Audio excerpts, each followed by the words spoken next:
We've now been married for almost a year. Frat boy sweep, frat boy sweep, frat boy sweep, frat boy sweep.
Cremeb for love 2 cremeb for love 2 cremeb for love 2 cremeb for love 2 cremeb for love 2 cremeb for love 2 cremeb for love 2.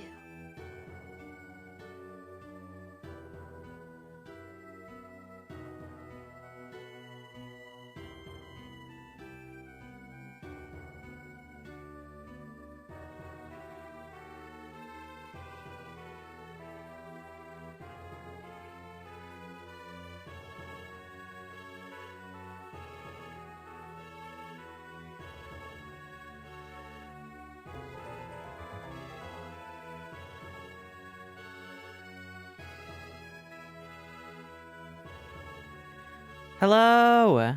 Hello, hello, hello, hello, hello, hello, hello, hello, hello, hello. My stream deck broke for a sec, so I had to restart it. But it's working now, thankfully, which means I can mute it with this button and then move my microphone a little bit and then unmute it so I can talk again. Ah, okay, everything's working, thank God. Hi everyone, hello, hello, hello! Thank you so much for the resubs, thank you, I really, really appreciate it. Thank you to Fury Stone for the resub with for the Prime sub. Oh my God, excuse me. Thank you. Welcome to the Meep crew. Thigh Putio, thank you so much for the resub. Thank you. 10 months. Thank you. That's 2 digits. Cream, thank you so much for the resub. Thank you. 11 months. I curse you with 2 reversal while your toots go backwards. What the? And I can make more go backwards. What the hell? I already fart backwards though. So you just fell for my trap. Now you reverse the reversal and therefore it happens correctly now. Thank you. Follower, thank you so much for the resub. Thank you. 22 months. Holy shit. Thank you. And Holy Candy, thank you so much for the resub as well. 5 months. Oh my gosh, thank you. How's everyone doing? I feel like it's been forever, right? Doesn't it feel like it's been forever? I feel like Sunday didn't even count, so it feels like forever. More present in the next month, less than 3. Thank you, North Sky. Thank you so much. Oh my gosh. This is your former President Barack Obama, and I just want to tell Obama, you what do you? What the? Okay. Thank you, Obama. Thank you. North Sky, thank you so much for the resub. Thank you. Before we were rudely interrupted by Obama. Thank you. I really appreciate that. Whoever redeemed that. Whatever shadow government is responsible for summoning Obama, thank you. I lost my train of thought. It's gone. It's completely gone now. Let me just open up my face. Wham. I really forgot how to do everything because I slightly updated my stream deck to have the buttons in a slightly different place. So I'm just like, where the heck is anything? Ah! Thank you. Thank you for the Vine Boom. Thank you. Thigh Putio, thank you so much. Thank you. Okay.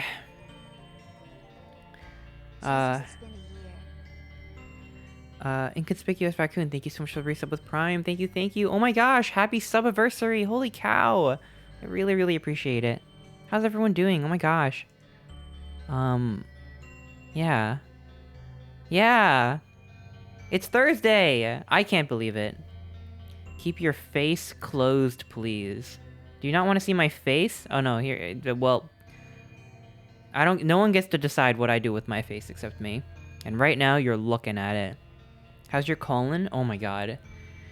Oh my god. I actually had a lot more painful shits than I anticipated. I was not worried at all. I'm like, whatever. It's not gonna be any worse going in than it is going out, right?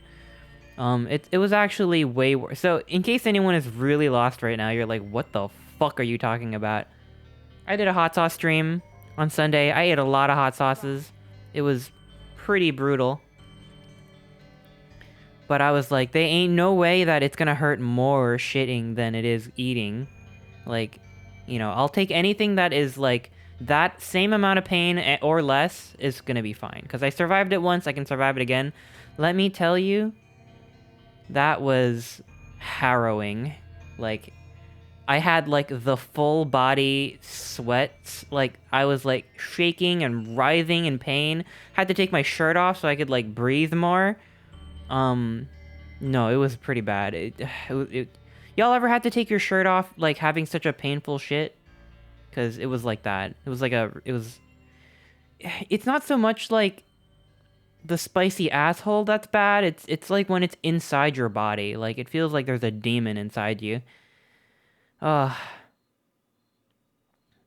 then the day after, I had more hot sauce, because I was just like, hot sauce. I want more hot sauce. So I, like, reheated and ate the remaining nuggets in my fridge, and then that night I had to take another painful shit. I'm like, all right, no more, I'm done. I'm fucking done. Hot sauce is pretty good though. I'll probably forget and do it again. You know, it's like, don't they say that like pregnant women like forget the pain of childbirth, or some mechanism or other makes them like not really like consider it, and then they want to get pregnant again, right? It's like that with me, except with hot sauce. Like, I just forget. Like, I'm gonna forget and I'm gonna be like, ooh, hot sauce, I don't want to go for it. And it's gonna be pretty bad again. Oh my god, it was terrible. Let me tell you, like, it was horrible. It's like you just feel like your entire body, like, I was genuinely worried that like I had like given myself like a stomach ulcer or something like that. But no, I mean, after it passed, you know, it was okay. So I don't think that I don't think I like ripped myself a new one or anything like that. But you know, it was bad enough that I'm like, oh my god, did I like really mess up? Like, did I mess up my body, like, for real? So no, I'm okay. I made it out alive. It was okay. Don't think I would ever do more hot sauce on stream again, though. I think I sweated and cried as much as I could. Don't know what an ulcer is, and I don't plan on finding out. Ulcer as a word just sounds painful. Like, you don't even have to even know what an ulcer is to be like, I don't want that. I don't know what that is, but I feel it. I feel like I know what it is. Yeah, and I don't want it. I don't want that. I've had a few. Oh my gosh. Please take care of yourself, Momo. I don't want you getting ulcers. By the way, Pidgefu, thank you so much for the resub. Thank you, rar. I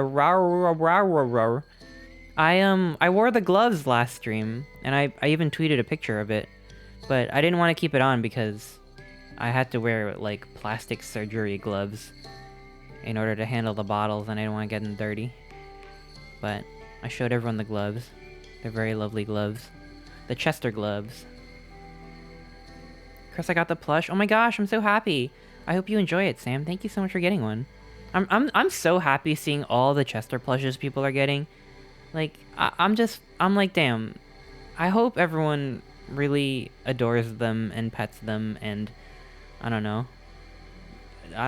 I saw someone shared a picture of their cat with the long Chester, and I'm like, god damn it. That's amazing. I hope your cat enjoys. So thank you for sharing all those pictures, everyone. I really appreciate it. I'm trying to start streaming. Do you have any tips? Just do it. I would say my main my main wisdom is that I think a lot of people feel like their stream has to be like perfect and ready to go and like everything is set up before you even start. And I would just say, if that's what you're worried about, just go for it and start it and try it.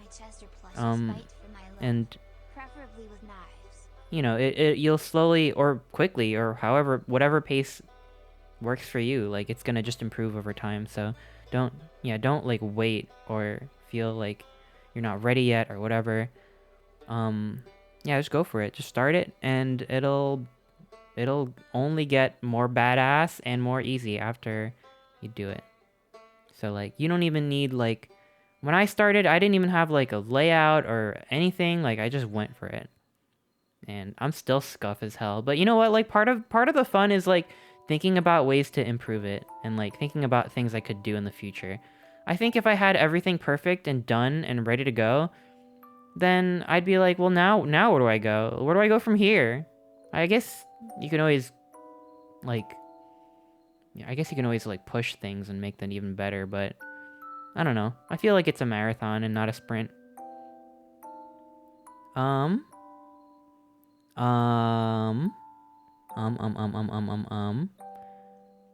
Let's see. Is it okay to share a link of the plush I got in your DMs? Yeah, sure, yeah. I would appreciate that. I'm gonna make my Chester plushes fight for my love, preferably with knives. Make sure no one gets hurt. Thank you. Thank you, follower. Thank you for the biddies, too. Let's see. I'm gonna scroll up and look at chat some more.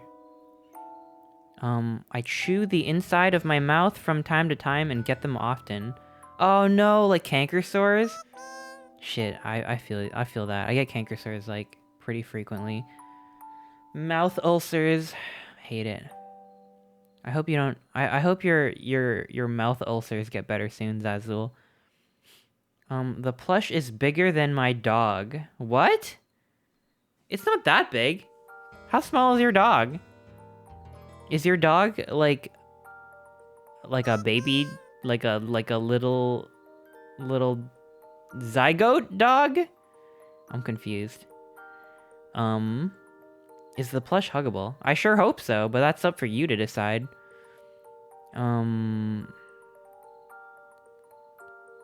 Let's see. What the deuce? Twitch didn't send me a notification? Oh no! Well, I'm glad you're here. Welcome to the stream, Dash Canvas. Alright, I'm still scrolling. Can I submerge the plush in Pilk? I don't recommend it. It'll probably become gross. But the nice thing is that you can slam it against the wall after. But that's up to you. I wouldn't do it if I were you. What happened to the Pokeball redeem? Oh! A lot of my redeems might still be off from last time. Let me turn them back on, because I forgot. Do do do do do do do do do do. Bum bum bum bum. Let me turn this back on, and this back on, and this back on. Alright, I'm turning them back on. Alright. Pokeball is back. Let's see. Am I missing anything? Lose the shirts back. Made Cheester's back. Okay. Alright. We're good to go. Oh gosh. I'm a little... Why am I so sleepy today? I don't know. It's one of those days. I was trying to stay awake all day. I don't know. I went for a walk and everything to, like, revitalize myself. It was a nice walk. Magic 8 Ball? Keep on dreaming. Never. Never! Let me ask my personal 8 Ball if the 8 Ball command will ever come back. It says Outlook not good. No, I'll figure something out. I'll get that up and running eventually. What do you need the 8 Ball so bad? What kind of question do you need to ask the 8 Ball that you really need it? What would you ask an 8 Ball if I had it? Hate Ball? No. Will the body pillows be available again? Yeah, actually they will, and I want to announce that soon. I've actually been sitting on like I actually restocked a while ago, and I've been waiting for like a good opportunity to start selling them again.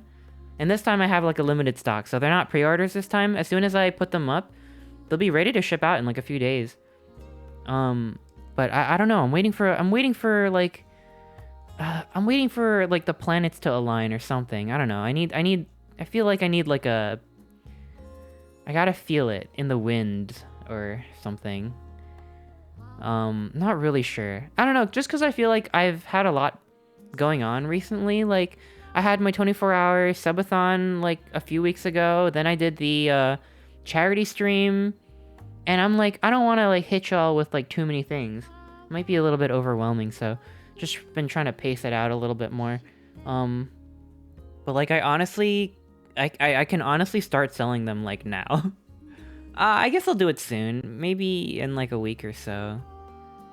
Didn't get an original one when they came out. Kind of cringe. No, it's okay. I don't know. I get it. Like, I understand. But I do have more in case anyone wants to get them. Although, I'll be honest, part of the reason why I haven't announced it is because I'm not sure if people even want it. Like, I'm not sure if people are interested. I feel like I've had people ask here and there, but I feel like the vast majority of people who would have wanted one got one already. And it's not any different. It's the same exact body pillow. It's not updated or anything. It's just the same one. I've just got it reprinted. So I don't know. I've been like, well, if I start selling them, then I'm like, oh, maybe I have to drum up more hype or something, because I feel like if I'm gonna open it back up, and like I'll have like 3 people get a pillow, and I'll be like, okay, great. I need the pillow. Shit. Okay. Well, I'll definitely announce it on Twitter and Discord, so be sure to be following either on Twitter or on or be in the server, and I'll announce it when I do it on stream too. I really appreciate that. Thank you. I live with family, and I have no clue how I would explain it. Yeah, that's another reason why I feel like it's very situational to have a pillow like that. I didn't get it because of my mom. No. I get it. I understand. It's a little it requires a bit of an explanation, I feel. Holy Candy, thank you so much for the 2 gift subs. Thank you so much. I really appreciate that. Cute little otter, welcome. Maybe Dijon, welcome to the stream. 2nd edition. Well, yeah, but it's not different. Let's see. Okay, someone posted a big message in chat. I have an important question, they say. There is a girl at school I like, and we talk a lot. So that means our relationship is good, right? I was going to ask her out to the homecoming game that happened yesterday, but I kept my mouth shut and didn't say a word. I'm planning on asking her out today, but I don't have the balls to do so. What do you think I should do? Oh my god. That is... I don't know. But you know what? It's okay. I think that, you know, I hope you're not beating yourself up about that. Well, what do we think, chat? Grow some balls, says chat. No balls, says chat. I mean, I think that you have to vibe it out yourself. You know, there's no guarantee what'll happen, but like, if anyone knows what the outcome will be, it's you, right? Like, depending on what your read on the situation is. But I guess there's no harm in asking, as long as... I don't know. I feel like if she's really cool, like, no matter what she says or what she thinks, she'll be nice about it. So it'll either be, like, really awesome, and she's like, hell yeah, let's go out, or she'll be like, you know what, I don't really see you that way, but we're still cool, you know? But, I mean, write a note. Not really sure. I don't really ask people out. I don't know if you can tell, but I'm kind of a fucking... I don't know. I feel like there's people out there who have more experience than I do. Be like me, spend all of high school holding onto your untold feelings until they slowly start withering away. Bruh. Yeah. I don't know. I feel like when the time is right, you'll know. But I hope it goes well. I sent a link to your DM. Okay. Let me have a look.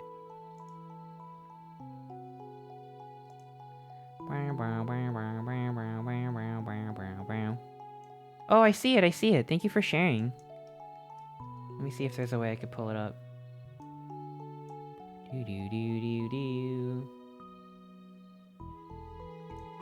Thank you for sharing, Sam. Here it is. Beautiful. I love seeing pictures of the long boy. I'm so proud of it. Although I gotta say, some of the pictures that people have been sending, like, the chin is like so big, and I think it's because when you get it, it's curled up inside a bag, so that kind of distributes the stuffing in a really weird way, where it like pushes extra stuffing to the front and extra stuffing to the back because there's like a crease in the middle. So you kind of have to like punch Chester in the jaw until the chin looks right. Like it's supposed to be a little bit flatter than that. So I don't know. Unless you prefer it that way, I would say maybe squish it a bit to flatten it out a little bit, just to like redistribute that stuffing. But I'm really happy with how it turned out. Just like handsome Squidward, yeah. It's kind of like Giga Chad. I thought I gave Chris the wrong link. I was worried. No, thank you. Everything worked out. Squish the otter. Squish the otter, yeah, squish the otter. Cheetah Tequila, thank you so much for the resub. Thank you. Oh my gosh, I've been talking for 25 minutes. We are gonna start the game. Today, we are playing Beacon Pines, which is, I guess it's like a visual novel or something. I don't actually know. It's like a story-based game about funny little animals, and apparently it's cool. I really like the art style. I'm not really sure what else to expect from it. I think some weird things happen. Some reviews have hinted at certain plot twists happening, and I have no idea what to expect. But I've only heard good things, so I'm super excited to get into it. Oh my gosh, have I really been talking for that long? I can't believe it. What the hell? The fuck have I been saying? Shit, I'm sorry. Thank you for waiting, everyone. I really appreciate it. Oh my god. I have to, like, set a timer for myself or something. I feel like I just say words. I start saying words. 25 minutes. What the fuck? Alright, well, I drank a lot of water before stream, so... Shit, I have to pee really bad. So, I'll be back in a minute. Ah! Thank you for your patience. I really appreciate it. Okay, I will be right back.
Whew. All right. Good thing I was muted for that. All right. Okay. Where was I? Right. I'm back. How's everyone doing? Let's see. Where was I? Oh yeah. Okay. Let's see. Go here. Hello. Did you lose blood? What are you talking about? What do you mean did I lose blood? Oh wow, I've apparently been subscribed to you for 3 months. Joshua, thank you so great much. to watch your streams. They're always so chill to relaxing. Oh my gosh, thank you. Thank you for the resub. Thank you. 3 months, holy shit. And did I thank you earlier, Cheetah Tequila? Thank you again. Welcome to the stream, Crashing Nick. Welcome. I need to fix my sleep schedule. I'm so tired. Go to sleep. Listen to Sounds of the Rainforest or search up frying chicken ASMR 30 minutes like I just did. What do you mean I wasn't muted? Alright. Let's open up the game. We are playing Beacon Pines. It is a very chill, narratively driven game. I'm pretty sure it's like a visual novel, so get comfy. You know, we're not going to be clicking heads today. It's going to be more of a chill stream. So I just wanted to say that up front because in case you're expecting like some fucking crazy adrenaline fueled stream or anything. It's kind of like a storybook type game. All right. Let's open it up. Let's see. Chris, you weren't muted, and this time it's not a bit, and we're not trying to... I was muted. It was just a bit. It was my bit. I searched a chicken frying video on YouTube. God, why would I be pissing for that long continuously? Thank you for the biddies. Thank you. All right. Why is it not showing up? Hang on. There it is. There's the game. All right. Space. Not gonna believe you? Oh yeah? Well, you know what? I don't want to get distracted. We started the game already. Like, I can't lose focus, okay?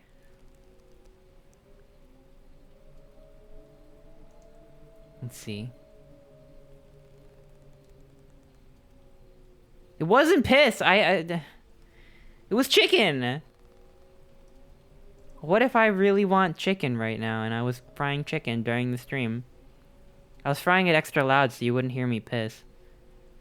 Came in just in time. Chris just started the game. Yeah, welcome, Quicken. Welcome. We are just starting right now. You're just in time. This game is pretty good. Oh my gosh, have you played it? Damn, y'all are so fast. I feel like this game just came out. So I hit space again. Reader. Yes, that's me. I am Reader. I am they. Allow me to introduce you to my book. Wow. I'm pretty sure they teach you not to start books like this in high school, right? Don't they say don't write an essay like, hello, welcome to my essay? Like, that's not how you do it. Well, I guess literature follows different conventions. Though it might at first appear like many books you've come across, it is far from ordinary. All right, well, why don't we let the text speak for itself? Like, you don't have to put that at the start of your book, like. You may therefore have some misunderstandings about its nature. Okay. The story that awaits you has not been fully told. Oh, it's like early alpha. In fact, its conclusion is not yet known, even to myself. No, you have to, before you start writing, you have to know how it ends, right? Like, That way that my that's book kind of is the whole point of why you're writing it. It is in that way that you are special. I guess that's not a rule, but like I generally like to know where things are going. Without you, there is no story. Okay. Chapter 1. Normal isn't what it used to be. That's what the mask is. This is That's a what the story point of the change. mask is. Nestled in a shallow valley is the town of Beacon Pines. Far from the town square, across the river, past the neglected welcome sign, a young boy walks alone at dawn. Okay. His name is Luca Van Horn, and like you, dear Luca reader, Van Horn. he's here for a reason. Hello, Luca Van Horn. Ooh. You know what this shit reminds me of? Is like, it reminds me of, fucking, what's that fucking game that's like, I dig a hole, you build a wall. That one. Hey, Dad. How are things going? Today's the first day of summer vacation. I start middle school next year, I guess. I was 6 years old when you died, and it's been 6 years now. From here on out, you'll have been gone longer than you were here. It feels like that should mean something. Mom always said that this tree was your favorite spot in the world. Me too. Hey, Luca. I knew I'd find you here. Rolo was Luca's closest friend. He possessed many fine qualities, but subtlety was not one of them. Well, after I banged on your door till your gran answered, and after I checked the pond, and after I climbed up the treehouse, then I knew I'd find you here. Rolo finally noticed the tears welling in his friend's eyes, and the flowers on the grave. Oh, yeah, right. You and your mom always did this on your dad's birthday. Yeah. I didn't know if you were going to keep doing it now that your mom's gone, too. She's not gone. She's just missing. Sorry, I meant to say since she went missing. She's gonna come back, Rolo. Of course she is. Okay, Dad, see you next time. I think I'm ready to get out of here. Sure, lead the way. Ooh, I get to jump. Do I get to sprint? I walk so slow. This art is good. This art is really good. I love the painting style of the background. Reminds me of Bastion. Alright.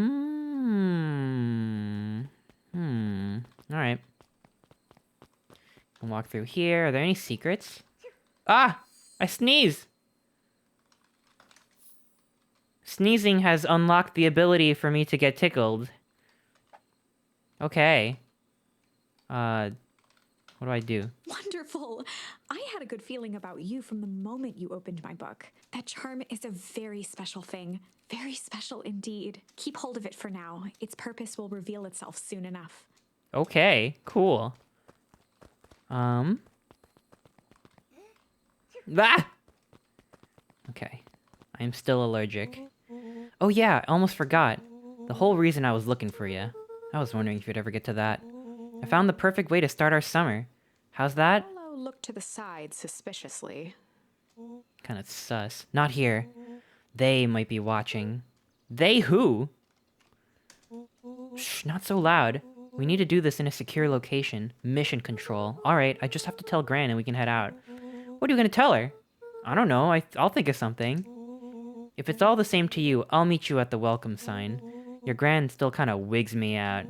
I don't do well with new people. She moved in like half a year ago. Just meet me at the sign when you're done.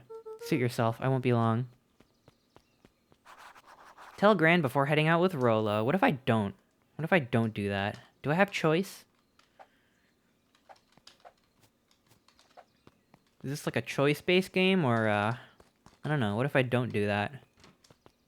Does she, like, die? Forgive me for this interlude. Remember that charm you found in the dandelion pat? There are more of those special charms to discover throughout Beacon Pines. Can I tickle my grandma? To those who are willing. Some of them can be found in this very house. Oh, so there are secrets. I have to unlock more charms by looking around? Since Gran had moved in, the house was more peaceful, more orderly, and more covered in flowery fabric. Oh, Grandma. You always loved your flowery fabric. One of his father's old stethoscopes. Luca had spent countless hours listening to anything and everything with it. Not for years, though. We're gonna tickle fight our grandma. She's gonna love it. Oh, I can ponder. And then we can ponder our grandma and be like, why are you so old? How did you get that way? Gran had already lit the fire. She kept a warm house, as if by grandmotherly obligation. Classic grandma. Alright, well, we got ponder. Just some dusty knickknacks. Knickknacks. Okay. Let's go upstairs. Let's check this over here. God damn. He paused at his parents' bedroom door. He just wasn't ready to go in yet. Okay, we'll check it later. But there could be some clues in Gran there. had commandeered the upstairs closet when she moved in. Some things need shelter from a young boy's mischief, she said. Oh, I can hide. I can hide my grandma now. Or I guess maybe those are just things that I can do for myself. But you can't tickle yourself, though. It just doesn't work. Gran's moving in meant that most of Luca's things had been crammed in the corner. Oh, she lives in the same room as me? I don't even have my own room anymore? Luca was somewhat annoyed by the situation. Luca tossed on his favorite old sweater. Now you can't, like... First day of summer, a chill still hung in the air. That means I can't, like, play Nintendo DS under the covers without my grandma knowing. Because she's right there. Right? That's fucked up. Wait, what did they say in Despicable Me? What did they say in Despicable Me? I spaced out for a sec, so I don't know. I forgot the context. I could chill my grandma? Gran's bed was undisturbed. Luca didn't mind that she had a habit of falling asleep in front of the fireplace. It meant that he could read late into the night. Oh, wait, I don't play the Nintendo DS, I read, apparently. I'm a nerd. Oh, why are you so old? Interesting. I have to watch Despicable Me still, can you believe it?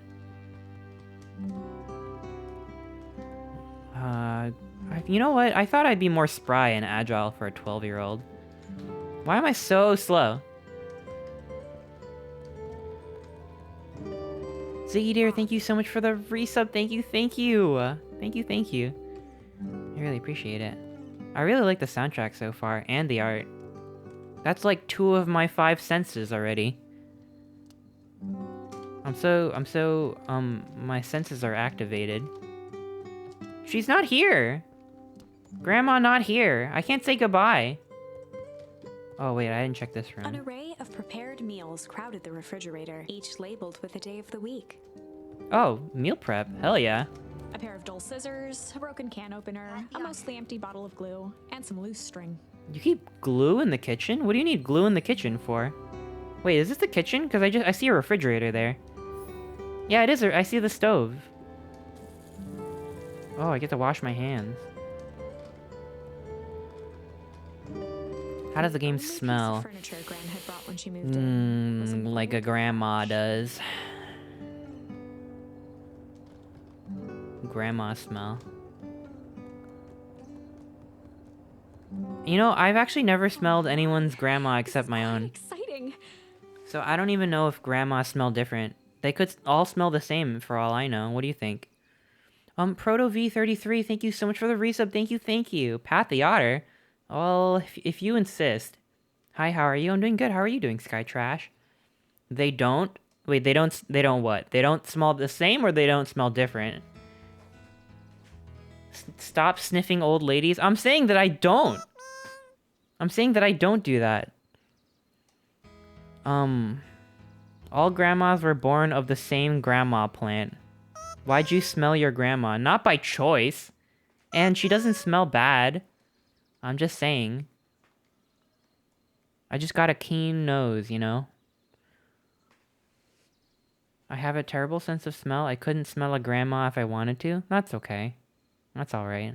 I am now certain that you are the one I've been waiting for all these years. Oh my god, this is I some was a fourth bit wall coy shit. regarding the use of charms earlier. Excuse me.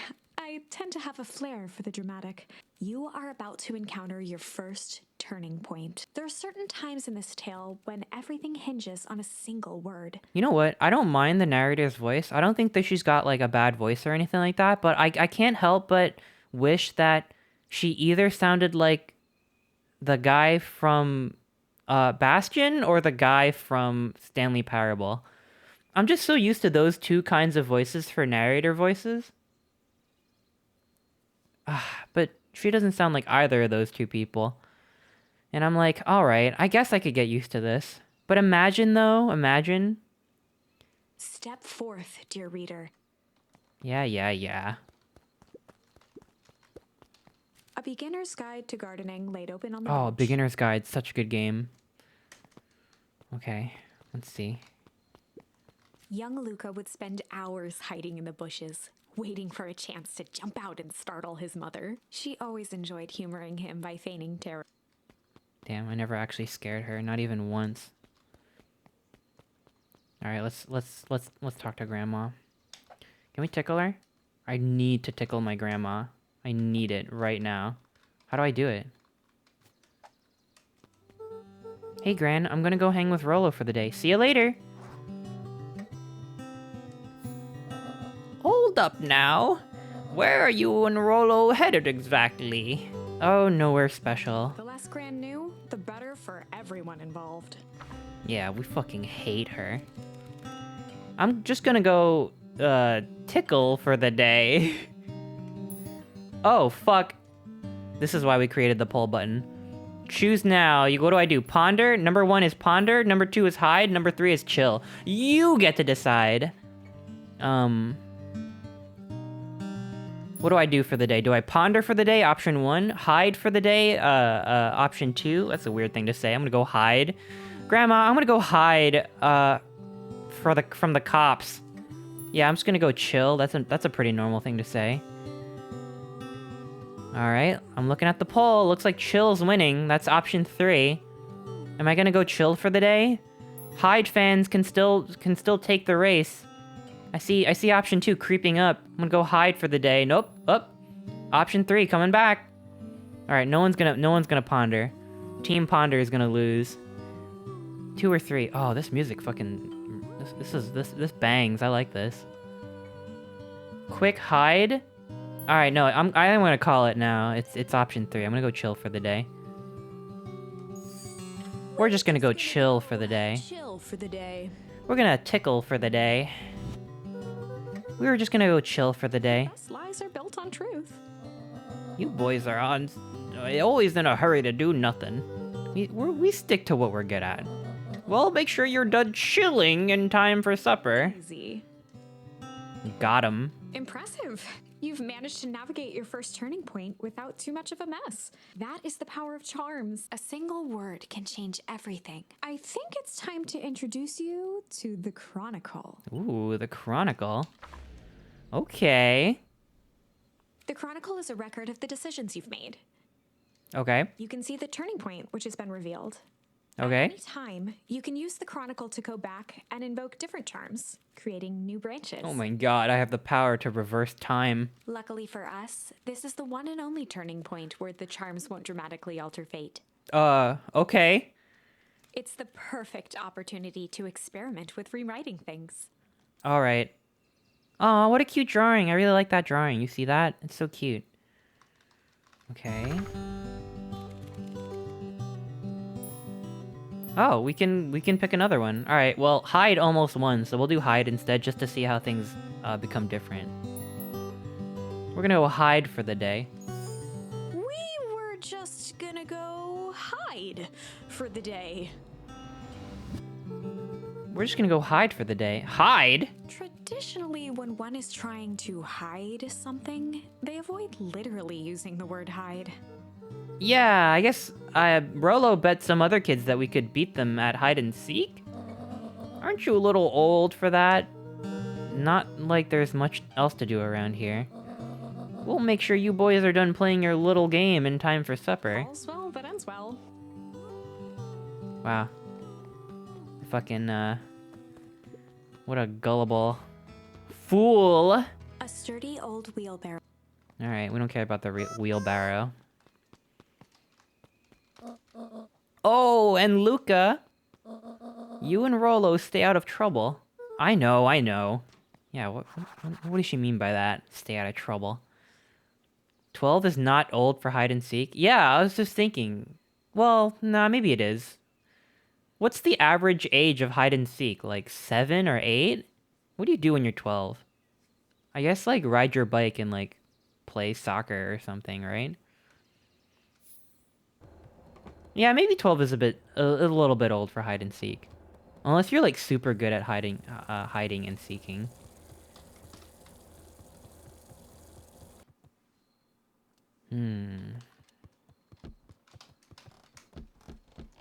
Okay. I guess we should head back out. Nothing to do in here. No use dawdling. Do you think I could beat this in a single stream? Come on, come on! So some reviews said this game is 4 hours long, which I think I could do in a single stream. Other reviews said it was 7 hours long. 7 hours is a bit long. Dang it, Rolo. For a town that saw few visitors, the welcome was perhaps more grand than necessary. Welcome to Beacon Pines. If you rush it, maybe 5. Okay, so we're definitely not going to beat this today. Maybe I'll stop at around close to 4 hours, just to, you know, I don't know. I'm a little tired today, so I don't want to go too long.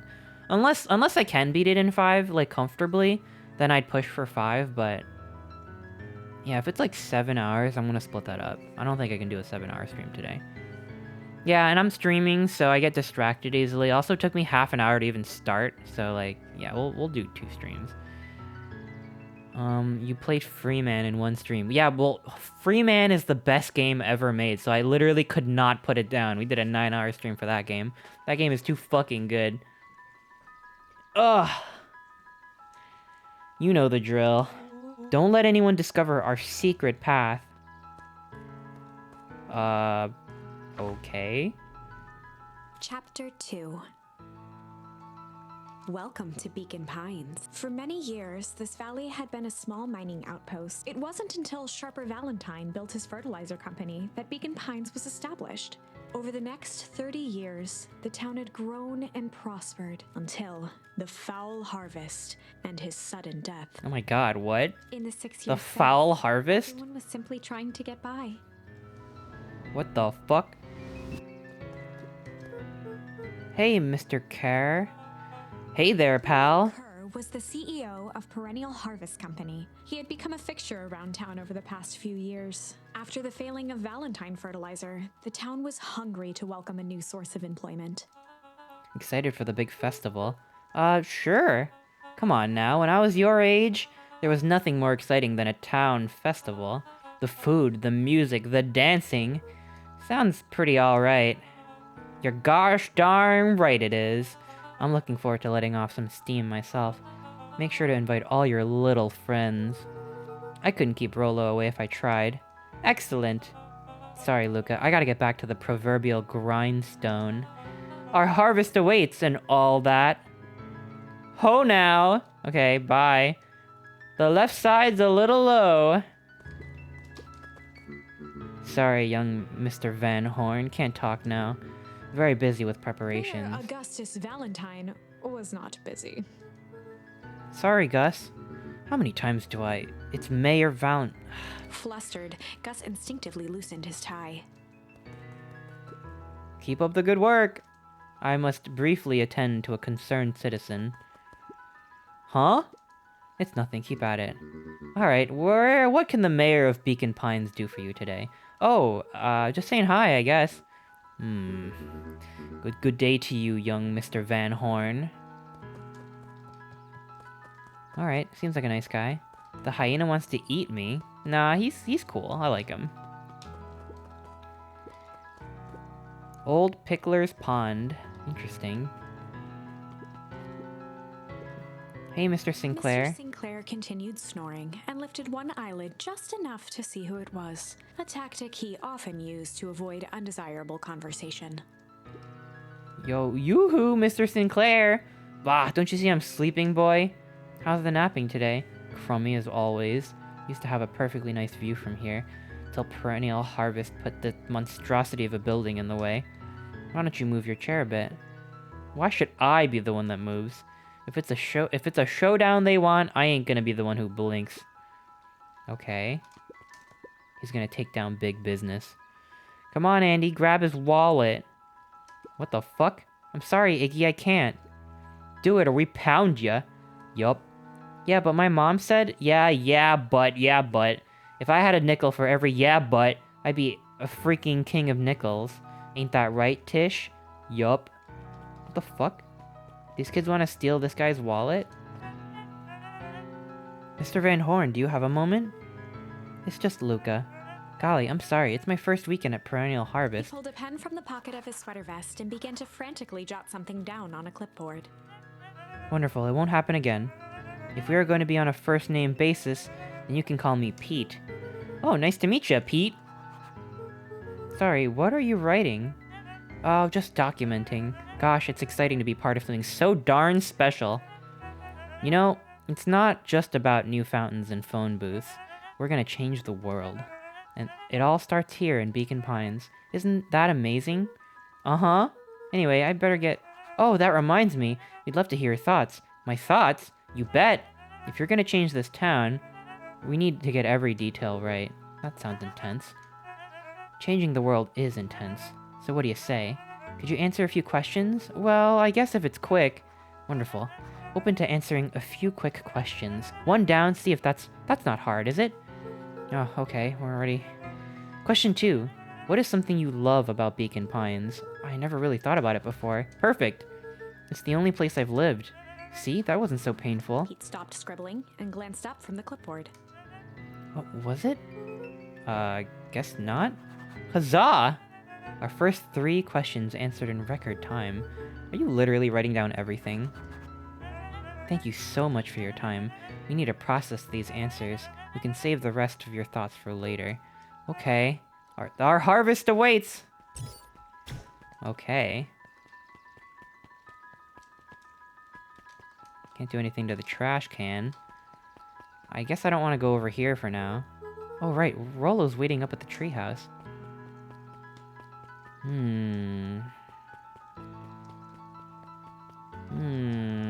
Okay.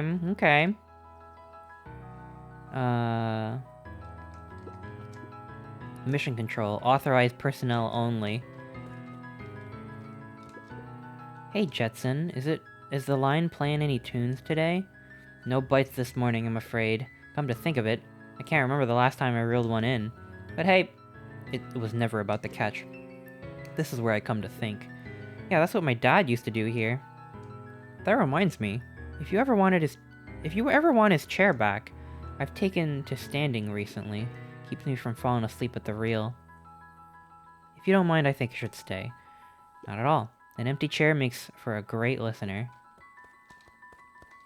Whenever Luca saw his dad's chair by the pond, it reminded him of the days they'd pack up a couple of sandwiches and fish until sundown. Aw. Oh my gosh, flashback! Luca opened the tackle box and picked the perfect bait.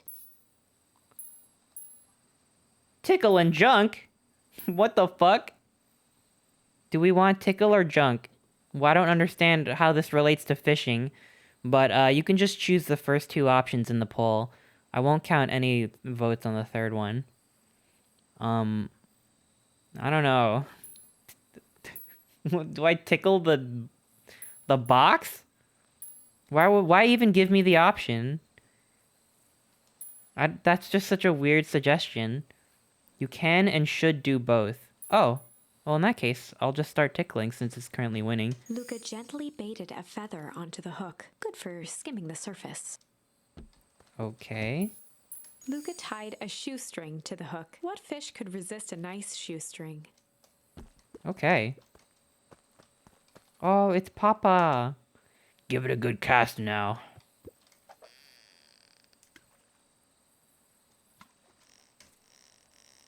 We got this. Ah, easy there, buckaroo. You don't know your own strength. What the? Go and pick out your bait from the tackle box, buckaroo. Alright. Gently bait, good for skimming the... I guess I'll do both again. Luca tied a shoe... What fish could resist... I guess I gotta be a little bit more careful with that. How do I do it? How do I do it? What do I do? How do I fish?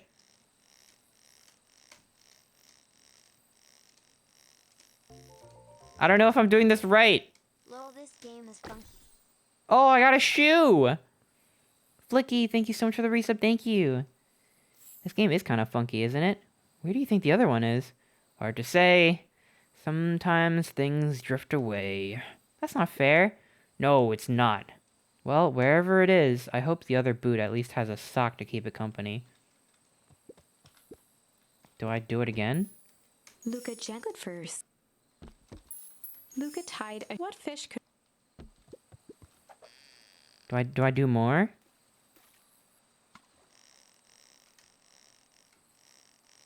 I guess I could just... The line turns red when it's about to break. Okay. Oh, it's the same shoe. We need a new approach. A new Ah! tactic. I got it. Let's get naked. Okay. I will do that. Mwah.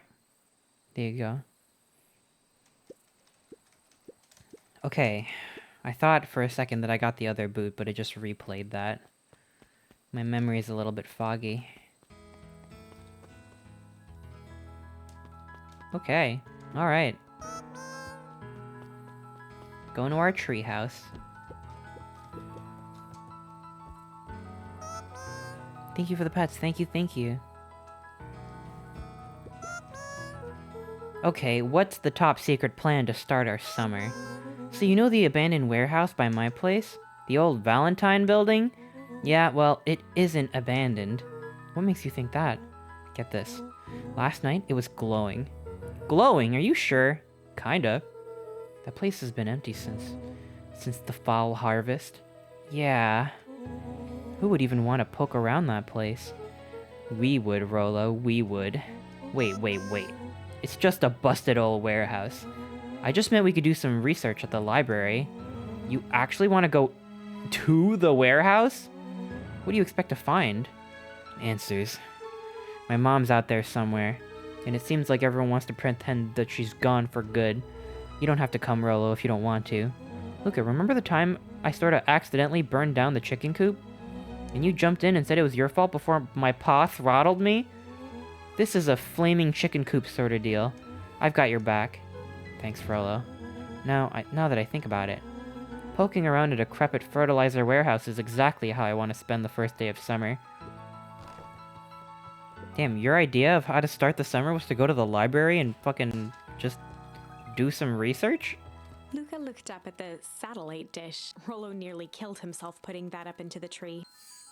Oh, I can pull now. While it didn't turn the radio into an interstellar communicator, as he'd hoped, it did at least boost the signal enough to overhear truckers one town over. Oh, that's pretty sick. Alright, cool. So it wasn't for nothing. On certain nights, when the clouds were just right, the boys could tune into strange patterns of static. What the fuck? Rollo thinks it's aliens. He always thinks it's aliens. So I guess it's not aliens, is what you're trying to tell me. Because, I don't know, I mean, I played Oxenfree and some pretty weird shit happens in that game. Passed, Rollo became obsessed with them building their own Hank atomic star scraper. It was some time before Luca realized it was Rollo's way of keeping him occupied.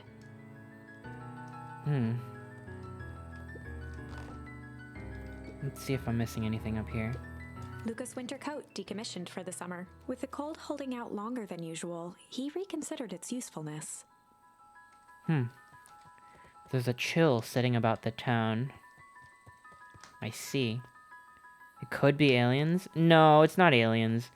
It couldn't be aliens. They wouldn't have said that if it was alien. The boys had a good thing going, as long as they kept old Jeff happy. They had an endless source of precious materials to add to the treehouse. Who? Who? Is that like the guy that works at the scrapyard or something? What if you... Brooke, thank you so much for the resub. Thank you. Bacon Pines. Yeah, we're playing Bacon Pines. We just started. So, our dad is dead, our mom is missing, and we are going to sneak into an abandoned warehouse with our friend Rollo, because there could be clues there. There's some dark secrets in this town, I can feel it. It's like one of the dark secrets kind of towns. Everyone's a suspect. No one is safe. I'm just catching my breath a bit. Go on, I'll catch up. I guess I can't go inside the perennial harvest right now, can I? I cannot. They're the new biz in town. I guess we're like, I don't know if we're like gentrifying or something. Hey, Ms. Nelson. Morning, Luca. Any plans for the summer? Not really. Heard anything about the old fertilizer warehouse? Any strange happenings? Can't say I have. Either way, a dusty old warehouse is no place for a young boy. You be safe now. Damn, I already told her too much. Miss Hatch could often be found near the fountain, too absorbed in a book to be distracted. The two wandered down the wooden path, unaware of the danger ahead. Oh! Oh, this is getting good. Alright, why don't you read the dumb book? Reading a book inside a book? Piper? Oh, hey, Luca, what's up? You know it's summer break, right? Of course. And it's like the morning. Correct. And you're studying? Like they say, the early bird gets the proper education required for a successful and fulfilling career later in life. Mm-hmm. Hey, Zariel. Hiya, Luca. Could you please tell this lazy butt to help out in the cafe? Lumi, Zariel would like you... Luca, let me give you a little advice. If you never do what you don't love, then you'll never work a day in your life. Wow. You're really setting the kid up for success. What the fuck? I didn't even understand what you just said. I don't even know what that means. I'm just looking for charms out here. Interesting. Oh, let's talk to this guy over here. Holden Wilder ran the local paper of record. Holden Wilder? The Beacon. I'm Wilder than Mr. Wilder. Morning, Luca. What's the day have in store for you? I was wondering if you heard any news about... News? The Beacon knows the news that needs knowing. Any news about the old fertilizer warehouse? Nope. Oh. Rollo thought he saw lights there last night. Dude, why is this kid, just telling everyone where he's gonna go? I thought it was supposed to be a secret. Rollo ought to be careful poking around that part of town. The winds of change are a-blowin'. And change is a dangerous animal. I can change now. Yay. Luca, just the fellow I was looking for. Hey, Roxy, what's up? Right. Rendezvous with Roxy. This is an important turning point. Uh-oh. The first time where your charms will change the course of fate. And currently, we only have one suitable charm at our disposal. Okay. Have no fear, we can always return later using the Chronicle once we find more charms. Well, now I'm just rambling. Where were we? Have you seen my blockhead brother today? He skipped out before breakfast. Dave Twit, thank you so much for the resub. Thank you. I really, really appreciate it. Alright, I guess we don't have a choice this time, so no poll. Welcome to the stream, Portia Wolfie. Welcome. Well... Not really, no. Can't say I have. Can't say or won't say. Roxy, would I lie to you? Luca, wait up, I almost forgot to tell you. Roxy might be lurking around here. This is one of her favorite places to stand around and be useless. Frollo! So we need to make sure she doesn't spot us. Frollo! You fucking imbecile! Why are you turning... What are you doing that... Why are you doing that turning thing with your body? Well, you're not scared, are you? She's harmless. And a chump. And she's right around the corner, isn't she?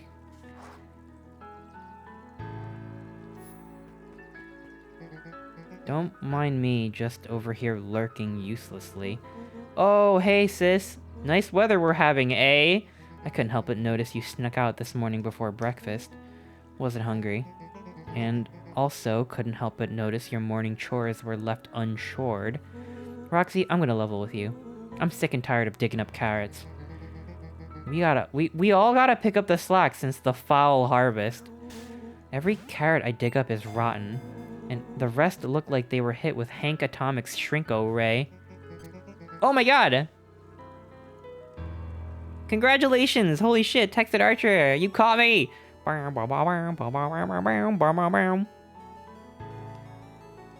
If his sister has hair, does that mean Rollo is bald? Oh shit. No, Rollo's got 3 stripes of hair on top. He's not bald. He's got hair stripes. He's just got a weird buzz cut. He's not bald. Or maybe he is. What? I don't know. Whatever. Who cares? There's gotta be more to life than puny carrots. Look, Roxy, Luke and I have places to be, so if you don't mind... Oh, I do mind. I'm not gonna catch hell again because of you. So either you march yourself home and harvest those carrots, or I haul you home myself. Rollo froze as Roxy took a step toward him. Cracking her knuckles, Luca knew he had one chance to save his friend from being dragged home. In the past, he found the best way to deal with an enraged Roxy was to be a little chill. We only have one option now, so no poll. In the past, he found the best way to deal with an enraged Roxy was to be a little chill. Come on, Roxy, it's the first day of summer. The sun's shining and we want to take it easy. Let's leave tomorrow's problems for tomorrow. That's great and all, but Rollo's problems have a way of becoming my problems. And Pa always says, tomorrow's work is best left for yesterday. March, you big oaf. Oh, rats. I expect a full report about the Valentine place. A full report! God damn it. Investigate the Valentine warehouse alone. I'm gonna fucking die there. So, Fitz. Oh my god, why are you looking at me with them big ol' eyes, Fitz? What the fuck? Are you okay? What are you up to this lovely day? Nope. Cool.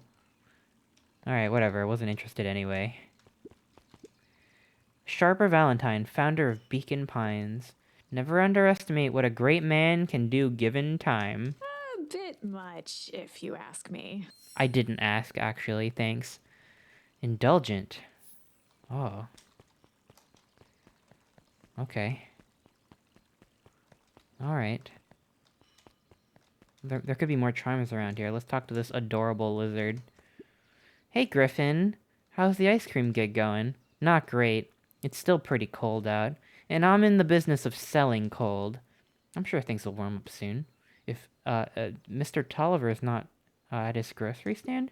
He's prepping for the festival, I guess. Gotcha. Mr. Tolliver, what are you doing?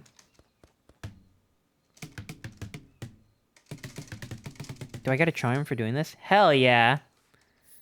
I got the smack charm. Dude, I can slap Rollo's sister now if I go back in time. I could just, like, slap her across the face and be like, bitch, we're gonna go now.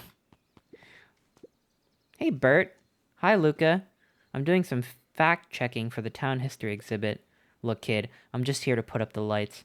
But did you know, when the town was founded, there were only 7 citizens? And they all worked for a mining company? And there was only one dirt road leading to the town? And there still is only one road leading to the town. Oh, right. Okay. I'm just looking for charms. Don't mind me. Looking for charms.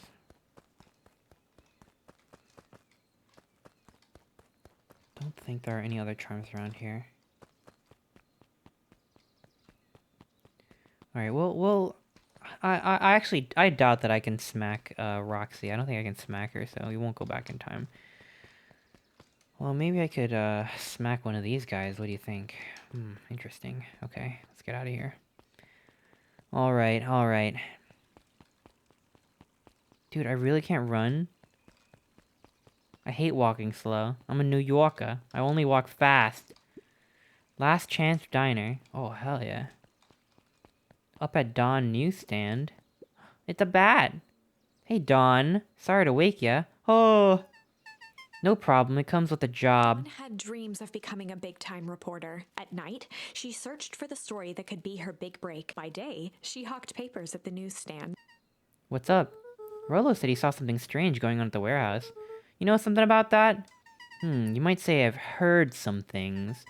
I'm working on a story about it right now. So what's going on? Can't say quite yet. I still need to follow up on a few leads. Keep me in the loop, okay? Sure thing. Things seem to be quiet in town today.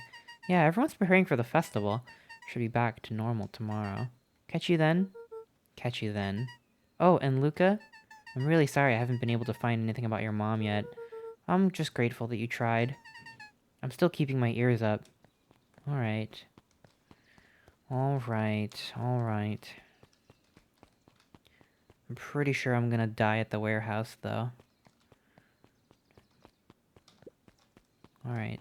Let's go to the Last Chance Diner. Guess Mrs. Fratelli is getting ready for the festival. Okay, Mrs. Fratelli. You get ready for the festival, I guess. Damn. I really wanted a burger from the fucking diner.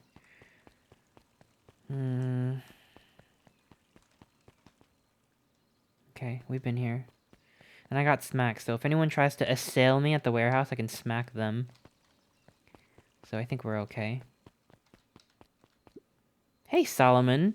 Apologies, no time for chit-chat. Oh, okay. You're a fucking Jeff's murderer. hardware closed down about a year ago. The effects of the foul harvest stretched wide. When there are no crops in the field, tractors don't need fixing. Oh, interesting. Ran them out of business. Yo, this is probably a big conspiracy by the big fucking, harvest company. Because they want to drive out the small business owners. Kind of like Scooby-Doo style. Looks like the library hasn't opened yet. I'll check back later. This is like a Scooby-Doo type situation. Look at my boy, hold up a tick. Oh, hey, Mr. Nuncreed. I was just on my way to... I just sold the last jar of your grandmother's preserves. Can't stock the shelves fast enough, turns out. Hey, that's great, but I'm actually... Guess Juniper will just have to swing by with more of her lovely jam. Uh-huh. Well, don't let this old man slow you down.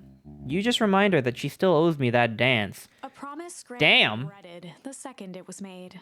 He's trying to get that grandma tail. Will do. She's a fine woman, that Juniper.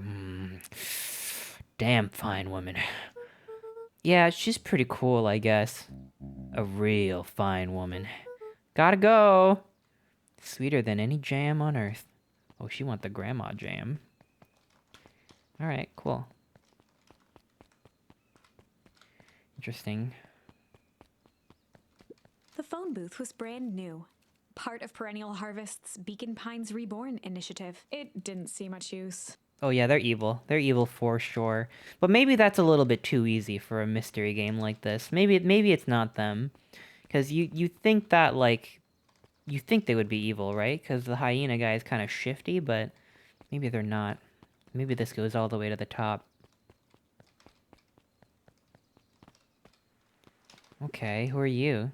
Oh, hey, Luca. Hey, Joey. How's the bug hunt going? Not great. Bugs have been shy this week. Bugs get shy? Oh, sure, bugs aren't that different from people. Sometimes they just want to be left alone. If you're into weepwood, just be careful where you step. No bug crunching, got it. Weepwood? Why would you name a forest a weepwood? That's fucked up. Am I going to weepwood or am I going down this stone pathway? Of course the big megacorp is the bad guy. Maybe that's what... Maybe that... Yeah, maybe... I don't know. I think that's too easy. There's gotta be some layers here. Luca peeked up at the beehive. It appeared to be deserted. Oh, deserted beehive? That's strange. What the fuck? Where did the bees go? They're killing the bees out here. The path led into a small hollow at the edge of Weepwood. Oh my god. Okay, no turning back now. Oh shit. Caution, electrified fence.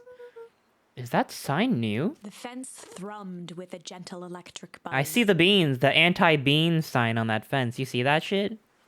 No beans allowed. No beans. Where are my beans at? No beans. Mr. Nuncreed is a dreamboat. Interesting. Interesting. The fence thrummed with a gentle electric buzz. Okay, what would Rollo do if he was here? Luca often asked himself what Rollo would do. Yeah, WRW... Wait, what? What? WWRD. So that he could rule out that option. Oh, okay. Never mind. I'm definitely not touching that thing. Ooh, I really don't want to get cooked on that fence. Maybe I can put on like a... something to shield me from the fence. What the fuck? There's like toxic sludge and stuff hanging around. Wait, I saw a prompt here, but I missed it. Oh, a can. What the hell? As sparks flew from the fence, the light atop that section shut off. 2 bulbs remained. Oh. I could toss shit at the light bulbs, I guess. Hell yeah. That's 2. One more to go. One more to go. Well, what if I turned back and just, like, lived a Luca normal knew life? that if he gave up now, he'd never hear the end of it from Rollo. Whatever! Ah, fuck, there really is no turning back. The gloop go off? We gotta find another way to turn the last gloop off. Property of the Valentine Fertilizer Company. Looks old. Dude, what the fuck are they putting in the grass over here? Yo, the Valentine... Okay, what was the guy's name? Was it, like, something Valentine? The guy that... From the old company? That guy's evil for sure. He was poisoning some shit. He's poisoning the crops. Sharper Valentine, yeah. He caused the foul harvest. Maybe the new company's the good guys. They just because they're big biz. I don't know. Maybe they're less evil. Let's see. Okay. Alright. My friend said hi to you? Hello. I say hi back. Alright, let's turn off this final bulb. The fence's buzzing gave way to silence. Okay, moment of truth. Oh, Every kid hell in yeah. town knew the old Valentine Fertilizer Building. Long abandoned, the warehouse once served as the industrial heart of Beacon Pine. Now, it stood only as a reminder of things left behind. The dormant building showed strange signs of life. Okay, so Rollo wasn't exaggerating for once. What's going on here? There was only one way to find out. Wow, it smells awful. Too bad Rollo's not here. He'd have no problem poking around in there. Okay. Alright. They're totally gonna cook me into glue. The water looked almost diseased. It flowed slowly into the woods. What the hell are they feeding the trees? Bad juice? They're putting bad juice in the trees and turning them purple.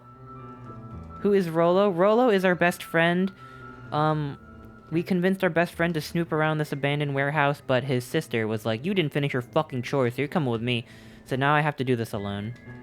But we do have the power to turn back time and do another choice, but I have to unlock the keyword that we need to do it. Yeah, you know, it's one of your funny animal in an old mining town kind of video game. And this is an abandoned fertilizer warehouse factory thing. Yeah, and the walls are oozing green slime, so that's not good.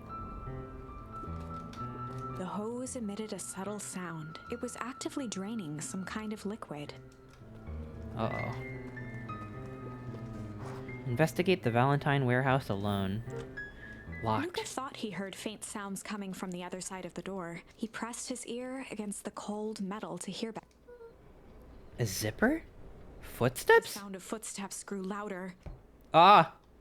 Oh, shit! Hello? Oh! Uh-oh. Oh my god, fucking sus! Dun dun dun dun dun dun dun. Uh-oh! Shit. Oh, fuck. The heavy steel door knocked Luca to the ground. Disoriented, he looked up to see an imposing figure silhouetted. An imposter? in the glow. It lunged toward him. He tried to scramble away, but felt a gloved hand latch onto his ankle. I knew I would die Luca here. watched his fingernails leave trails in the dirt as the hand slowly dragged him back through the door, into the lab, into the green light.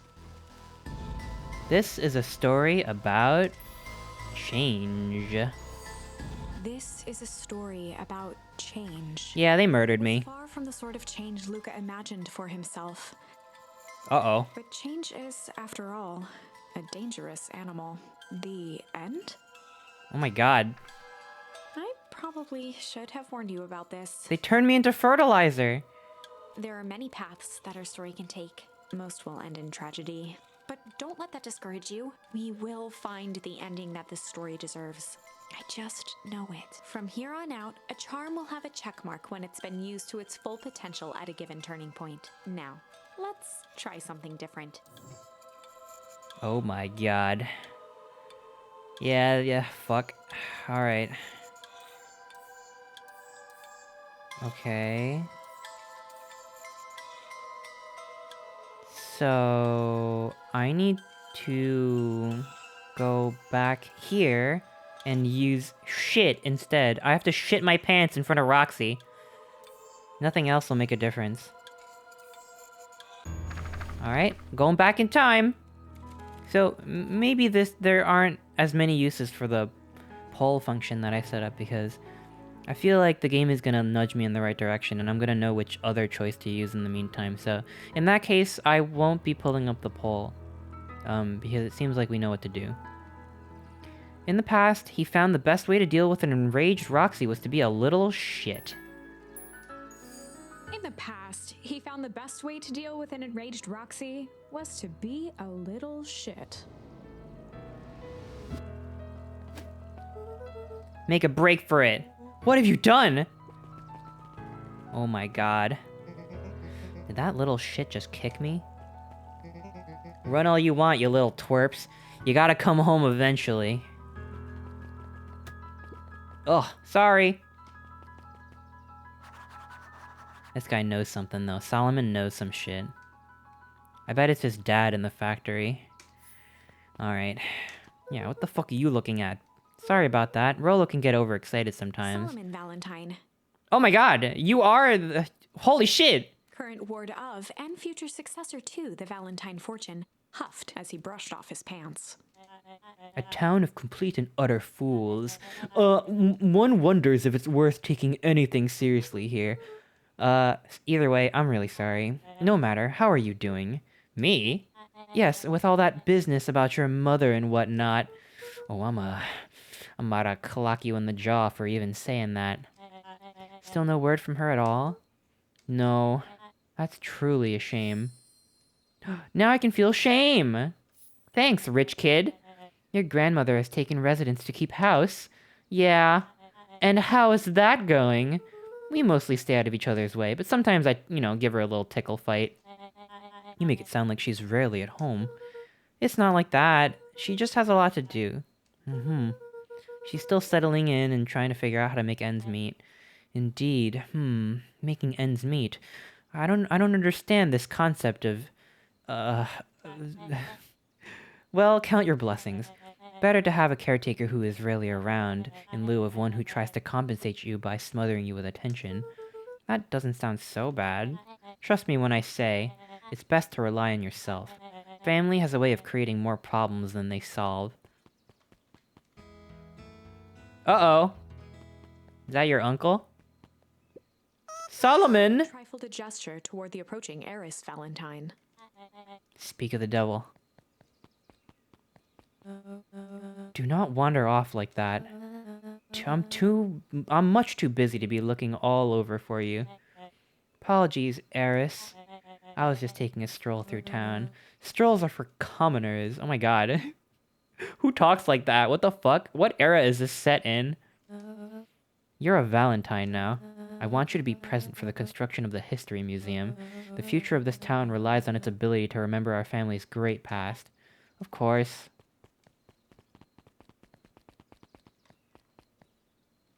(1800s? They didn't have telephone booths in the 1800s, did they? When was the telephone invented? Because that looks like a modern telephone booth. Look at my boy, hold up a tick. Yeah.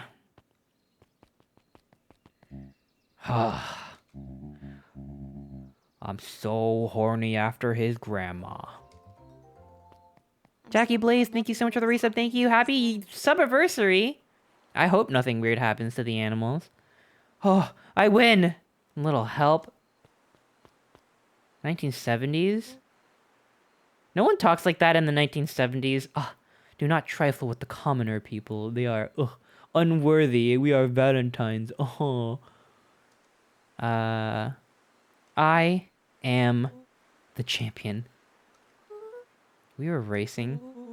Did that road get longer? Like anything ever changes around here. It seemed longer. You're just lightheaded from the run. You really need to pace yourself better next time. Not sure why I would take advice from second place. Has that sign always been there? Wait, what?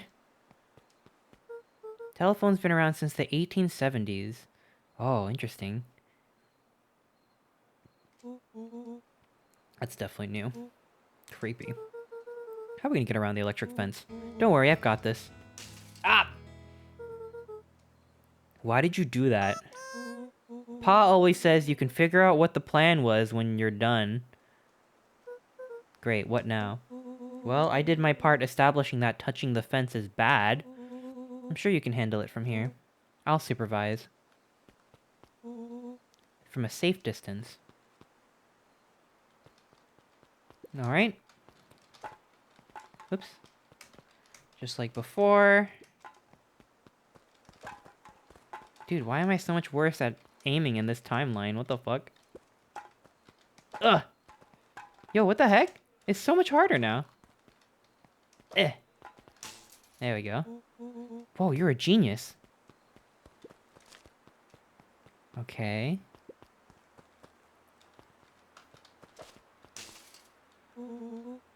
I think that did it. Luca, you never fail to impress. Alright. My friend thinks I'm cool. As the old warehouse came into view, Rollo began to bounce excitedly. Check it out. Dang, Rollo, you weren't exaggerating for once. Was there any doubt? This definitely needs investigating. Good thing 2 ace detectives are on the case. Yeah, let's get inside the fucking dumpster. Oh! Rumble? Oh, the art is so fucking cute. Did you feel that? What, the excitement in the air? You bet your butt I did. Check out this puddle. That's not normal. And this hose. Check out the hose. Where the hose at? Aw, man, the door's locked. Try harder. Get fucking skill issue. No dice, it won't budge. Oh well. This dumpster is new, right? I bet it's got stuff in it. I can't really see what's in here. Who did all this? My nose is itching. I think I smell some treasure. Are you sure that isn't the hazardous waste? Just help me get in. Rollo, it would be my honor to throw you in the trash. Come on, Lady Luck. So what's in there? Let's see. There's a squishy bag of squish. Wow. A good inch of stagnant sludge. Your natural habitat. Wait, hold the phone. Hold 2 phones. Check these bad boys out. Are those walkie-talkies? Just like Hank Atomic communicators. Wait, we don't have our own? I thought we had our own walkie-talkies. Ground command to Hank Atomic. Hank, do you read me? This is Hank Atomic, ground command. You're coming in 5x5. How are your vital readouts, Hank? It's getting a little stuffy in here. Requesting assistance for evac. Help is on the way. Uh-oh. Here comes Among Us. What was that? Someone's coming. Give me your hand. I'm trying. My hands are covered in squish. Oh! Scoot over. I'm coming in. Bum, bum, bum, bum. Luca is a boy. Or maybe it's ambiguous? No, Luca's a boy, I'm pretty sure. Tell me you saw that Among Us looking motherfucker just leave the fucking factory? Dude, I don't know what I saw. He's coming back, get down!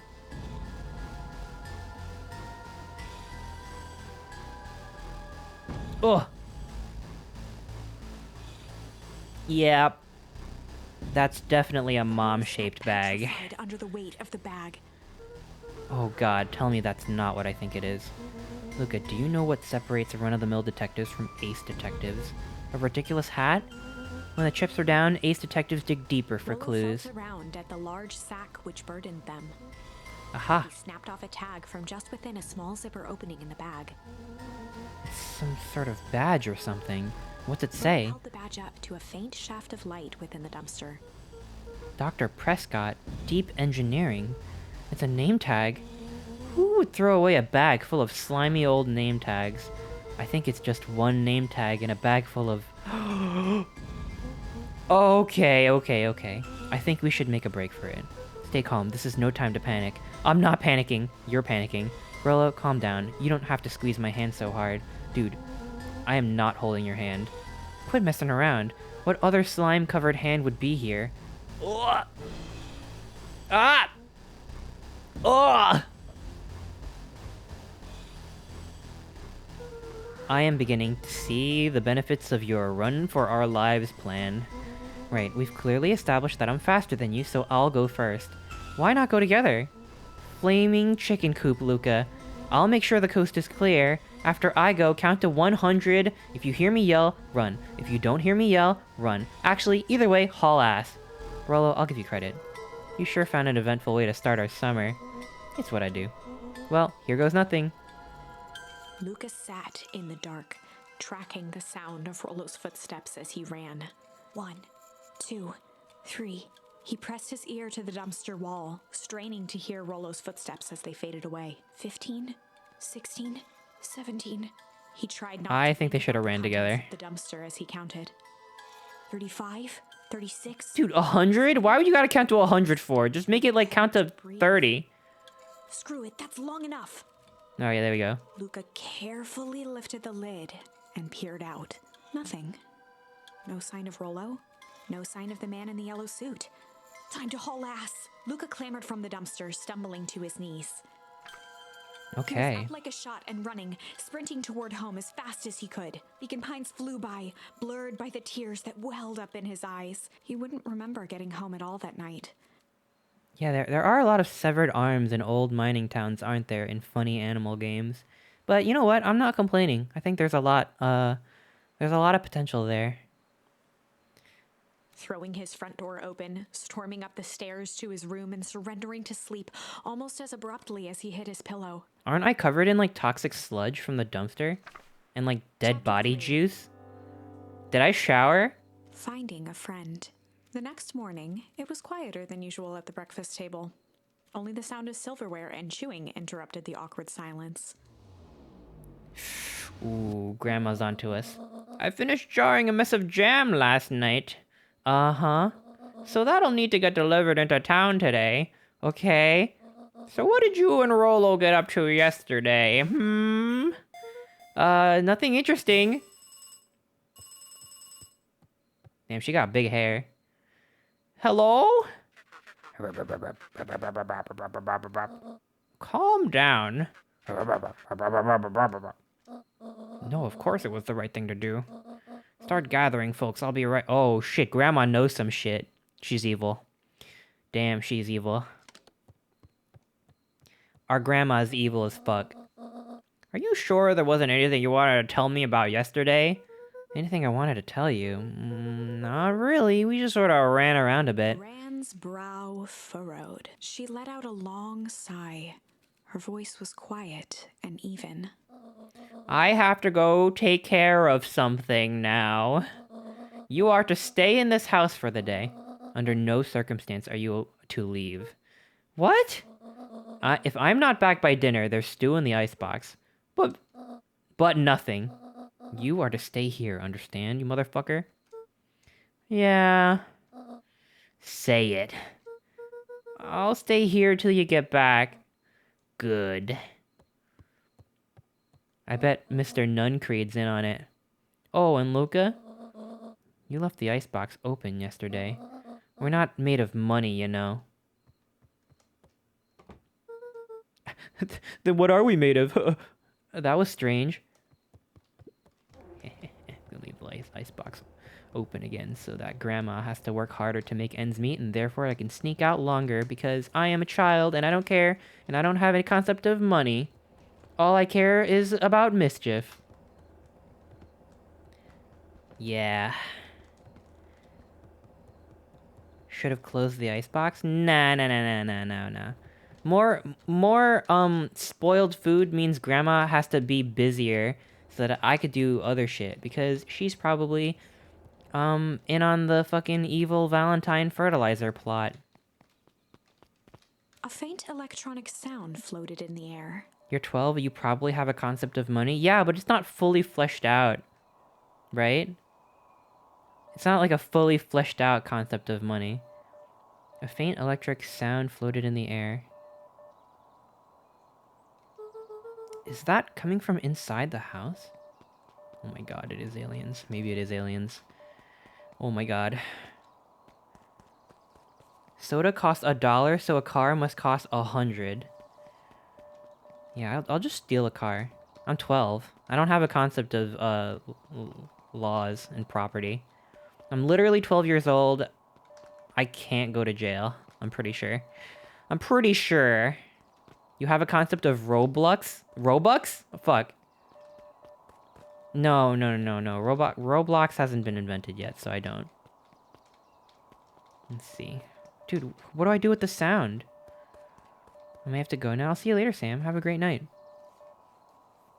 12 is the earliest age you can go to jail. Wait, really? Fuck. What the heck? In the United States, you can go to jail if you are mature enough to eat by yourself. What the fuck? How is that? No. No, what? That doesn't make any sense. Okay, whatever. Some creepy fucking radio noises. Maybe Roll is trying to send me like a message. I'm gonna leave the water running. I'm gonna leave the cabinets open, and then Grandma's gonna be so pissed at me. And that's gonna be funny. And then we can tickle her.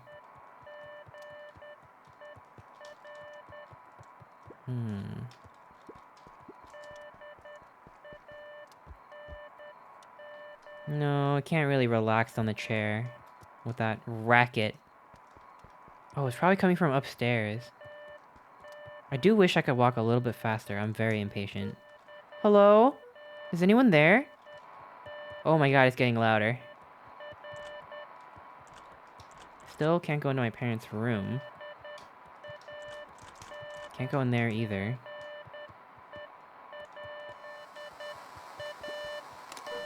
Hello?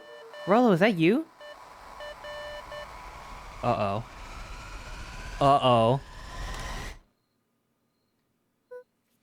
Over? Strange? I can strange now. I want to know who made the art for this game, especially the charms. I want to be like, you did a great job. Okay. He wasn't sure what to think. You think they're on Twitter? Probably, right? Is that SOS in Morse? Oh, shit. Uh-oh, someone's at the door. It's SUS. I want to follow them on Twitter. Me too! I'll have to check the credits after we beat the game. Luca glanced at the now silent. He wasn't sure what to think. Okay, I'm coming.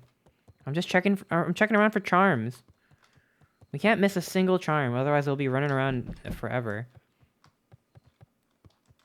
Okay, what is it? Oh, hey, Roxy. If this is about me accidentally kicking you yesterday, is Rolo here? No? Look at me, Luca. This is serious. Is Rolo here? No, I haven't seen him since yesterday. Rolo didn't come home last night. What? A pit formed in Luca's stomach. Where was the last place you saw him? We were playing around in Weepwood, and then it was late, and we went home.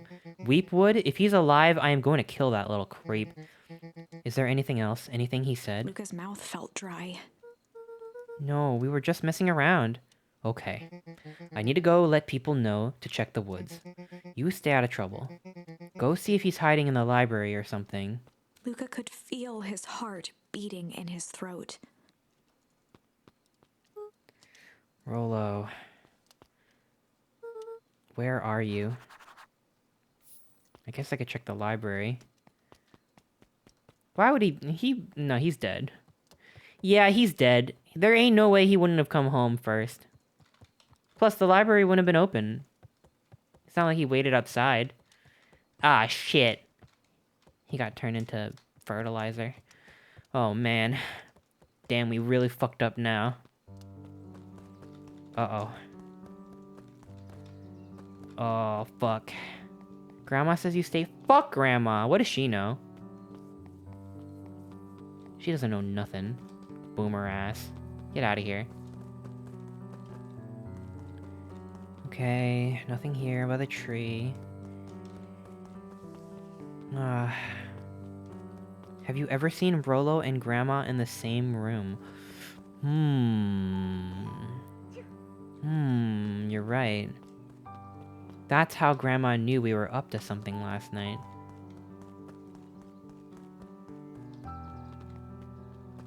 Okay.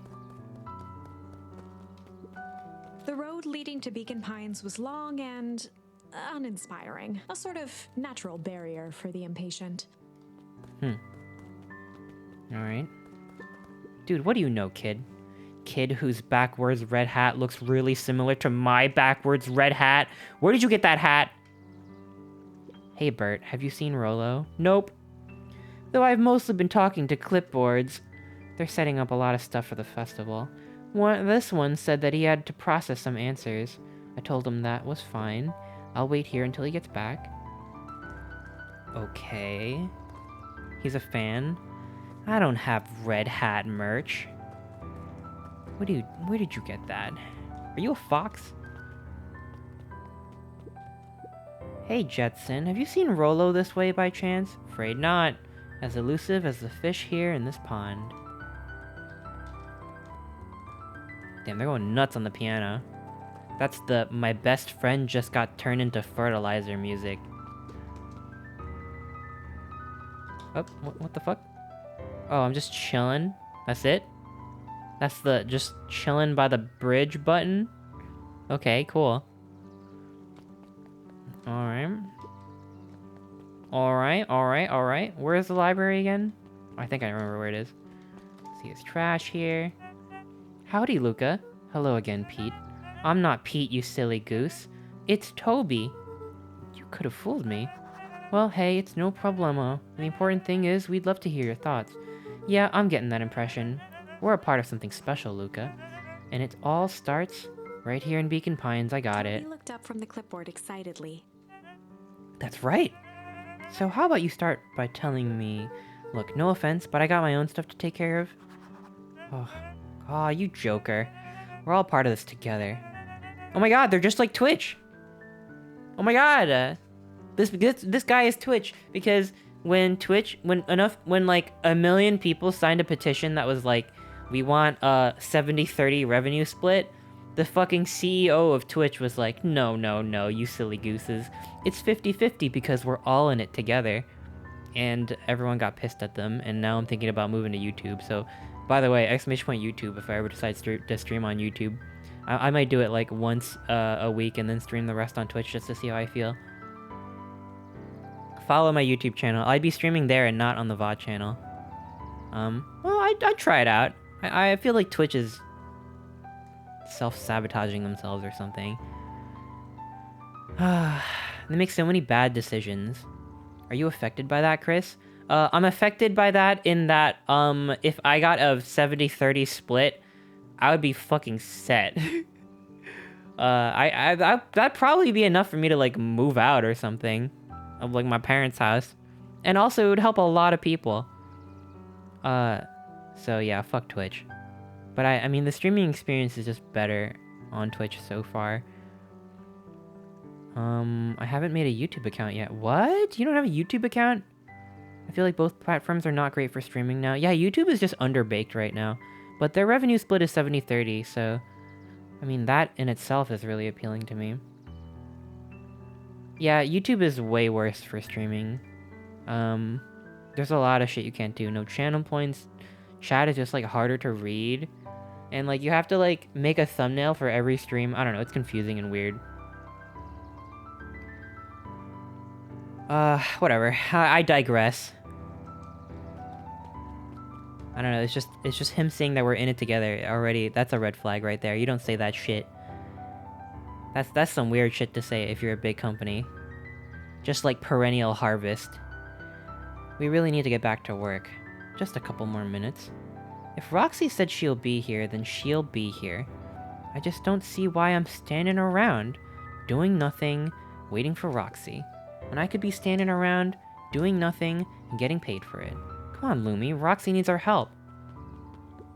Ugh, my parents wouldn't listen. No offense, but isn't Rolo always getting into trouble? Something feels different this time. What can we do to help? We need to check where the adults aren't. So I guess it's up to us to check Weep Wood. Our shift doesn't end for another couple hours. We could spend the time making posters. That'd be great. I guess. Right, Fitz and I will check Weep Wood. We'll be back later to pick up the posters. I think my dad has a map of Weep Wood. Let's swing by my house and grab it before we head out. Damn, Weep Wood is fucked up, huh? We're in it, and by it I mean the fertilizer, yeah. We're in the fertilizer! I guess Perennial Harvest could be juicing up the old factory for some nefarious deeds? But even still, even that seems a little bit too easy, right? That's a little bit too easy for this mystery. It's gonna be like Grandma is pulling the strings or some shit.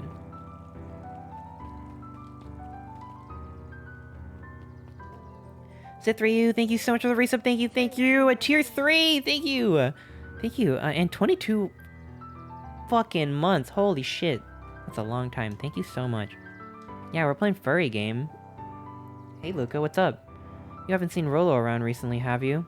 He doesn't come around here much. Not since they made a rule that he can only order decaf.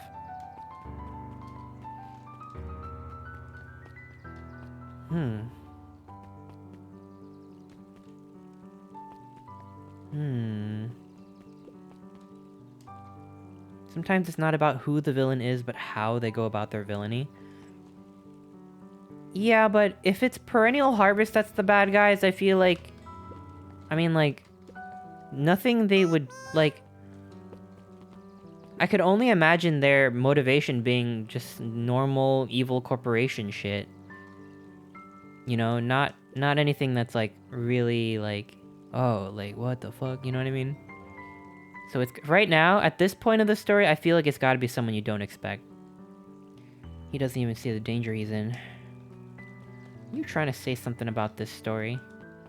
I really like this lizard, so let's head out a lizard. Hey Griffin, has Rolo been by? Haven't seen him all day. Sure he's up safe. He'll show up safe and sound. And when he does, tell him there's a strawberry chocolate double scoop waiting for him on the house. He'll like that. Oh yeah, he's so dead. When they offer the double scoop, you know he's dead. Asado, thank you so much for the resub with Prime. Thank you. 13 months.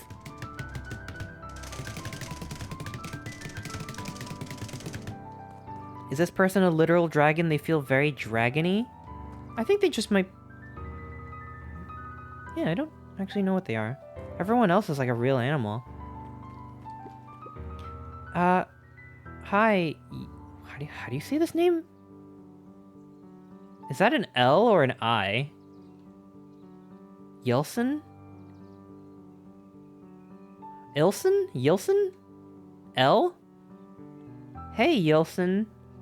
History Museum. It's laughable, really. Did you happen to see Rolo in there? No, just the shadow of a family. Clinging to a town, clinging on to the past. I can cling now! Feel free to check for yourself. But don't expect to have your mind blown. Okay, that's no way to sell a museum. Interesting. You got your plush? Oh my gosh, I hope you enjoy it, you taught me. Thank you. I really appreciate it. Lyson? Eelson. Oh yeah, Eelson sounds right. We all know Beacon Pines is a great town.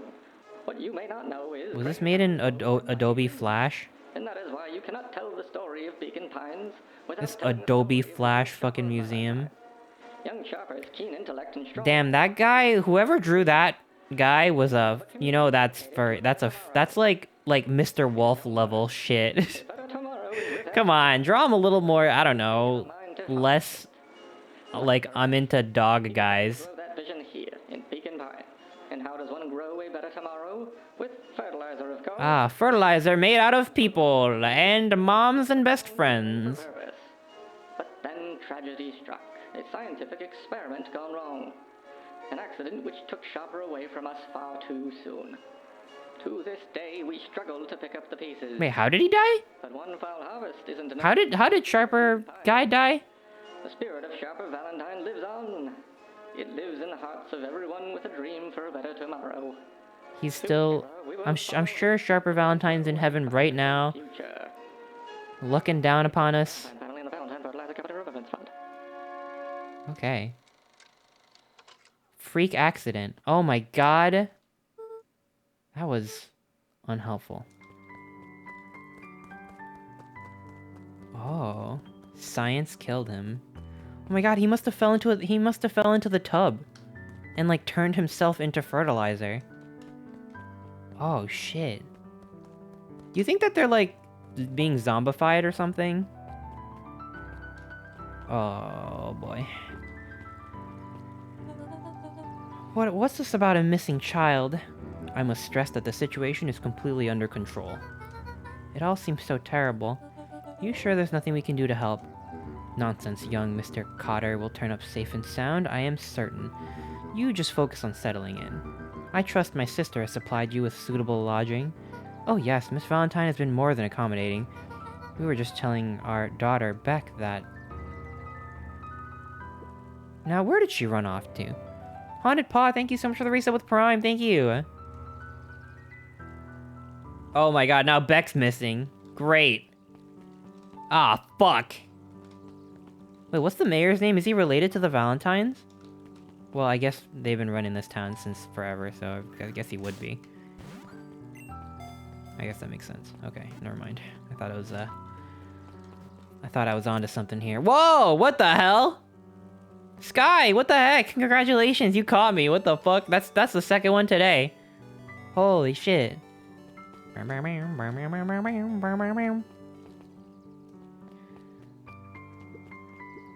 Hey, Dawn. Oh. Is it true about Rollo? Yeah, he didn't come home last night. I wonder if it's connected. Connected to what? I was checking on reports on increased activity around town. What kind of activity? Windowless trucks, mechanical noises, strange lights, your typical shady stuff. Who would be doing all that and why? Well, I have a few leads. The Valentine family is always suspicious. The perennial harvest certainly has the resources. Do you have any idea where Rollo could be? The best place to start looking is where the trail went cold. Where did you see him last? We were in Weep Wood, right by Valentine's fertilizer. I'll check out Weep Wood when my shift ends. I do my best work at night. Girl, you better be able to fly, cause I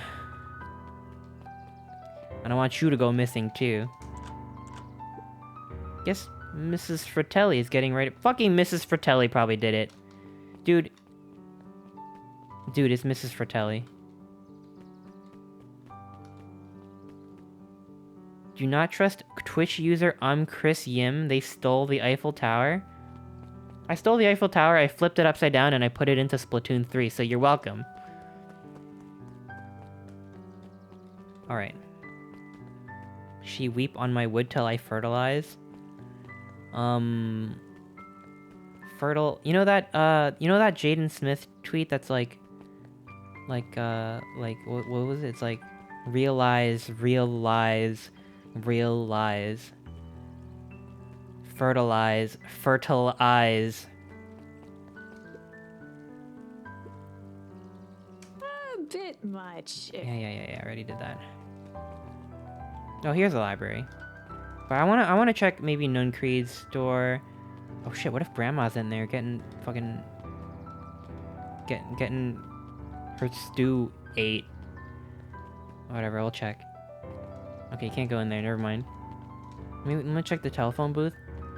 The phone booth was brand new. Part of perennial it didn't see much. Okay. No one's using it yet. They just invented telephones. Is this Night in the Woods too? I want to say there's a lot... I can see why people would say that, but it does feel different. Oh, the cobs I've eaten. A salad-centric travel guide for... Literally don't give a shit. Sally Seashores. Don't give a fuck. Off a smudge of 30 recipes. Don't give a shit. Succulent? Oh, hell yeah. A peek behind the curtain. The methods and ruminations of Patrick C. Montesquieu. One of the greatest acting minds by Patrick. Oof. Oof, big oof. Is it the same developer? No. I mean, besides Animal, Mining Town, and Severed Hand, I feel like it's quite different. The bottom corner shelf was a dusty array of thick science books. Only one binding was clean enough to read. Cellular biology. Mitochondria is the powerhouse of the cell. There's still more to learn here. Phosphorescence. More like my complete loss of interest. Wait, that's not my laugh button. I meant to do this one. I haven't used my laugh and clap button in a long time. I forgot where they were.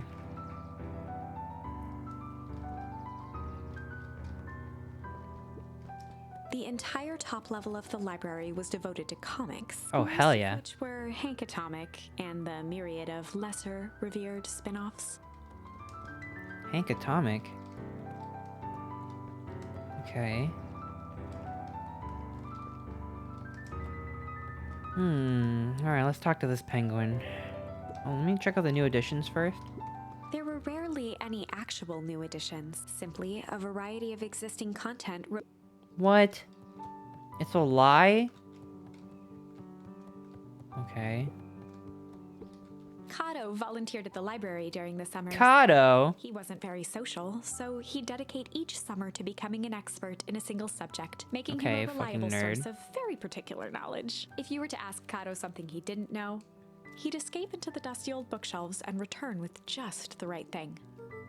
Hey, Kato. Was lost in his reading. Luca crooked his neck to see the title. Introduction to Melitology. Me Littleology? Oh, hey, Luca, you snuck up on me. Good book? I don't know, just started it. Gestured to the shelves. Are you like 5? You look like a little like a bab. How are you volunteering at the library? This guy looks younger than Luca.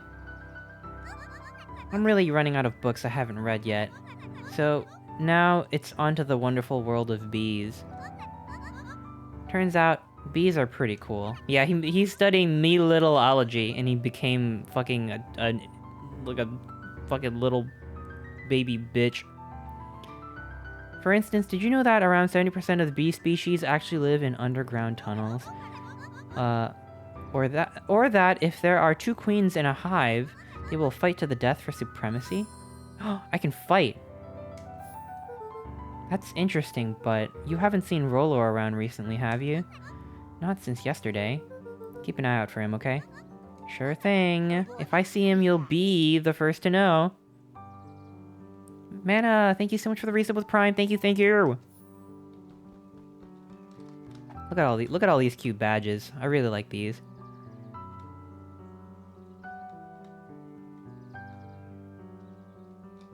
I like it. Alright. What's up with you? Jace? Oh, hey, Luca. Did Rolo come by? No. I was actually surprised. He's usually here early on days when a new issue drops. Rolo's the biggest Hank Atomic fan I know. Besides myself, that is. Well, if he does swing by, tell him to meet me you know where. I don't know where. Oh, no, he knows where. Oh, roger that, Space Cadet. Penguin because of the book publisher, Penguin Random House? Oh, good. That's a good catch. I actually would not have thought of that. Tetsuneko, thank you so much for the resub. Thank you, thank you. I really appreciate it. 13 months. Holy shit. Thank you, thank you, thank you. There's nothing in the fucking library except I can fight now. Oh, hello. What the fuck are you? Who are you doing? What? I mean, who are you and what are you doing is what I meant to say. What sort of monster puts candy behind a locked door? Oh, yeah, Mr. Nuncreed works weird hours sometimes. Of course he does. How about you? When do I work? No, what's your name? Luca Van Horn? You're new here? Yup, not by choice. Beck's family moved often, giving her little time to establish any real connection. She would tell you she prefers it that way. I'm looking for my friend Rolo. He didn't come home last night. So, he's missing. I guess so. Like, missing? Does that sort of thing happen a lot around here? Luca shifted his feet uncomfortably. Well, that sucks. Yeah, so I should probably get going. Bye. Hey, wait up. What? Beck pulled a coin from her pocket. I'm coming with you. What? So says the unlucky penny. Unlucky? Yeah, well, technically it landed on heads. Leave this kid to find his friend alone, but I always do the opposite. That's kinda like me and Rollo. Guess Rollo is my unlucky penny. That settles it. A person should never be without their unlucky penny. Let's go find him. My name's Beck. Pleasure to meet ya, Beck. I suppose I could use some help. Try to keep up. Yeah, I'm pretty fucking fast, as in I walk like 2 miles per hour. Wait, do I get new dialogue if I talk to these guys? I don't think so. Okay, never mind.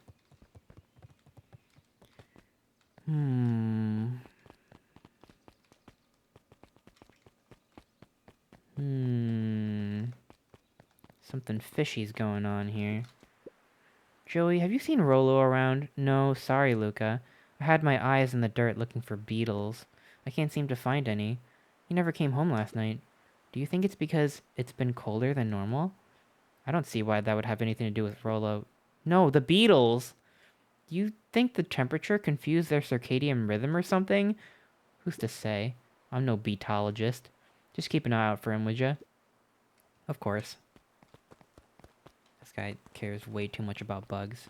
He's probably evil. After the foul harvest destroyed their wealth and reputation, the Valentines shuttered off their estate from the rest of town. Wait, it destroyed their wealth? They still look pretty fucking rich to me. The Valentine mansion loomed over every other building in town, both figuratively and literally. Okay. I don't think they're evil. It'd be too easy. I don't think it's the perennial harvest either. It's gotta be Grandma. She's the most suspicious so far. Yeah, it's all Grandma's plan. They made a deal she couldn't refuse. Maybe it was Grandma in the suit.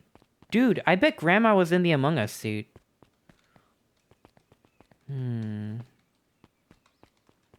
Dude, I wish there was a Chester cameo in a game like this. I think that'd be awesome. I wonder if anyone would ever sneak me in their game. I think that would be cute.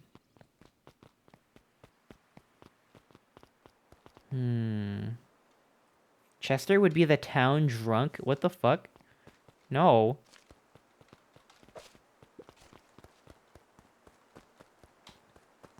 I'll make you the enemies, like I'm like a Goomba. Oh no, not the green slime. Ah, shit.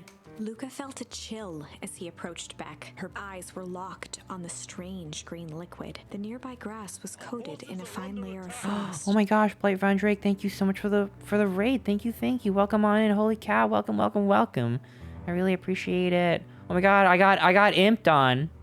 Get imped. Oh fuck. Oh shit. Oh my god, I got abyssal goated. Welcome on in, everyone. Welcome. We are playing Beacon Pines. This is a... Well, I mean, I guess you could technically walk around and stuff, but it's more like a visual novel / story type game. It is about this small town and this boy named Luca Van Horn, and a lot of shady stuff is happening in this town. Some backstory: our dad is dead, and we are sad about that. Our mom went missing, and we're also sad about that. We live with our grandma, who's kind of suspicious, and our best friend just got missing after we snuck into the abandoned warehouse factory together, where they're doing evil shit. I don't know, we don't know who yet, but when we were running home, our friend Rollo disappeared, and now we are looking for Rollo. We made a new friend. This is Beck. And also we are looking at green slime, so now you're all caught up. The nearby grass was coated in a fine layer of frost. Is this sort of thing normal around here? Because puddles of glowing ooze are definitely not what I expected from this place. I have no idea what that stuff is. Well, the next obvious step is science. And what does science suggest? Poke it with a stick. Luca watched as Beck dipped a broken tree branch into the goo. Oh no, don't do it. It's gonna travel up the stick and corrupt you. Beck's eyes widened as flowers grew from the dead wood. Oh my god, what? It's life juice. First small buds Oh, it's definitely made out of quickly people. bloomed into Ain't no way you butterflies. can make magical growing juice without turning people into it. What the fuck? Cool. As quickly as they had grown, the flowers began to shrivel and turn gray. Oh no. Beck dropped the stick with a grunt of disgust. Okay. So the science tells us this skunk is weird as hell. Yeah, it seems dangerous. Hey, Tish, look what the cat dragged in. Yeah. I don't have time for this right now, Iggy. Aw, don't say things like that. It hurts Tish's feelings. Ain't that right, Tish? Yup. She looks fine to me. Why, hello. I don't think we've been properly introduced. No, they're bullies. They don't look like bullies, but they're bullies. Chester is not an alcoholic, I'm pretty sure. I think that Chester is just susceptible to peer pressure. And that's what peer pressure does to you. I guess it could lead you down a dark path if you're not careful. Thank you for the biddies, follower. Thank you. Is the game too loud, you think? I feel like maybe the game has been a bit loud. I want to turn it down just a little bit. How's the audio? By the way, everyone go check out Blight Von Drake. Go give him a follow. Thank you so much for the raid again. Welcome, raiders. Welcome, welcome. I'm carried away by the story right now. Right now, we're gonna kick these people's ass. Why are they dressed so brightly colored for bullies? Audio's fine. I'll turn it down just a tad. Iggy's the name. This is my compatriot, Tish. Yup. You probably heard of us. Can't say I have. I'll forgive you just this once, on account of you being new around here. Why would you hang out with this dud? Oh, he seems pretty alright. Iggy, why do you have to be so... you? Has he ever told you that his parents skipped out on him? Shut up. It's true, they got tired of having such a pathetic kid and left him. Iggy, I'm going to fucking kick your ass and make you eat this mystery slime so that you shrivel up and die. Don't talk about my family. Ha! Well, look who's grown a backbone now that there's a girl around. First, his pops croaked, then his mom finally couldn't take it anymore and bounced.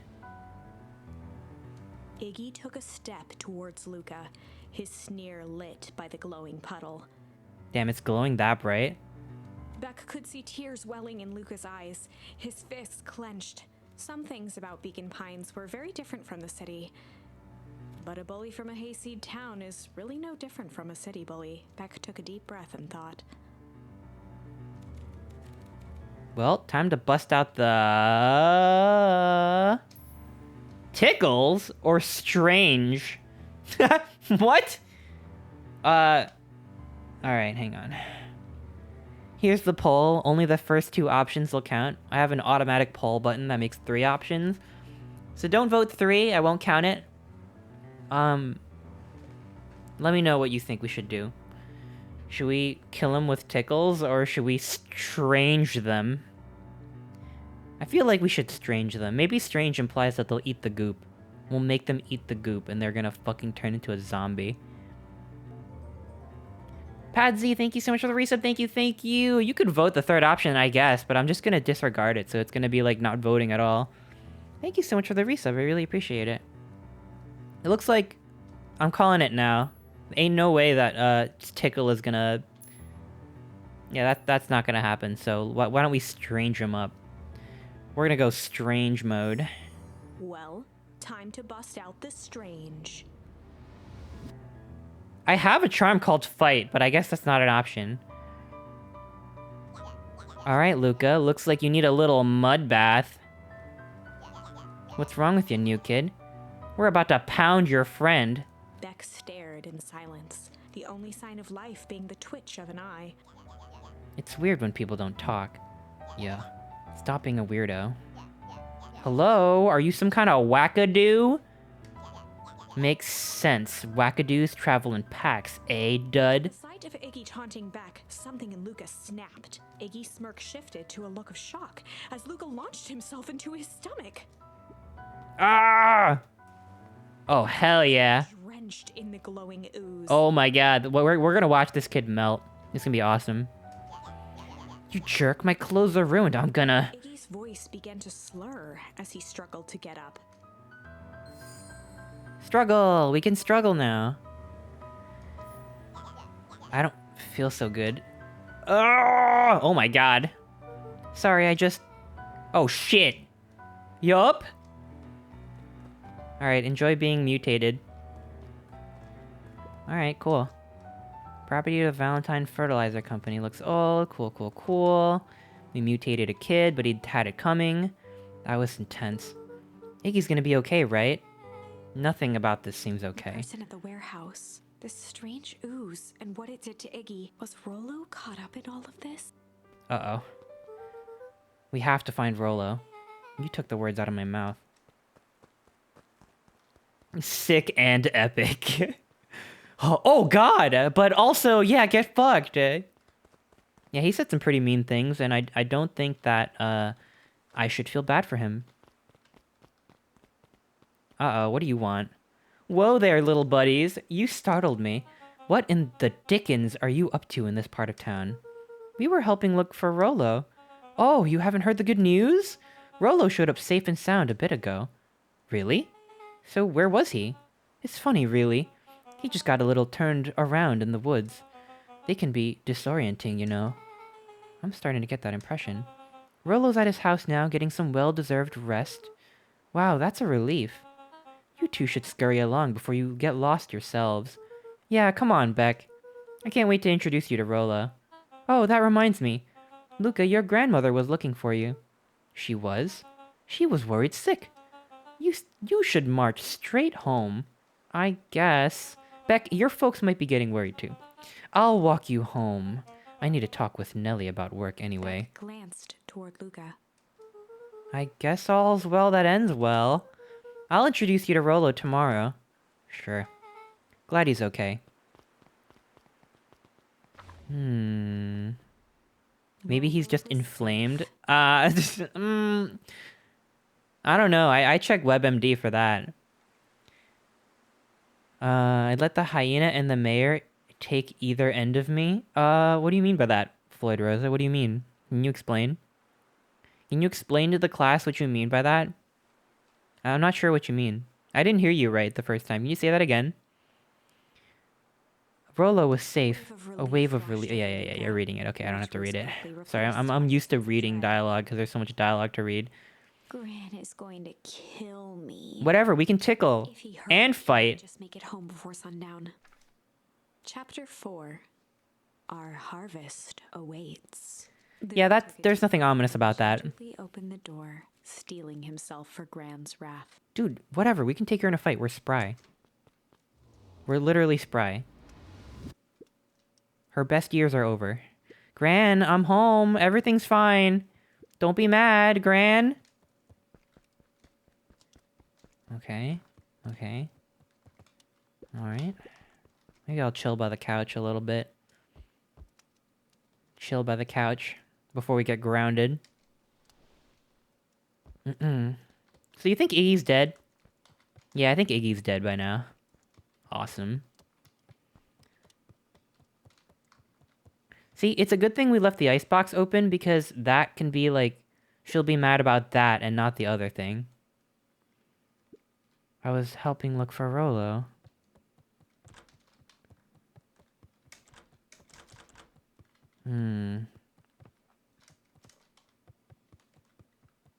Yeah, if you make your grandma mad about a lot of things, she'll lose focus and not be as mad about that one thing. Luca was That's my strategy. alone.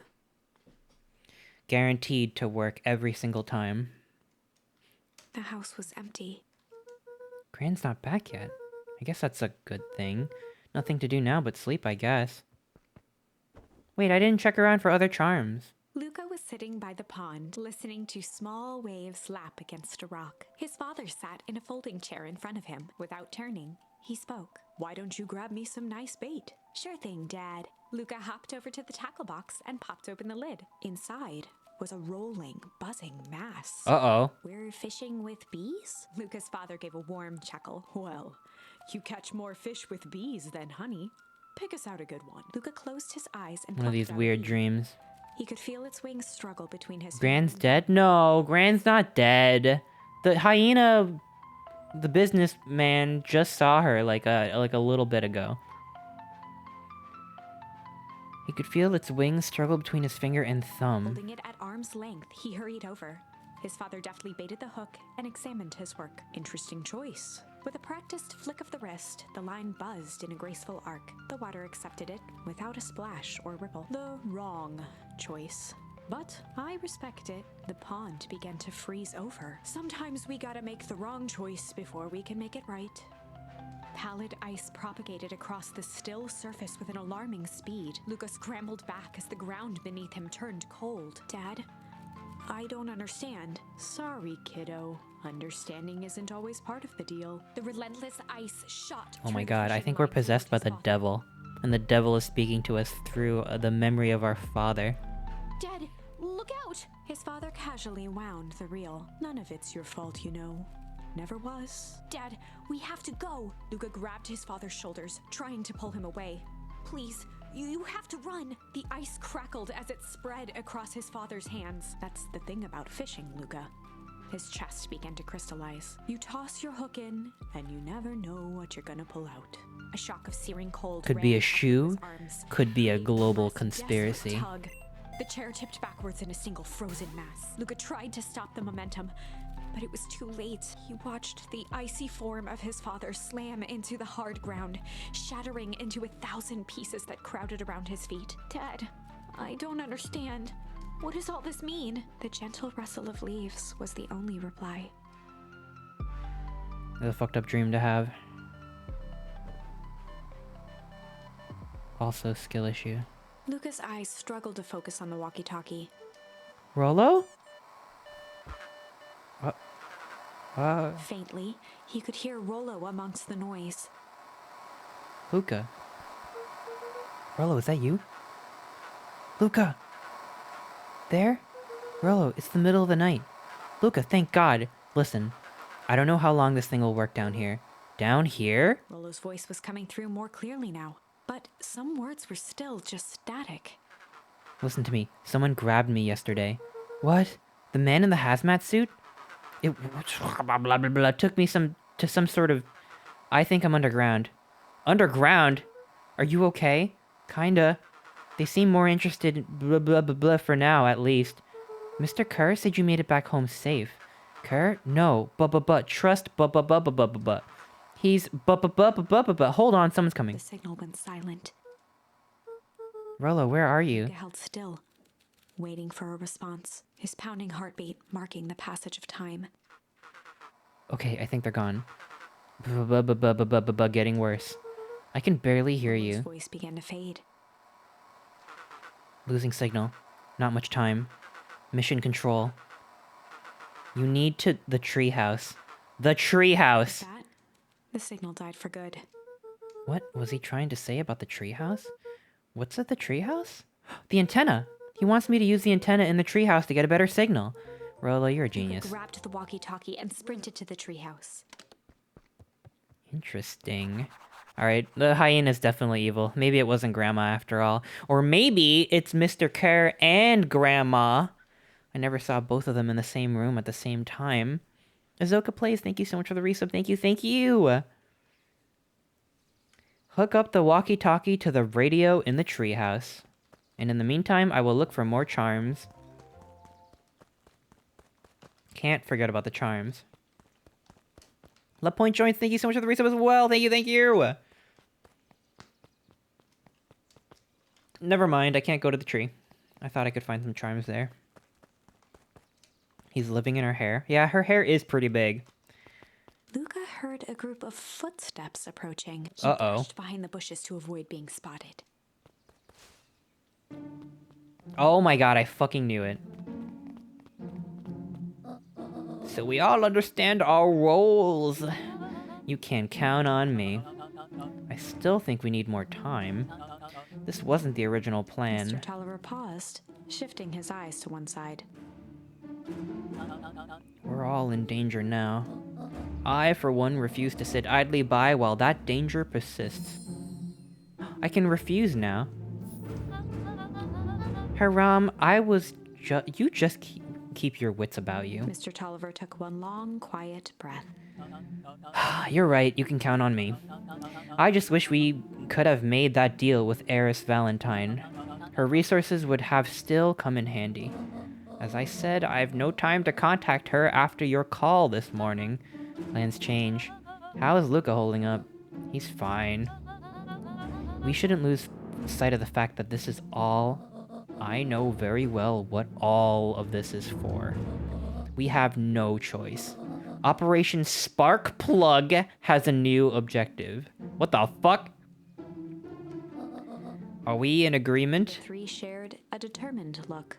Spark Plug? Good. We'll reconvene after the festival. Girl boss moment? Gran, why are you meeting with Mrs. Fratelli and Mr. Tolliver late at night? Hey, Luca. Wah! Dawn, you scared me. How long have you been in there? Oh, just a few minutes. Earlier today, I saw Mr. Tolliver and your Gran enter the diner together. When my shift at the newsstand was over, they still hadn't left, so I used the greatest tool of any investigative reporter. Time. When they left, I tailed them here. What do you think they're up to? Whatever it is, they seem organized and determined. They mentioned the festival. Yeah, I heard that too. Has your Gran been doing anything different recently? Anything strange? She got a phone call this morning and rushed out the door. A call from Haram Tolliver, it seems. She was either furious or terrified, or both. Luca, be careful out there. I think we might be in the middle of the scoop of a lifetime. I will. Aren't you coming out? Nah, I'm gonna stake out here for a bit longer. See ya, Luca. Can't go that way. Let me check the stump. Gotta check the stump. Gotta always check the stump. Okay, so they kidnapped Rolo, our best friend, and hid him in some kind of underground bunker. We gotta go to the treehouse. I know where the treehouse is. Let's see what's going on over here. And also, there's mystery slime that mutates you. Cool, epic. I did it. I changed the sign. Splendid. Did anyone see you? I don't believe so. You were right. It was simple enough to just rearrange the letters. Odd choice for a prank, though. In situations such as these, odd is good. Two boys shared a mischievous grin. Can't wait for everyone to see the big reveal. It should be quite memorable. Let's make ourselves scarce for now. What the fuck are you planning? Also, you're like 8. What are you doing? What the fuck? Are they trying to like poison the whole world's water supply or some shit? Before I go check on the treehouse, yeah, Rolo will be fine. God damn it. This is a lead, though.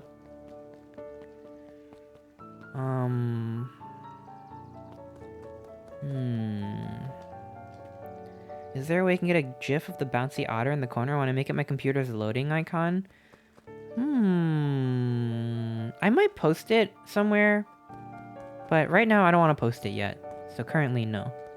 I'm not sure if I want to keep that thing bouncing in the corner. I was thinking if it might be too distracting. Old Pickler's Pond.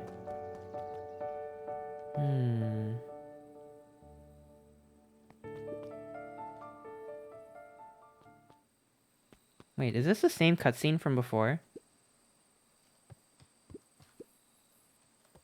I think this is the same cutscene.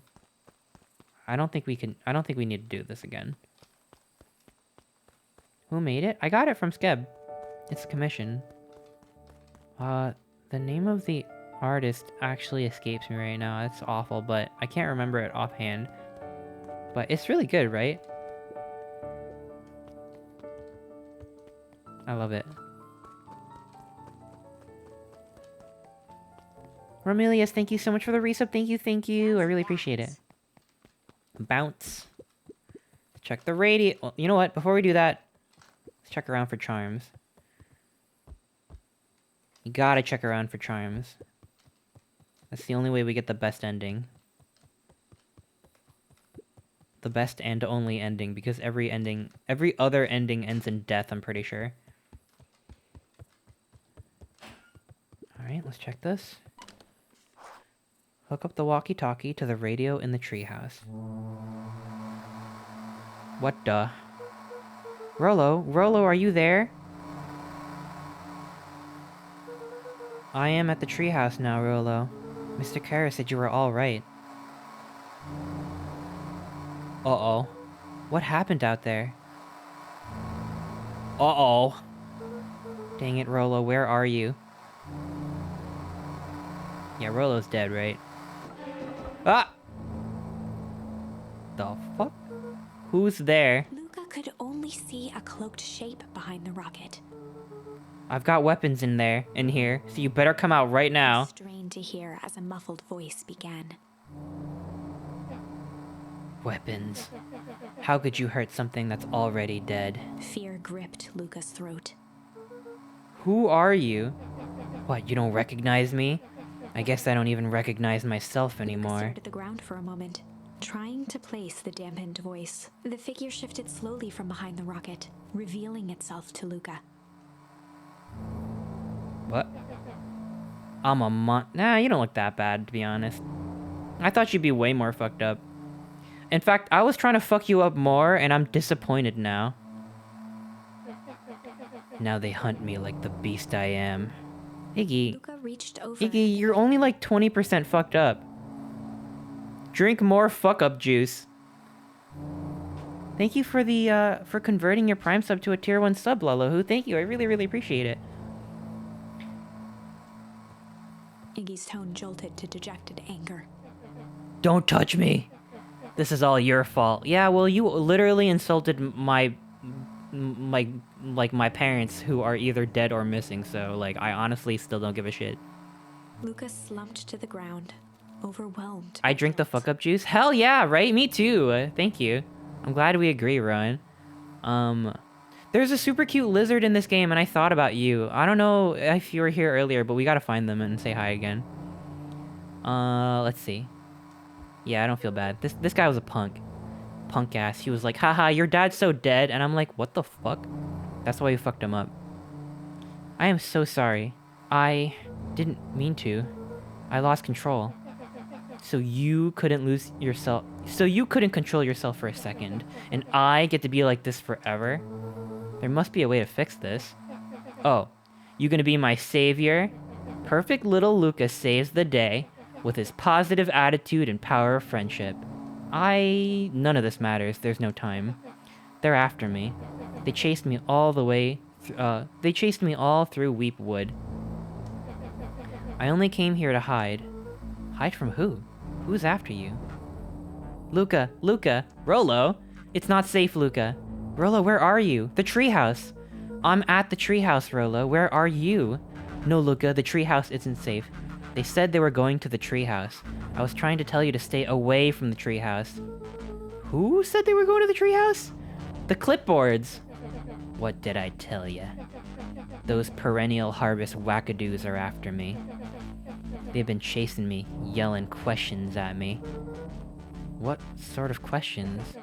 They were saying the same stuff they always do, but it's different now. Less asking, more threatening. We're gonna figure this out, Iggy. Yeah, well, thanks. Hello? Is anyone present in this arboreal domicile? Oh shit, they know the code. Crap, they found me. Luca, what's happening? Don't panic. You stay here, I'll see what they want. Oh my god, they're all identical. Maybe the mystery goop turns you into like a perennial, like, you know, it's like a fucking Avatar The Last Airbender Judy type situation. Maybe they turn you into like the identical cat. Hello, Mr. Van Horn. We would love to hear your thoughts. Do you have time for an informal chat? We will be brief. Your time is valuable to us. I'll be down in just a second. course, of course, of course, of course. Oh my god. We have a problem. Luca, you gotta get out of there. Who's out there? Is it them? Yeah, it's the clipboards. A bunch of them. How many? Maybe all of them? And yeah, you were right. They were saying the same stuff, but with the creepy knob cranked to 10. Might young Iggy be present? We would love to hear his thoughts. Run! Iggy slumped to his knees. I don't know what to do. I'm just so tired. Luca, what do we do? Luca grabbed the walkie-talkie and headed for the window. Follow my lead. Luca and Iggy climbed up the back of the treehouse to its roof, where Rollo had constructed his MCDC. The what? The Mission Control Defense Cannon. Oh. Behind the crowd of clipboards, William Kerr strode forward, a warm smile on his face. Iggy, there you are. You gave all of us a heck of a scare. Go away, just leave me alone. Oh, I'm sorry, Iggy, but no can do. Don't worry though, we're here to help. Help? Then why were you chasing me? Luca, can you talk some sense into your pal here? Just look at him, he's not well. What's wrong with him? What did that gunk do to him? Well, that's a pretty honkin' big question, Luca. All you need to know is he's sick. He's real sick, Luca. I just need you to let us up there and take care of him. You told me Rollo was okay, that he was back at his place resting. He is. Poor fella just got a little lost. That's a lie. That is a hurtful thing to say, Luca. I thought we were buddies. Why? Because he lets you ramble on like a wackadoo? Nobody likes you, you creep. Kerr's smile faltered. Why don't you pop down here so we can have a face-to-face? Yelling like this is gonna give us all a heck of a sore throat. And who wants that? This grip tightened on the MCDC. Kill him! What did you do to Rollo, you liar? Well, shucks, Luca. The only teeny tiny fib I told you was that he was at home. He is resting, and he is perfectly safe. For now, at least. What happens to him is up to you, Luca. Look around. You're in quite the pickle, and I am the only person in the whole wide world who can help you. You get to decide how this ends. Luca's mind raced. He was caught in a trap. What do you do when there's no hope? Iggy wiped his cheeks with a sleeve. What are you gonna do, Luca? Luca drew himself and decided to take the only option they had left. What? Ah, there aren't that many options at this point. Luca drew himself up and decided to take the only option they had left. Okay. Why are all the hot guys evil? Maybe you're evil. He swung the Mission Control Defense Cannon. Maybe around. other evil He people confidently find smiled other at evil William people Kerr. hot. And that's how they propagate. Yeah, I'm gonna fucking kill this guy.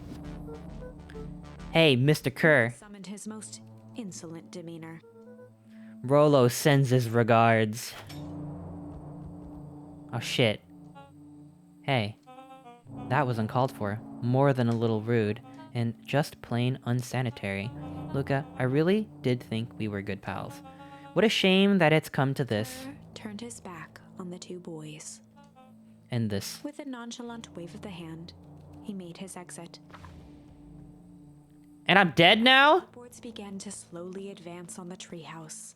Luca looked to Iggy with resignation in his eyes. The end.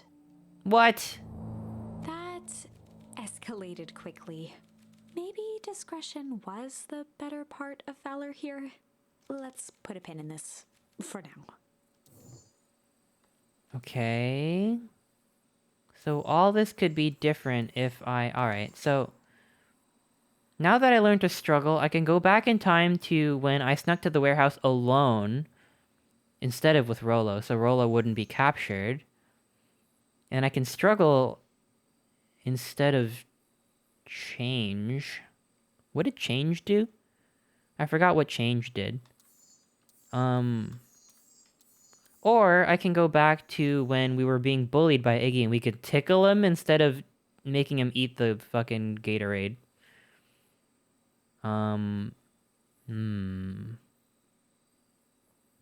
All right. Well, I guess we're in the Rolo route, so we can do tickle instead. Yeah, change just made you get caught. Sucks. All right, let's tickle him. Well, Tickle your time bullies, to folks. bust out the tickles. Hey Tish, want to see something cool? Yup. Check it. Beck lunged forward and began to tickle under Tish's arms. Oh god. What the? Tish, is she tickling you? Tears began to form in Tish's eyes as she gasped for breath between gales of laughter. Beck redoubled her efforts until Tish finally had had enough. What just happened? She seems nice. Sorry for the interruption. I think you were just threatening us. Eddie's eyes darted around, a realization dawning on his face that he was now outnumbered. I just remembered I have somewhere to be. See you around. Iggy kicked at the puddle before making his escape. Oh, fuck. Uh-oh. God damn it. I thought we were going pacifist route. Now Beck is gonna be all fucked up. What a little creep. Beck, I think you got a little ooze in your hair. Beck shook the ooze out of her hair as best as she could. Is it bad? It depends. What are your feelings about having a more mature, refined look? Oh, God.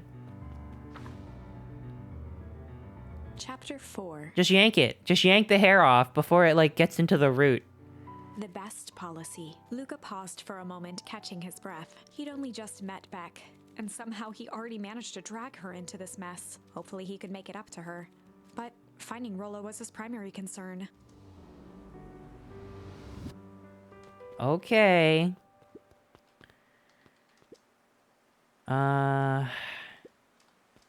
Alright. Well, I don't think that she's, like, gonna be fucked up forever. Luca, what the hell are you doing here?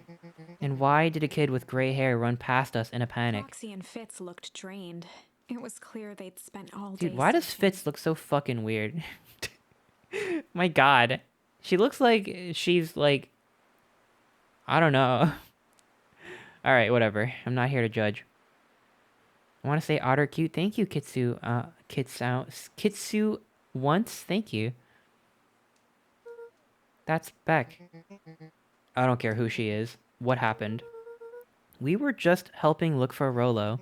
Luca, I need you to start telling me the truth. Roxy's temper could often be dismissed as the impatience of an older sibling, but this was the most intense Luca had ever seen her. Her eyes were wild and unfocused, looking straight through Luca. We're running out of In time. a torrent of rambled words and tears, Luca broke down. Rolo and I weren't just playing in Weepwoods yesterday. We were investigating lights at the old Valentine warehouse, but someone was there in a strange suit, and we hid in the dumpster and had a heavy bag dropped on us, and I think it was a body. So we ran, but we got split up, and I ran home. It's all my fault, and now my best friend may never come back. Whoa. Whoa, way to trauma dump on us, kid. I'm gonna have to ban you for that one. Wow. Still exhausted and angry, softened briefly as her eyes hunted the ground in thought. With a determined sigh, she looked up at Luca. It's not your fault, Luca. Rolo's gonna be okay, I Roxy promise. drew herself up. I'm gonna fix this. Luca, go home. But I want to help. This is too dangerous for a kid. I can't just sit around. I have to do something. Roxy tried to think of the safest place to send Luca. You go back to that little treehouse you two like to play in. Wait there in case Rolo shows up. Sound like a plan? Luca wiped his cheeks and gave a quick nod. You did the right thing telling me the truth. Now, scoot. You really believe his story? What other option do we have? Things have been strange around here leading up to the festival. My dad has been acting weird lately. Well, weirder than normal. Into the puddle, Roxy rubbed her arms to warm up. Don't touch it! Why is it so cold here? This place gives me the willies. Don't drink it! Wait at the treehouse in case Rolo shows up. Got it. Let's check our quest log. Check our actions. Okay. Keep out. They boarded it up. Okay, cool. I'm gonna take a mushroom for the road. What did I just hop into? And what's up, Chris? How's it hanging? Welcome, welcome, 816-406-7269. That's an interesting name. How did you come up with that name? I'm curious. Does it have a meaning? It's not just your phone number, is it? Or maybe it's like the phone number of someone you don't like, so you want people to call them. What the fuck? But hi, I'm playing this game. It's called Beacon Pines. Our best friend got kidnapped, and we have to uncover a conspiracy that's somehow plagued this small town. Just hopped into the best game ever. Welcome, Xeno was here. Just wanted to say this before I leave. I've been having trouble sleeping for a while. Decided to try snuggling my long boy at night. I haven't slept so well in a year. Oh my gosh! I am so happy to hear that, Proto. I'm glad that it helps. I have trouble sleeping too, so I know what it's like. I hope it gets better for you soon.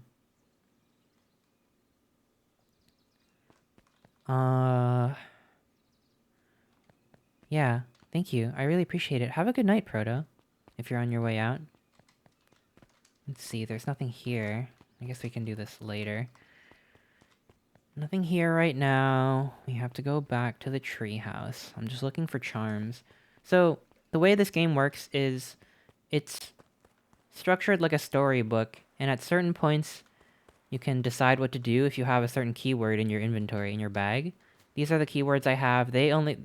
You can't use any of them. The game gives you the options. But you unlock more keywords by searching and doing stuff, so that's why I'm kind of walking around. Like, let me talk to this guy. Alright, he's not talking to me.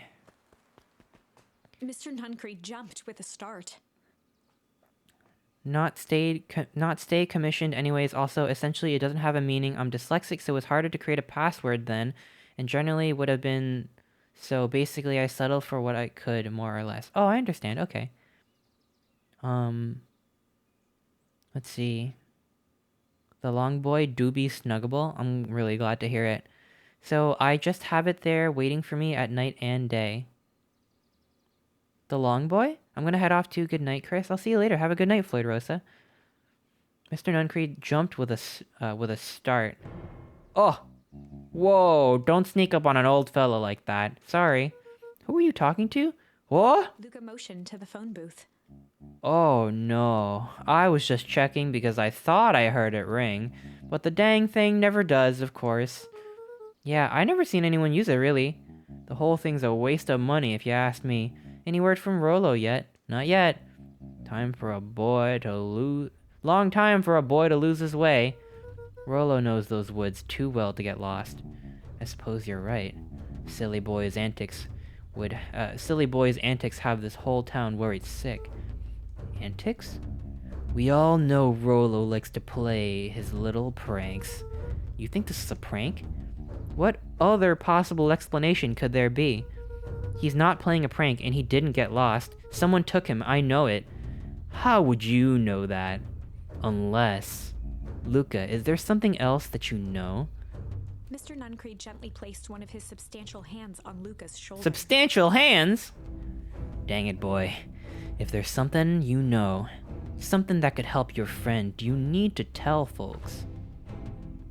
This guy's fucked up! Peered up at Mr. Nuncreed. Kind eyes warmed a stern face. There was a deeper emotion hiding beneath it all. It was subtle, but Luca could sense something eating away at him.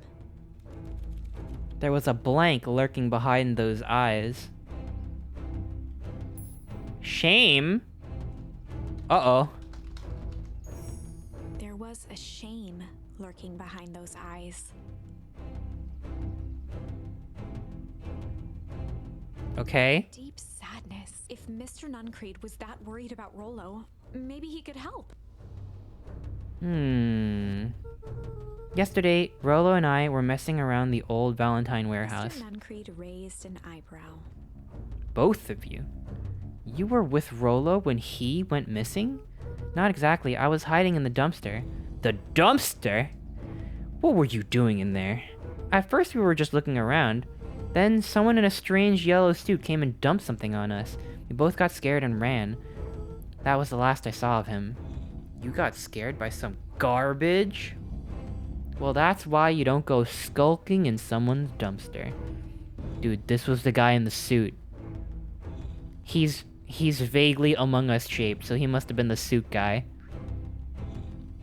It wasn't garbage.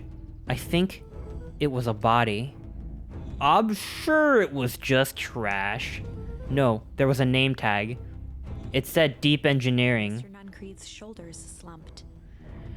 Wish you wouldn't have said that. A deep sigh bellowed from his chest. And now I'm gonna have to kill ya.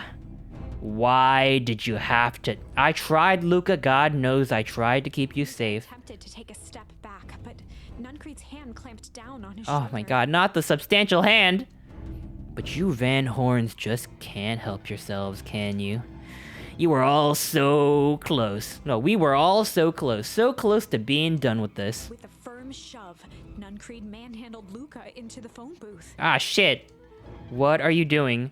It's out of my hands now. My big substantial hands. The door latched shut with a mechanical hiss.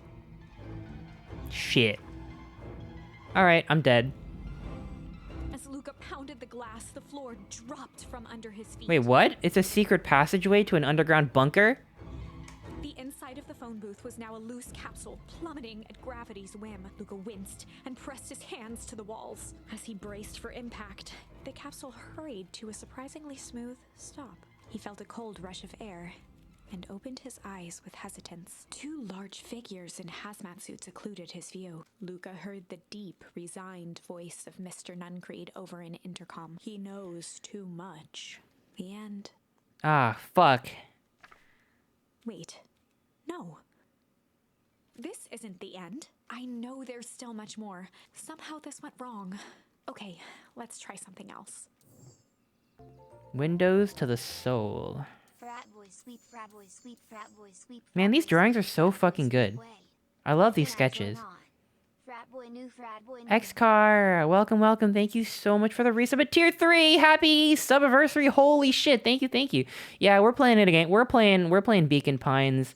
There's some dark secrets in this town. They be kidnapping people and silencing them and turning them into, I guess, fertilizer juice? Maybe? Who knows?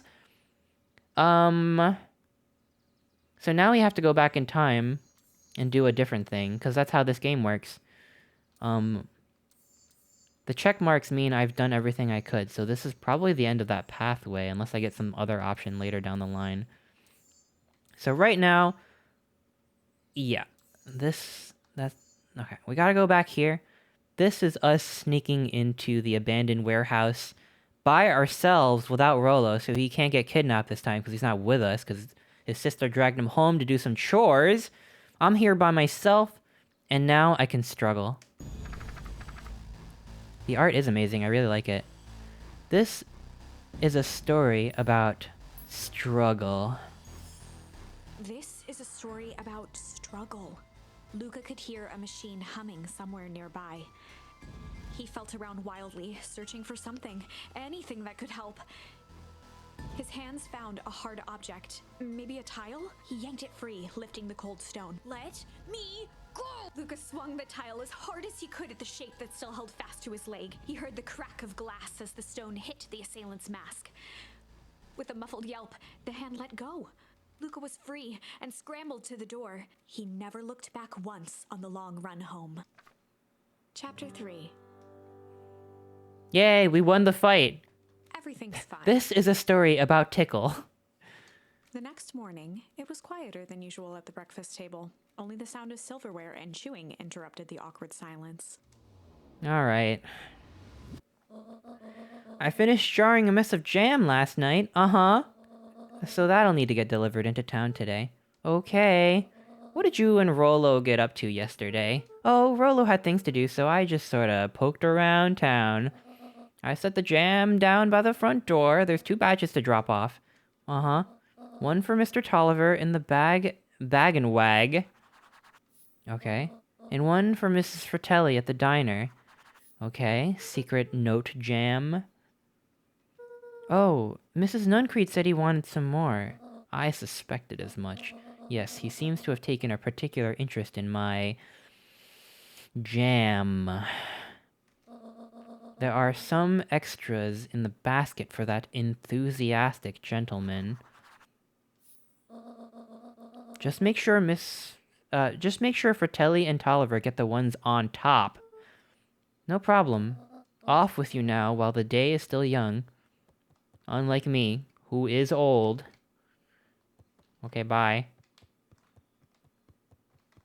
Wait, I gotta check around for more charms. There could be more charms hidden around here. So obviously Grandma is part of the resistance and she's sending secret notes to Fratelli and Tolliver in the form of jam. So if I get those jams mixed up, the whole plan is ruined. Damn, I wish you would just tell me. You could just tell me the truth, Grandma, next time.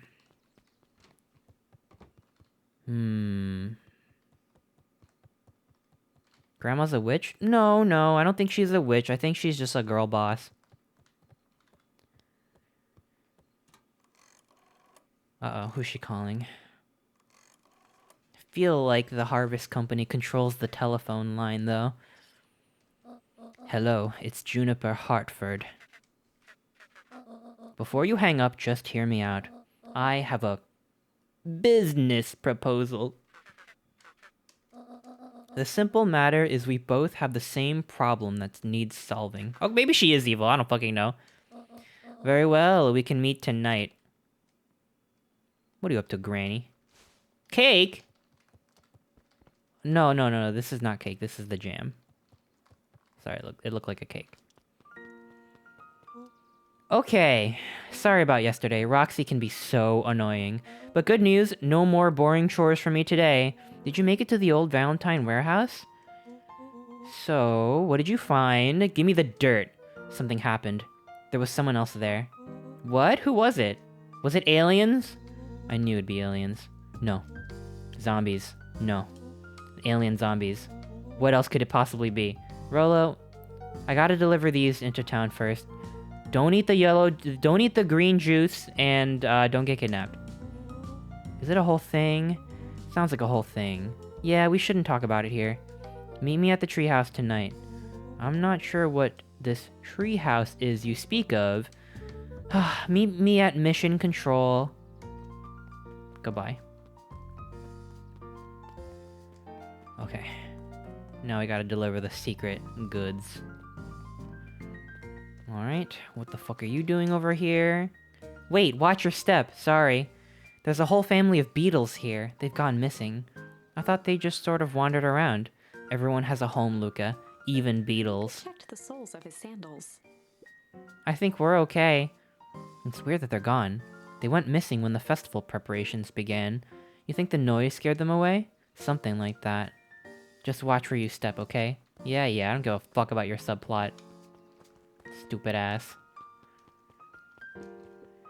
You can tell those jerks. It doesn't matter how many boxes they pile up. I ain't moving. Okay. Alright.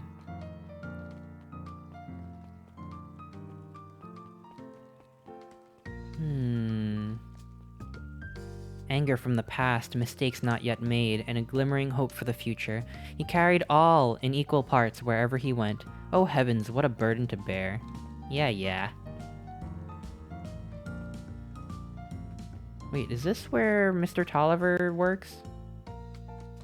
I literally don't remember.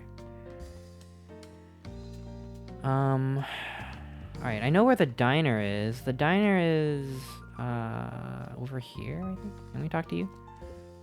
Mr. Wilder, I trust you have time to chat. Valentine, oldest of Sharper Valentine's children, and heir to the Valentine fortune, had a way of making questions seem like demands. Certainly. What seems to be the problem? Mr. Wilder had learned to assume that if he was hearing from Eris, it was because she had taken issue with something he had put in the paper. I couldn't help but notice that the front page of the morning's paper was consumed with stories about the silly festival. Well, yes, that's the news of the day, but there was no mention of the museum, nor the fountain through which it was endowed. Sorry, Miss Valentine. My readers are more so interested in this town's future rather than any one family in particular. There was a time, Mr. Wilder, when the goings-on of my family was the only thing this town cared about. Well, things change, man, boomer ass. And you know, change is a dangerous... If you finish that thought, I will make that monocle a permanent fixture in your anatomy. My apologies. Good day, Miss Valentine. Did I give you the impression this conversation was finished? Mr. Wilder averted his gaze and began to polish his monocle. Well, good day, Mr. Wilder. Damn, they just be flinging threats at each other. Okay. Well, none of my business. Here you go. Well, if it isn't my favorite little jam runner. Hey, Mrs. Fratelli. Look at you. Forward and pinched Luca's cheek. You're all skin and bones. Is your gran not feeding you? She is, it's just... I understand. You know, I taught your mama how to cook back in the day. You may not even remember, but you and her used to help out in the diner. See that picture over there? That's you helping your mama back in the day. So cute, running around your little apron taking orders. The whole situation just breaks my heart, what happened with Eleanor. Now I can break! I got a feeling she's out there somewhere yearning to be with you again. Few things in this world can keep a mother from her son. Luca shifted the basket uncomfortably. Oh yes, let's see here. Mrs. Fratelli lifted the cloth and inspected the jam. Ah, they even have my name on them, how thoughtful. She carefully lifted out her jars of jam. Eleanor is Luca's mom, who is missing, but not confirmed dead. She could have been captured and turned into juice, though. Because they be turning people to juice out here. You tell your gran hello for me, Luca. Will do. They juiced her. And they're gonna juice me. If I could just be left alone, Mr. Young Van Horn. Oh, sure, sorry to bother you. Okay, it's just that Mr. Kerr asked me to make the opening speech at the festival. Being mayor and all, you might expect me to be a charismatic speaker. The truth is, I'm terribly nervous. I really don't think I'm cut out for this sort of thing. Cut out for being mayor or for public speaking? Both, I suppose. I never really chose any of this. It's more of a duty to my family, for our legacy. Sounds like a heavy burden. As for the festival, just speak from your heart. I'm sure it'll be great. Also, I'm 12. Why are you talking to me? Go away. I'm on jam duty. Depression Dilf. Yeah, I think he's a Valentine, so they must not be evil. It's gotta be the new guys. Depression Dilfs can't be evil, you know? Hey, Dawn! More like yawn! Hey, Luca, what's up? They got you on jam delivery, huh? Yeah. Have you seen this new kid around yet? New kid? Yeah, came in from the big city. Her parents both got jobs here. But get this, one of them is working for William Kerr and Perennial Harvest. And the other is working for Heiress Valentine. And? The Valentines represent Beacon's past. Perennial Harvest has positioned itself as this town's future. Must make for some interesting dinner table conversations. I can imagine. Oh my god. I guess they're both evil? Fuck, I don't know. Dilfpression. I bet Beck's got a pick. Okay. I gotta find Mr. Tolliver. Oh my god, I don't know if Rowan's still here, but this is the cute lizard I was talking about. I don't think that they have a portrait, but they do be cute, though. How do you keep the ice cream cold? We keep them on ice. Where do you get the ice from? I don't know, somewhere cold? How do they keep somewhere cold? Look, Bert. Do you want some ice cream or not, you little shit? No, I'm good. They're cute! I want them to be a main character, but I don't think they are. Because they don't have a portrait. Also, you can... Fuck, I guess I can't slap the watermelon right now. Huddled at his counter, Hiram Tolliver was meticulously shining apple. More accurately, Hiram Tolliver was meticulously shining one apple. Hello? Oh! With a yelp, Mr. Tolliver fumbled the apple, flailing at the air as it fell. Oh, sorry.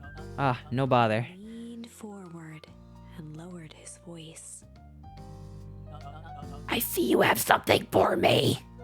Yeah, Gran had some jam I'm supposed to give you. Leaned in a bit further. Jam? Yeah, the one on top. She wrote your name on them. Mr. Tolliver leaned back, speaking loud enough for anyone to hear. Ah, yes. The jam. Thank you so much for delivering this jam to me. Forward and snapped up the jars of jam, giving Luca a little wink. I shall put it on my store shelves post-haste. Okay, I'll finish my deliveries. Of course.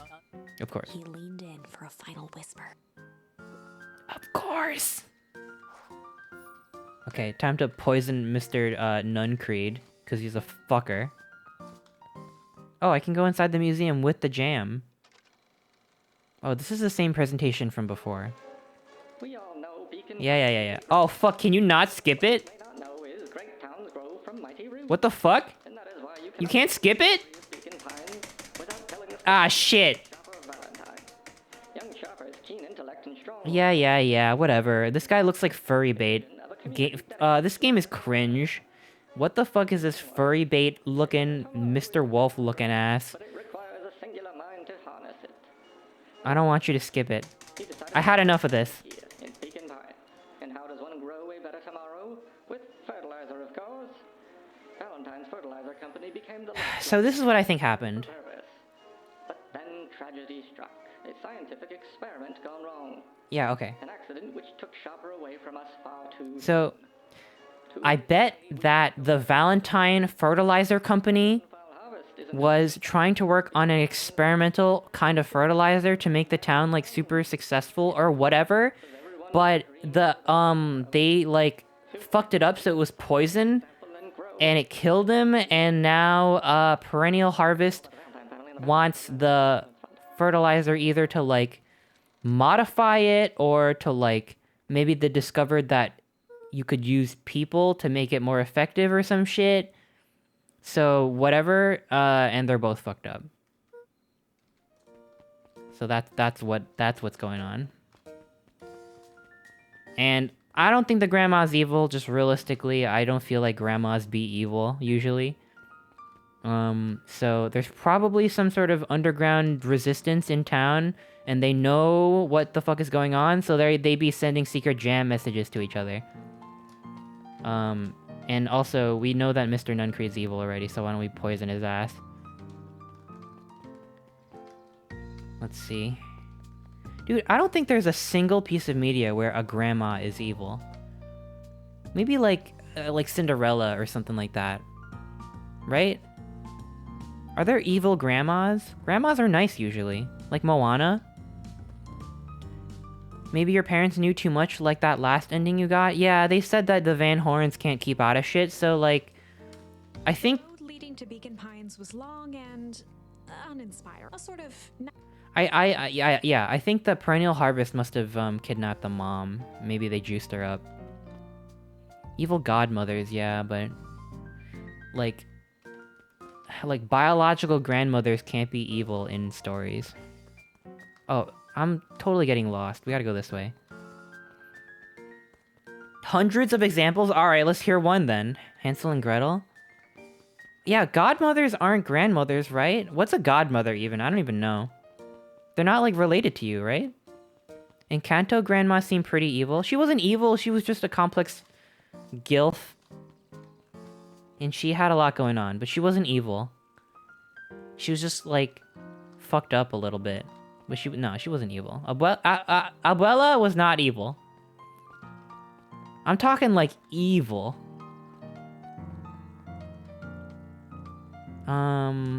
Chester does it too? What do you mean? What are you talking about? Chester does what? Godparents are people that take you in if your parents die. Oh, yeah. Yeah, I guess they get the short end of the stick in fiction. And, I don't know, maybe in real life, I guess? I don't know. Maybe not. There you are, you little fucker. Abuela was definitely not evil. Yeah, she wasn't evil. She came, like... I don't know if I should spoil Encanto. It's so good. But, like, she, you know... She wasn't, like... She came around really fast, if you think about it. Got some jam for you, Mr. Nuncreed. Oh my god, my leg just started cramping. Ow! Ow. Oh, what the fuck? I, like, popped an artery in my leg or something. Ow, what the fuck? Yo, what the hell?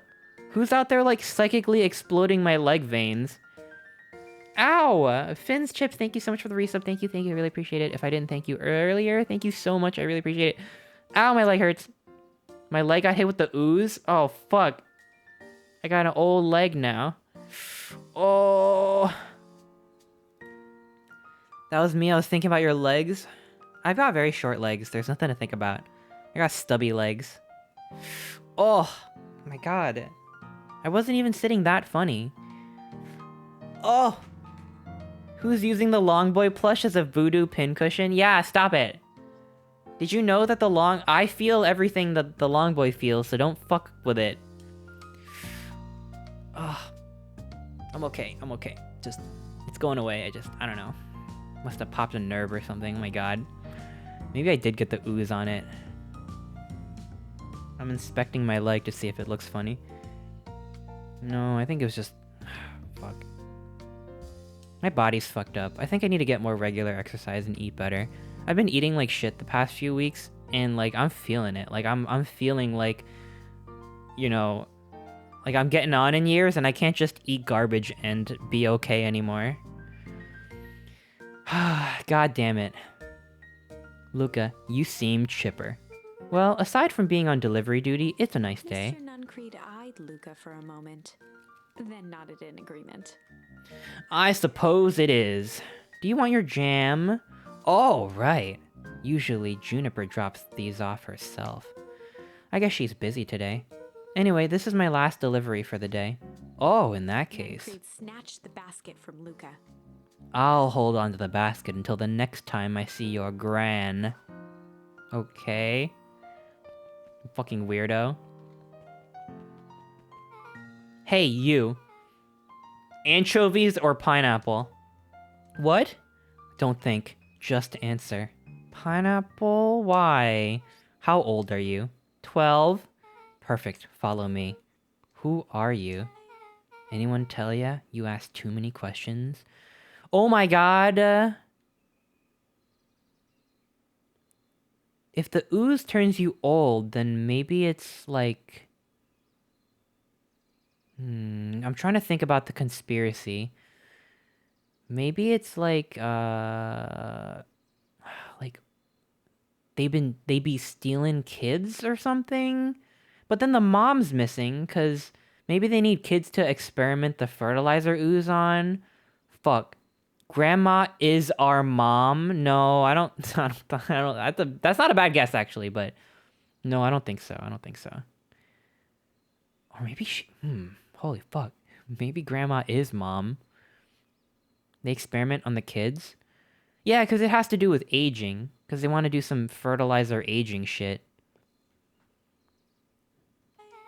Just keep up, okay? What just happened? Well...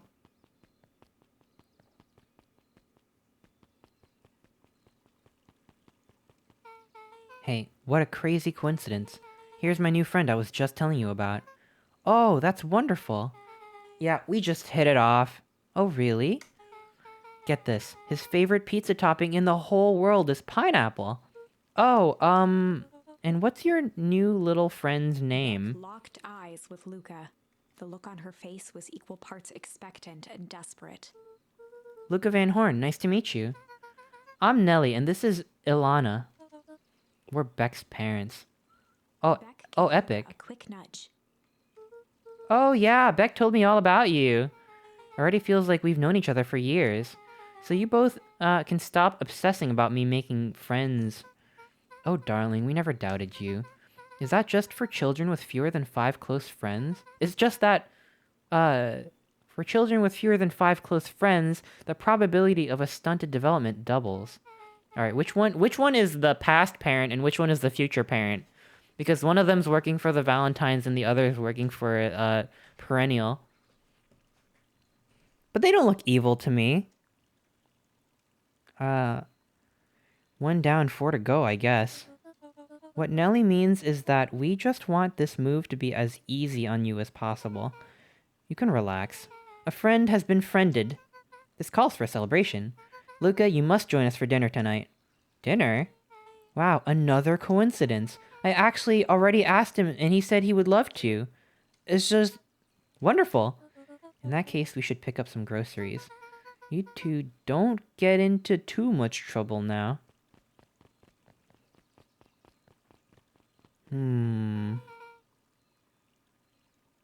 Wow, I can't believe that worked.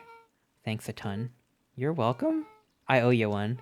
My moms are great and all, but they can be a bit much sometimes. Our house is the little cottage next to the big mansion place. Wait, you live on the Valentine estate? Yeah, that's the spot. Meet me by their big creepy gate. Don't be late. Or I'm back to square one on this whole friend grift. Great, see you there. Yeah, 5 close friends is that's a pretty big ask, I think.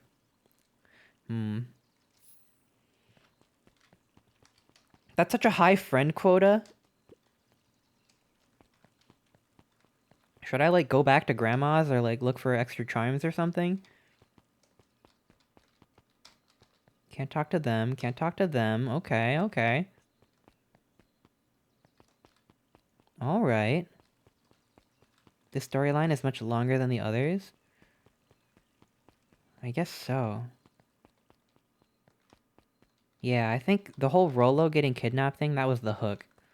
That was to clue you in that there's some shady stuff going on, but I feel like this is like the main pathway now. Because ain't no way I was gonna save him. It's not like I'm gonna infiltrate their bunker.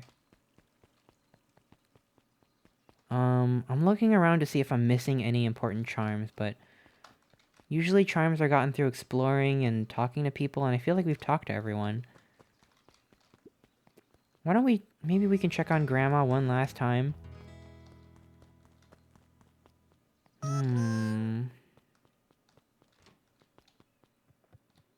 You need the unload the gun option. Yeah, that'd be nice.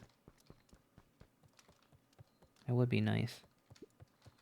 You know what? I want to piss Grandma off by leaving the icebox open. I'm gonna get the Grandma is pissed at me ending. Hell yeah. I'm gonna leave the faucet running as well. I know there's a phone here. I'm 12. I literally don't know better. I'm literally 12. I don't care. If I get in trouble again, she'll be too distracted by the whole icebox thing. That's my strategy. The grandma turns you into jam? No, I don't think that grandma is turning people to jam. No, I don't think they're doing that. Something about... Yeah, I don't feel it. What do you mean a 5-year-old would know better? Here, let's check the parents' room. I bet there's some clues in there, but I'm too fucked up to go in. God damn it. I just want to be thorough, okay? I just want to be thorough. What is this, the bathroom? Sorry, if I didn't walk so fucking slow. Let's see. Let's see. Check here, check here, check here. Check here, okay. So I guess I can't snoop around Weep Woods right now. I'm just trying to go off the beaten path here. In case I miss something important, you know what I mean? Okay. As long as we got the fridge open, that's fine. So I don't think I need to go here right now. I don't need to chill there. That's Iggy's hiding spot. Trying to be thorough, trying to be thorough. Okay, antenna, got that. Okay, not here. All right. Let's get out of here. Let's see if we can get into Weep Woods. Where the fuck is Weep Woods again? I don't remember. Actually don't remember where Weep Woods is. How come I can't find it right now?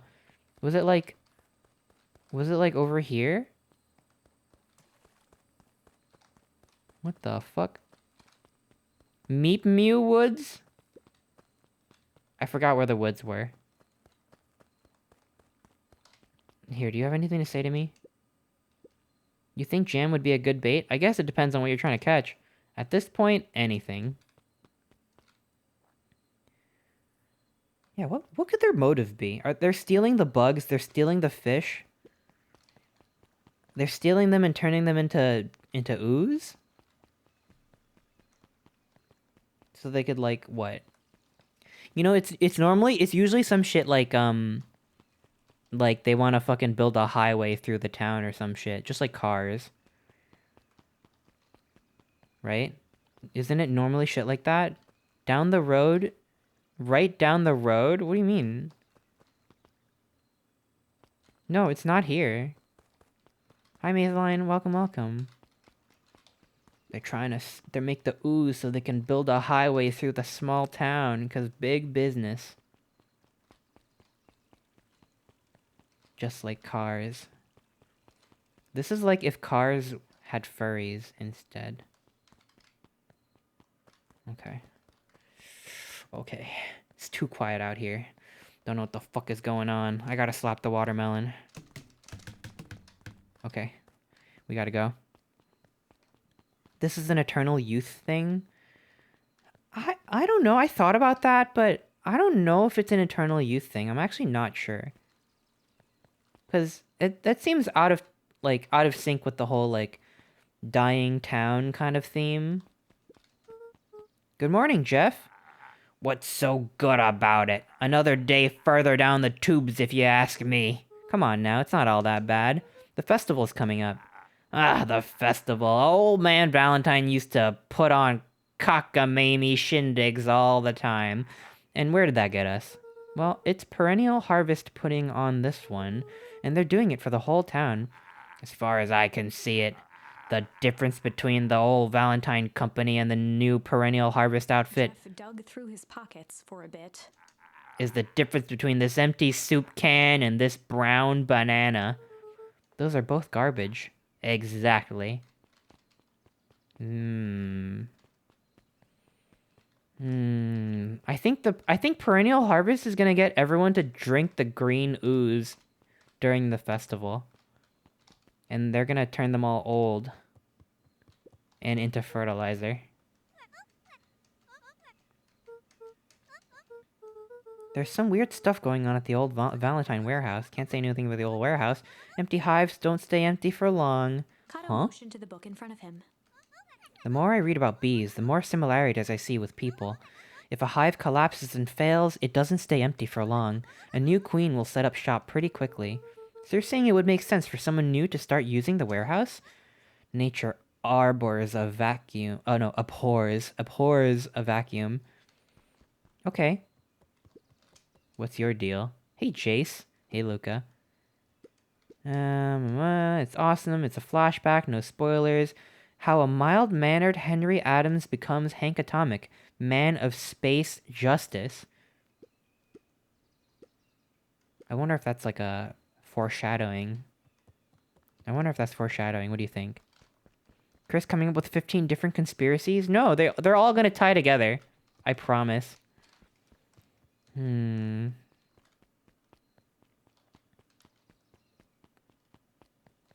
trying to make everyone drink the green ooze so they could turn into fertilizer. Oh, this is Weep Woods. Uh-oh. Ho there, little buddy. What brings you to this neck of the woods? I was just wandering around a bit. Wandering? How wonderful. Children and their wonderful wandering. Oh, to be young. Anyways, I can't let you pass just now. Top secret business that-a-way. Her winked with a wry smile. Oh my god, he said, oh, to be young. Maybe this is an eternal youth thing. Maybe he's juicing everyone up so he can live forever. But that's just a weird... That's a weird villain motivation for... You know how they just characterize the town as something that's, like, trying to, like... No, I feel like they have bigger ambitions than just, like, personal immortality. It can't be that, because it's, like, framed in the context of the town, like, the town's future. So it can't just be, like, I want to live forever, I'm juicing them up. No, it's gotta be, like, we have to, you know, I don't know. It's gonna be some big business thing.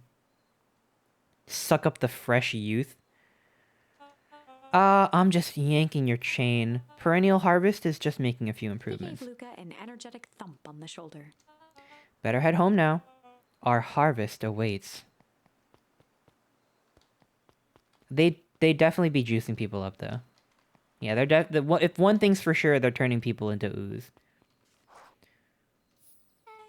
So, who all lives in that house? Eris and Gus Valentine grew up there, and Solomon moved in a few years back. That creepy kid in the vest? That sounds like the one. So, just 3 people live in that huge thing? I bet a bunch of shady stuff happens all the time in a place like that. Not really, the Valentines pretty much keep to themselves. So it's empty and boring? Pretty much. What a waste. My mom says that it used to be way busier back before Sharper died. Before the foul harvest. Okay, that's like the 5th time someone's mentioned this foul harvest thing, and you all use that same ominous tone. Eventually, you're gonna have to explain to me how all that harvest got all fouled up, but we can't keep my parents waiting anymore. This way. They put taps on people's heads to extract the youth out of them, just like the Courage the Cowardly Dog episode. Wait, what episode? Which episode of Courage the Cowardly Dog did they put taps on people's head and sap out their youth? What the fuck? How did that one go? I'm pretty sure I've seen every Courage the Cowardly Dog episode. I feel like I would know. Maybe I'm just not remembering right now. Most kids would just have ditched me by this point. Why are you still here? You look like you could use some help. You know what, Luca? You're not so bad. Let's get through this as simply as possible. Just eat, smile, and nod. Fun. Great. Whatever you do, don't bring up their work. I think I can handle that. Beck took a long breath, then gave a firm nod. Here goes nothing. Chapter 4. This is like the 8th chapter 4. With the Mood Wills. Mood Wills? Ilona Mood. was worried about change. A gardener at heart, she understood the necessity of change. But relied on change it is a even. dangerous animal. But there was a difference between the controlled world of her plants and this cluttered cottage in a strange town. Almost done. Nellie was a blur of activity, digging through boxes. Sorry, love. Couldn't find the dishes. We'll have to make do with paper plates. Dinner went by without much conversation. As she watched Beck and Luca finish up their pizza, Ilona let herself Pizza? into the chair. The things she cared about were still here. Nellie finally had the job of her dreams. Beck was beginning to take root. Ilona's task Root? was simply to tend to them. Oh, stay-at-home mom. Wait, which one's Ilona? Which one's Nellie? I think Ilona is the white one, right? I don't actually know. She could I do forgot. So, Luca, tell us about yourself. Where do you live? With my grandma? Over on the other side of the river. Your grandma? Where are your parents at? Beck, manners. Oh, it's alright. My dad passed away in an accident at the fertilizer plant 6 years back. What the fuck? Okay. Alright, we gotta revise our theory a little bit. Maybe the mom turned evil, just like how Beck's parents are like one working at Valentine Plant, one working at Perennial Harvest. Maybe like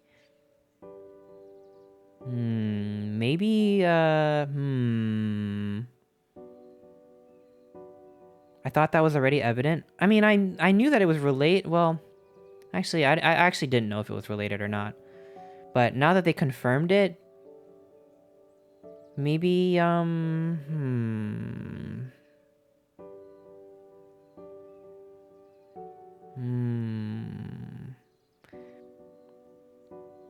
Eustace melted. Oh. It was a Snowman episode. Snowman kidnapped Eustace and Muriel and was doing experiments on... Oh, shit. Oh, I vaguely remember that one. Fuck. Okay. It's gonna be some shit like Dad Van Horn struggling with Sharper Valentine about a big disagreement and they dropped the vial of Chemical X. It's gonna be that shit. I called it. My mom's been missing for a few months now. Like, missing? Luca's eyes were fixed to his plate, pushing a chunk of pineapple around with his finger. Nellie was the one who eventually broke the silence.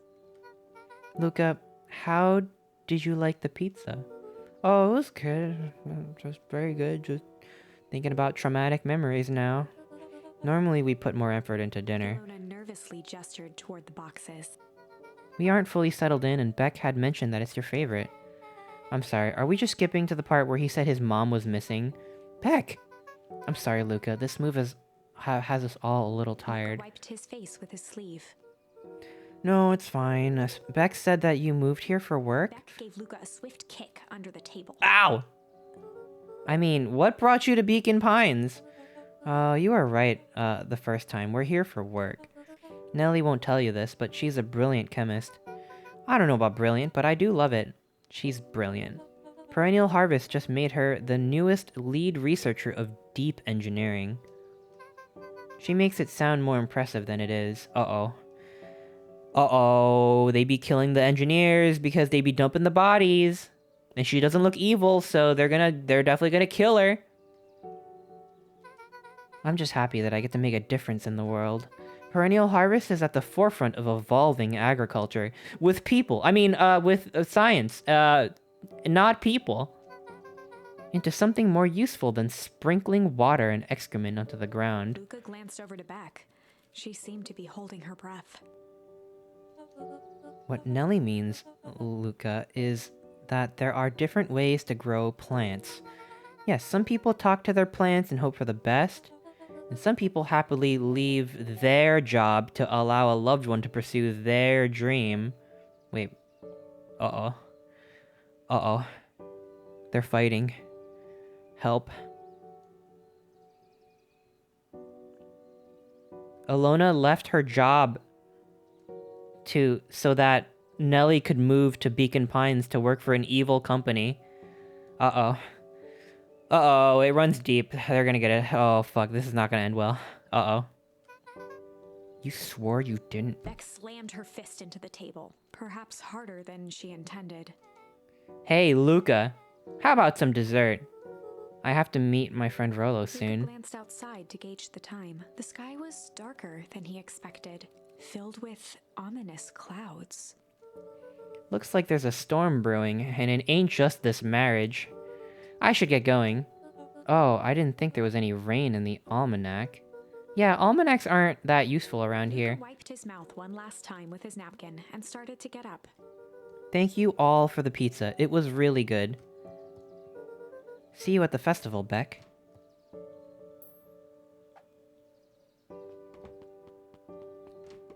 Wait up. I'll walk you home. Surprised, Luca turned around. He knew Rolo could be prickly around new people. Okay. But Beck seemed cool. Rolo would warm up to her eventually, probably. Luca began to respond, but the sky answered for him as the clouds began to rumble or break. Which one should I do? You can ignore the third option in the poll. Rumble or break? Rumble is option 1, break is option 2.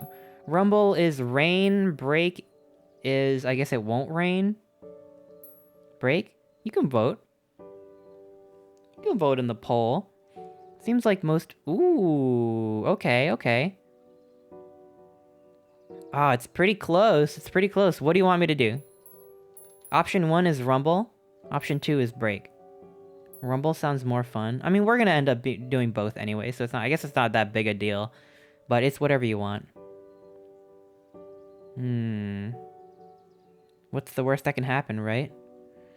I'm pretty sure some shit's gonna happen at this point. I feel like some weird shit happens when you travel up in groups of 1 or 2 in this game. I'm gonna call it. Okay, poll's over. Rumble. Luca began to respond, but the sky answered for him as the clouds above began to rumble with ominous thunder. You sure we can make it home before the storm kicks Luca off? surveyed the roiling clouds. I'd say the odds are good. Maybe you should stay here and I'll just make a break for it. At that moment, the heavens opened up, unleashing torrential rain.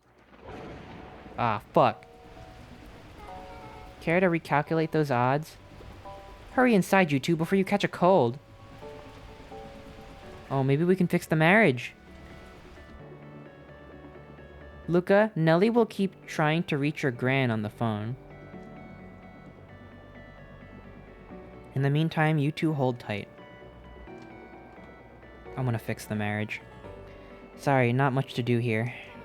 Most of my stuff is still in the boxes. Maybe, mind if I poke around? Be my guest.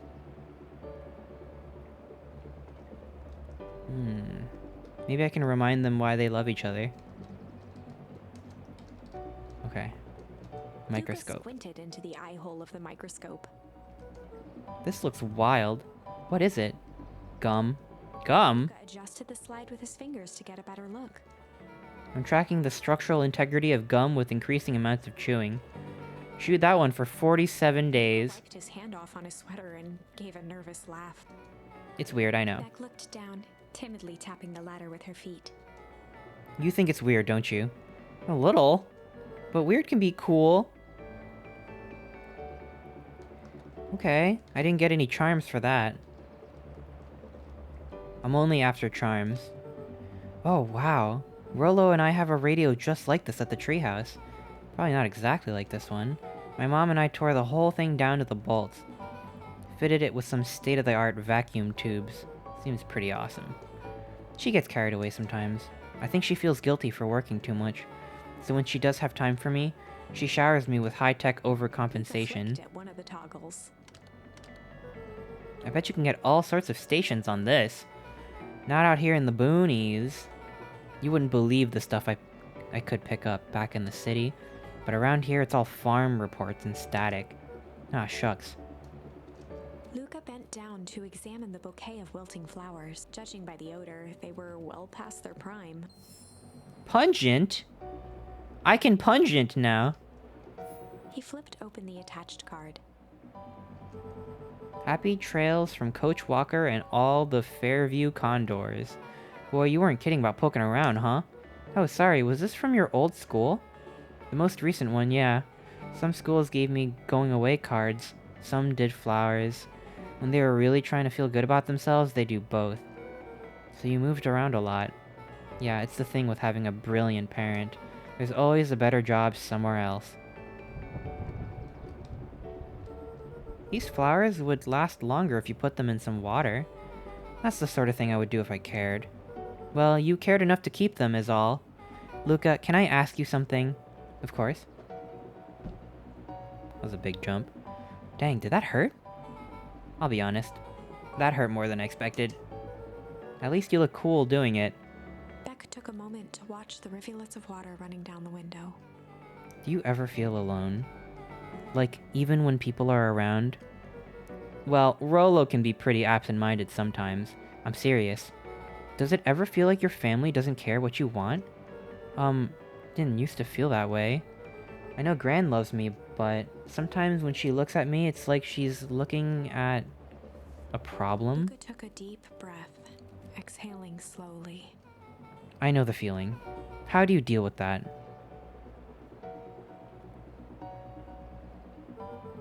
I guess I haven't yet. But one thing my dad told me when I was little, don't hold a grudge, especially against yourself. If you try to hold it all in, you're gonna pop. So then what do you do when you don't know what to do? Dad never got to that part. Something I figured out on my own though.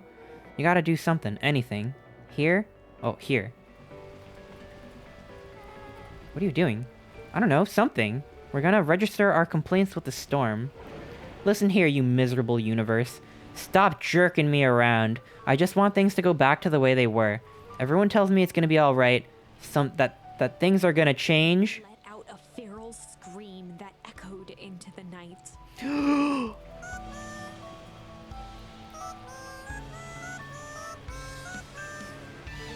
Every time something changes, everything gets worse. Screw this town. Whoa. Let me try. Moving sucks! I hate it! I hate that I hate it! Why can't I just deal with it and be happy for my mom? Why can't we just stay somewhere? Ah! Her voice dropped to a trembling whisper.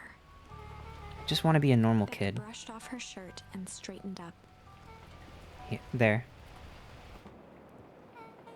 Wow, I actually feel a little better. Abruptly as it began, the storm abated. Thanks, I needed that. Me too. I should head out before the rain starts up again. Sure, I'll walk you out. See you and Rollo at the festival? Sounds good. Luca, don't let the universe jerk you Beck around. gave Luca a light thump on the arm before heading in. Okay. Chapter 5. Friendly Feud. The air was heavy with a hard rain's residue, the smell of wet things. Despite his dreary surroundings, Luca felt at peace. He'd never shared those details about his dad with anyone, not even Rollo. But it's not like this changed anything. Rollo was still his best friend. Adding it back to the group would help balance things out. Everything's better in threes. This is what Luca told himself as he headed to the treehouse. Uh-oh.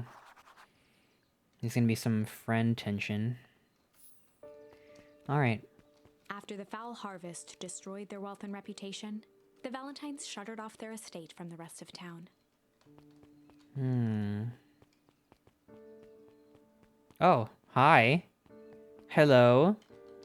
Dawn. Hey, Dawn, tracking down a lead? You bet. Heard a juicy new rumor. Turns out when Sharper Valentine died, he left behind a peculiar last will and testament. Peculiar how? He didn't just give his kids an inheritance, they were conditions. What? Like what? The document stipulated that Eris had to take on a child as her ward, a kid our age who just showed up to town one night with a lawyer. Solomon? Bingo. So Eris was forced to take care of him? Yup, or she would have lost everything. Why would Sharper care so much about some random kid? Rumor has it, old Sharper sowed some wild oats. That explains the way Eris treats him. Poor Solomon. How did you find all this out? A good reporter never reveals her source, Luca. Huh.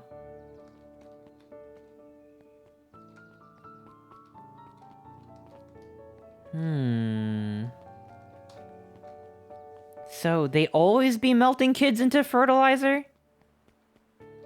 That's fucked up. I better not dilly-dally. Gotta go to the treehouse. Can I at least take this awesome glowing mushroom? That's probably got, like, some, like, DNA in it from people. Interesting.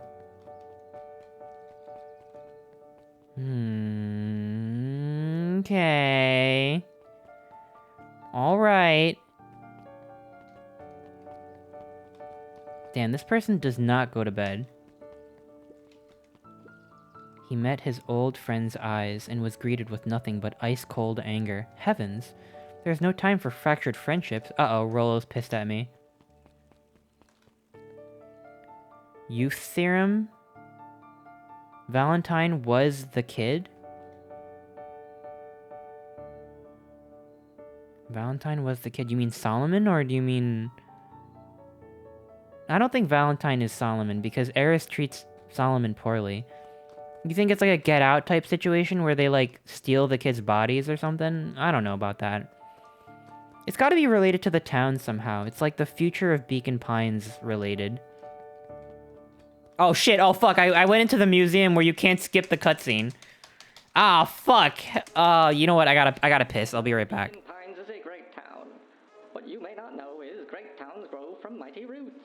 And that is why you cannot tell the story of Beacon Pines without telling the story of one Sharper Valentine. Young Sharper's keen intellect and strong moral fiber led to a grand vision. A vision of a community dedicated to a better tomorrow. In his own words, a better tomorrow is within our grasp, but it requires a singular mind to harness it. Lucky for us, he decided to grow that vision here, in Beacon Pines. And how does one grow a better tomorrow? With fertilizer, of course. Valentine's Fertilizer Company became the lifeblood of a town yearning for purpose. But then tragedy struck, a scientific experiment gone wrong. An accident which took Sharper away from us far too soon. To this day, we struggle to pick up the pieces. But one foul harvest isn't enough to stop the people of Beacon Pines. The spirit of Sharper Valentine lives on. It lives in the hearts of everyone with a dream for a better tomorrow. Together, we will follow his example and grow a bountiful future. Paid for by the Valentine family and the Valentine Fertilizer Company Remembrance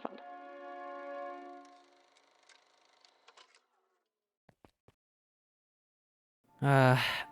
Dude, I'm pretty sure the gamer subs that I'm drinking, like, turns my piss green. I'm not sponsored, I just got, like, a... It's like a gamer energy drink. just kind of like G Fuel. I got like a sample pack because it's free and I didn't have to like pay for it. So I'd be drinking it. Oh shit, I'm drinking the goop. It is green actually. I had some, it's like a melon flavor. It was like called gamer melon or something. And it's making my pee green. What the fuck? I'm gonna drink more of it.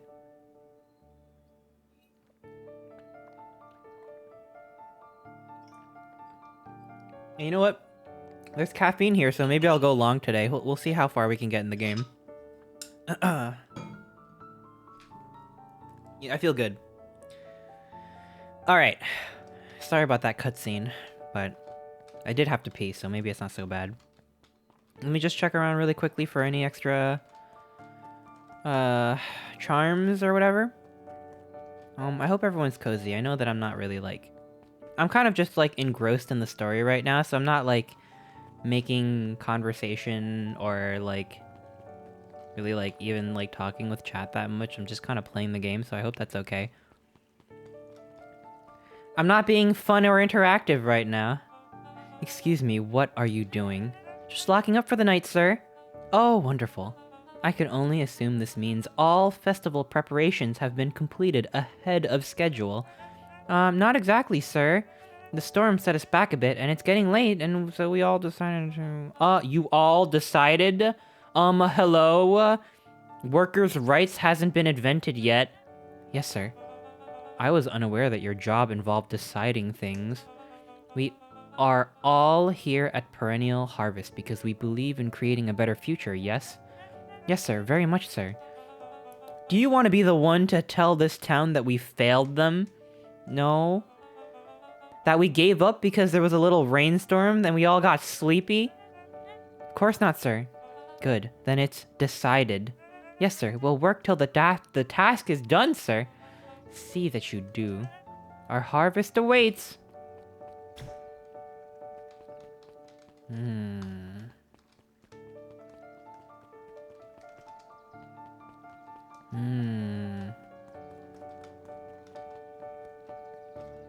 I guess that Nelly doesn't have to work at the lab or anything?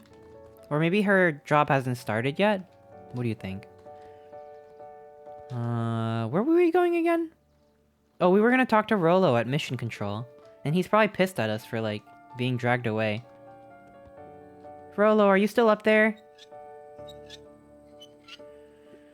I'm sorry, Rolo isn't accepting visitors at the moment. Come back never. Luca had only ever heard him speak in this stiff yet gentle tone a few times, and it always meant one thing. You're upset. Oh, what makes you say that? Maybe because my best friend abandoned me for no reason? I didn't abandon you. I'm just a little late. Rolo scoffed. The rain held me up. Liar! You weren't even home. What? The storm got bad and I got worried, so I went looking for you. Imagine my surprise when I made it to your house and you weren't there. I hadn't made it back yet. I'm not a fool, Luca. It doesn't take all day to deliver some jam. No, the storm rolled in out of nowhere, and I got stuck after dinner at Beck's... Luca stumbled on his words, knowing he'd said too much. Beck? Dinner? What the heck is a Beck? She's a new kid in town. She's actually kind of cool. You'd like her. She needed help convincing her parents that she'd made new friends. New friends? I spent all day waiting for you, and you were off making new friends? It's not like that, Rolo. You know? While I was waiting, I made some upgrades to Mission Control. It was gonna be a surprise, but you took so long, the storm knocked it all down. Just like you knocked down our friendship. What does that mean? Luca became instinctively angry in response. Both boys were now shouting across the distance. It means you're a bad friend. You don't care about me. Of course I care, you ass. Alright, maybe cool it a little bit. I knew I'd get in trouble waiting so late for you, but I kept my word. 'Cause that's what friends do. Oh wow, what a noble sacrifice you made. Easy for you to say. Your gran doesn't even care. You can stay out as long as you want, and you wouldn't even get in trouble. Seriously? You're acting like I chose this? If that's what you think, then maybe you're the bad friend. Rolo's tone changed to a calm, yet more intense anger. You can't call Rolo a bad friend. He did wait all day for us, and he even checked up on us. So I kind of feel like Luca's in the wrong here. Maybe Pa is right. Storms bring more than water. This one brought out the real Luca. Stop quoting your Pa's nonsense like it means anything. Yeah, well, at least my Pa is still around. Oh, okay, I'm gonna make you eat the ooze. Anyone talk bad about my parents, you're eating the mutation ooze. Sorry, but there's no going back from this one. Rolo's stomach dropped, knowing he'd crossed a line, but it was too late. Luca, Good night, Rolo. You're gonna eat the ooze tomorrow. Dang it.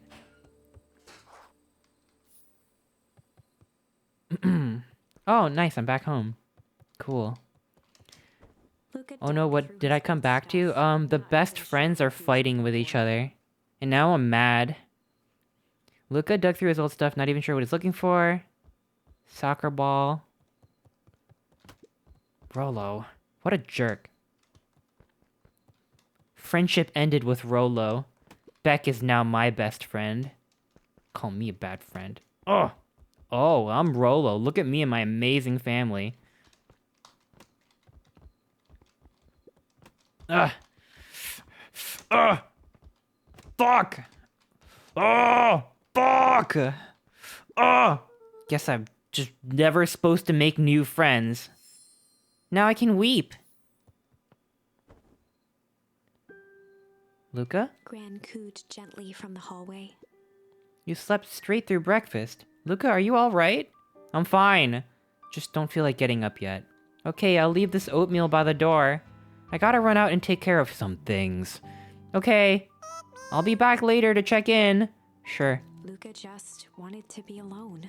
He waited to hear the sound of the front door closing. Can you go back to the first event and tell your grandma the plan is to weep all day? Maybe. We'll have to check that later after we die. I don't want to end the timeline too soon. I bet Rolo's still gonna go to the festival. He's gonna be miserable. Ugh. Ugh.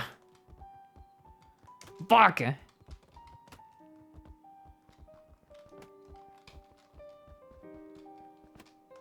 Do I get an extra charm for kicking the ball around a little bit more? Can't be too sure. We'll do it 5 more kicks. 1, 2, 3, 4. Whoa. 5. Okay, there's nothing. Luca dozed off again. Oh, do we get a charm for dozing off forever? Luca, I see you didn't eat your oatmeal. I wasn't hungry. Well, just in case you get hungry, I'll leave a sandwich here too. Thanks. Rolo came by. What did he say? He wanted to talk to you. What did you say? I told him you weren't feeling well. Good. So is your plan just to sit in your room all day? Pretty much. Well, I need to pop away again for a minute for things. If you decide to end your pity party and go out... Oh, wow, fucking grandma, let me fucking be mad. First of all, I'm 12. And second of all, my best friend said some hurtful things. I think it'd do you some good. Noted. Luca still couldn't bring himself to go out. Besides, if he ran into Rolo, he'd have to actually confront the situation. Okay, let me kick this around. There's never anything interesting at the festival anyway. Urgh. Urgh. Oh, I have to kick the book down. Bah! Yeah! Oh, this is kind of hard, actually. Wait, hey, hang on. Ugh. Alright. We need a lot of, Yeah! Yeah! Wait. Yeah! There we go. Don't say you're 12. Oh shit, you're right. Wait, what's this? The Adventures of Hank Atomic. The complete first volume. Carefully opened the cover and began to read. Rolo had received it for his birthday, a special hardcover edition with behind-the-scenes commentary and bonus art. Rolo cherished it, but asked that Luca keep it at his house. Luca wasn't sure if it was because Rollo didn't trust himself with it, didn't trust his sister around it, or just wanted an excuse to come hang out at Luca's more often. Whatever the reason, Luca didn't mind, but it had stayed right there where Rollo had stashed it ever since. Now, at the foot of his bed, Luca lost himself in the pages. He'd read it all before, but at this moment, it somehow felt sentimental. He was well into issue number 5 when he heard soft footsteps from the hallway. Luca? Another little friend came to see you. A girl named Beck Moodwill. She said you met yesterday? What did she say? Is she here? She was just dropping by. Told her you weren't taking visitors today. She seems nice. Yeah. You had a fight with Rollo, didn't you? Can I come in? Maybe later. Alright then. I'll leave dinner on the kitchen table. In case you want a bite before bedtime, you literally didn't eat the oatmeal or the sandwich I left you. Without realizing it, Luca had pouted away the entire afternoon. He once again felt the weight of it all and allowed his weary eyes to close. Luca stood. Do you think that I would have gotten a new charm if I left the room to eat the food? Am I fucked that I didn't eat the food? He looked up at his father standing beside him. Walt was working a straw at the bottom of a fountain glass, trying to collect the last bits of milkshake. Dad, where are we? Taking a final loud gurgling sip, his father peered up from the glass. He jangled the straw playfully with a warm smile, then lifted the empty glass as if to point into the darkness. The source. Luca's eyes followed The his source? gesture. In an instant, he was sitting in front of a blazing campfire. Across from him sat a large figure in a yellow hazmat suit. Among The Us? figure's voice was a scratchy echo. Well, if it isn't the man of the hour, make yourself comfortable. Luca held his shivering hands over the flame to warm himself. It doesn't work that way here. Their yellow-gloved hand pointed to the base of the flame. It's a cold flame. See? Luca peered at the base of the fire. It wasn't wood that was burning. It was Beacon Pines itself. Tiny buildings. Oh my god, I'm big. freezing and crumbling as they were consumed by flame. I'm big. Luca could see small shadows moving in the burning city. People. Luca leapt to his feet. We've got to help them. They're eating people! The figure gave a dismissive wave of their hand. Why waste energy helping people who can't even help themselves? The figure bent down to examine the panicked crowd as they desperately tried to stop the flames. They only care about what's right in front of them, not like us. Luca's voice was a trembling whisper. Us? The figure slowly stood up, grabbing its helmet with both hands. With a jolt and a twist, the suit emitted a gasp. A cloud of torpid mist escaped, Torpid? slowly revealing the face within. Luca's own face looked back at him. Ah! Older, worn, distant. The sensation was oddly familiar, What the fuck? as if he'd This caught happened his in own Star reflection Wars. with surprise in the mirror. The doppelganger smiled. I tried to help once. He gestured towards his face. And all it got me was this. Luca staggered back. You aren't me. Luca felt a hand catch his shoulder. His father was there again, beside him. Every choice sets us on a path. This is the end of one of your paths, son. Luca watched his older self shake its head ruefully, its face twisting into a cruel grin. Welp, Dad. Luca has some if weird you dreams. wanted him to You know what? serve- Honestly, I've been having a lot of weird dreams lately, so it's kind of like this, so I kind of relate. I've been having some really weird dreams. Yo, I just had a dream.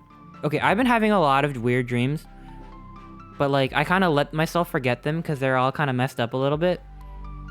But one that I remembered because it wasn't as fucked up was that I had a pet falcon, and like the falcon pet like broke apart into 3 pieces when it was like still alive, but like the parts in which it broke apart were like they were like screws, or like it was like they were like metal little like things that you could screw it back together. And like it was still like conscious, like the head piece was still like awake and looking around, and I was like desperately trying to screw my pet falcon back together. Like it wasn't, I mean, I guess it was mechanical, but like everything around the part that wasn't the part that was like where it was split up was like a real falcon, and I was trying to screw it back together, and like I knew that if I didn't do it in time, then it would die, and it was scary. It was just like Beacon Pines. I wonder what it means. It was scary. I was scared that my bird was gonna die. Anyway, don't let me derail the game. I had a dream about my teeth falling out last night. Oh, fuck. I'm glad you still have all your teeth. I wonder if that's you from the first ending. Maybe. Oh my god! Whiskey, thank you so much for the raid! Oh my goodness. Hello, hello, hello, hello, hello! We are entering into Beacon Pines spoiler territory right now. I can give you all a recap, but I don't know. If you want to play this game, it is very cool. I really like it. It's very story-based. It's essentially a visual novel. Which kind of means I'm just playing the game and, like, reading the dialogue and not really, like, having a conversation, and I'm not really, like, reading chat or anything like that. I'm just playing the game. Like, I'm engrossed in the story, so I'm essentially just playing the game. So if you want to play this game yourself and you don't want to get spoiled, I will see you later. I hope you all have a good night. But for those of you who want to stay, maybe you want to check out a bit of the game before you, like, mega get spoiled to see if you want to buy it or not. I hope you enjoy the stream. Thank you so much for the raid. Whiskey, how was your stream? What were you playing today? Oh my gosh, welcome, welcome! Yeah, we are, I want to say I'm, like, halfway through. This feels like halfway through territory. Dingus hit host instead of raid. No, it came across as a raid. It showed up as a raid for me. Sometimes it shows up as both. It's kind of weird. Thank you for the raid. Thank you. Welcome, everyone. Welcome. We are playing Beacon Pines. This game's super cute. The art in this game is so fucking cute. Like, check this out.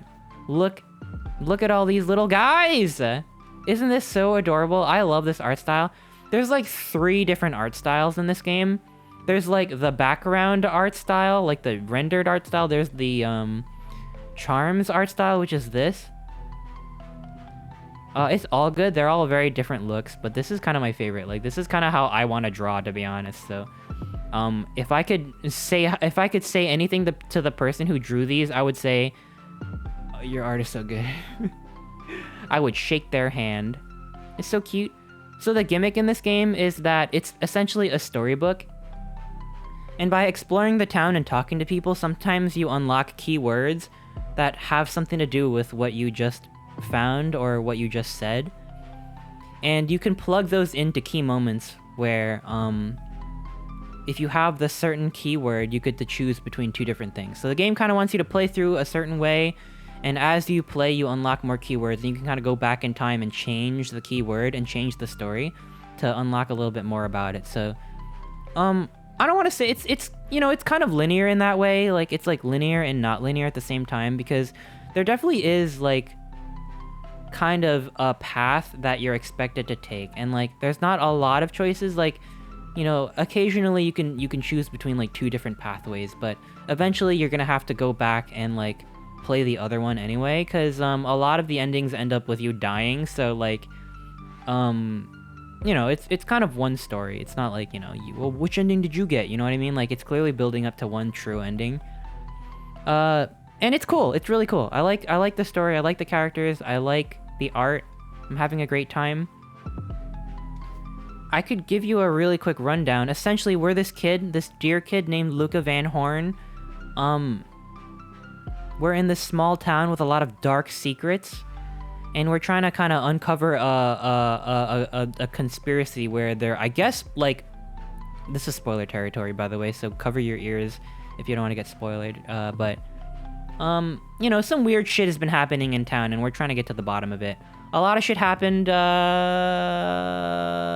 it has to do with a scary corporation, making, like, evil fertilizer ooze that if you touch it, it mutates you.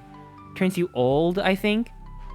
I'm pretty sure right now that they're stealing kids and melting them into ooze, but I'm not exactly sure. I'm pretty sure the evil company is stealing kids and turning them into ooze. But, you know, there's a lot of backstory, you know? The town was founded by...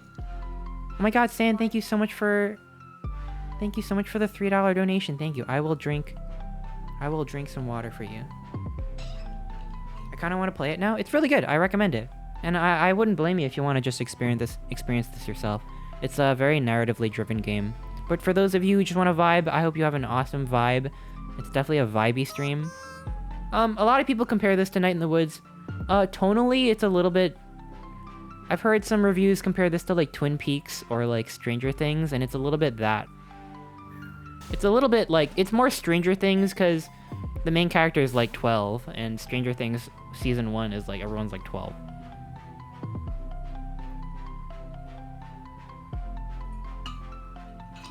But kind of, yeah, kind of. The art style reminds me of Bastion? Yeah, that's what I said! The art style does kind of remind me of Bastion.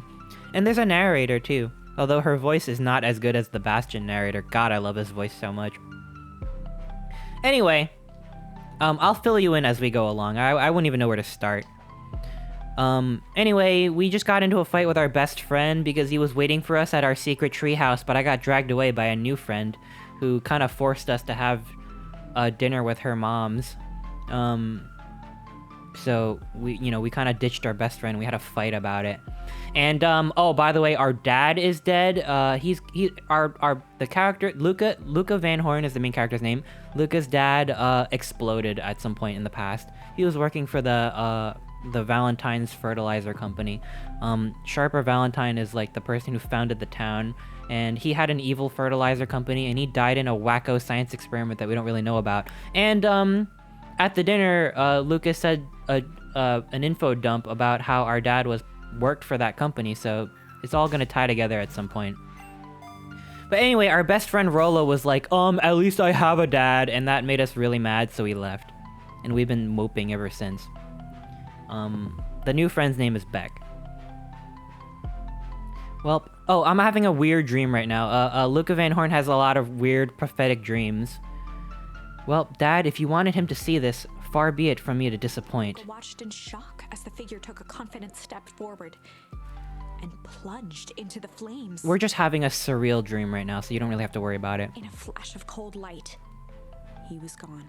What does all of this mean? Luca felt a reassuring squeeze on his shoulder. Just remember, why we choose matters just as much as what we choose. Luca woke up to see a hazy figure at the foot of his bed, silhouetted in the morning sun. Oh yeah, we live with our grandma. Mom? Oh, our mom is missing, by the way. So, the town's backstory is that it was sort of like... The town's main industry was the fertilizer plant owned by the Valentine's company. Ever since the Valentines exploded in some freak science experiment, the town's kind of been like going through a hard economic time, and the new company that's like taking root in town is called Perennial Harvest, and they seem just as evil, if not more evil. Also, yeah, our mom went missing, and that probably has something to do with Perennial Harvest kidnapping her, because they kidnap people who know too much. So yeah, she's probably kidnapped. It's not 100% confirmed, but it's like pretty much confirmed. There's some town conspiracy. It's kind of like Hot Fuzz, where people in town, you kind of don't know who's evil. I guess it's kind of like Night in the Woods in that way. Congratulations on being the guest of honor. Thank you, Slushy Fulf. I really appreciate that. I really, really look forward to that. It's gonna be awesome. No, dear. It's only Gran. Rubbed his eyes. The kind, concerned face of his Gran came into focus. How are you feeling? Fine. Anything you want to talk about? I don't feel like talking. That's just as well. How about you sit there and listen a bit? Whatever you and Rolo fought about doesn't matter. But Gran silenced Luca with a gentle pat on the leg. Fights between friends happen. What was said doesn't matter. The important thing is that it's not the last thing you ever say to each other. But he said some stuff about Dad. Well, do you think he meant it?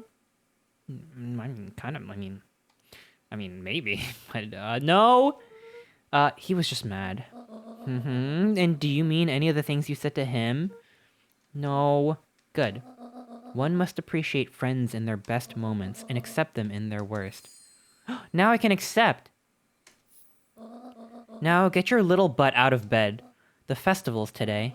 You don't want to miss that, do you? Oh yeah, the town is prepping for a festival. You know what? The evil company Perennial Harvest has been gearing up for this festival. I'm pretty sure they're gonna make everyone drink the evil ooze that mutates you. is some crazy shit's gonna happen at the festival because the town is the perennial harvest is super sinister, and we ran into some evil mystery ooze earlier that fucks you up. So yeah, that's gonna happen. I guess not. Seems like a good opportunity to make amends with Rolo, doesn't it? Luca gave a reluctant nod. So buy him a corn dog and apologize. But he's the one... What did I just say? What the fuck did I just say? Buy him a corn dog. That's a good boy. Everything's better with corn dogs. I need to get going now. Got some last-minute festival business to take care of. I'll come find you at the fountain a little after lunch. Alright. I love you, Luca. I love you too. So I ruled out the possibility that the grandma is in on the conspiracy. I'm pretty sure the grandma is leading a resistance with the diner owner and some other shopkeeper. So she's not evil. She's too good to be evil. Grandma, not evil.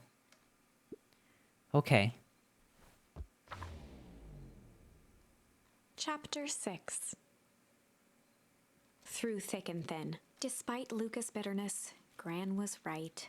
He needed to hash things out with Rolo. Charlocade, thank you so much for the Prime sub. Thank you. I really appreciate it. Welcome to the Meep Crew. Okay. What made you want to do the Pilk challenge? I don't know. That was just a random thing that I thought to do. I saw like a meme of a cat that said full of Pilk, and I'm like, I'm gonna do that. I'm pretty sure I inspired a lot of people to drink Pilk because I don't remember many people drinking Pilk. I don't know anyone who drank Pilk before I did, I'll be honest. Okay, maybe I didn't make it up, but I definitely came up with that out of the blue, and I'd like to think that I started a bit of a movement because I saw at least a few other people drink Pilk after that. And I feel good about myself. So if it wasn't me that came up with it, then don't tell me, because I just want to believe, okay? It was just like an afterthought. I like to think about weird things that people do. I'd like to think of weird things to do on stream, and I don't know, I think it's cool if other people do it too. Who the heck likes Pilk? Whiskey likes Pilk. Whiskey did a lot of soda with milk and loved it. Yeah, I know, Whiskey a freak, right? Absolutely disgusting. A big fight changes the nature of a friendship. Thought Pilk was a meme. No one actually likes it. No, some people like it. Some people like it. They're wrong, but they like it. Whiskey loves milk. That boy needs some milk. Yeah, that's true. And I hate milk. I'm lactose intolerant and milk is disgusting to me. You want to try it? I mean, the thing is with Pilk, it's not bad enough that I think it's like worth like going out of your way to try. It's like kind of mundane in that way. It's like it's not like it's almost like not even that interesting. I'm pretty sure like yeah, I don't know. It became a thing, but like there's not really that much to it. It's just like it just kind of tastes like Coke or Pepsi and milk. I'm a slut for milk. Drinking milk just automatically makes you a slut, and I'm not that. Contrary to what you've heard, I'm no milk slut. You know me. Try the hot chip challenge next. I will not fuck with the hot chip challenge because I've seen YouTubers eat the hot chip and it like genuinely looks like a health risk, so I don't want to fuck with that. And it also doesn't taste good, so I don't want to eat it cuz I feel like spicy things should taste good at least. Otherwise what's the point? Like give me that, you know? Drink the ooze from Beacon Pines challenge. I would. I'm kind of drinking these gamer subs and it's kind of like the ooze. Yes, Chris, health risk like the chili challenge. No. That wasn't I'm pretty sure the chip is like way, way worse. I'm pretty sure it's like substantially worse. So I'm actually kind of scared for people who want to do the one chip challenge. Because I don't know, it doesn't even look like it would be fun or interesting. Like it just looks like poison to me. What about the time you made toast sandwich? That was awesome. And it is for the better or for the worse. All comes down to understanding. If one is not careful, the same familiarity that builds the strongest of bonds can become the wrecking ball that shatters them. Yeah. He emerged from seclusion, taking in the crisp festival air. But the events of the day weren't on his mind. He had to find Rollo. We gotta make up with our best friend. Let's find Rollo. He's kind of a brat, to be honest, but you know what? He was our only friend for a while, and now we have 2 friends. Oh, it's Rollo's sister. Luca, Rollo wanted me to tell you something. What is it? Roxy rolled her eyes, shaking her head. A space adventure, though you needn't buy it. If ye be brave, go somewhere quiet. Roxy, I don't... It's a riddle, Luca. My goofy little brother wants you to find Luca him. looked down and kicked at the dirt. Look, I know you two had a fight. The only thing more annoying than my little brother is my little brother without his best friend. So I'm doing him this one favor. Now I need one favor from you. Whatever it is that went down between you two, squash it. Squash it! Space adventure, though you needn't buy it. If ye be brave, go somewhere quiet. Yeah, okay, library, I get it. Yeah, because, Rollo likes to hang out at the library, quiet, get it. Whatever, I got it. Oh, look, it's the festival! Let's talk to the evil head of Perennial Harvest. Unique New York. Unique New York. Huh? Oh, don't mind me. Just warming up for my big ceremony speech. Mr. pointed to his grinning mouth.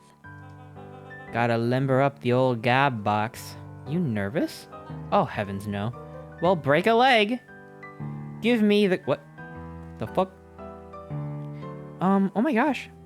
Poppy Seed, thank you so much for continuing the gift sub. Thank you, thank you. I really appreciate that. The evil gay hyena. Yeah, people like him, but I'm pretty sure he's like the most evil guy. There were other timelines where he like kidnaps you and kills you, so like we don't like him. Or maybe we do, I don't know. You'll pick respond, blah, blah, talk to this guy. How goes the beetle hunt? This kid likes bugs. Pretty rotten. I haven't seen so much as an exuviae. It's not just the beetles. This morning, I couldn't find any critters at all. It's like everything that buzzes or skitters just packed up and left. I'm sure they're out somewhere. Maybe all the commotion of the festival spooked them. Yeah, maybe that's it. Yeah, all the critters and the fish and the bugs have been disappearing. Probably something evil going on.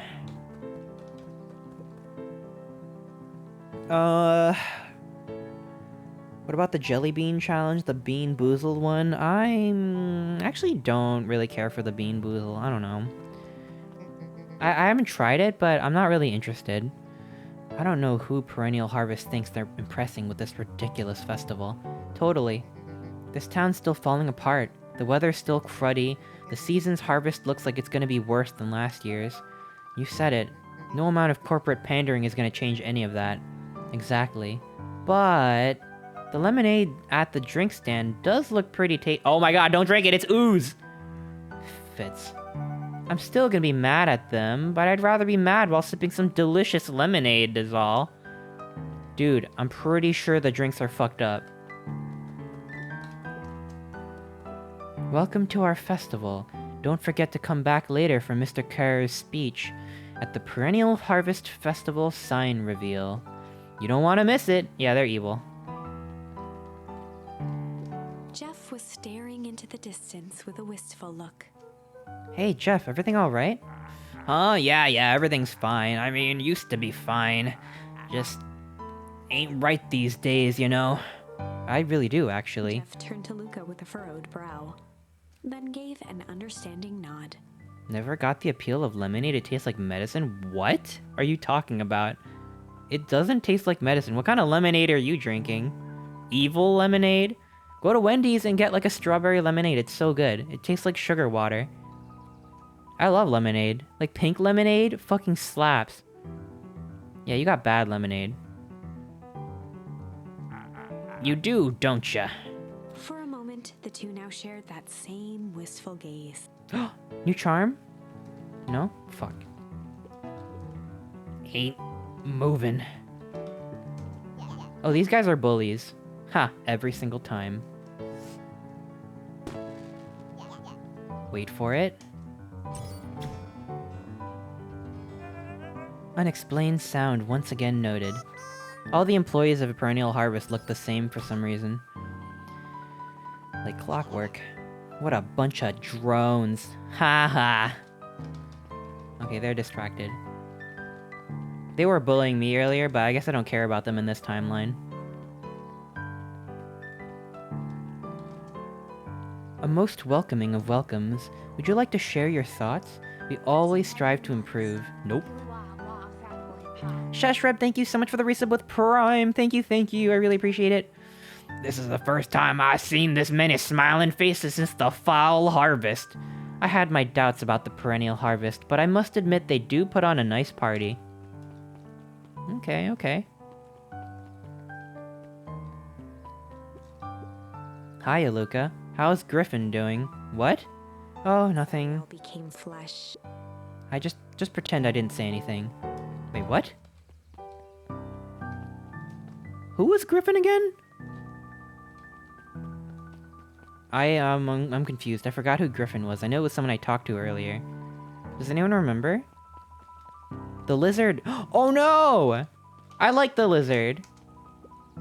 Piper, you're actually taking a break from studying? I wanted to see what the festival fuss is about, but I can't help but notice you still brought your backpack full of books. Luca, backpacks can carry a lot more than just books. True. So what you got in there? Books.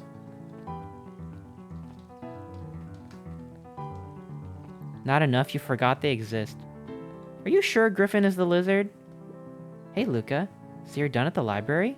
Huh? Oh, nothing. Griffin looked away. Oh shit, that is Griffin. Fuck. Nothing at all. Are they gonna fucking... Uh-oh.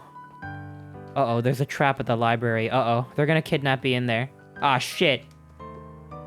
Luca, did you know that Beacon Pines is actually unincorporated? A lot of people don't know that. Wow, yeah, I didn't know. What's that mean? It means that most public works are handled internally. We do all the pipelines, the water treatment, building regulations. Uh-huh, that's great. Census taking, emergency services. Something weird's going on here. I don't want Griffin to be evil, though. Griffin is so good.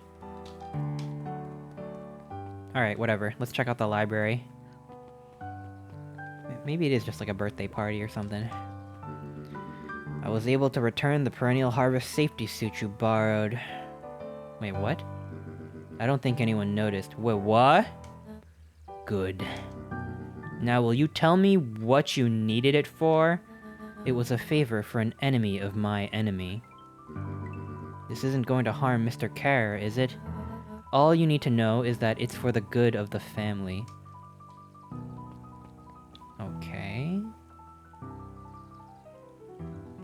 I think the grandma is working with the Valentines to take down Perennial Harvest. Cause that's the Valentine woman. Yeah. Put a tiny castle on your head? Do you have a PNG for me? You can whisper it to me on Twitch, or you can DM it to me on Discord. Otherwise I will refund you. Cause it'll take a long time for me to find a little castle. Didn't Dad dislike the Valentines? No, I think the dad worked for the Valentines. He got exploded by them. I'm pretty sure. Unless I got my facts mixed up. Sharper Valentine was the one who... The Valentines own the fertilizer plant, right? I'm pretty sure. I think, yeah, he got exploded. Alright, maybe I... Yeah, fuck. He really did get exploded then? Oh yeah, he did. Yeah, he actually did. Last Chance Diner. Where's the Let's talk to Dawn, the journalist. I got a question for you. What did you think this whole festival is for? What do you think this festival is for? The way I figure it, Perennial Harvest is trying to win over the town. Like a bribe, but with balloons. Cynical. I like where your head's at. That's what I assumed at first, too, until I eavesdropped on a couple of gossipy clipboards. What if I told you this whole thing is really a special shindig for a super secret guest of honor? A special guest? Who? I haven't dug that deep yet, but whoever it is, PH thinks they're a big deal. What the hell is going on? Fun little castle? Oh, I can click on it still if you want. But what does Draco Rex want? I gotta do what Draco Rex wants me to do. Although I guess that is a fun little castle.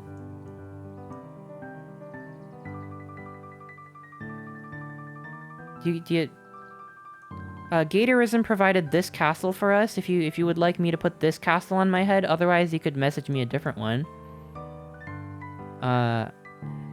What do you think? Good? Good or no good? It's up to you. Ain't no rush, ain't no pressure. That works? Okay, okay. Draco Rex has approved. Alright, let me put it in the items folder.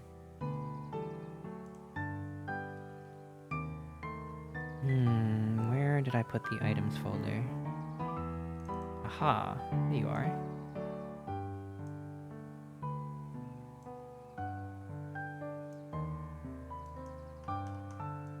Now I got a little castle on my head. There we go. Alright, let's get back to the game. We're on the verge of uncovering this whole conspiracy. Got 150k points saved up! I do plan on having more point redeems down the line, so hang on to them. Don't blow all the points at once. I have a lot of ideas. I was gonna crash Chestercoin, but the redeem is gone. Yeah, too many people were crashing it. There wasn't a point to it anymore. But don't worry, I'll think of something. Just sit tight. Here, let me take a sippy break, cause I'm getting kind of thirsty. Brooke, have a great night. Thank you so much for hanging out. I really, really appreciate it. I live in that castle and harvest resources out of your head. Awesome.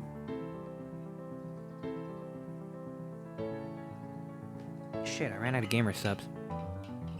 I'm not even sponsored. That's the last of my caffeine, though. Okay. We're back at it. I don't think we can go inside the diner. No, we cannot go inside the diner. Alright, let's go to the library and get ambushed or whatever. Something's gonna happen at the library, I know it.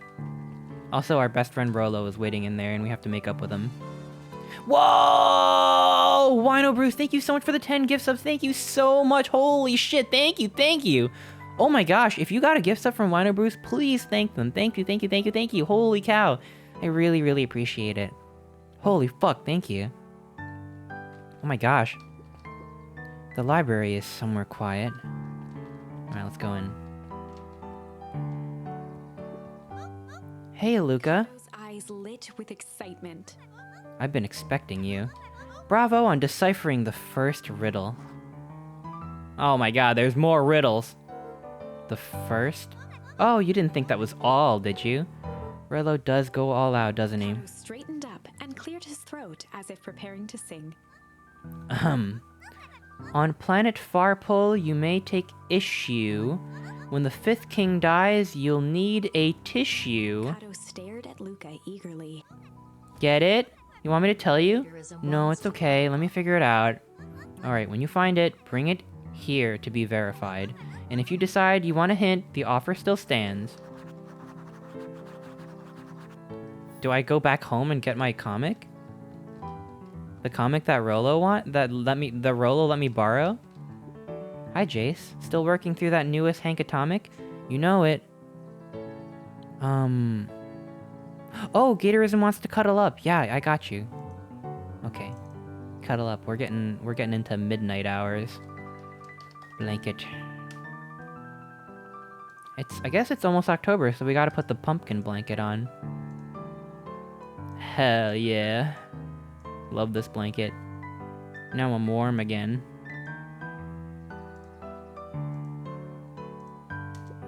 Some fascinating canon towards the end. Did you know that Hank Atomic's Shrink-O-Ray doesn't technically shrink stuff? It uses inverse quantum particle decay to literally grow the entire universe around an object, leaving the object unaltered. So it just looks shrunk compared to everything else? Bingo. That's wild. But Jace, no spoilers, please. Oh, right, sorry. Alright, let me look around the library a little bit. Luca grabbed the 5 pillars of success from the shelf. Once you got a book, you can either bring it here to me or grab a different one. Wait a minute. Whoops. No, I don't want to do that yet. No. What was our quest? The 5th king dies, you'll need a tissue. Luca grabbed the issue with self-help. Luca grabbed 500 meals. Luca grabbed the 5 pillars of success. No. I think it's the book from home. Because we were at the 5th issue when we were interrupted. Luca grabbed natural photography. No. Luca grabbed the modern science of atomic radiation. No. Luca grabbed The Adventures of Hank Atomic, issue number 4. Oh, well maybe it's here. Luca grabbed The Adventures of Hank Atomic, issue number 5 from... Oh, well, it is here. I thought wait, what? Alright, well, I guess I don't have to run all the way home for it. This must be it.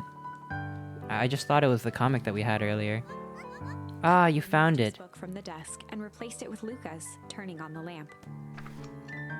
As he slid the book under the purple light, 2 words glowed. The Adventures of Hank Atomic, issue 5. Okay. Luca clicked his tongue with recognition. Click. Rollo's cipher pen. He used to write secret messages everywhere with that. And only I had the special flashlight needed to reveal it. But I lost it. Well, apparently he treated Jeff for this purple light bulb. Parted with his entire Halloween candy stash. Oh, Rollo. Now let's see here. Kato began flipping through the pages, stopping when he hit a glowing word. Get away with such a grift. Continued flipping. Okay. Only found in... Grub. Cart. Reaching the end of the book, Kato looked up. That's it. Grift. In. Grub. Cart. Griffin! Griffin's grub cart! He wants me to go to Griffin's snack stand. Ah, brilliant. I guess you're off then. Good luck on the rest of the scavenger hunt. Thanks, Kato. Okay. Damn.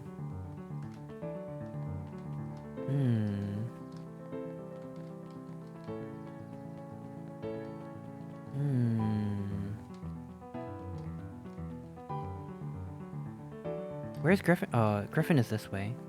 Kato's cute? Yeah, Kato's pretty cute. A lot of characters are cute in this game. It's a cute game. Cute game where weird shit happens. My favorite kind of game. Every cute game should have crazy shit that happens in it, personally. Okay. Hey, Griffin. Did Rollo come... Could finish his sentence. Griffin handed him a corn dog. Oh, that's it? Bought and paid for. Enjoy.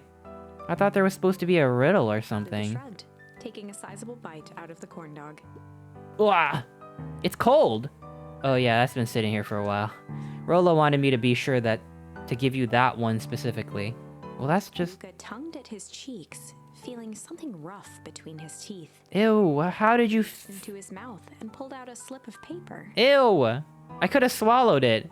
He shook off the bits of corn dog to read the slip. A pickup when you need some pep. Near the fountain, up the step. Luca finished off the remainder of the corn dog. Ugh, it's gonna be a whole thing.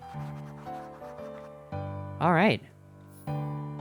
We are looking for our friend who we fought with, and now he sent us on a scavenger hunt so that I could make up with him.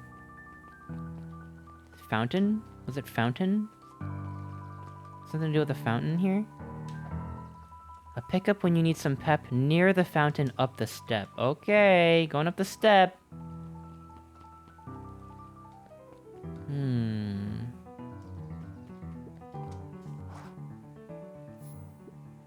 There you are, Luca. There's no way I'm actually doing this. It's way below my pay grade. Oh, come on, you big stiff. Let the kids have some fun. Fine, but Rollo owes me one. He waved his hands around sarcastically as he began. What takes flight but has no wings? Your final task a friendship brings. See, that wasn't so hard. Hard? I can hard now. I feel cheapened somehow. I think it's sweet. What takes flight but has no wings? Your final task a friendship brings. What? What takes flight but has no wings? The fuck? Oh, the rocket ship at the treehouse? Hey, oh, there you are. Oh, it's a balloon. He wanted some balloon, not penguin. I think it's just balloon. I think it's balloon, not penguin. I know balloons and penguins have a lot in common. Hey. Did you find the comic book? Yeah. And you got the corn dog? Yeah. Well, I know it doesn't make up for what I said. But here, you earned this. Rollo sheepishly handed Luca the balloons. Aw, thanks. But that was still pretty fucked up, though. Still pretty fucked up that you said that, but alright, thanks. Yay, I can flight now. I can flight! Thanks. You didn't have to go through all this trouble. I'm sorry I got so mad. Dang it, you were supposed to let me apologize first. Oh, sorry. Now you've apologized twice before me. Just let me do this. Luca, I'm really sorry. With everything that's happened with your mom and all, I've always wanted to be there for you. Be a good friend, you know? When you said you were hanging out with someone else, I kind of freaked out. Rollo, still my turn. I felt like if you needed some new friend to help you, it meant that I wasn't good enough. But that was selfish and wrong. I was wrong. I'm so sorry, Luca. Okay, apology over. You can talk now. Luca threw himself at Rollo, hugging him as tightly as he could. Rollo, I don't deserve you. I don't deserve you either. That's why we deserve each other. So, what else do you want to do today? We could snoop around and try to find some info about your mom. Snoop where? We could probably sneak into Perennial Harvest HQ while everyone's at the festival. Aren't you curious about all the stuff those clipboards write down? What if we get caught? I think I had enough excitement for 1 week. Let's make the rest of the day about us. Really? Yeah, the rest of the world can wait one more day. You know, I have been wanting to get some work done on the MCDC admission control. The aim is a bit unpredictable. That sounds perfect. Okay. We gotta go to the treehouse. We gotta go to the secret treehouse. Everyone can enjoy their weird festival. How's Bacon Pines? It's really good. I'm liking this game a lot. It's very cute. Even with the fucked up shit. Okay. Oh, I almost forgot. I ran into your gran this morning. She asked me to give you this. Rollo handed Luca an unopened letter. I'll wait for you inside if you want to read it now. A letter? Luca. Something. Damn it, let me read it. I want to read it in the old lady voice. What the fuck? If I am honest, I hardly understand that myself. Oh my god, she's gonna give us the lore dump. But whatever happens. There's fucked up shit in here? Yeah, oh yeah. That I love you. They be melting people into ooze in this town. Oh my god. None of this is fair to you. You have already lost so much. We both have. I wish there was a simpler way forward. But if there is, I haven't thought of it. Oh my god, what? God knows I've tried. She's gonna sacrifice herself? Everything I've done, I did for you. I hope someday you can accept that. Love, Gran. I love you too, Gran. He folded the paper into his pocket and headed up the ladder. Okay, she's dead. What's up with the letter? Anything you want to talk about? Maybe later. Sure, whatever you want. You know, you really didn't have to go through all that trouble just to apologize. You know, I know, but we've been looking forward to the festival for weeks. After I ruined everything with my big mouth, this was the best way to make sure you still had a good time without me. Rollo. Luca was at a loss for words, but that was fine. Words aren't always necessary. The festival seemed nice. Was it nice? We can still go. Nah, this is fine. Well, there's always next year. Sadly, this was untrue. A distant rumble shook the treehouse. What? Uh-oh. What was that? Oh man, we missed the fireworks? It's not fireworks. Uh-oh. It was something the boys couldn't possibly comprehend. Uh-oh. Uh-oh, they fucked up the whole town. Oh shit, everyone got melted. Everyone got melted into ooze, I'm pretty sure. Something as old and cruel as time itself. Death?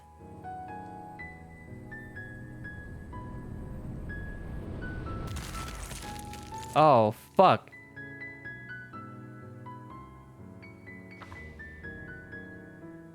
A shockwave of cold tore through the room. A bitter, unfathomable chill. Before they could react, it encased them in ice. Two boys, reunited by friendship, only to be cruelly separated by a malevolence beyond reason. I don't understand how this could be an evil corporation's, I don't understand. First of all, this is very different than I expected because we encountered some evil ooze earlier that makes plants grow. Maybe the ooze has to do with the Valentine fertilizer plant that became defunct, and the ice has to do with the new company. So maybe it's like ooze old, new ice. Because they did mention that the town has been getting really, really cold recently. But also, like, how does freezing an entire town in a block of ice have anything to do with big business? The music is still cheerful, yeah. I'm pretty sure it's gonna get fucked up soon. Okay, so yeah, well, alright. There's a lot that, yeah. There's still a lot to uncover here. And so, our story ends on this melancholy scene, in a silent treehouse turned statuary, in a town brought low by its secrets. Clearly you know nothing about business. I don't have an MBA, but yeah, I don't know. For the rest of time. I came right at the end. I don't think we're at the end yet. This game has a lot of endings, and it expects you to go back and try new options that unlock as you play. The end. No, that can't be the ending. It simply can't. I won't accept it, and I hope you won't either. There are more endings, more possibilities. I can feel it. We are just going to have to sort through them all until we find the one that fits. All right. What haven't we done? Now that I have flight, I can go back to... When did this happen? Okay. So I kind of have to keep track of all these different timelines. By the way, isn't the art so fucking cute in this game? Like, what the fuck? But anyway. Okay, so this is the beginning. We say goodbye to... we're gonna head out. You know, this is when we head out to town for the first time to, like, talk to Rollo for the first time. This is when me and Rollo were gonna go check out the abandoned warehouse. Rollo's sister came along and dragged Rollo away. So this first branch is go into the warehouse by yourself or go to the warehouse with Rollo. At some point, when we go to the warehouse with Rollo, Rollo gets captured by the evil people and sent to their underground bunker. And now we can go back down that timeline and run away instead of try to fight. This is when we get cornered by the Perennial Harvest goons. So now we can run away and live another day. And Rollo's still captured. Or we can go here. This was when we were spending time with our new friend. Our new friend's name is Beck. We can go back and... She was gonna walk us home. So why don't we do that? I know there's a lot to keep track of, so it won't make that much sense, but I'll do my best to keep you up to speed. Alright. The sky answered for him as the clouds began to break. Luca began to respond, but the sky answered for him as the clouds above began to break, revealing patches of star-filled summer night. Moonlight filtered down, shimmering in the treetops. Okay, alright. Let's have a nice, awesome walk home. Sure, you can meet Rollo. You're not going home? No, I promised Rollo I'd tell him about... Luca stopped stopped himself mid-sentence. Promised you tell him what? Spit it out, bub. We're as thick as thieves now. If there's a juicy secret, you gotta tell me. Okay. You can come to the treehouse and I'll tell you both what happened. Heck yeah. Yay, this could be the timeline where Beck and Rolo become buddies.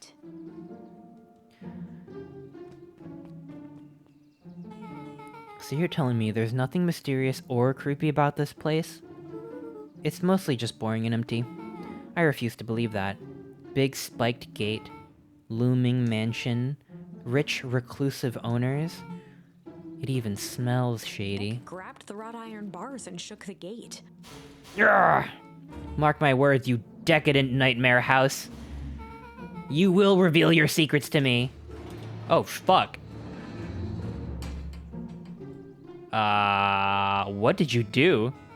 First of all, I told you so. Second, hide. Should I get this game? Looks crazy. Also reminds me of Lackadaisy with the art. That's a good point. Yeah, I see what you mean. Yeah, the art is really good. I recommend it. I've heard all the reviews say that it's a bit short, but honestly, I like short games. So it's up to you. That's Eris Valentine. Who's she talking to? Shh. I expect you to return that suit in working order. Of course. As long as everything proceeds as planned, there's nothing to worry about.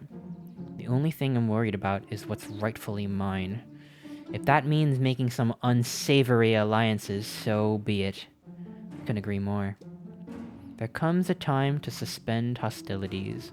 I'll deal with our common threat. Now this is what I'm talking about. Beck's voice was an excited whisper. Proper shady stuff. Someone in a suit like that tried to grab me yesterday. Night Wolfie, welcome, welcome. Oh my gosh, yeah, long time no see. It's good to see you. How you doing?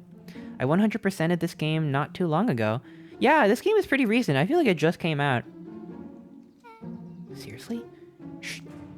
When you do understand, when this all inevitably fails, I will deny everything. I wouldn't expect any less of you. You just worry about your part in this and let me handle the rest. I can't wait to see the look on that Rube Care's face. Yes, the truth will come to light. I'm still surprised you're so comfortable with potential collateral damage. If there's one thing I've learned, is that change is painful. Wow, I was expecting shady, but that's just flat out supervillain talk. If you don't mind me asking, why? Why are you doing all of this? The mysterious figure retracted their mask, hair pushing out from Grandma? It's Grandma. Oh my god, I knew it, family. A chill ran down Luca's A chill ran... Oh. His vision blurred. Beck stifled a sharp wince, and Luca looked down to see himself wrenching her hand. An answer I can certainly respect. Gran tousled her hair back under the face mask. Okay, they're borrowing the mask, so it wasn't Grandma that killed us in that first timeline. It was a perennial harvest goon that killed us the first time. They're just trying to. So yeah, Valentine. They want to get revenge on the new company that's trying to steal the town away, and Grandma is working with like the town's resistance to help the Valentines get revenge or whatever. Now Grandma's still good. Just remember, keep everything nice and normal until the festival.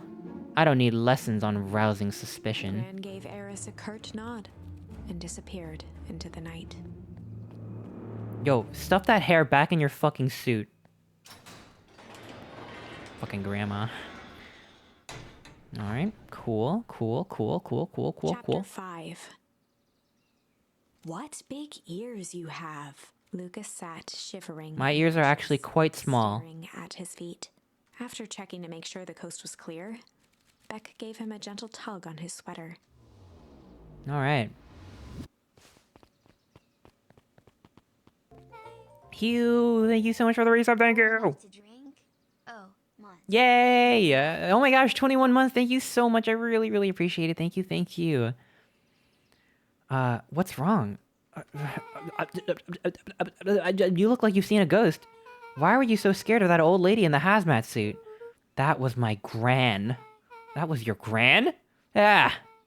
Okay, well, I'm sure there's a perfectly reasonable explanation for all this. Let's just get to the treehouse and figure things out there. Lead the way. Alright. Luke is too smart to think that it's the same person in the suit. They stole the suit. They obviously stole the suit. Oh, this old guy is evil, by the way. He's so evil. He killed us in one of the timelines. For the last time, there's nothing to worry about. Of course, we're not worried. Clipboard finished writing with a scratchy flourish and looked up. Just dotting our I's and crossing our T's. Well, maybe try minding your P's and Q's. Mr. Nuncreed, arms crossed over his paunch, gave an exhausted sigh. If there's anything you need knowing, you'll know it. Absolutely. If you just sign here, acknowledging everything is accurate, we'll be out of your hair in a flash. Oh, for the love of... He snatched the pad and scribbled his name so hard the pen nearly snapped. Love to cross my arms over my pouch? Paunch? Huh? Paunch? I don't know what a paunch is. Hi, Donuts, hi. There. Now would you like my eternal soul as well? Clipboards looked at each other for a moment, almost pondering the possibility, then broke into laughter as they walked away. Ha! Ha ha ha! Drug Santa doesn't have time for clipboards. Drug Santa? Oh my god. Thank you, Gatorism, for the laugh track. I forgot I had that as a card. Hi, Mr. Nuncreed. Luca, let me give you some advice. The next time someone you don't know asks to hear your thoughts, give them a good hard bop right in the kisser. Oh, Gran tells me to just keep away from the clipboards. That's good, that's good. Your Gran is a smart lady, Luca. Speaking of which, you'd better run along home now. Too dark to be out wandering on your own. Yeah, you're so fucking evil. He's evil as fuck. Yeah, the clipboards are obviously evil. Where were we going again? We were going to the tree house. Another day, another dollar. See you tomorrow, Z. Have you noticed how all the Perennial Harvest folks order the same drink? Decaf cappuccino with extra foam? Why? I don't know. Just thought it was a little odd. Pretty weird for sure. Well, the customer's always right. See you bright and early tomorrow. Ah, can't wait. Let me check out with this person. This person usually gives me foreshadowing. The answers you seek will be revealed to you in due time. The question is, the figure intoned, are you prepared to live with the truth? Yeah, I think so. Can't be that crazy. I don't think the truth is going to be that crazy. It's got something to do with either ooze or ice. Alright, what's going on here? I can't go inside Perennial Harvest right now, can I? Nope, doors are locked. Yeah, maybe they are a hive mind. Maybe it really was aliens after all. William Kerr and Gus Valentine proudly surveyed the half-covered festival banner. It's all coming together quite nicely. Couldn't have done it without you. Mayor gave a half-hearted shrug. I'm not so sure about that. Nonsense. That reminds me, I wasn't able to thank your sister for her contributions. Yeah, she has been indisposed as of late. She doesn't much like me, does she? Oh no, that's not it at all. She's just been busy. Of course. Regardless, I would be forever grateful if you could pass my thanks on to her. The History Museum adds a real air of import to the whole affair. And we couldn't very well celebrate the story of Beacon Pines without including the Valentines. Didn't the sexy Doberman from the museum say something about a unified mind? You know what? Even though I watched that unskippable cutscene like 4 times, I actually don't remember. Got things to do, see ya? I'll see you later, have a great night, Nighty Wolfie. Night Wolfie. Have a good nighty, Wolfie. Maybe you should watch it again? No, I'm good. My father was a great man. You're darn tootin' he was. Kerr locked his arm on Gus's shoulder. But I mean the entire Valentine family, present company included. Can I ask you something, Mr. Kerr? Call me William. Ask away. William, why are you doing all this? Gosh, I never felt one needed A compelling reason to throw a party. Not just the festival. All of this. There's gotta be 100 down-on-their-luck towns out there. Why is Perennial Harvest so invested in helping Beacon Pines? You know what I love most about the agriculture business? Seeds. Seeds?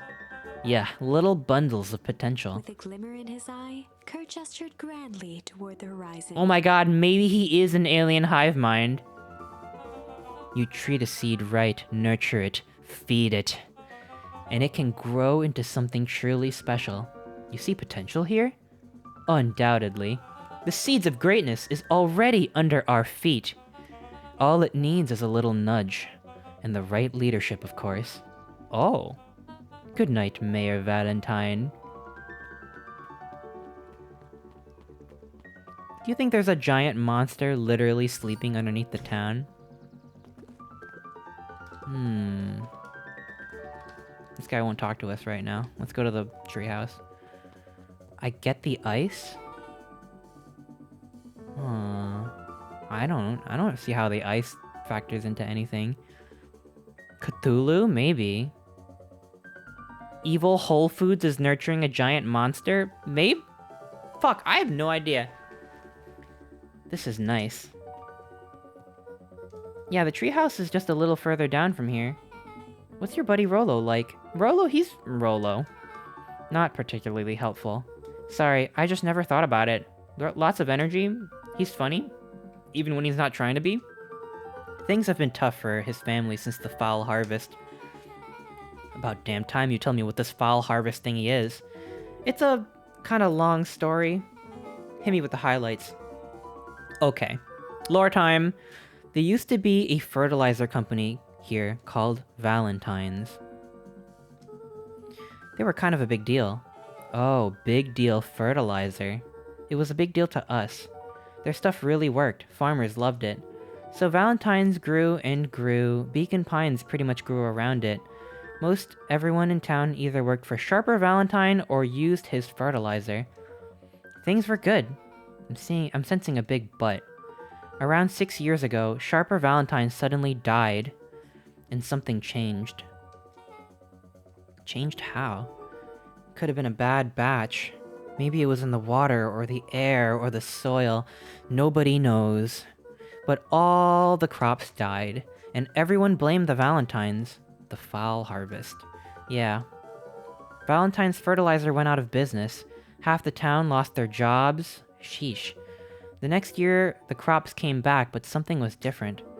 You plant a crop, do everything right, and it's sort of a crapshoot what happens. And no one knows why? Nope. I take it Rolo's farm got the short end of the stick. Yeah, for some reason, the farm was hit harder than the others. That sucks. Things have gotten better since Perennial Harvest came to town. The Beacon Pines Reborn Initiative? Yeah, first thing they did was give the town a deep scrub. They even put us up in hotels one town over for a week, while they decontaminated the groundwater. We better get going.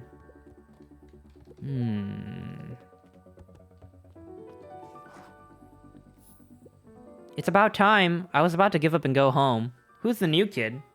Name's Beck. You must be Rolo. I see my reputation precedes me.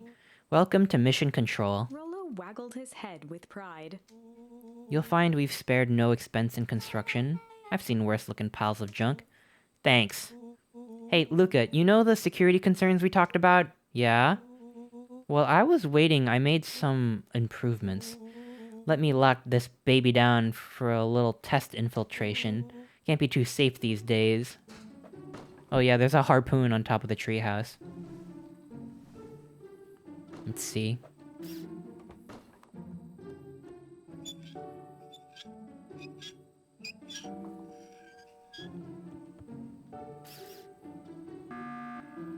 The fuck? Alright. He goes all out, doesn't he? Always. So what do I do? What the fuck do I do? Oh, I can grab something, some junk? And toss it at the target? Okay. Okay, apparently I'm doing target practice right now. Cool, cool, cool. Yeah. Okay, that was an alright throw. Oh my god, what the fuck? Yeah! Alright. Where did you guys get all this junk in the first place? There's a guy in town named Jeff who trades us junk for snacks. Junk food for junk. Nice. Very nice. So, pretty sweet security, right? It was imaginative, I'll give you that. Luca, are we sure we can trust this new recruit? I'll vouch for her. Thanks, I guess? Okay, oh, okay, Luca, you promised to fill me in about the Valentine warehouse. Luca sucked in a long breath. So, like I said, there was someone there. What were they doing? I don't know, but the place was lit up and active. This is the old abandoned Valentine fertilizer factory warehouse where we once died. Maybe they were squatters? I don't think so. It seemed more organized.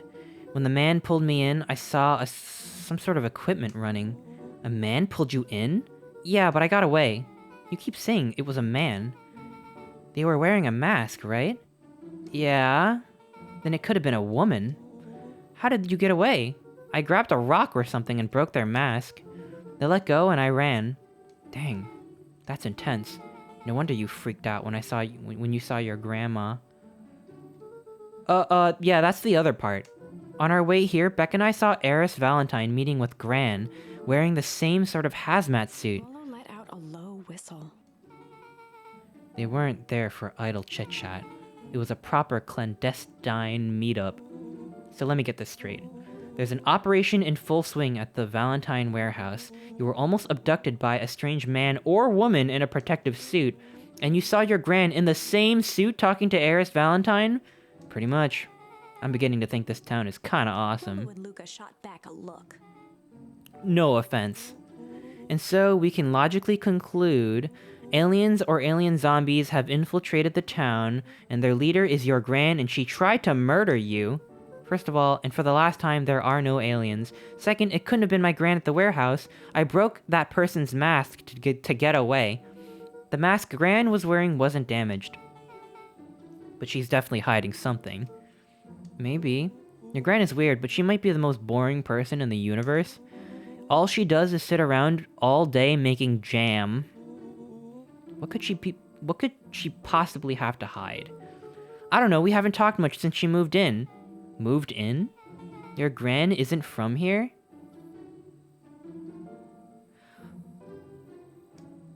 Oh my god, maybe Gran is the mom. Who said that? Was it Hal who said that earlier? Oh my god, the goop turns you old. Maybe Gran literally is the mom. Oh my god. Okay. Okay, cool.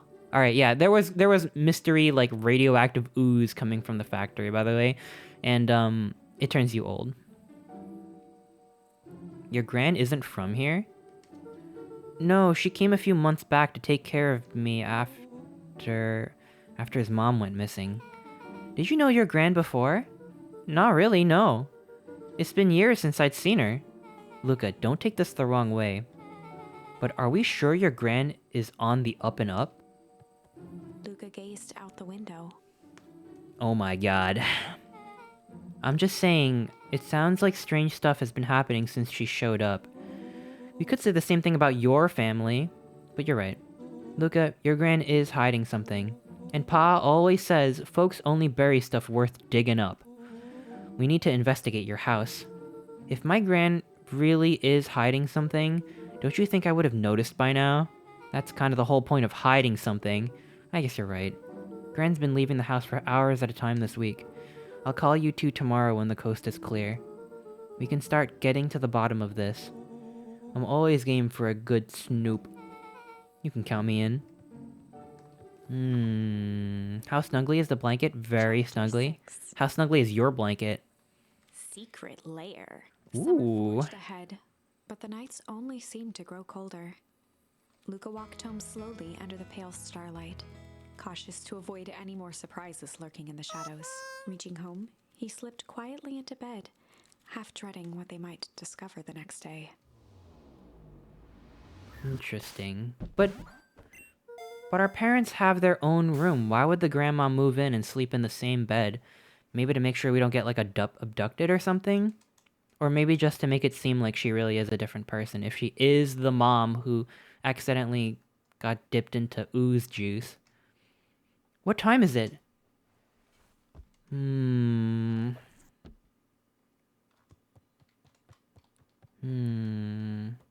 Roommates Doggo and I are cuddled under his blankets on the couch watching your stream. Oh my gosh, that's so cute.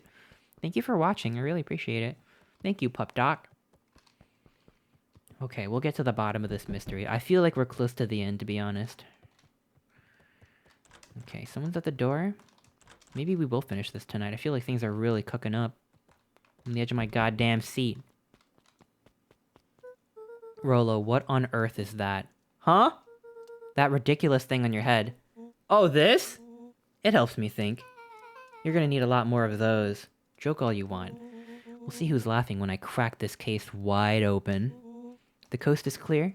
Yep, whatever she's been up to this week, it's been keeping her busy most of the day. Very well. The game is afoot. Luca and Beck rolled their eyes as Rolo strutted across the room. If I were Gran, where would I hide my deepest, darkest secret? Perhaps where you might least expect it. Rolo flung open the cabinet with confidence. He coughed as a veil of dust hit his face. I think it's safe to assume that anything dusty isn't what we're looking for. Or maybe that's what she wants you to think. Then again, any good detective knows not to trust their first hunch. First hunches are for suckers. Alright. Eureka! She's lit a fire in order to burn the evidence. She keeps that fire going every day, Rolo. Rat, maybe it may be already too late. Just think of the mounds of documents lost to ash. Okay, I'm gonna stop you right there. Can we just think for a moment? Luca, is there anywhere Gran doesn't want you to go? Yeah, the closet upstairs? So maybe it stands to reason that we should check there first? No dice, it's locked. Very well, well, well. Well, welly, well, well. Welly, well, well, well. Look who stands to reason now. I have no idea where the key is. If it is really important, she probably keeps it with her. Anywhere else? She has her berry bushes. Who has ever thought, I'm going to take this important thing and huck it in a bush? True. Anything else? Maybe something out of the ordinary? Well, she is always worried I'll break her fancy dishware in the kitchen, but it doesn't matter anywhere. I can't reach the latch. A look of realization crept onto Luca's face. All three kids snapped to glance at each other, then sprinted in turn toward the kitchen. Are they gonna, like climb on each other's shoulders to reach on top of the shelf or something? Before he could finish, Luca scrambled up Rolo's back. Yup. There it is. This isn't my idea of detective work. Every squad needs a good lockpick, and every good lockpick needs a sturdy head to sit on. This is beneath my standing. Stop complaining and hold still. Got it. The three crowded around the hutch to peer in.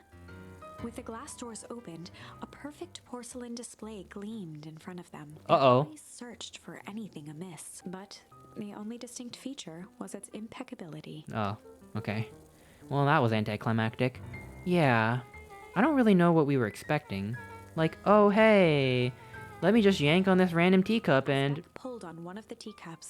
It slanted forward with a hollow click. The entire hutch began to rustle and slide under its own power. Oh. Seems like your gran has been doing some remodeling. Dude, only two types of people have secret layers. Evil masterminds and superheroes. So which one do we think she is? We're about to find out. Yeah, we know she's not evil. She's too nice. Okay, more of an unhinged conspiracist vibe? Oh, wow. Yeah, this cannot be good. We need to look around before jumping to conclusions.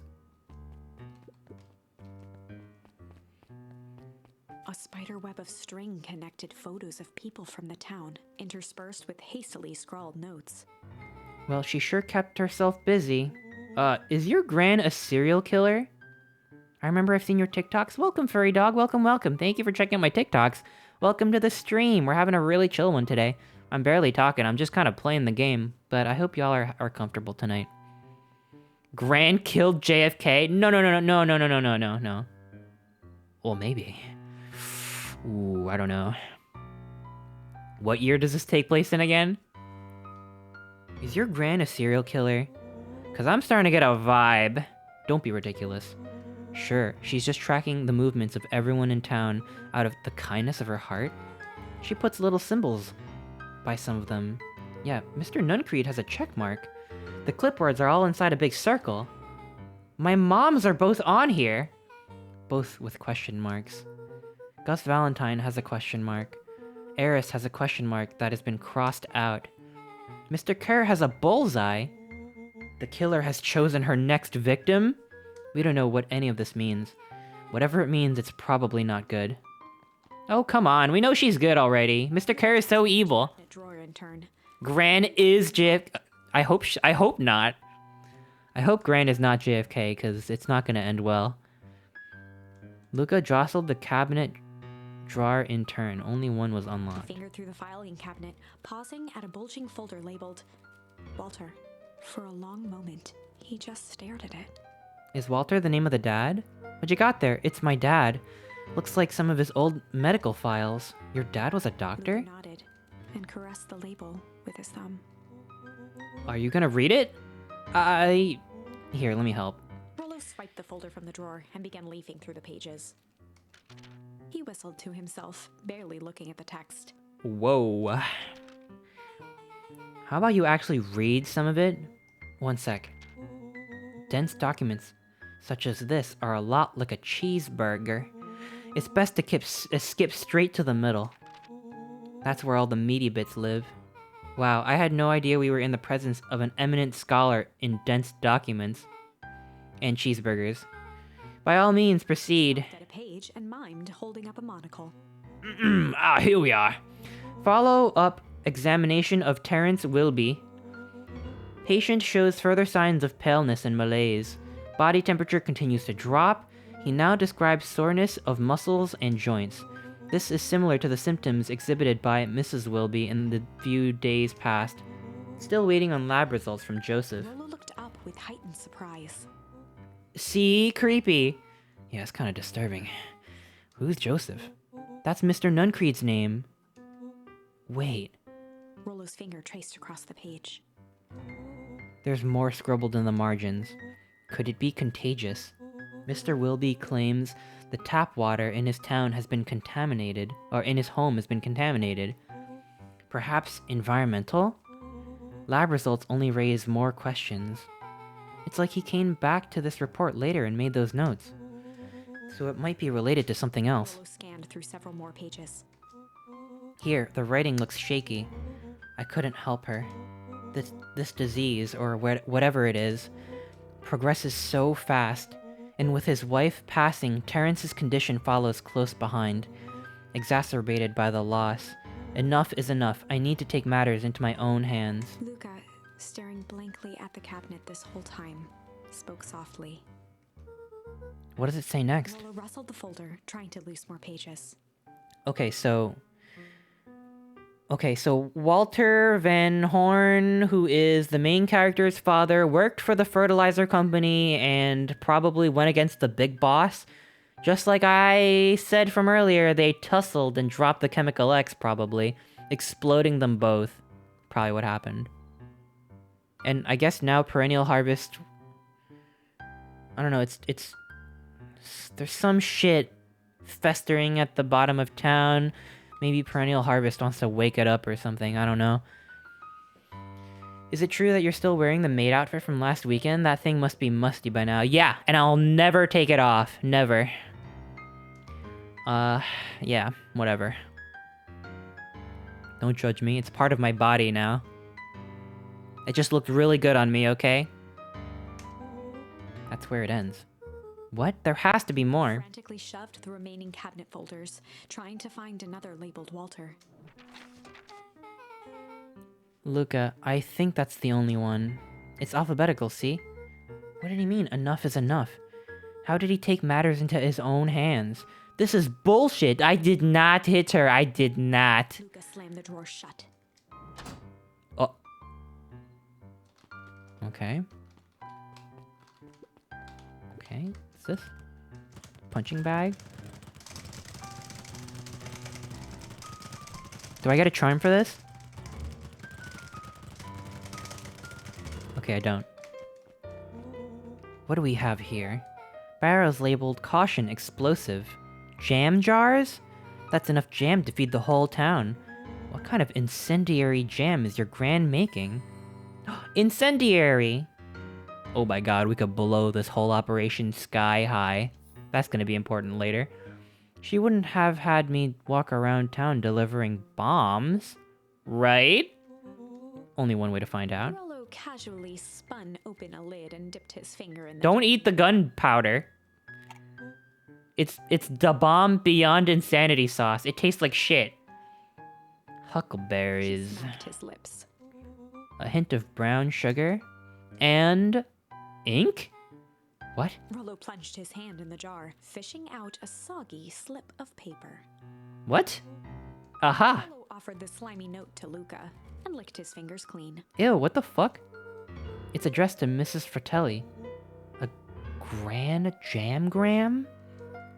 It says, last night I used the disguise Eris provided to scout the location. The timing window should be possible. Operation Spark Plug is a go. Oh man, what are they doing, a heist? Whatever it is, it can't be good. So, more of a bombshell than a bomb, am I right? You're new here, so I'll let it slide. But I'm the bad joke guy around here? Wait, not actually bombs? Lame. They crowded Operation around a Butt worn-down Plug old is a map of go. Beacon Pines. An old map? Cool, this is like a treasure map. Not every old map is a treasure map. Yeah, but every treasure map is an old map. There's a pathway, entrance to town. If we Carefully follow chose it, the path with his finger. it leads right He to jabbed down at the end point. the town square? That's the fountain in the middle of town. What a weird place to hide treasure. Rollo, that doesn't look like treasure to me. The end of the path on that map has the same symbol as those explosives over there. So it's not hiding treasure. A real bummer. Rollo, what's the thing you've been excited about for the past month? The festival. Oh, did you just say gulp? It feels like a gulp kind of situation. Everyone will be gathered near the center of town. She's gonna blow up the festival? Not if we stop her. What was that? Luca looked up from the map. What was what? No, I heard it too. That was the front door. Which means someone just shut the door. Which means someone's upstairs. Shh, quiet. Hit the lights. Beck flicked off the light, and they became statues in the dark. Overhead, creaking floorboards bent under slow, deliberate steps. Nah, I still don't think Grandma's evil. The kids looked up. That's the information they're feeding to us. Obviously, it's not true. But maybe there's a giant monster at the base of the fountain or something, and they gotta blow that up? I don't know. Without realizing, they'd been holding their breath. All three exhaled shakily and glanced at each other. A muffled male voice broke the silence. Hello? A final few footsteps reached the entrance above Oh, them, it's, and the voice now what's his echoed name? Tolliver or downstairs. whatever? He's one of the co-conspirators, but he seems like a nice guy. Final few seconds, echoes, yeah.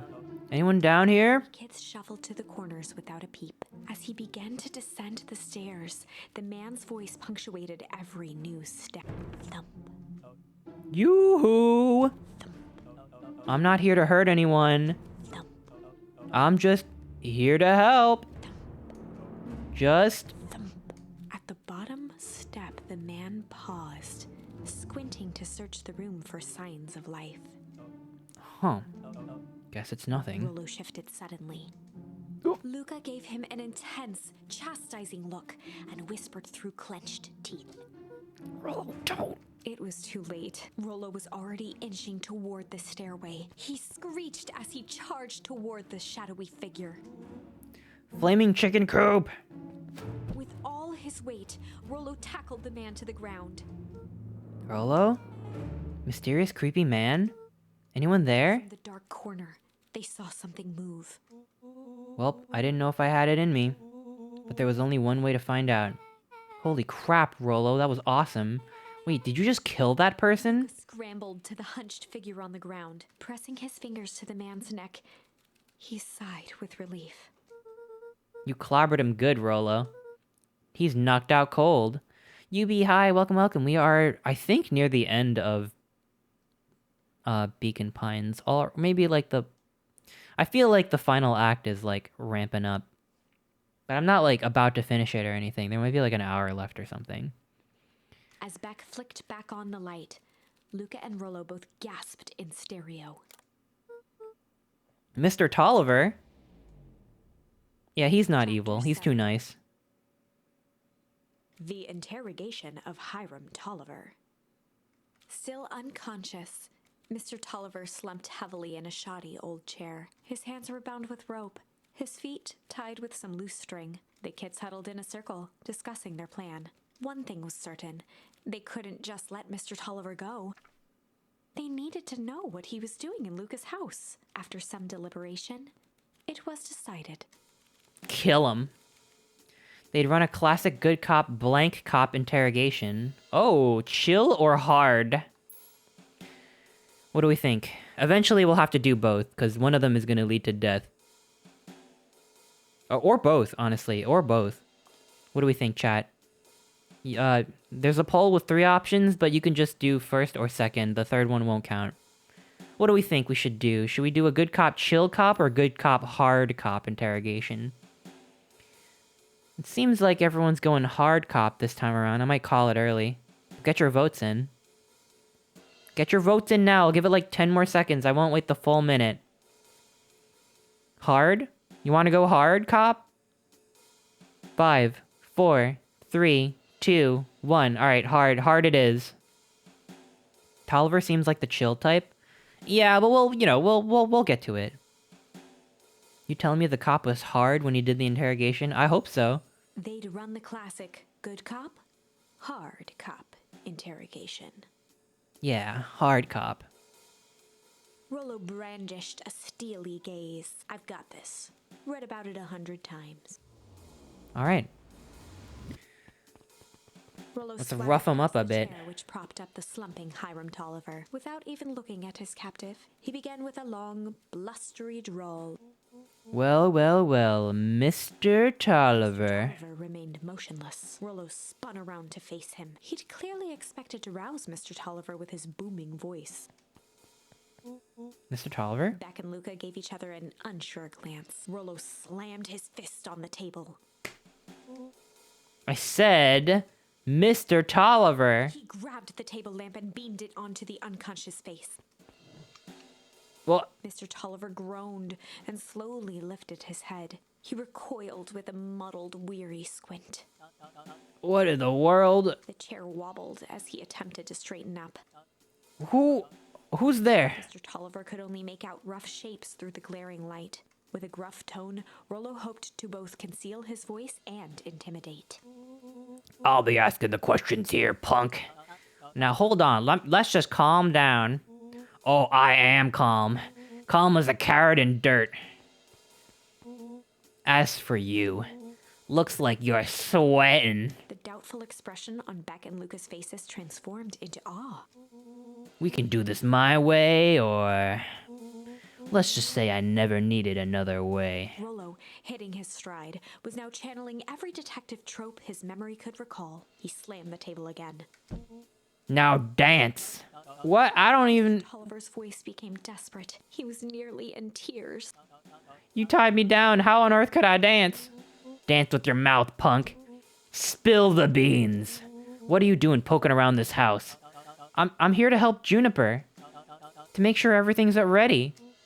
Oh, so you're in cahoots with Gran? Gran? Mr. Tolliver was in a daze, now more confused than ever. Gonna help her blow up the festival, huh? Blow up the festival? Good lord. His head, feeling more and more dizzy. No, you got it all wrong. Where is she now? She's headed to the source. Source? Okay, the source has got to be the giant monster that's festering, right? They accidentally created a giant monster, right? And now Perennial Harvest wants to, like, harness its power or some shit? I don't know.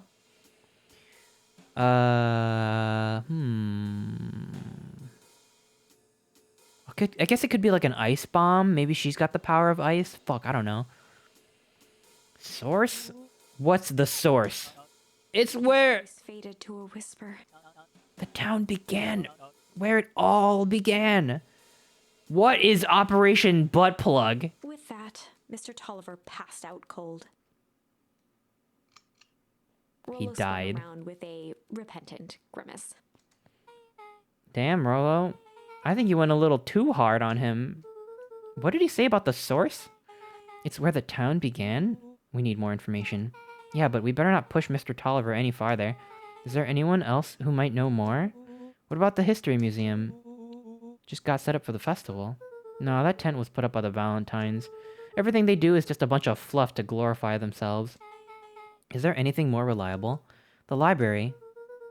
If there's any information about this source thing, Kato can help us find it. Let's go get some answers. Let's see, let me check around for some shit. Who knows what you can find at this point? Don't think that there's anything, but just want to look around.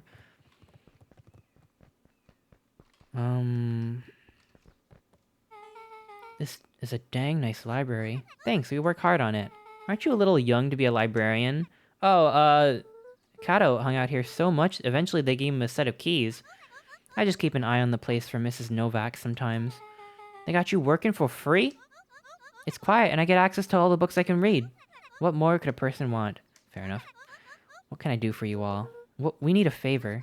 I already told you and Rollo, I can't put you any higher on the waitlist for the next Tank Atomic. If you're here for more candy, I'll have you know I can't be bought. Call it a personal code of conscience. Actually, we're looking for some research. Now you're speaking my language. What are you looking here for? The thing is, we sort of don't know. What do you got on the history of the town? There's a county record in there's the county record archives. What's in those? Births, deaths, newspaper clippings, stuff like that. Pretty boring reading.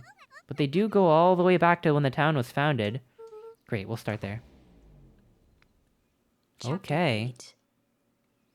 Hey, page 69, nice. 6 feet under, 3 towns over. The kids spent the rest of the afternoon combing through dusty piles of old county records, desperately searching for anything that could help them make sense of Mr. Tolliver's cryptic utterance. Luca tried to shake the thought of Gran's basement, but his focus wavered. Explosives, messages hidden in jam, dossiers on various town figures, and a corkboard threaded with photos. Gran was the only family he had left. He still couldn't bring himself to believe the worst. But the old map with the symbol of explosives in town square made that difficult. Still trying to decide if Gran is mom or not. I'm pretty sure Gran is mom. That's the perfect plot twist for an old turning juice. Wasn't there a movie about a beach that turns you old? Well, this is like that, I assume. I didn't see the movie. That was a movie, right? I'm pretty sure people were making memes about it a few years ago. The beach that turns you old. The ooze that turns you old. As the sun began to set, the kids were no closer to the truth. It's called Old. I gotta watch that fucking movie. M. Night Shyamalan? Oh my god, I gotta watch Old. I gotta watch that. Maybe that'll be a next movie night. If I have to read any more records, my eyeballs are gonna pop. We have to keep digging. If I dig another word, I'm gonna end up in one of those asinine death records. Rollo Cotter lived a full and wonderful life till he read so much boring shit that his brain oozed out of his ears. Rollo shut his book with an assertive nod. If you got a better idea, spit it out. You sound like my sister. Keep pushing your luck, pal, and it won't be boring county records that kill ya. I'll put you in the obituaries myself. Rolo muttered under his breath. You're a county record. Really? That's the best you got? When I'm done with you, you'll be the footnote in history. Just like... Slammed her finger down on the open page before J. Hartford here. I'd love to see you try. Hey! We're all a little tired here. Let's take a minute and... Something tickled the back of Luca's mind. Wait, what was that name back? In the obit? J. Hartford. From the Brookville Tribune 20 years ago. That can't be right. What is it? J. Hartford. That's my grand's name, Juniper Hartford. Maybe there were 2 J. Hartfords? Mrs. Hartford is survived by her young daughter, E. Hartford. My mom's name is Eleanor. Okay. This is getting creepy. If your gran is 6 feet under, 3 towns over, then who am I living with? It's the goddamn mom, oh my god. The question hung in the air. It's just like the movie Old. Alright, gang, I gotta close up for the night. Beck rubbed her eyes. How late is it? Almost 10? Oh crap, Pa's gonna kill me. I gotta go. Yeah, my parents will be worried sick. Okay, let's meet up as early as we can at the festival tomorrow. What are you gonna do about the unconscious man in your basement? I'll think of something. Moida him. Luca's heart was pounding as he approached the house. If he was lucky, Gran, or whoever it was, hadn't gotten back yet. And of course, there was Mr. Tolliver tied up and unconscious in the basement. Dealing with him would be the first order of business. Luca shook out his arms to calm his nerves before entering. Uh-oh. I think we got the scary music. He held perfectly still, tempering his breath, and listened closely. She was asleep. His only hope was that she hadn't found Mr. Tolliver before dozing off. Oh, she's just pretending to be asleep. Dude, what if we wake her up? And then knock her out cold to make sure she doesn't get up. Even though we know she's good. La la la la la la la la la la la la la la blah blah blah blah blah. Okay, whatever. Yeah, she's out cold.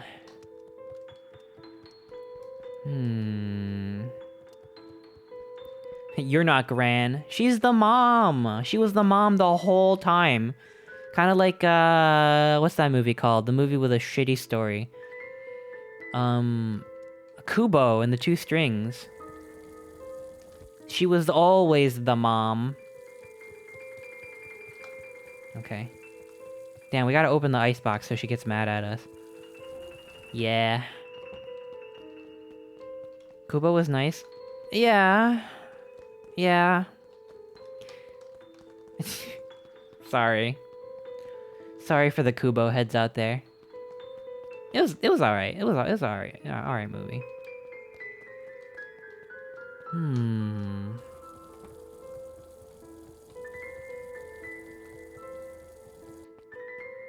Oh! Oh my god. Oh no. Mr. Tolliver was nowhere to be seen. Maybe he woke up, escaped from his bindings, and left without a trace. Maybe Gran knew everything. What do I do? Luca's hungry stomach groaned. Not realizing it, he'd gone the entire day without eating. Okay, I can figure this out. Just need a little brain food. Luca rushed over to the pile of jam jars, unscrewed one, and shoveled a handful into his... No, don't do it. No, this is gonna kill you. It's gonna turn you to ice. Oh my god, he's gonna eat the ice bomb. Oh, fuck. Didn't care for the movie. I thought Kubo was really beautiful visually. I don't know. I thought the story was a little it was a little, I don't know. I can appreciate what they were going for. No, but I love Leica, the company. They make some really incredible stuff. Like, they push the boundary of stop motion like ain't nothing you ever seen before. But yeah, I don't know. It was okay. A little crazy. Ugh. I thought the jam is ice antidote. I thought the jam was also a bomb. I think it's an ice bomb. I think they want to ice up the source to, like, kill the monster or something, or at least freeze it over so it doesn't leak into the groundwater.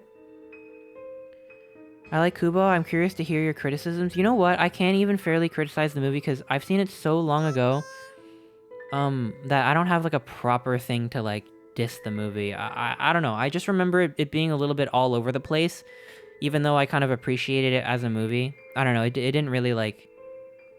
I wasn't, like, fully absorbed into it. But I remember it being absolutely gorgeous. It was kind of like a, and then this happened, and then this happened, and then this happened, and then this happened kind of movie. But, like, I know that's not like a, you know... I'm not prepared to shit on that movie. I don't think that would be fair.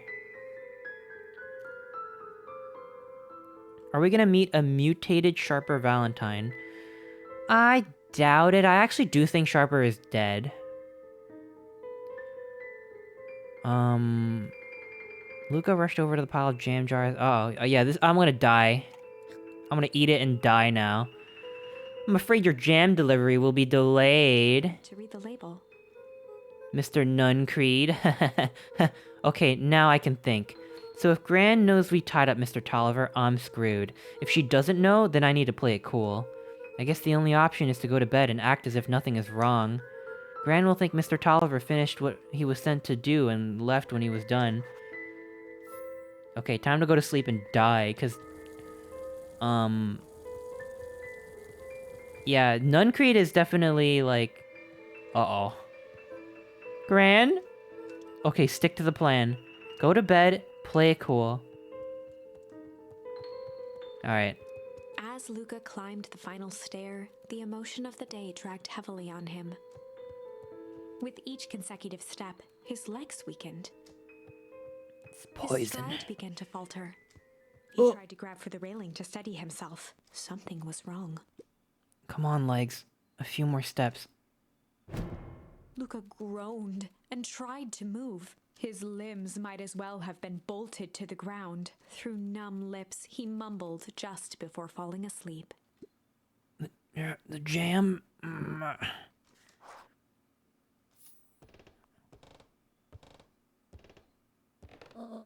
Sweet boy. What did you get yourself into? Maybe she got an antidote? The German 985. Renew my sub. Rest now. Let me handle everything. Oh, I didn't die. Or did I? Chapter 9. Oh no, I'm not dead. A speech to end all speeches. Luca awoke to find himself face down in bed. He moaned into his pillow. Why would Gran drug him? It was obviously meant for Mr. Nuncreed, you dolt. Or rather, why was she trying to drug Mr. Nuncreed? Oh, okay. There it is. Because Mr. Nuncreed is evil and he killed us in one of the timelines. From his woozy head, Luca snapped. Oh my god, frat boy Woozy? Okay. The festival. I'm gonna unwoozify myself. Alright, let's go.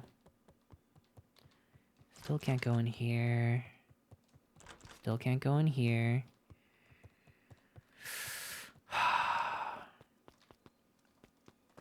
Can we visit the tree?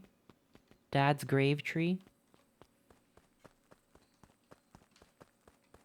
Nothing here. Bam bam bam bam bam bam bam bam bam bam bam bam bam.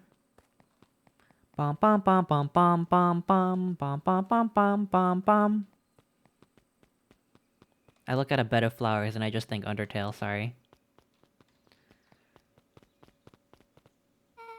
Where have you been? Grant put something in the jam. Yeah, we know. Secret messages for secret conspirators. Not this one. The one intended for Mr. Nuncreed put me to sleep. Whoa. Sly devil. Oh, now I can sly. The environment reminds me of Bastion. Yeah, I know. I said that too. It does, right? I dig a hole, you build a wall. I dig a hole, you build a wall. I think she's trying to remove him from the equation. He might be in danger. Have you found anything? We looked around but hadn't seen anything odd. Your gran is nowhere to be found. But Mr. Nuncreed is just loafing around waiting for the speech. What speech? Mayor Gus just got up to the podium. Everyone is gathering at the stage. Let's get moving. Oh my god. Augustus Valentine nervously wiped his brow. Is this thing... Hello, Beacon Pines. I'm Augustus Valentine, your mayor, and I suppose you already know that. Oh yes, before we get started, I just wanted to take a moment to recognize someone who couldn't be here today. This town wouldn't be where it is today without my father, Sharper Valentine, so I thought we could begin with a round of applause befitting such a great man. Yay. Now, even that's more than the old codger deserved. Gus cleared his throat and awkwardly loosened his tie. Right, where was I? Kerr bounded on the stage with the energy of a preacher at a big tent revival. Gus Valentine, everyone. Gave Gus a hearty slap on the back and motioned him off. Oh my god, they're boyfriends. Except they're not. I guess they're mortal enemies, but they would be though. Let's hear it for our mayor. What a great turnout. Aw, heck, I didn't prepare anything, but I suppose I could say a few words. Would be ashamed to waste such a beautiful podium. Mr. Kerr pulled a thick stack of note cards out from his vest. Community, conviction, commitment. These are the things we celebrate at Perennial Harvest. For us, these are the pillars of the bridge to a better tomorrow. I think it's time to add a new pillar. Change. Change is a powerful thing. It's inexorable, unavoidable, and undeniable. And I am dadgum thankful for it. Dadgum? What's dadgum? What, is that a word? Dadgum? How do you pronounce that? Dadgum. Dadgum. Oh, goddamn. I'm dadgum thankful for it. Okay. It means goddamn. Okay. Change is the reason we're all together today. It's hard for me to believe that it was only 4 years ago when fate brought me here, a simple business trip which brought me to a small town which would change my life forever. Mr. Kerr took a moment to survey the crowd. You know what? He wiped away a single tear. From the second I set foot on Beacon Pines, everything about this place has held me captive. You see, change represents opportunity. It represents potential. It was change that helped me recognize the potential of this place. To see that the people of this town, despite suffering great loss, still held on to the things that made them special. He thumped the podium to emphasize each word. Community, conviction, commitment, change. Mr. Kerr nodded confidently, biting his lip. The crowd was silent, in rapt attention. Fate made a perfect match that day. Nothing is more important to you all than community. The Perennial Harvest is community first and foremost. Mr. Kerr methodically made eye contact with each section of the crowd. The only way you made it through the foul harvest was an unshakable conviction. A conviction that a better tomorrow was just over the horizon. Perennial Harvest was founded on the conviction that we are that horizon. This festival is a symbol of our commitment to each other. His voice began to build to a crescendo. We now walk hand in hand into a future we will shape together. And that is what change is all about. Grabbing the future by the balls and making it happen. Change is balls. My balls are tickled pink. that we will all be making that choice. Balls. How great is that? Just imagine what we can balls. What the fuck? What was The that? crowd began to look around nervously. Don't worry, just a little thunder isn't gonna ruin this day. Everyone remain calm. Mr. Kerr quickly flicked through his note cards. Where was I? Through all of my travels, I learned one true thing. One always finds out after they fuck around. We have all planted a lot of good in this town. And so it is with a happy heart that I can proclaim Raised his hands up to the heavens. our harvest awaits. Ugh! The ice bomb. At that moment, a merciless wall of impossibly cold air ripped through the crowd, instantly freezing everyone and everything it touched. For a man like William Kerr, this was a fitting way for things to end. On a stage, with an entire town frozen in rapt attention for the rest of time. This can't be what they want, though. I think the bomb has got to be with the Gran. Yeah, Snowgrave? Shit! The end. There's that ice again! Whenever I think we're getting close, it comes along and ruins everything! Maybe we should just quit? Maybe you should just close the book, walk away, and never think of me again. Whoa, easy there. It's okay. We can workshop this. I don't mean that. We got a little closer this time. We just need to try again, please. Alright. So I got a lot of, if I follow down this path, there's a lot we can do. We can sly and we can chill. Sly cop or chill cop? You know what? Why don't we chill cop? Because that's gonna lead to another dead end, and we don't want the juicy shit until later. We can blast through this, this line of, questioning. So why don't we chill first, and then we can sly. Sly is gonna probably be more important, because we unlocked it later. They'd run the classic good cop, chill cop interrogation. Okay. Let's see what's up. I'll handle this. Just gotta play it cool. Luca walked calmly to the light switch, flicking it off and on a few times. Whoa. Mr. Tolliver shook his head, gathering his wits. Golly, I sure got my bell rung. He looked over to find Luca, who returned a calming grin. Sorry, Mr. Tolliver. This was all a big mistake. Look at what is going on here. Why do you have me strapped down? No one's fault, really. Rolo just got a little startled. Rolo's here? And Beck emerged from hiding to give a timid wave. Well, alright. Mistakes happen. You kids gave old Hiram a good scare. Just let me get out of these ropes and call it even. Luca glanced over to Rolo and Beck, who replied with skeptical looks. We can trust him because he's a beta. Mr. Tolliver, why are you in my Grand's basement? I'm here to help, of course. Toshi Fox, thank you so much for the resub. I really, really appreciate it. Thank you! 4 months, I really appreciate it. Thank you. Help with what? What's my Gran up to? If you just cut me loose, I could show you. How do I know I can trust you? Mr. Tolliver exhaled with disappointment. Luca, have I ever done wrong by you? No. And since your Gran moved to town, haven't I been nothing but welcoming? Yeah. Why would I turn my back on your family now? It's just, all this stuff seems pretty weird. A board with the names of people from town, an archive of my dad's old disturbing patient notes. Luca gestured to the corner. Barrels of explosives? I can explain everything. You just need to untie me. You kids deserve an explanation. Luca looked again to Rolo and Beck. This time they shrugged. Luca began to slowly loosen the bindings.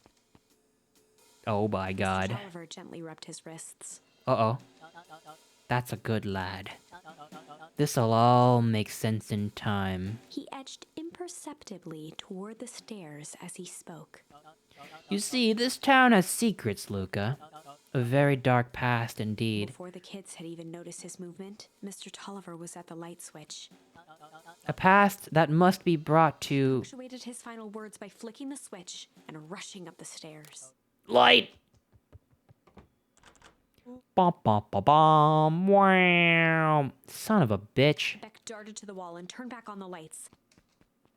It was too late. Rollo confirmed what they all heard. He just locked us down here. Mr. Tolliver's muffled voice came from behind the door. I wasn't lying, you know. This is for your own good. You kids just keep tight down there and let the adults handle this. How's the game so far? Thought about playing it as well. It's really good. It's really good. It's like a mystery unfolding, and I don't know. It's good for people who like story and good art. They looked bewildered at each other. I wish we could like fucking blast some head opens though. It's a little bit too story oriented for me. Maybe I just been playing too much Half-Life. I want to pop some heads. It's just story. They looked bewildered at each other. Play it cool, huh? Not now, Beck. They heard the staccato thump of quick steps exiting the house. The kids looked down in resignation. This isn't how it goes in Hank Atomic. For some reason, they'd always assumed it was up to them to save their town. Luca opened his mouth, hoping to conjure some magical words to make this right. Only a hollow croak escaped. The end. Brap.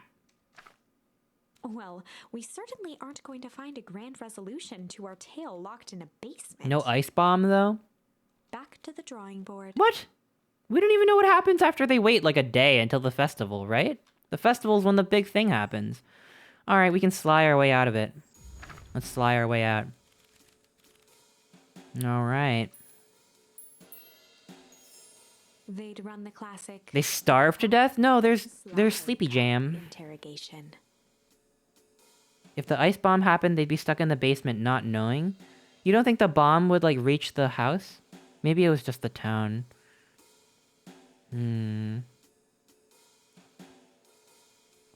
Luca and Rollo ducked behind a barrel, leaving Beck to her task. With a few crisp snaps, she Okay. roused Mr. Tolliver. What? What's going on here? You're that mood-will girl. Please call me Beck. Sorry about all this. Mr. Tolliver looked down and shifted a bit, testing his restraints. It seems to be a mix-up. You see, I'm down here for the same reason you are. Juniper sent you here? Beck caught herself before letting the surprise manifest on her face. She'd already gotten him to reveal his relation to Gran. This was gonna be easy. You know how Juniper is with her precautions. Operation Sparkplug has us all on edge. I guess she thought you needed some backup. But she sent a child? What better way to avoid prying eyes? Who would suspect a kid? I suppose that makes sense. Mr. Tolliver wriggled a bit in his restraints. Oh, I'm so sorry. Beck quickly removed the ropes. That had to be uncomfortable. A little, yeah. But you understand. We never know who to trust in this town. Mr. Tolliver rubbed the growing knot on his forehead. Very true. So it turns out we're both here Pulled to... her hand, as if to prompt Mr. Tolliver to finish her thought. destroy the evidence? Beck shook her head and clicked her tongue. Yep, the old gal is nothing if not thorough. Mr. Tolliver let out an amused huff in agreement. Ah! That's my amused huff. She sure is. I can't blame her, though. If anyone were to find out that we're going to destroy the source... well, we both know how bad that might be. No one will know anything once I finish cleaning things up down here. Beck was on a roll now, playing Mr. Tolliver like a fiddle. You're sure you can finish this up on your own? Juniper trusted me for a reason. You can leave the rest to me. Good. There is one more loose end I'll work on. Loose end? Oh, it's nothing really. The other day I had the radio on scan while restocking the candy shelf. And you wouldn't know it, I intercepted an odd phrase in a perennial harvest transmission. Underground secrets. That's ominous. I think it might be a password, but Juniper dismissed it. Said it wasn't mission critical. What's the password for? We don't know. So we have a password and nowhere to put it. It's gotta mean something, right? Good thinking. You should probably go work that out. I got this under control. That's a relief. Between you and me, this basement gives me the willies. Heading for the stairs, Mr. Tolliver hesitated and turned to Beck with a puzzled look. She grinned and gave him a peppy wave. With a shrug, he continued up the stairs, whistling a jaunty tune. You guys catch that? Sure did. This whole time, Mr. Tolliver has had a candy shelf, but all he ever sells us is apples? Beck blinked slowly in disappointment. The password, Rolo. Well, sure, but once things are back to normal, I'll be having a word with Mr. Tolliver about that candy shelf. Fine, in the meantime, I've got an idea. She turned to the table and began tearing small scraps of paper. He said he heard a password on the radio. Any good spy transmission is never what it seems. Beck marked each scrap of paper and leaned back. We just need to find the hidden meaning. Okay, what's another word for underground? Buried, covered, could it be a cover-up? Maybe it's one of those each letter is a number things. So U would be 21, N would be 14, D would be... Oh, it's an anagram. Nuncreed's drugstore. Wait, what the fuck? How did he get that so fast? Is that true? Underground secrets? Nuncreed. That's why they named that guy Nuncreed. What a weird fucking name. He got a name like Azrael Dreamer, where it had to be an anagram for something. That's why the name is weird. Okay, whatever. Luca and Beck looked at Rolo with amazement. Rolo, that was incredible. Well, it's either that or a Krend nude rug store. Yeah, I think you were right the first time. How did you do that? What can I say? I love ciphers. Well, I guess we know where to go next. Okay, now we get to investigate the drugstore. Get some drugs. What the fuck? Should we hide? You scared me half to death. Sorry. You kids haven't seen Mr. Tolliver around, have you? No? He's got me waiting around like this, like it's the last slice of pie. I swear, that man would be late to his own funeral. Ominous. Okay. I like the music. Let's check out the drugstore, I know where it is. Oh, there was something here that I missed. Oh, it's just like another chill thing. Okay, whatever. Why do these furries all have uncanny valley semi-human faces? Because... that's just what furries be, right? You're late, Augustus. Sorry, sis. Was caught up with work. Work? You? Had a few more details to lock down for the festival. Oh, what do you have to report? What's this insipid town festival really about? I think... Gus looked around nervously. I think Mr. Kerr really does just want to do something good for the town. He's actually a pretty nice guy. You should spend some time with him. Oh my god, they're totally dating. Yeah, they're dating. Yeah, they're married. Yeah, they're husbands. I didn't pull any strings installing you as mayor so that you could make some friends. Your job is to help me figure out what Kerr and Perennial Harvest's true intentions are with the town. We have a responsibility. This is our father's town. Excuse me? This was our father's town. He's gone, Eris, and he isn't coming back. Father left us with nothing but problems. Mr. Kerr came here and offered to help us. We accepted that help. We didn't agree to them turning Father's warehouse into a toxic dumping ground. That's just a temporary arrangement. The glow can be seen from our damned backyard. They are dumping their nasty little secrets on us. When all this inevitably goes wrong, who do you think will be blamed? Mrs. Cry hung in the air. We have a new choice to make now, sister. This town is going to change, whether we like it or not. Are we going to choose to be a part of that future, or be forgotten in the past? It's a shame. Father named you Augustus, but you will always be a Gus. What the fuck does that mean? Your name is Augustus, but to me you're disgusting. I'll see you at breakfast tomorrow.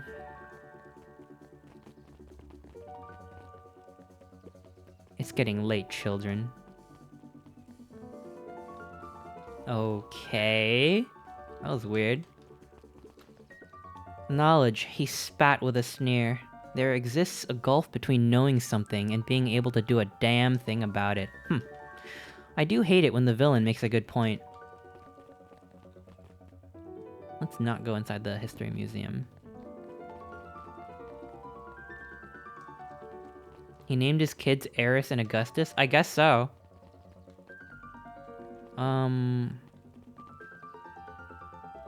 Where were we going again? Oh, right, the drugstore. Right. I think that's, over here or something? Yeah. Oh, it's Solomon. The kid they adopted for some reason. Solomon stood proudly at the entrance to the drugstore. Oh boy, they're gonna melt him into ooze. Overflowing with black licorice. Hey Solomon, we're looking for Mr. Nuncreed. He's still in there? I'm afraid not. Where'd you get the candy from? You might say we have an arrangement. Solomon shoveled a surprising amount of licorice into his mouth. Sometimes it's the small pleasures in life. Though we might not always have family to rely on, licorice has never let me down. Well, I can't say licorice would be my first choice, but whatever floats your boat.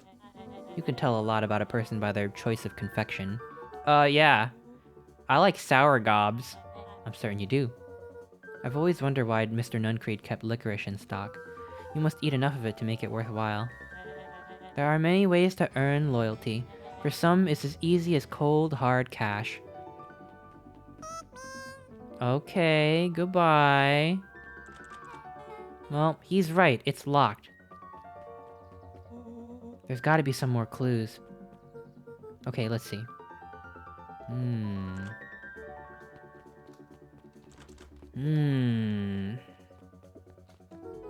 Have you ever seen anyone actually use this thing? Besides Mr. Nuncreed? No. Oh, we're gonna fucking sneak into the underground bunker. That's not a normal phone booth. It's got like a blinky keypad. Why would there be a blinky keypad? Kren's new drugstore. I mean, underground secrets. The password. Flung open the door and they all squeezed in. Up.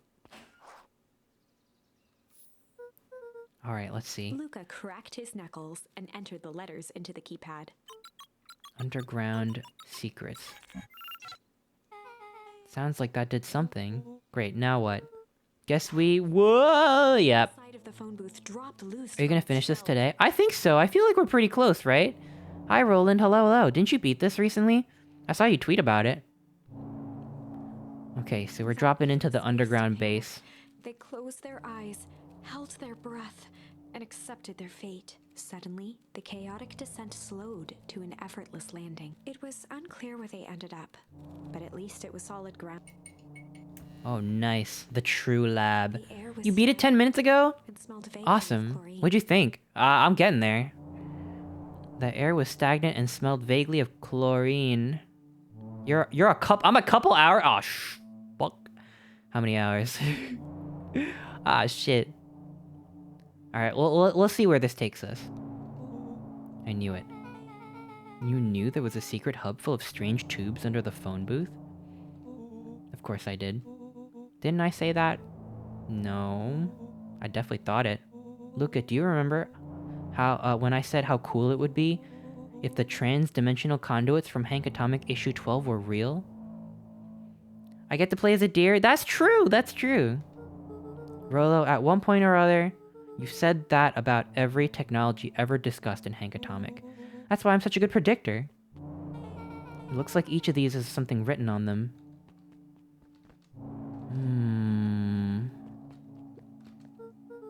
This suit has a broken mask.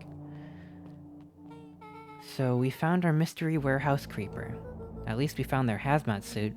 If it walks like a Nuncreed and talks like a Nuncreed, let's not jump to conclusions. Just saying. Oh my god, which tube do we go into? Mining Operations Alpha. You guys have mines here? Not that I know of. This town is all farms and fertilizer, and a series of tubes.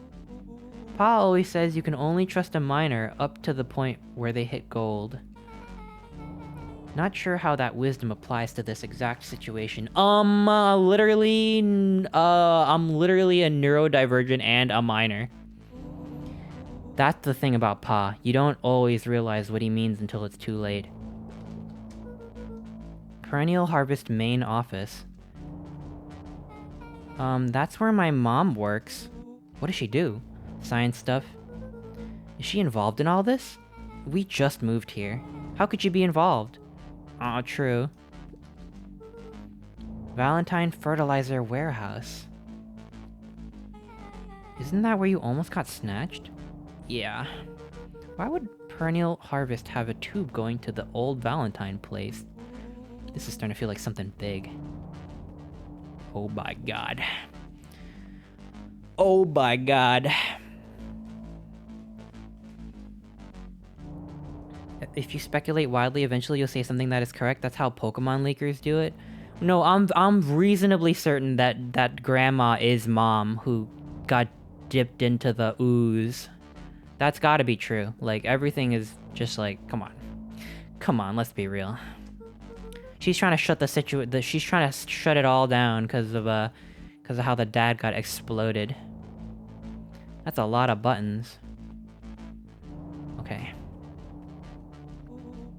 Stand aside, Earthlings. I've read enough Hank Atomic to know my way around sci-fi tech. Those hands hovered over the field of blinking buttons. Eeny, meeny, miny. Oh. Fast travel? What was that? Hide. Where? There's nothing but weird tubes down here. Just get back. What the fuck? Shit. Shit. Shit. Awesome. Kill him. You all need to come with me now. We're not going anywhere with you. Not until we get some answers. Mr. Underground Secrets. I told them it was an absurd password, but they love anything that makes them feel clever. They who? That's no matter. If I can keep you hidden until after the festival, I might be able to save your skins. We don't care about our skins. Hold on now, I like my skin. This all stops now, Nuncreed. Joseph waited for a moment in silence. You sound just like him. Who? Walt. You don't get to talk about my dad. You know, your father and I were friends back before. He gestured toward the strange tubes. All of this. That's a lie. It's true. I used to bounce you on my knee. What happened? Same thing that always happens. Reality, complications, life. We were a team, Walt and I. An idealistic doctor and a bright-eyed pharmacist. Both hell-bent on helping folks. So you were his sidekick? No. We were partners. He helped the patients and I helped him. Yeah, total sidekick. Nuncreed let out a growl of a sigh. Ah! Luca, I need you to know this. I need someone to know this. One day, Sharper Valentine comes to us. Says he's got an opportunity. He found something he didn't quite understand, and he was willing to pay us both handsomely to help him understand it. And my dad said no? Your father and I both believed in helping people. But the thing I could never get him to understand was, it's a lot easier to help others if you help yourself now and then. Classic sidekick to villain plotline. Walt loved being righteous almost more than he loved his family. He was wrong about one thing, though. When he begged me not to take Valentine's offer, he said, Joseph, if a person says yes one time to Sharper Valentine, he'll make sure they keep on saying yes to him until the day he's dead and gone. Shook his head wistfully. Sharper's long gone, but he's still got me saying yes. Is there a point to this sob story? Not really, no, I'm just trauma dumping on a bunch of kids. Just an old man trying to delay what needs doing. Nuncreed took a menacing step towards the children. I tried to keep you safe. I tried to keep you and Juniper out of this. But you forced my hand. Luca began to laugh.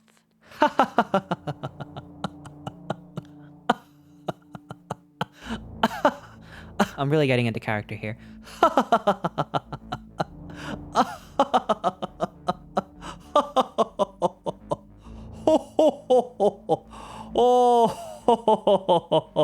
Oh.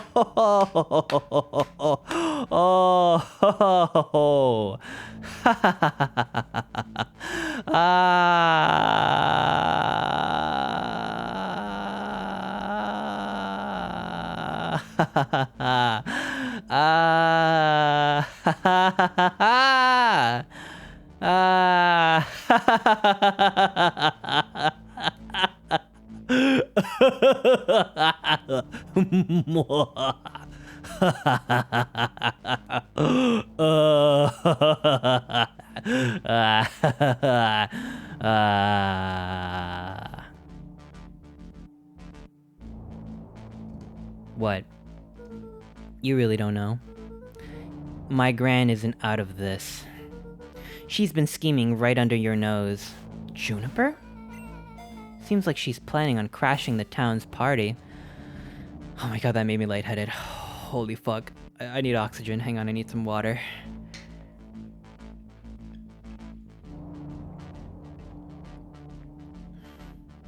Oh my god, I'm lightheaded. I'm about to pass out.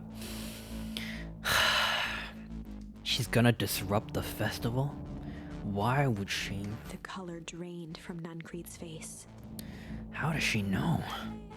Apparently she knows a lot of things. What? Let's just say this isn't the only underground layer we've busted into today. And honestly, hers was way cooler. She's got maps and explosives and big intentions, big man. Bad intentions, big man. Big man? From Splatoon? Nuncreed grabbed Luca by the shoulders. His eyes You okay? were You red. okay? Y'all are fucking behind, huh? Are you watching on mobile, Zombie Romeo and Leo Scarfy? I started laughing like 2 minutes ago. You need to tell me what she's gonna do right now. She doesn't understand what it is she's messing with. Tell me now. She's in danger, boy. I don't know. She had a map with a mark on the fountain in town square. The fountain. Why would she? A jolt of realization struck Mr. Nuncreed. She knows about the source? What the hell is the source? If she tries to destroy the source, it could catalyze and... Dear God, she's gonna freeze us all.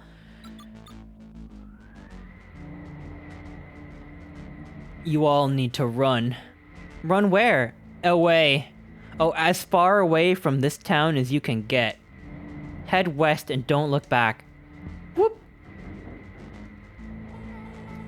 That did not go as I expected.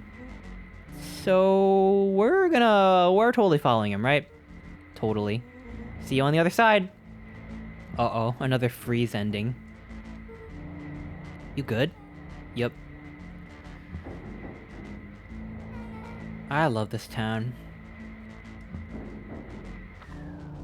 Oh my god. They're gonna catalyze the source? The cold, hard truth. Beck leapt up, allowing the suction to yank her into the dark. Dimness eclipsed around her like the shutter of a camera, as she seemed to cover great distance in mere moments. Her own Fast travel. reference were glints of upcoming turns, which approached with frightening speed. Whoa, Zephyr Fair, thank you so much for the raid. Welcome on in. We are getting into the final act of Beacon Pines. I don't know how much of this game I have left, possibly hours, but we definitely are getting really close to something. Things are cooking up around here. It's a town with dark secrets, basically. And we're gonna, so this is probably gonna be one of the many bad endings, but we're getting close to figuring out what the source is. The source is some malevolent force cooking beneath town. And, this evil corporation called Perennial Harvest is doing something to it. And, our grandma is like a double agent for them, but she's gonna sabotage it somehow. Not, unknowingly, is gonna freeze the entire town over. So we're probably gonna get frozen solid in just a little bit. Welcome, Raiders. Welcome, welcome.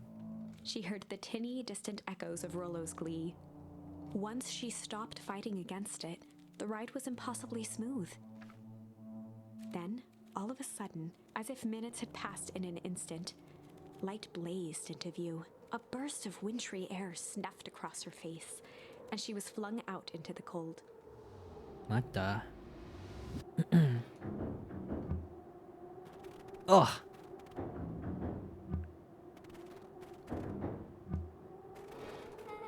That was... intense? Yeah.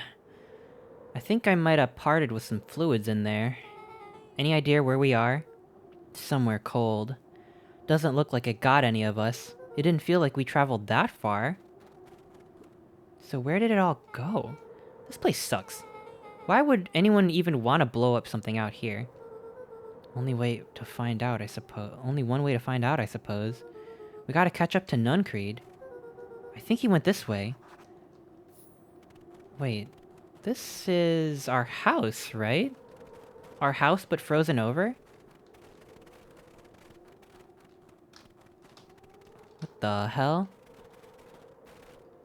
Because I remember this archway. Oh my god, it is the sign for Beacon Pines. It's familiar. Maybe we can clear off the snow. No time, Nuncreed's getting away. Oh my god.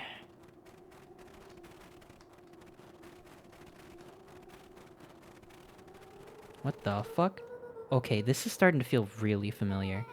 I may not be the most well-versed in all things Beacon Pines, but this does look like some sort of frozen replica of town. Oh, I got it. It's so obvious now. Mr. Nuncreed is an alien. Rolo. Stick with me here.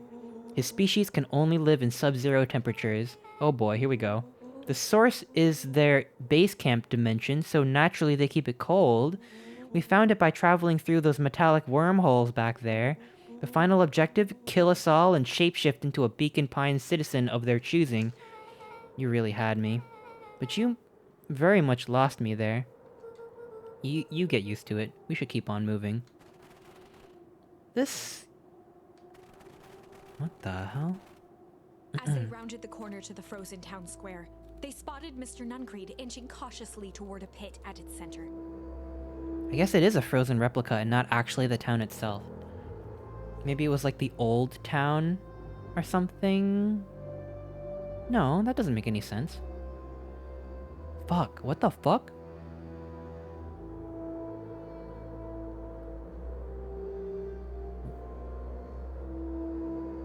What the? I'm trying to unravel the mystery here. Remember that thing from the library that said that in Hank Atomic there was a shrink ray that instead of shrinking the thing, it turned everything else big?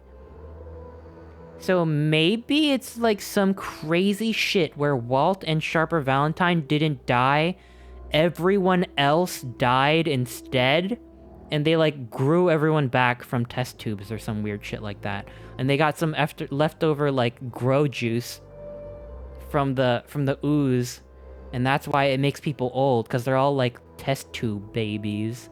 Think about it. I'm being serious here.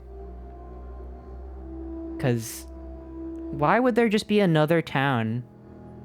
I don't know. That's my theory. I can confirm that's not what happens. Dude, everyone knows that the foreshadowing comes from other parts of the story. Nice Star Trek plot? Dude, I don't know. I want to be right. You know I'm going to be right. Anyway. Hello from Poland? Hi, oh my gosh. Hi, Camelos. Camelos? Welcome, welcome. Yeah, alright, don't tell me though. Don't tell me. We're getting there. But that's worth a shot, right? It's not crazy. I still think Juniper is the mom though. There's gotta do something with the grow juice. As they rounded the corner in the frozen town square, they spotted Mr. Nuncreed inching cautiously toward a pit at its center. He held his arms out gingerly, as if approaching a beast in the wild. Oh my god, they're gonna kill Gran. Upon closing the distance, Luca recognized what Nuncreed was after. Gran stood confidently at the edge, one arm outstretched over the abyss. Nearby, a wheelbarrow had been emptied out. She held a lit torch, which flickered in the bitter wind. Juniper, I don't know what you think you're doing, but I assure you this is not gonna solve anything. If you drop that, you've doomed this whole town.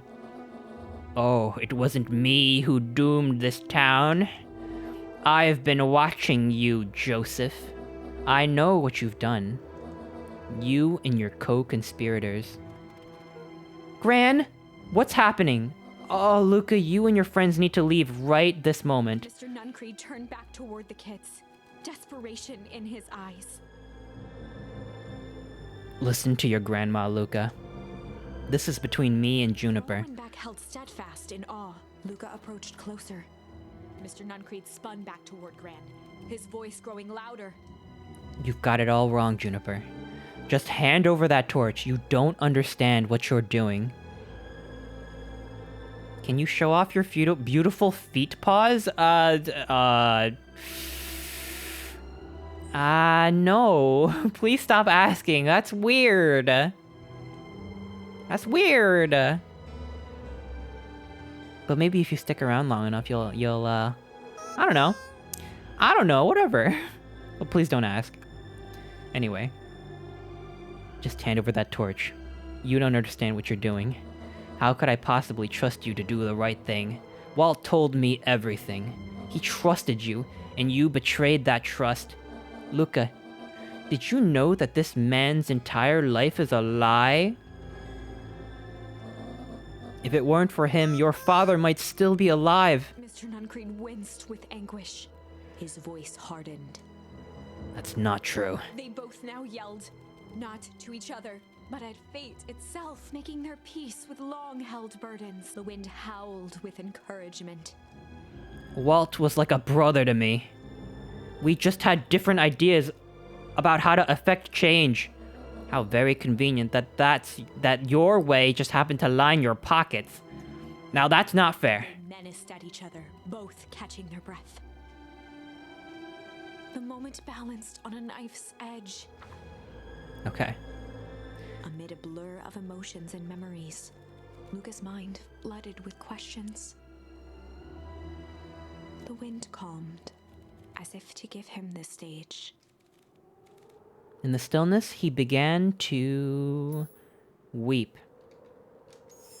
And in the stillness, he began to weep. I can't tickle. It was all I can't. If I tickled them right now, it would solve everything. But the story won't let me tickle them. Still gotta give Grandma a little tickle fight. She'll drop the torch, everyone will tell me everything, and we'll forgive each other. Falling to his knees, Luca whimpered softly. The tears crystallized as they hit the snow. He began to shit. Gran stared at Luca That wouldn't for a solve moment anything, though. with warm sympathy, remembering why this was all necessary.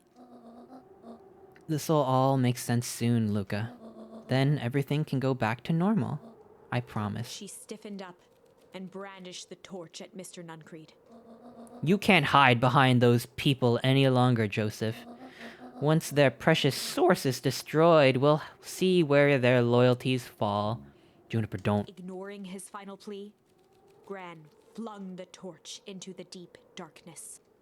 Uh-oh. She smiled and exhaled in relief. Mr. Nuncreed moaned in resignation. The torch echoed as it ricocheted down the hole, punctuated with a thunderous thud. You see, Joseph, I learned one very important lesson in life. If you want things to change, then you must be willing to... Gran could finish. The ground shook her to silence.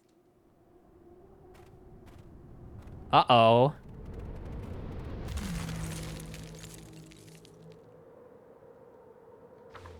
Okay. Gran only had time to spin around and run to Luca. Her attempt to shield him, an honorable but trifling act. Unflinching love, pitted against an unthinking horror.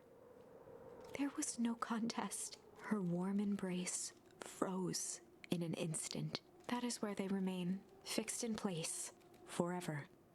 You might learn about the grow juice if you help Iggy escape. Yeah, there's... So, our story ends. Yeah, we might have to do the other path soon. In a town brought low by its secrets, sits the frozen statues of a misguided band of meddlers. The end.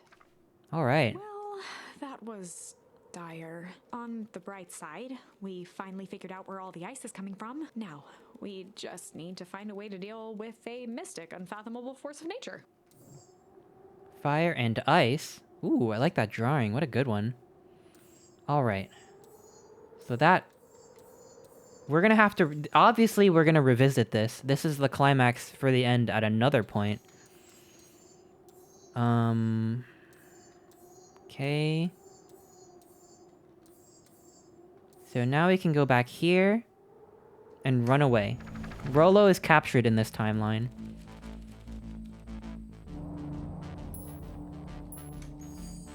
Luca drew himself up and decided to take the only option. Instantly freezing is not the worst way to go. That's true.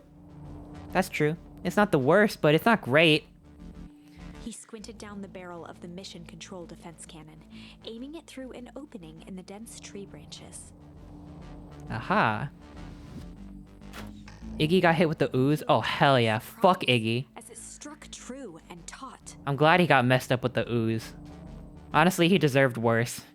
That guy was, like, super mean. Like, way more mean than any person should be. Alright. I can't believe that worked. Hey, Mr. Care.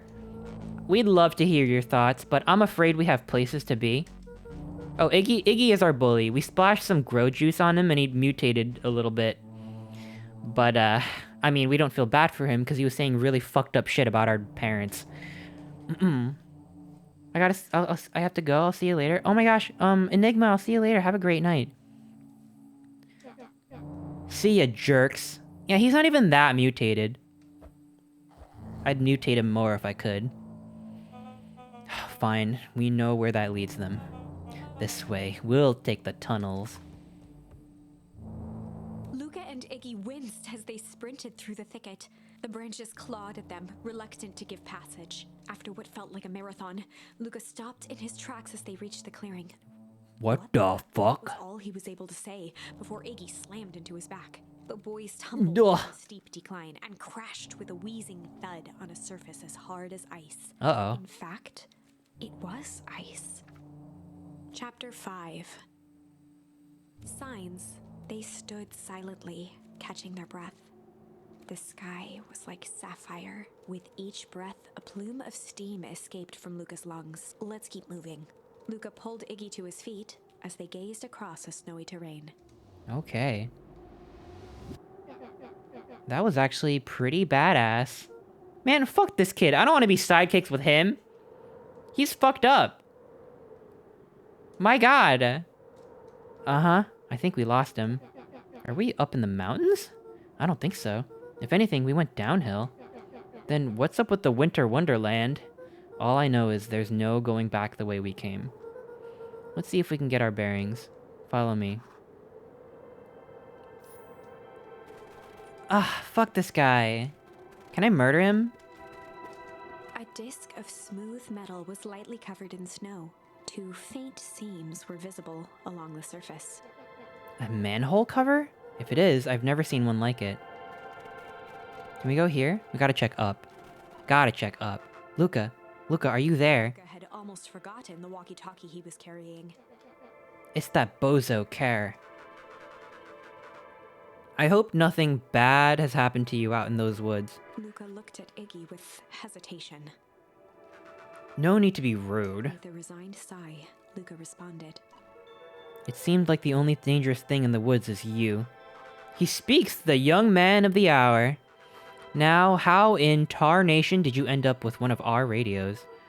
Just lucky, I guess. Boy, howdy, you Van Horns are full of surprises, aren't you?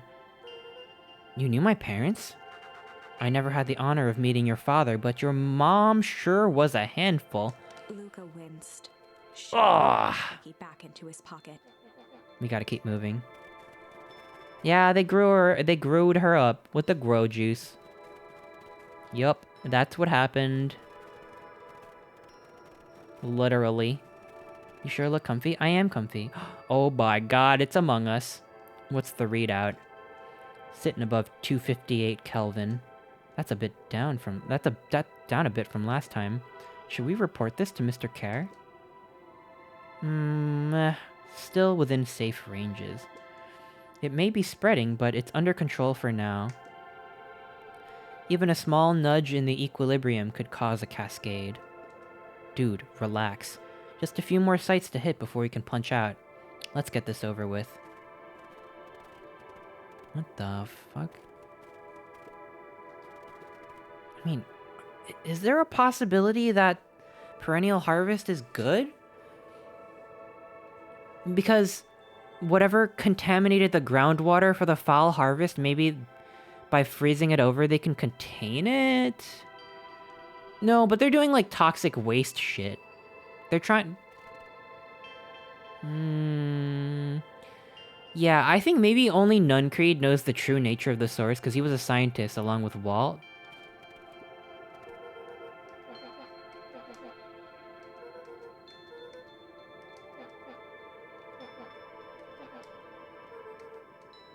Okay. You're saying Kara could be a good guy? Well, Kara could... No, I don't think Kara's a good guy. He's pretty fucking evil. But... Huh. Yeah, I don't know. How did it freeze over? Is this the old town? How would they have rebuilt a whole new town without anyone noticing? If protecting the town would help their company, they'd do it. He's totally banging the mayor. Oh, yeah. We've established that. They're husbands. They love each other. In situations such as these, I find it best to chuck stuff first. Ask questions second. Okay. Wait, what the fuck? Oh, you want me to... Okay, fine. Yeah, whatever. What do I throw? Snow?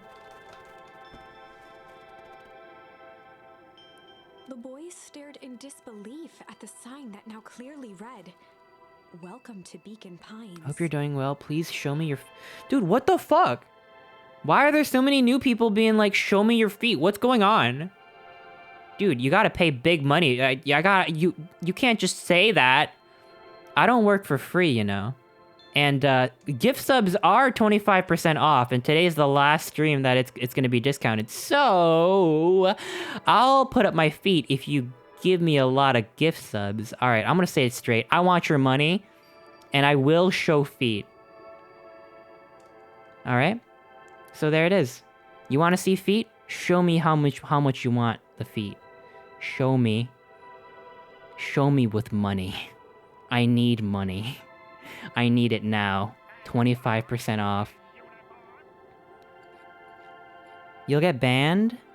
Nah. I won't get banned. I'm different. I'm different. Oh.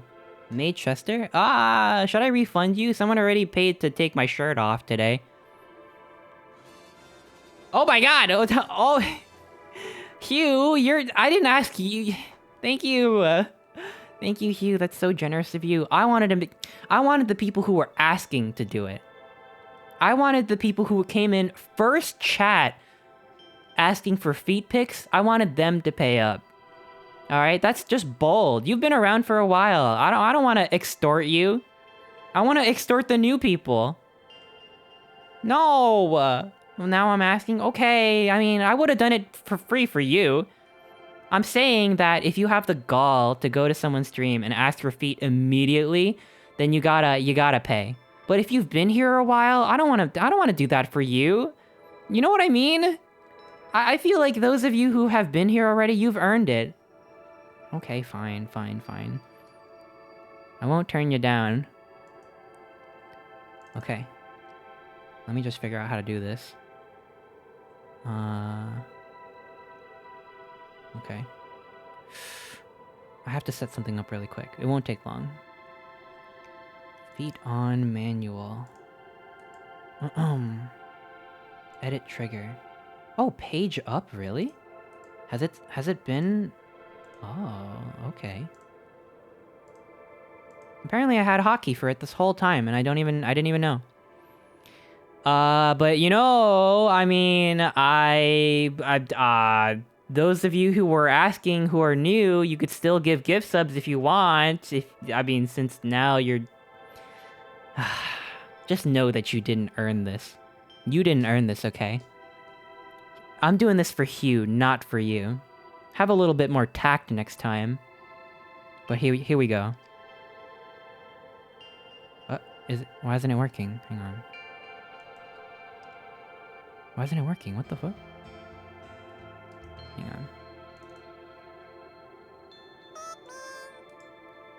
Let me edit the trigger. Oh, got it. It's Control-Alt-Page up.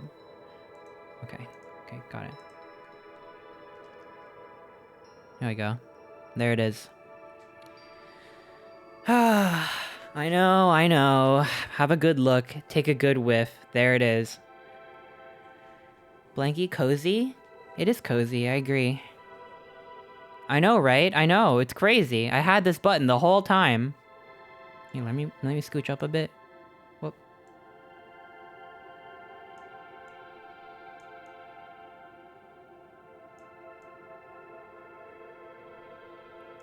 I'm gonna refund you, Swooshy. Just because someone already paid for the shirtless redeem. And, I'm probably nearing the end of the stream, whether we finish the game or not. So I don't want you to have paid all that just for, like, a little bit. So I'll just give you your points back. Save it for another day. Alright, there you go. You should have gotten it back by now. Alrighty. Let's see how far we can get. Welcome to Beacon Pines. That doesn't make any sense. We're in Beacon Pines? How's that possible? It's impossible! We ran away from town? How did we get back here? I guess we got turned around.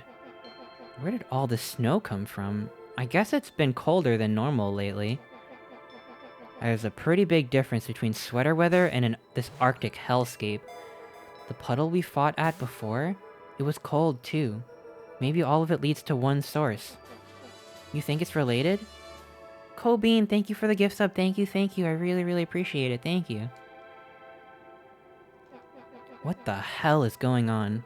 We're gonna get you some answers. Let's keep moving. Alright, let's figure this out. Why don't we look at this, like, toxic sludge over here? This stuff looks familiar to you? It looks like the barrel near the puddle I fucked up your face at. You deserved it, by the way. Shoved me into, yeah.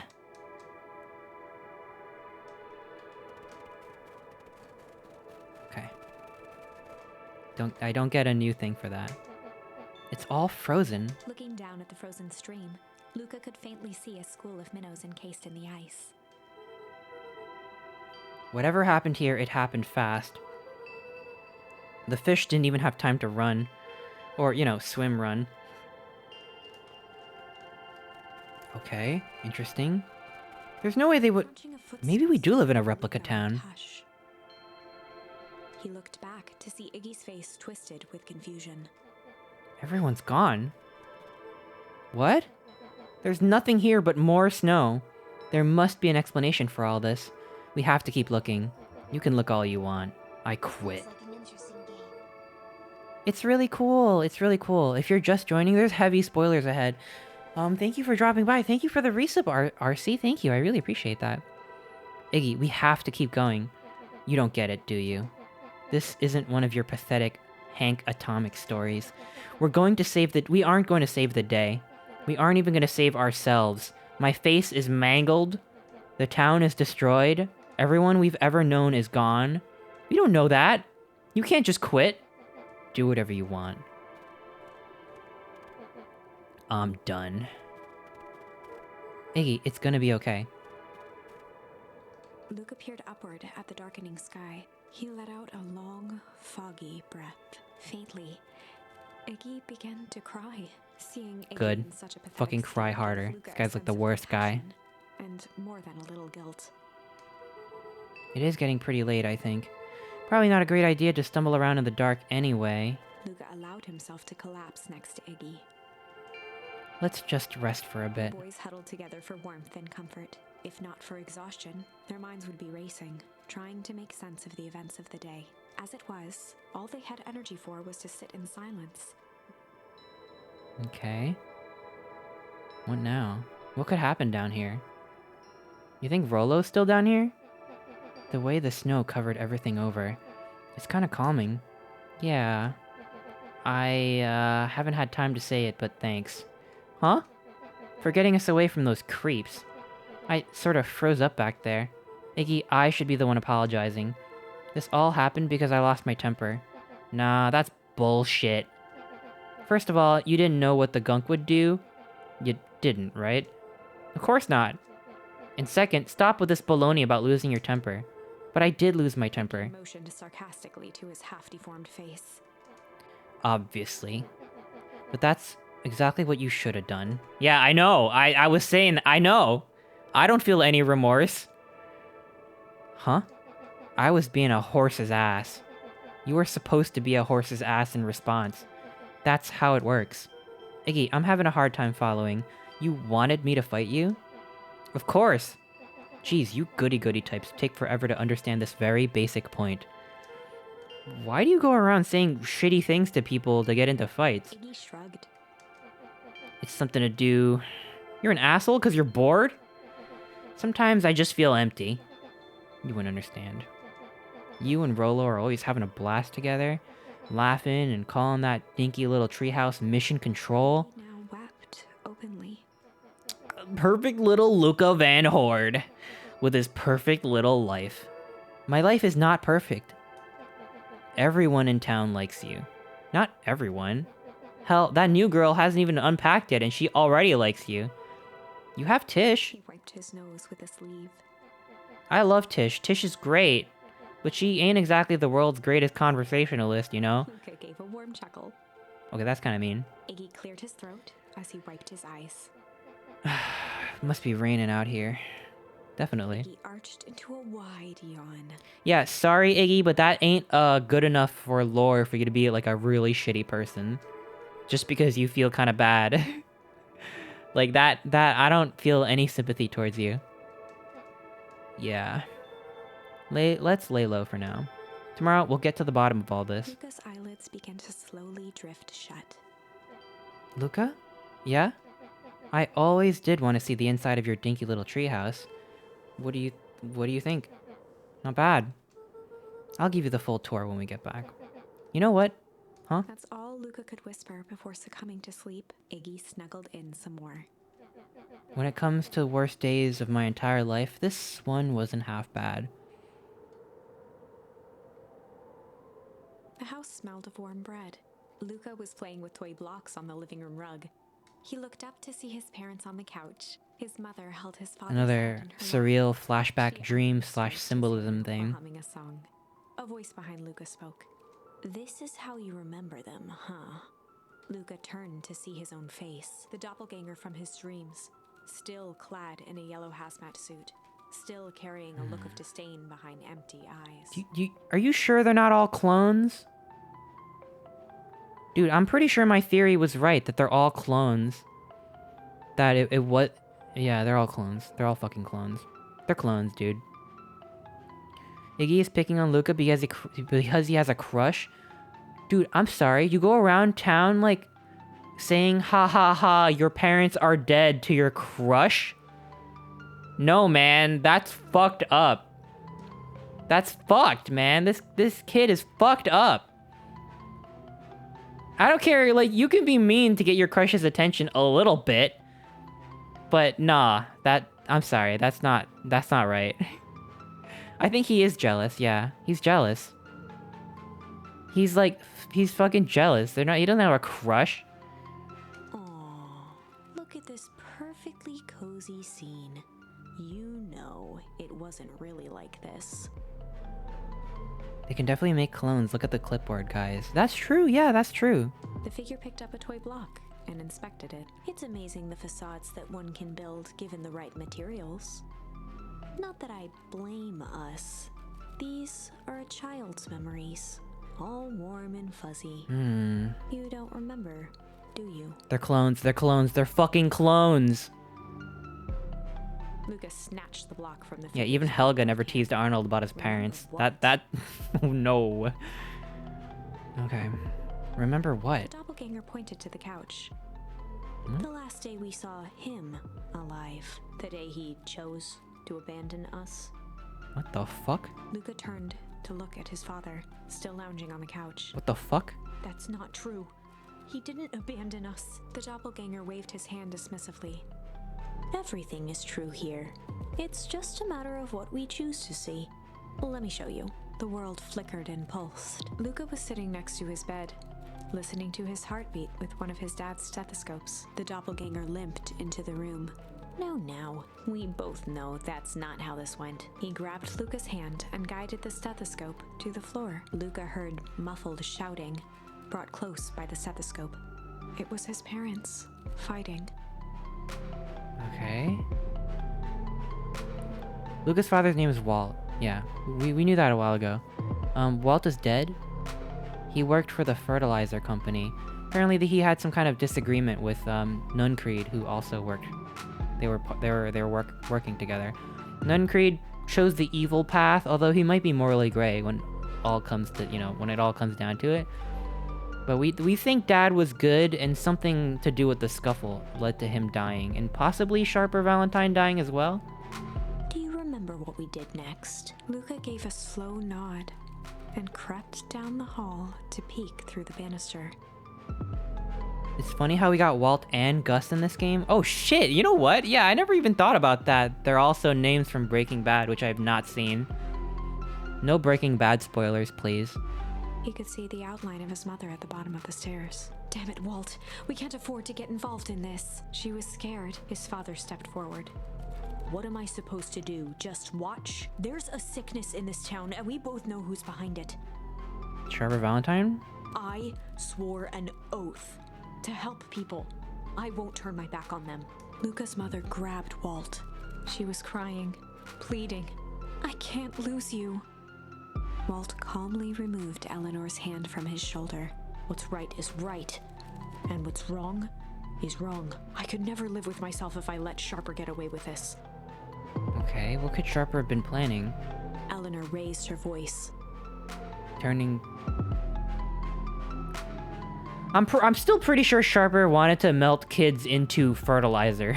I'm pretty sure that's true, right? Or maybe he found some, like, ancient Lovecraftian thing underneath the ground, like in Night of the Woods, but they wouldn't do that. The devil from the Night in the Woods, like, represented something, and I can't see that applying here. Spare me your bullshit platitudes. What about our son? Luca flinched, dropping the stethoscope down the stairs. Walt turned with a panicked smile. Luca? Is that you, buddy? With tears in his eyes, Luca descended the stairs. Mom? Dad? What's going on? Walt dropped to a knee to meet Luca eye to eye. Nothing, buckaroo. Your mom and I just got a little overexcited is all. Luca placed the stethoscope against his father's chest. His heart was racing. It sounded like you were going somewhere? Walt gently removed the device from Luca's ears. Listen to me, Luca. I have some business to take care of. I'll be back in time to tuck you in. Luca hugged his father tightly. Promise? Walt stood up and walked to the door. He glanced over his shoulder. I promise. With a wink and a grin, he put on his hat and strode out into the evening sun. Maybe they're not clones after all. Maybe the whole doppelganger thing is just a metaphor. Not sure. A figure approached soundlessly from the foggy Who the fuck? Who are you? You're cute. It stood above them, lingering in contemplation. Slowly raising one hand above Iggy, it snapped out 2 brisk raps on his head. From a deep slumber, Iggy sprang up defensively. Hands off of me. Whether it was the calming presence or the recognition... Oh my god, a little mousy friend. Or rat or something. Iggy felt his clenched fists lower. Little mouse. Wow, what do you think you're doing? Luca looked up, gradually remembering his whereabouts. The figure exhaled a cloud of warm vapor. You certainly have caused a lot of commotion. What's that supposed to mean? Take it easy, Iggy. We were sleeping, minding our own business. You're the one running around knocking on people's heads. I'm sorry if I hurt you, Iggy. You didn't hurt nobody. Anybody. Huh? Oh, I see. You think you're better than me just because you know proper grammar? When it came to complete strangers, Iggy had trouble cobbling together an insult. You big hatted. Look a big hat ass over here. Scarfy necked furball. Okay, let's lower the temperature a bit here. Interesting choice of words. I mean, let's just calm down. Who are you? a friend, an observer, a hitchhiker on the infinite expanse of possibility. Good night, Chris, or good morning. I'm going to hit the hay. Have a good night, 8164067269. Have a good night. Thanks for hanging out. Big hat Logan, big hat Andy over here. A hitchhiker on the infinite expanse of possibility. Great. How about a name? If you must call me something, you can call me Nat. Iggy huffed with gratification. How about you make like a gnat and buzz off? Very well. Nat began to turn away indifferently. Wait, do you live here? You might say that. Do you know where we are? You might also say that. Look, pal, we just want to find a safe way out of here.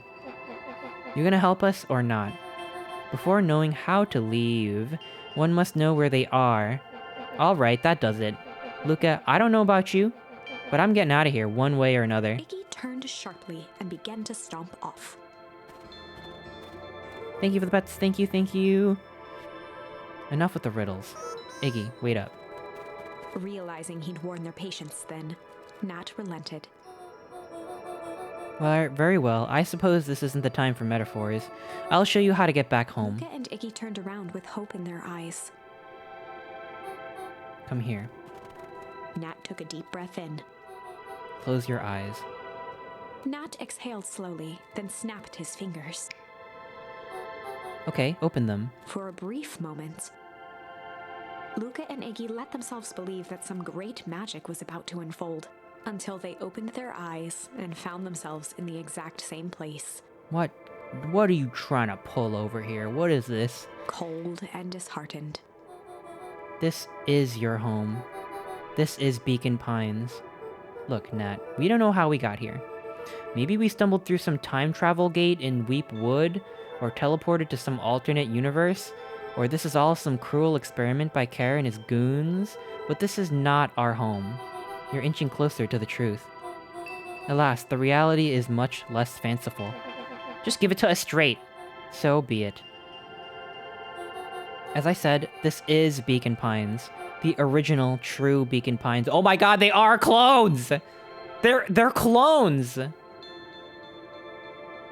Oh my god.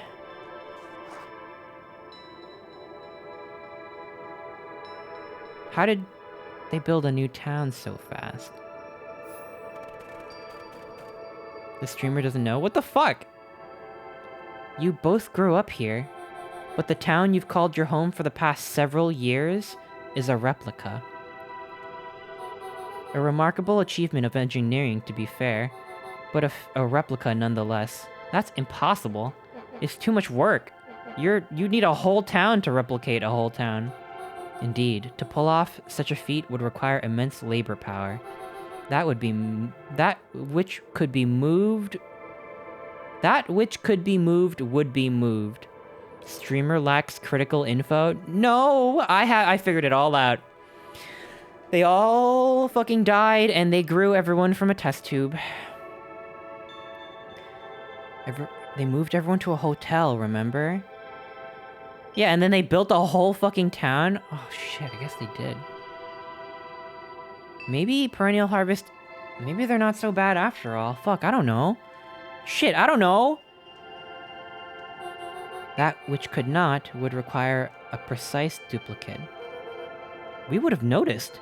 Someone would have noticed. You'd think so, unless the auditing was impeccable. A mind-numbing attention to detail. As for the innumerable trivialities which complete the tapestry, you can leave that to this miraculous thing we call a brain. It has a real aversion to discontinuity, a revulsion even. The brain has a wonderful way of smoothing out the rough edges, keeping us sane. Luca and Iggy looked around uncomfortably. You're saying that someone made an entire new town and moved us all and no one noticed? Precisely. Well, why? Why is the one question that can never be answered with certainty. The best one can do is to uncover... Narrowed his eyes, furrowed his brow, and uttered... The source. Why'd you say the source like that? Why, indeed. Luca began to laugh uncomfortably.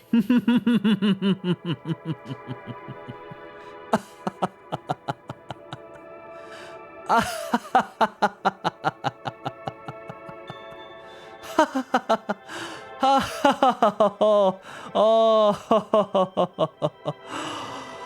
ah, ha ha ha ha ha ha ha ha ha ha ha ha. Ah, that's all ridiculous. There's no way they He could. looked down at his feet. His eyes started back and forth in contemplation. With a sudden pain, a thought struck him. If this is really home, He sprinted off into the pale distance. As Iggy turned to follow, Nat called out. Iggy, it's not too late to turn back. Simple head west? Simply head west, I think could be a typo. Simply head west through Weep Wood. Thank you for the boop. Thank you. Simply head west through Weep Wood. Okay. Chapter 6. The Source. Nat expressed his sympathy with a shrug and sauntered off as unassumingly as he'd arrived. He'd given Luca and Iggy what they needed, and nothing more. As Luca sprinted across the snow, the events of the past few days became clearer, pieces to a larger puzzle. Rollo said he was underground somewhere, captured. Mr. Kerr tried to cover it up with lies. The clipboards were hell-bent on capturing Iggy. It all seemed to point to perennial harvest. But right now, there was one thing that Luca needed to know. Is the XD emote gone? Oh my gosh, y'all are so eagle-eyed. I actually removed it secretly just to I feel like people weren't really using it that much, so I wanted to make more room in case I wanted to make new emotes. I mean, if people really want it back, then I could put it back, but I don't know, I just feel like no one was using it. It was meant to be kind of like a laugh emote, but I think what I need is like a Keck W or something. You're streaming so late, this is now an after dark stream? I guess so. I'm so engrossed in the story. I feels weird to stop now. I used it all the time. Okay, I might bring it back. It's not gone forever. But enjoy some of the other fantastic offerings that we have. Maybe use an emote that you haven't used in a while just to, peruse. I might bring it back. Well, I'll think about it. Your emotes are adorable and awesome. Thank you, Flying Pupperbed. Thank you. I really appreciate that. Dead in his tracks. I would only ever remove it to make room for something else. I'm not just gonna delete emotes forever. The tree was gone, uprooted and moved, leaving a raw gash in the earth. He dropped to his knees and dug wildly at the cold snow. Oh my god. His numb hands hit something hard. A headstone. A dry whisper escaped Luca's lips. They moved a whole tree? How do you move a tree? It's got roots and stuff all over the ground. You're here. All this time, I thought I was visiting you. But you've been here, alone in the snow. Dad, I'm so sorry. They ruined your favorite spot in the world. Our favorite spot in the world. Dad, what do I do? There was no reply. Just snow-covered silence. Why'd you give me the slip like that? What if I couldn't find you, you jerk? Iggy finally noticed the tears welling in Luca's eyes and the snow-covered grave. Oh. Iggy, they stole his tree, Iggy. Yikes. Suddenly, they heard Big the oof. crunch of approaching footsteps in the snow. Uh-oh, who could it be? Nat, I hope. We gotta hide. Oh, fuck. 259k. Fall off distance still good. Dude, did you hear me? I said 259. Sorry. You ever think about what we did here? We saved a whole town of people. Doesn't feel like it sometimes. What about everything we left behind? That's the grave of someone with a family. The people who loved them will never know the truth. The truth is overrated. He bent down to scoop up a snowball and lobbed it playfully. Look, hey, you silly bones, knock that off. Fucking, come on. Come on, what are you doing here? Don't be such a downer, dude. We took this job to change the world. Yeah, come on. It's almost lunchtime. Are they not evil?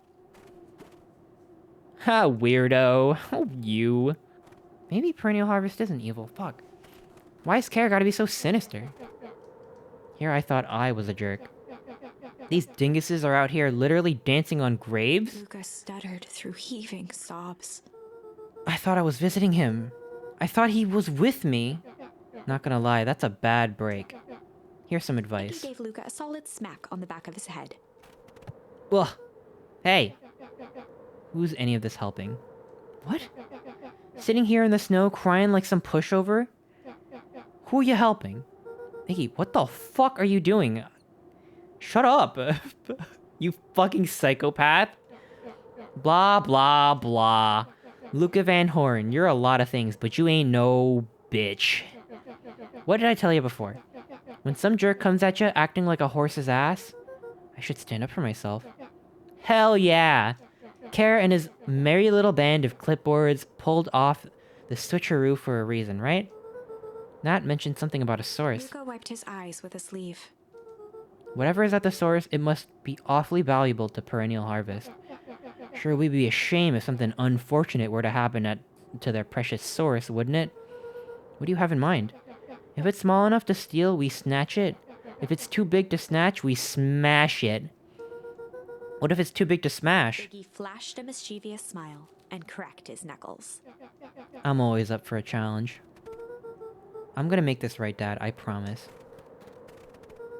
Let's do this. I know where the source is. God damn. It can get awful cold out there in those woods, Luca. Probably best you two stay put and conserve your energy. Help's on the way. Where's Rolo? Where's my mom? Did you kill her? Oh heavens, no. Do I seem like a killer to you? Iggy and Luca shared a skeptical look. Well, do I? Aw, shucks. Now that hurts my feelings. Screw that guy. What if we piss in the source? Wait a minute. If this is the original town, then that means...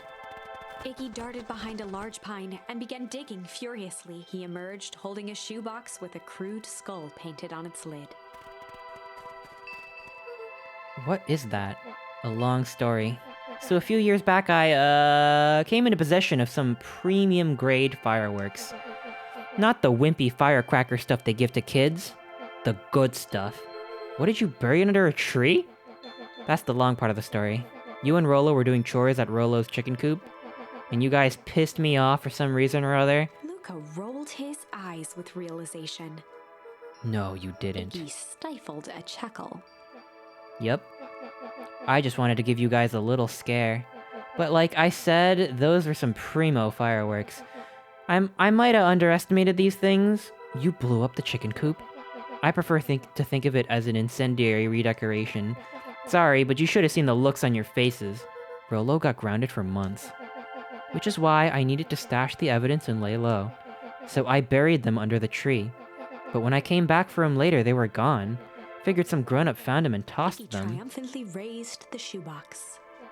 Okay, they're not clones. They're not clones. Fine, they're not clones, but the town got cloned, which is already pretty weird, to be honest. Turns out the fireworks that... It wasn't the fireworks that got moved. It was us. Unbelievable. Alright, I guess we're gonna fuck up the source. Do you think this is a game? Newsflash, boyo. You're not a hero. You're just a little brat who's in way over his head. A hero is just someone who refuses to give up. Streamer lacks critical info. Okay, fine, maybe they still are clones. I don't know. We still don't know what the ooze is. Comics these days are rotting children's brains. Everyone thinks they're a spaceman superhero. I was always partial to Hank Atomic myself. Is that so? Do you really think you have a chance against us? You have no idea how powerful we are.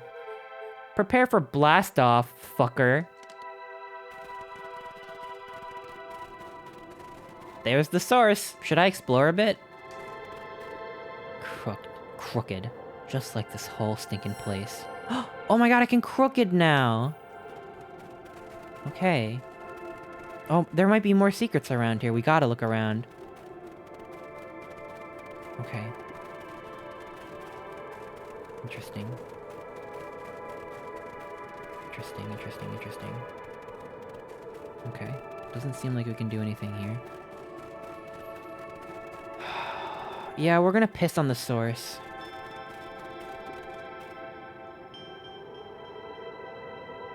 Luca and Iggy inched up to the edge of the hole with bewilderment in their eyes. Arctic air breathed out of the cavern in heaving gusts. Echo! Echo! Echo! Echo! Whoa. I can see why they wanted to move us all out of town now. Why would they dig a giant hole?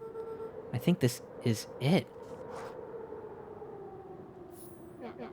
This is the source? It's a dang hole? How do we smash a hole? Oh, it's much more than that, my annoying little friend. Kerr! Where's Rolo? I wasn't lying before. He is safe. Safer than you two, at least. Drats, it's cold. You just had to drag me all this way out here, didn't you? Mr. Kerr gazed down the abyss in contemplation.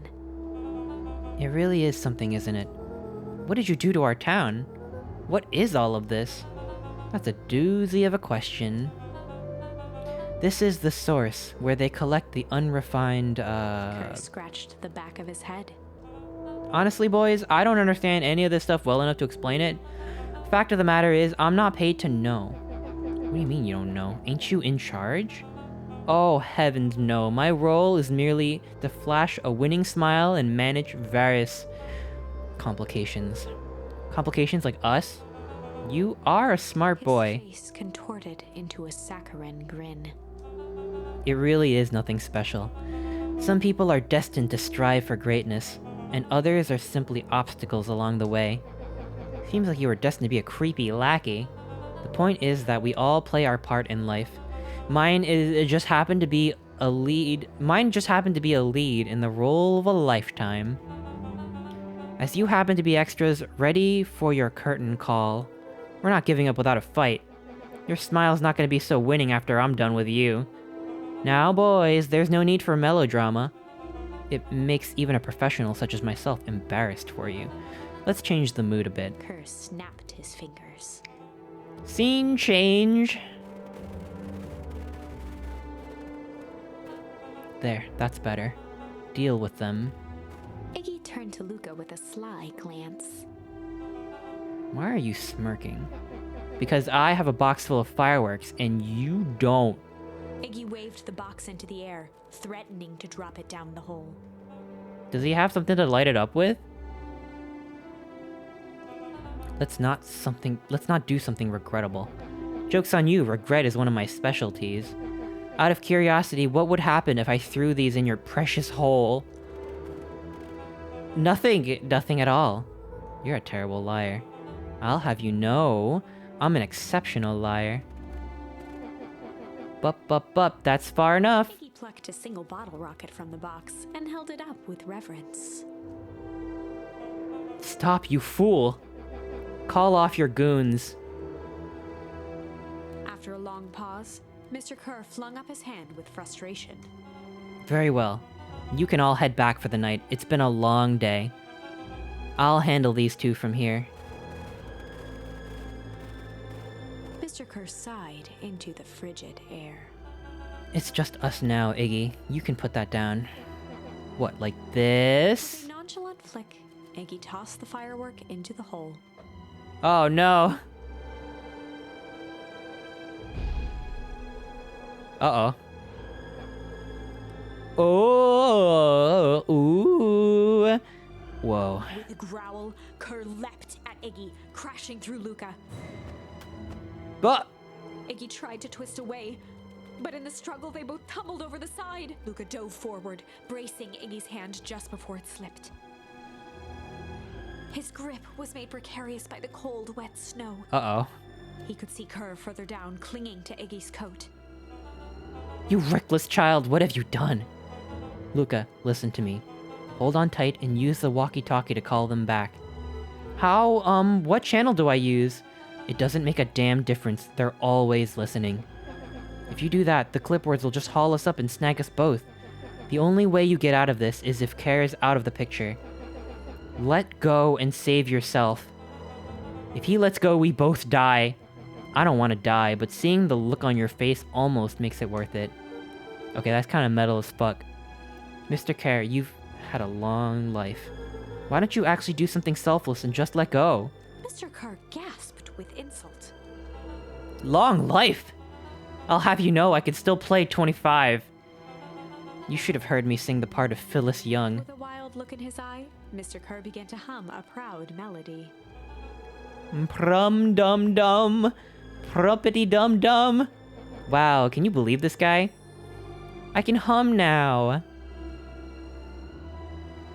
Okay. Luca's hand began to cramp. His voice began to crack. Kerr, just let go. No can do. If you want to save your friend, you'll have to save me too. Luca, look at me. It's okay. Luca felt Iggy loosen his grasp.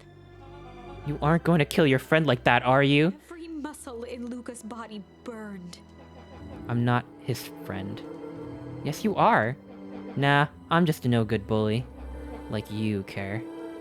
Iggy, no! Felt his hand slipping. And I told you what you need to do with bullies. I can't! It's your only way out of this mess. 2 birds with 1 stone. Makes sense for us to fall together. Wackadoos travel in packs. A calm settled. Fred, over hi. his face. There's some crazy shit's happening in this game. A calm settled over Iggy's face.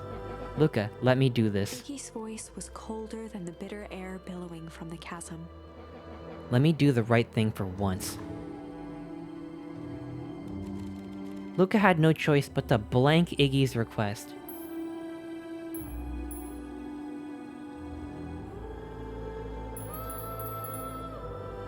What do you think, chat? Option 1 or option 2? Vote now. I mean, we're gonna go back and see the other ending anyway, but what should I do first? I can see things are getting... Oh yeah, they're getting weird alright. They're getting real weird. Except everyone wants Iggy to die. That's fucking cold. Y'all are ice cold. Holy fuck. Yeah, but you know what though? Yeah. You know what? He still said some pretty fucked up shit. And he didn't really have a great reason to be that mean. He also burned down the chicken coop, which is pretty psychotic, so I mean. But then again, he's a child. Ooh. Blah, blah, blah. Fuck. Alright. I'm gonna call it. We're evil? Alright, we accept. Yeah, fuck them kids, let's go. Iggy's request. Second choice, let's go. I mean, we're gonna get the best ending eventually, it's fine, nothing's real. Down into the howling void. As his fingers slowly gave up, he met eyes with Iggy. Good.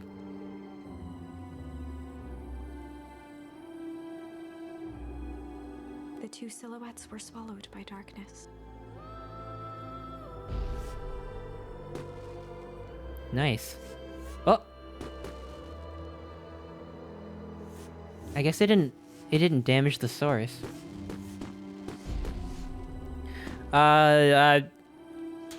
Yay! Murder! Hell of a goodbye, Iggy.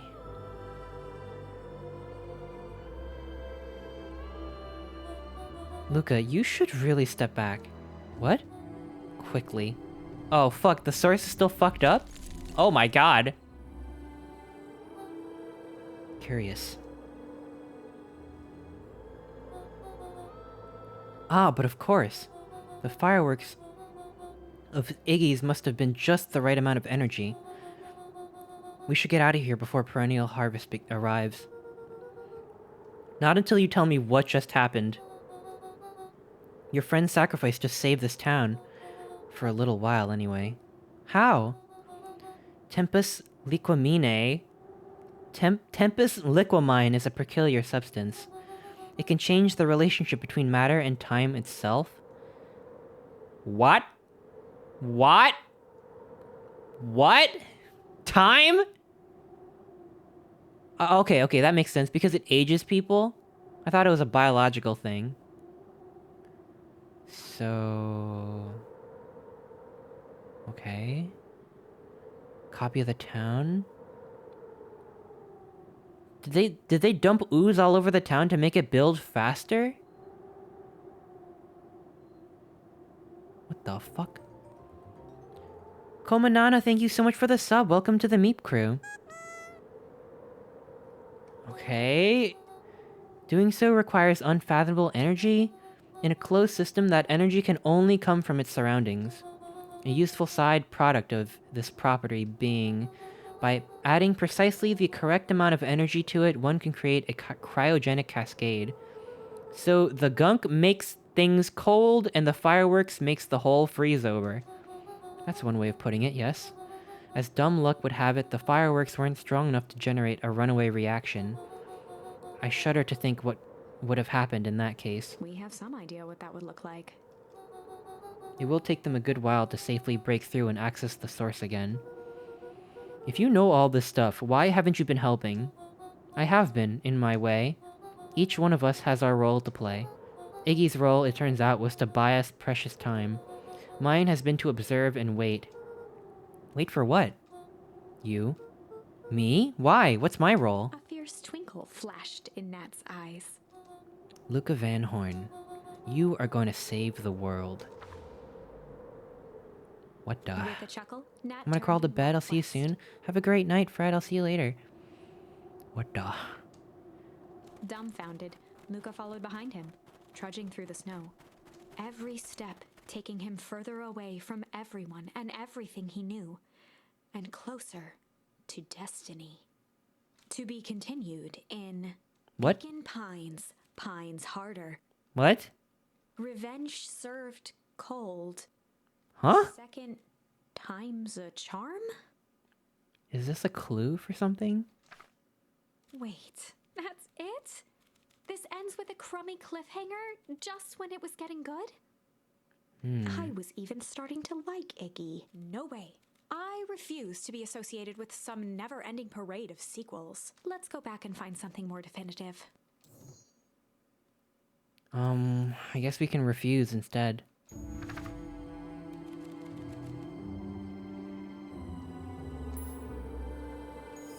Refuse. Luca had no choice but to refuse Iggy's request. No idea what that's Tightened his what that grip code. And reached for the walkie-talkie. Yeah, it was purple for a reason, right? I feel like it was.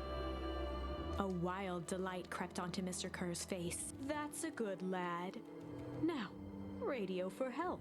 Iggy begged Luca with his eyes one last time, but Luca pressed the button and called out. We need help. Mr. Kerr is in danger. It wasn't long before they were once again surrounded by clipboards.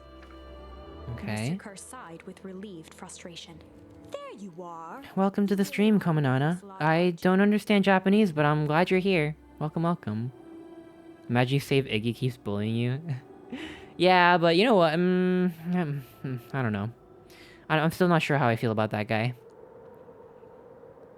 There you are. You really are a worthless lot, aren't you? Mirror, now. A clipboard dutifully produced an ornate ivory hand mirror, and Mr. Kerr began preening his tousled hair. Ah, that's better. Mr. Van Horn, I applaud your sharp thinking under I'll put in a good word for you with the founder. Founder? Oh my god, maybe Sharper Valentine is still alive. Oh my god. What the hell? A swarm of hands overpowered Luca. The last thing he saw before a cloth bag was pulled over his head was the defeated look on Iggy's face. The end. Huh? I think this was one of those times where doing the right thing was the wrong thing. What?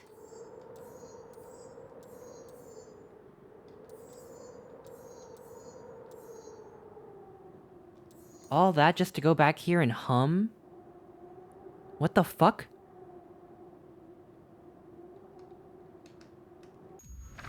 What? And in the stillness, he began to hum. What if the founder is Walt? That's what I was thinking. I mean, what if? But it's a whole new company. That's weird, right? After the death of his father, Luca had trouble sleeping. Each night, his mother would sit at the foot of his bed and hum a gentle melody. It was the only thing that could calm his mind. The only thing that, however briefly, could make it all seem okay. That melody pervaded every memory Luca had of his mother, shivering. Oh, this is the fucking bombshell reveal that Juniper actually is Eleanor. That Gran is actually Mom. It's gotta be this. Alright, here it is. Bombshell time. I dig a hole, you build a wall. I dig a hole, you build a wall. One day that wall is gonna fall. Something like that, right? Gran lowered the torch, listening closely. As recognition slowly set in, her heart sank. Those countless nights of consolation, the incomparable loss they shared together. She let the torch fall to the snow and sizzle out. A few steps toward Luca was all she could bear before dropping to the snow herself. It's fucked up. Through a flood of tears, she began to hum along, note for note. Mom, you had the ooze. You ate the old juice.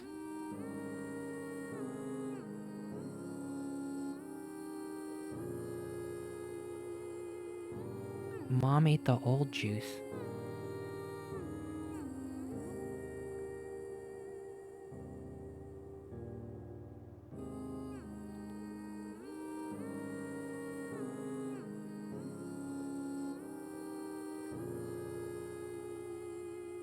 Girls, grab a bucket and a mop. This purple vibrator is out of this world. You know that? There's a tweet that's like... It's like a viral tweet of like a crying SpongeBob side character, and it's like, I don't want my mom to get old, and it's like a crying character. And right underneath it, because the person had a viral tweet, I guess they got reached out by like the purple vibrator company, so it's like, I don't want my mom to get old, crying face, and then immediately after the same person is like, girls, check this vibrator out. That's what it reminded me of. Cause, you know, the mom got old in the game. My brain works in really weird ways, but you know what I mean, right? Time to die? What do you mean? No, this is tragic. I love this. This is great. Luca lifted his head. I can't read English, but I will study your videos. Thank you, Komanana. I really appreciate it. Thank you. I really appreciate the support. I wish I could say that in Japanese, but I can't. Luca lifted his head in astonishment. The last time he heard that melody was the last night he saw his mother. How did you know? Haven't you seen Kubo and the Two Strings? I was the mom the whole time. Buckaroo. The only people who call me that are my dad and your mother. Luca blinked through blurry, watery eyes. I had the old juice. I'm sorry, Luca. I drank the old juice. He could just And I got old. familiar face. He peered across the snowscape at the woman on her knees. Something about her was undeniably his mother, only smaller, older, changed. Mom? That's right, Buckaroo. Mom. Luca sprinted as fast as he could toward his mother. They held each other close, and the cold retreated from their bodies. Eleanor? I thought you were gone. You should have known I would never abandon my son. Eleanor looked down at Luca, tightening her embrace in an appeal for forgiveness. How? You're a smart man, Joseph. I thought you'd have pieced it together by now. You were exposed. Mom, I don't understand any of this. Did you go to the beach? That makes you old? From the movie Old by M. Night Shyamalan? What happened? Where did you go? The beach? I never left you. I was always right here, Luca. Why did you lie to me? It tore me up, Luca, but I did it to keep you safe. I thought that getting answers would help us both move on. The more I discovered, the more I realized the danger we were in. Until perennial harvest was stopped, it was better if everyone thought I was gone. You could have trusted me. These are bad people, Luca. They don't stop until they get what they want. And they don't care who gets hurt in the process. And what do?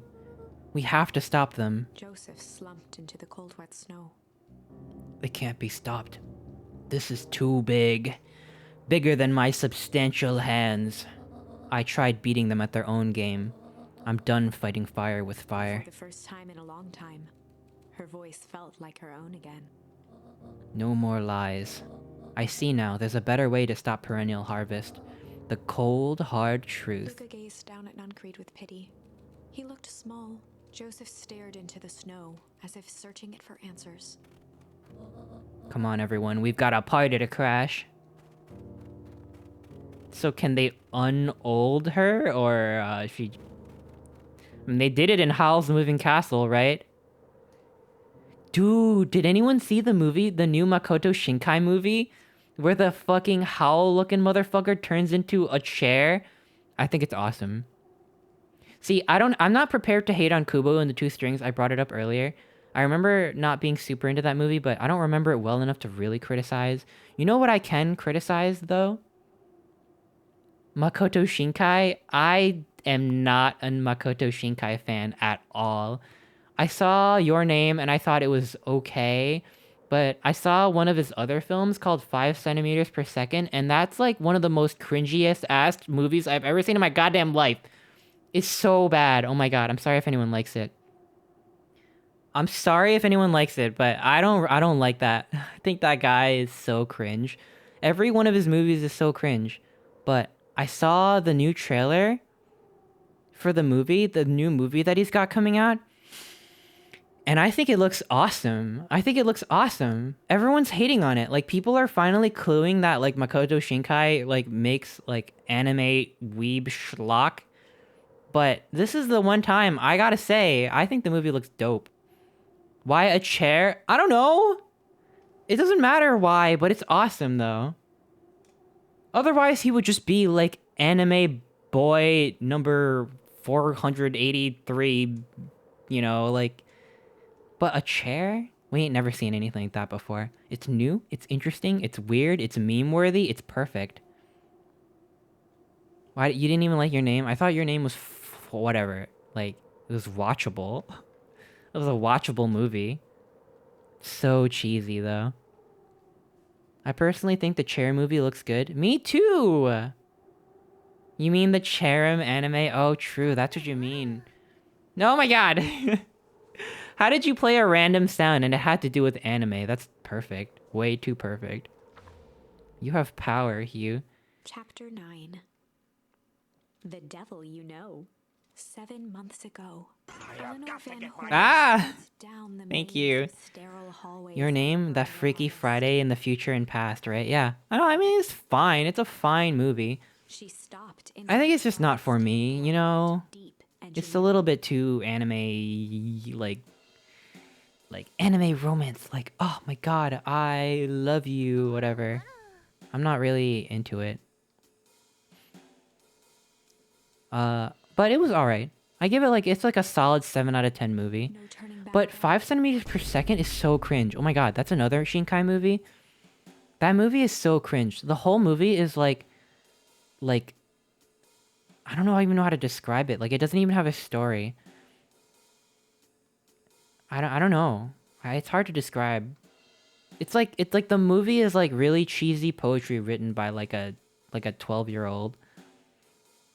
She raised a trembling hand. The stolen keycard worked as promised, and the door bust open with mechanical efficiency. She was Okay. immediately hit with the smell of disinfectant. Okay. So Eleanor is sneaking into Perennial Harvest using her ID card. It was some sort of laboratory. In one corner was a desk covered in papers.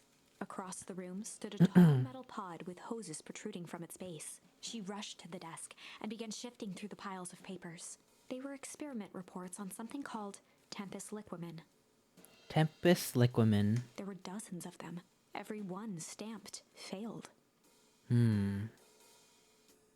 Okay. Eleanor heard the sharp echo of footsteps approaching. She was out of time. Her eyes scanned the room. eventually landing on the strange pod. Muttering a curse under her breath, she dashed over and dove inside. Okay. Interesting. And that is what change is all about.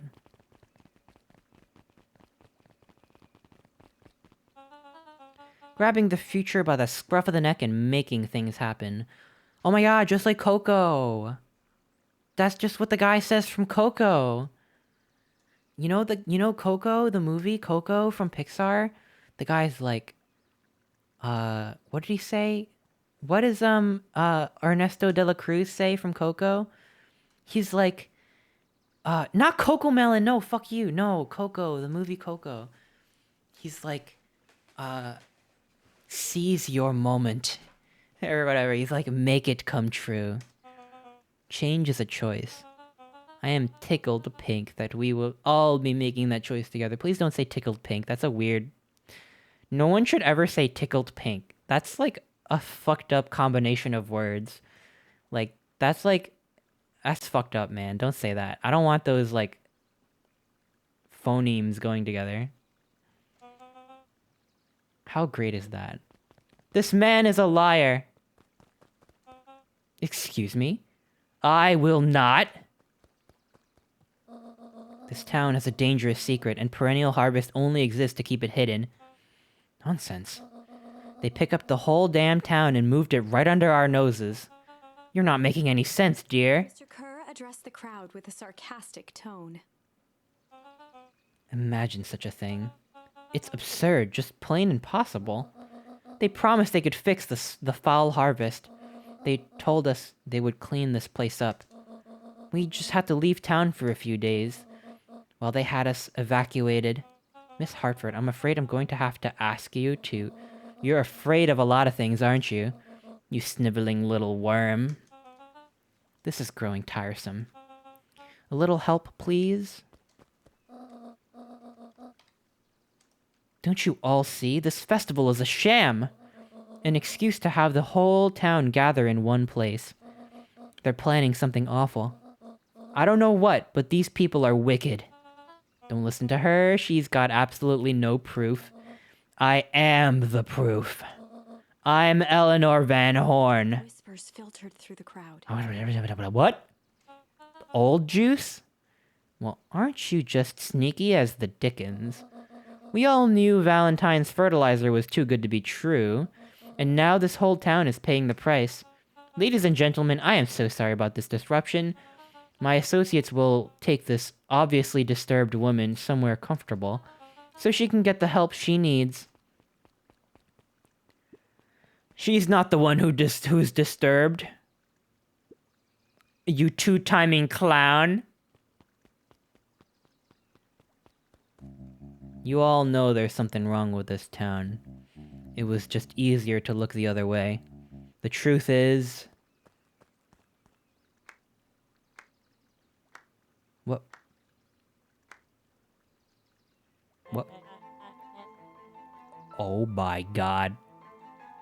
They reversed the old juice to make Sharper Valentine a kid? That's why it was written in his will, because he is immortal the whole time? What the fuck? Oh my god, he is the founder. Oh my god. Does Eris know? What the fuck? Oh, this is crazy. That's quite enough, Mr. Nuncreed. Torment dragged on Joseph Nuncreed's face. Yes, sir. Take them away.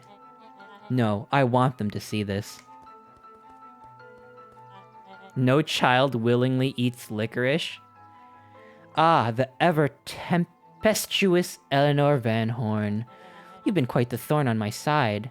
Like a weed that's burrowed in where it doesn't belong. I must confess, you look dreadful. He paused for a moment, plucking a piece of fuzz from his sweater and discarding it to the ground.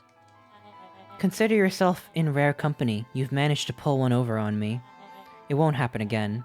I knew you had some sort of plan to disrupt our little party. But alas, I expected something a bit more impressive than incoherent rambling. Wait, this is Mayor's dad? That's what I'm thinking, right? No matter, your failures are yours to bear. Mr. Kerr? Yes, sir? It's a shame it was cut short, but I thank you for that rousing oratory. I will take it from here. Yes, sir, of course, sir. You've done quality work for me, William. You can look forward to the recompense we agreed upon. Kerr gave a bow of deference.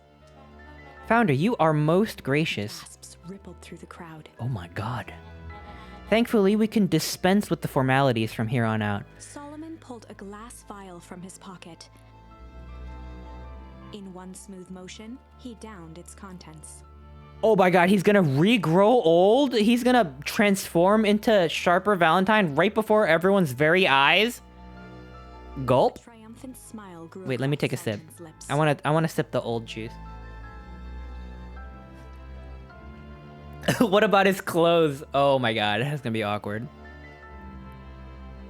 That's gonna be really weird. You can all call me Sharper Valentine. His body and face began to contort and he disappeared into a belching green mist.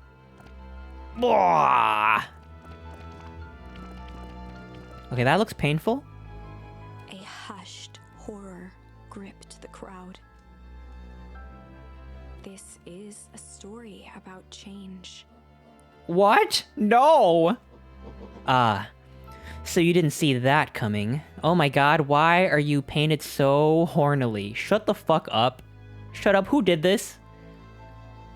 Yeah, where did the suit... And also, where did the suit come from? Huh?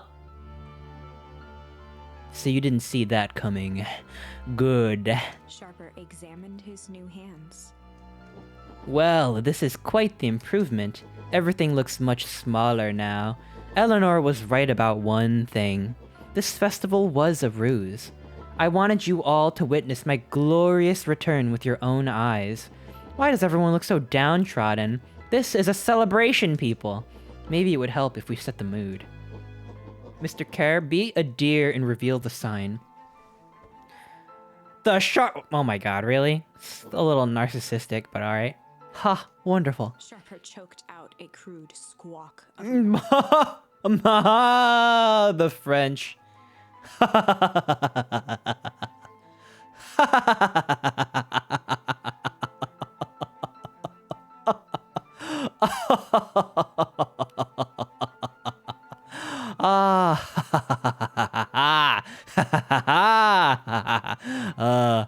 Frustrated grumbles sprinkled through the crowd.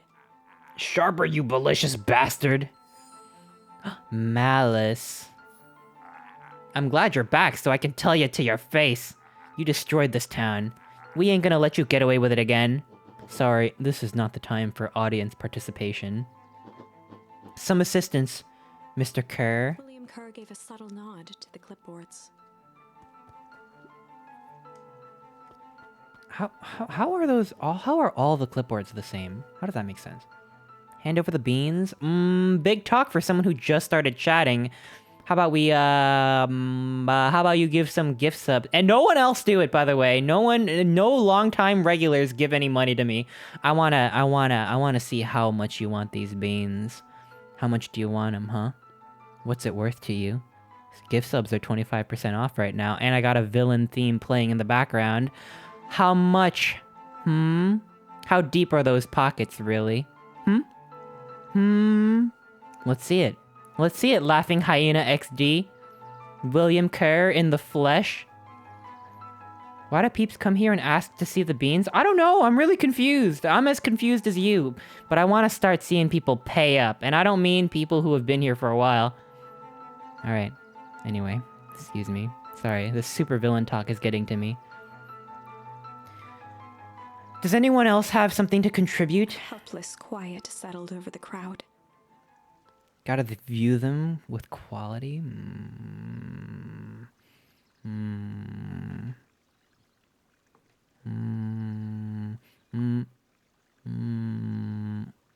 What's it worth to you, huh? Huh? What do we think? Huh? Okay. That's all you're gonna get for now. I thought so. Did you all truly believe you could be free of me? A town of complete and utter fools. You people should be celebrating my return. You clearly lost without me. That leads me nicely to my children. Daddy? I gave you both the greatest gift a parent can give. The opportunity to prove yourselves in my absence. Squandered. To say I am disappointed would be an understatement. But Silence, Augustus, an adult is speaking. I don't know which is worse, a son who is completely hopeless, or a daughter with such potential who inevitably lets me down. Eris, you failed me with admirable consistency. Thankfully, I was counting on it this time. Father, I've been wasting my time, my dear. What have you accomplished? I was focused on cementing our legacy. Legacy? Who needs a legacy when you can just live forever? What about... It's all right, kiddo. I'm afraid you suffer from a complete lack of imagination. There's just no helping it. Now then, where is Joseph?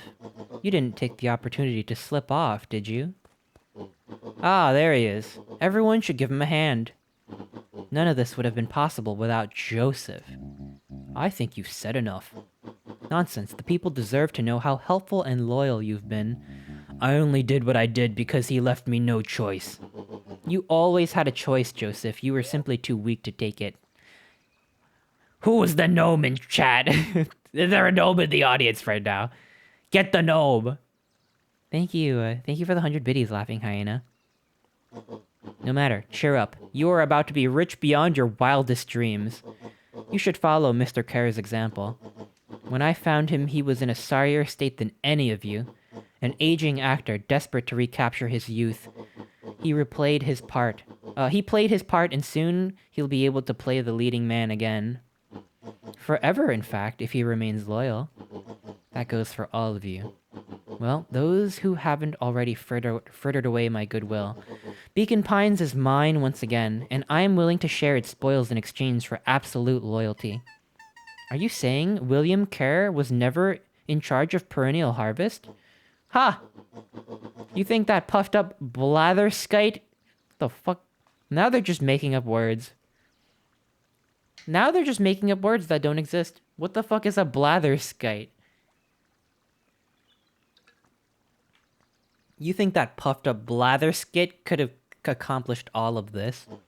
Dawn, I suppose it's time for your big exclusive. Sharper addressed the crowd with indignant pride. He'd planned this moment for so long that now, at the deed's fruition, it almost felt frivolous. You see, I needed a figurehead to hold things down while I orchestrated my return. Someone to misdirect, lie, and bilk this town for a spell. So I invented William Kerr. Take your bow, you've earned it. Mr. Kerr flourished a preposterously elaborate bow. Patrick C. Montesquieu, thespian extraordinaire, at your service. Founder, I just want to thank you again for this opportunity. It truly was the role of a lifetime. Wait. So this Bill Kerr was Pat C. the whole time? I already forgot who Pat C. was. Now that your secret is out in the open, what's to stop this town from rising up against you? Oh, that's the delicious part. Fear. Thanks to our clipboards, I know what each and every person in this town fears most. And I will make those fears manifest for anyone who steps out of line. The choice is simple. I'm not afraid of you. Ha, the young hero. I kept a keen eye on you, boy. You and your friends made a habit of disrupting my plans. What a pity if things could have gone a bit differently. You might have had your moment of triumph. But that's fate for you. You can't do this. Oh, but I can. I have won. Never underestimate what a great man can do given time. And now time is my plaything. Perhaps the most expensive thing I ever bought, but well worth it. Ha! Sharper coughed up one final laugh. Ha-ha! Ha! And cracked his knuckles, okay. Enough chit-chat, let's get to work, shall we? And so, Sharper set about remaking the town in his own image. The Okay. fertilizer factory soon reopened for business. Sales Okay. rose steadily as more and more farmers across the countryside began to swear by its miraculous properties. What? Beacon Pines became famous, a secretive town that, for the right price, shared its gifts with all. Gifts that became People really just more don't and want to more rise up necessary because in a the world Clippards know where their winters fears? grew longer I don't and longer. understand. Yeah, the fertilizer is the aging goop. They use it to grow crops faster and people, and I guess they can de-age them too. The end. This is wrong, but things are becoming clearer now. You can feel it. We can't let Sharper win. He might just be the key to this whole thing. Let's see. I don't think I have any other options. Oh, I have Malice now.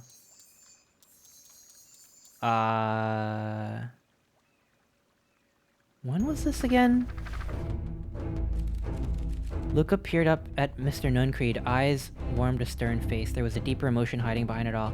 It was subtle, but Luca could sense something eating away at him. There was a malice lurking behind those eyes. Okay. There was a malice lurking behind those eyes, like a trap ready to spring. Luca felt the weight of Nuncreed's hand on his shoulder. Something wasn't right. He didn't know why, but something was telling Luca to get out of there. This is where he kidnapped you. Right. This is, Rollo is still kidnapped, and... Fuck, I actually don't even remember. Yeah, Rollo's captured, yeah. I just want all of this to be over. Of course, I'm sure it will all work out soon enough. I should get going. I told Roxy I'd check for Rollo at the treehouse. Luca twisted free of Nuncreed's grasp. Of course. Luca, you know your dad and I were good friends back in the day. You can come to me with anything. Anything at all. Blah, blah, blah, blah. Okay. I guess I go to the treehouse now. Weird. There's nothing in the library for me? I can go in here. It's weird that they let me in here. I can't talk to anyone. This is where Beck got splashed? Oh, did Beck get splashed here? Yeah. This is where Beck got splashed. But honestly, though, like, she only got splashed a bit. I think it just gave her some gray hairs. Like, I think she's okay. Yeah, she's fine.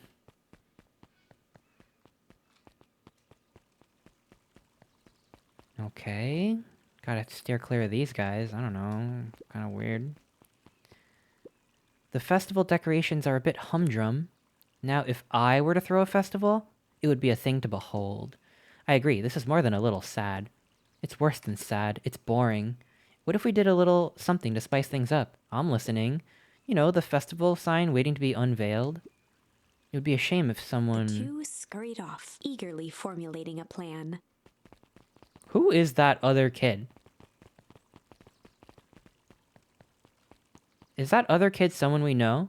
Who also got de-aged somehow? You're just like someone's persona, right? What are you doing here? Okay. He looked down and muttered in a gruff voice. Mama always told me my problems would look smaller once I grow up, but my problems always seem to grow right along with me. Heavens, I sense a big trouble ahead.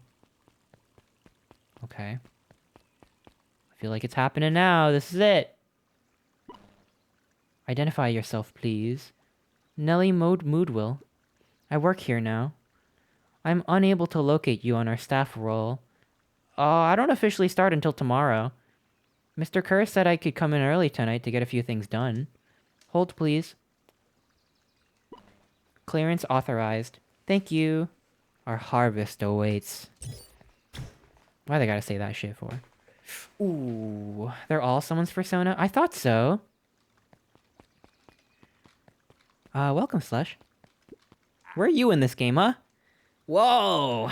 You could get a wrench to the noggin sneaking up on a guy like that. Don't scare a man while he's drunken, sonny. Evening, Jeff.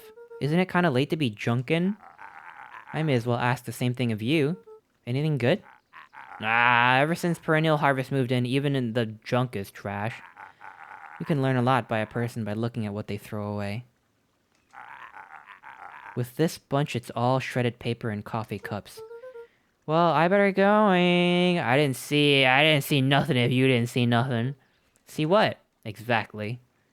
Thank you for the biddies. Thank you, Alex Sergel. Hello there, happy weekend? Yeah, happy weekend. Welcome, welcome. Okay. Things are awfully quiet around here. Where am I going? Treehouse? Whoops, I didn't mean to do that. Wait in the treehouse in case Rolo shows up. Got him. Got it. Things are happening. Rolo? He aired a long holler into the woods. Ow! Yo, what, weekend? Yeah, isn't it, Friday? It's Friday for me. Rolo! Rolo, wherever you are, I hope you're okay. Luca felt his eyes getting heavy and plopped into the beanbag. He conceded to its lumpy embrace. Okay. Another weird Once dream. again, Luca found himself in a vast black expanse. Hi, Jackie. Nat must be a de-aged person. Yeah, that makes sense. There's they mentioned that there's like 7 original townspeople from Beacon Pines, right? They could be one of them. Luca found himself in a vast black expanse. Why are you streaming so late? Because we're almost done with the game. It felt wrong to just stop at a midpoint. Things are just happening. This time, I feel like we're really almost done this time, though. I mean, we got the big mom lore drop, so we must be close. He took a single confident step forward. The world flickered in pulse. He found himself standing in front of the frigid air of a blazing campfire. The source. He plopped down cross-legged and gazed into the cold flame. Soon enough, the fire began to die out, popping sporadically, until all that was left was a single ember. Lucas stood up and dusted himself off. He plucked the glowing ember from the cold ash, examined it, and slid it into his pocket, a keepsake. The voice of his father spoke behind him. You made me proud, Buckaroo. Luca turned to face him. Dad, what is this place? A warm grin grew across his father's face. A place where everything that has been and everything that could be all wait together. Gonna call it a night. Have a good night. Have a great night, RC. Thank you so much for hanging out. I really, really appreciate it. Luca found himself staring at his father's face. Yeah, I'm sorry for keeping anyone up, by the way. I'm just, memorize every single playing a detail. video game right now. You can always check back for the VOD if you want to see the ending. I don't want to keep anyone up. Thanks for hanging out. I'm really grateful that everyone's here. I imagine most people have fallen asleep by now. Thank you for the pets, too. I'm always up at this hour. Are you okay, Mia? You should be sleeping. I'm doing Pokemon stuff? Okay. I hope your Pokemon stuff is going well. Wait? For what? Another voice spoke out as Luca's doppelganger stepped forward. That's up to you. Without knowing why, Luca began to weep. Is any of this real? Are you real? Luca's father bent down to smudge away a tear. Of course. I'm as real as the part of you that misses me. Luca turned to look at the older version of himself. And you? The doppelganger choked back tears. I'm as real as the part of you that's angry he's gone. Does that make sense? Through his tears, Luca laughed. I'm kidding. I'm not gonna do that again. Thank you for the biddies, Alex. Thank you. Work is calling. Hope to see you soon. Here's a little something that'll cheer you up. Thank you. I hope your work goes well. Thank you so much. I think so. His father pulled him in for an embrace. Time to go, Buckaroo. Luca was startled from his dream by a banging on the floor. Are you in there? A commanding voice rumbled from below. Uh-oh, who could that be? Just as Luca sprang to lock the entry hatch, the door knocked open. Chapter 5. Dangers big and small. Luca stumbled back. He heard the rope ladder creak under significant weight. Keeping his eyes fixed on the hatch, he inched backward to the balcony. As his hand grasped the door handle, Luca froze. A large figure clumsily wriggled up through the hole. What? Oh, it's Roxy. Okay. Stop right there, or I'll... Sheesh. Wait, you're not Roxy. It's dark and all. I figured you'd recognize me.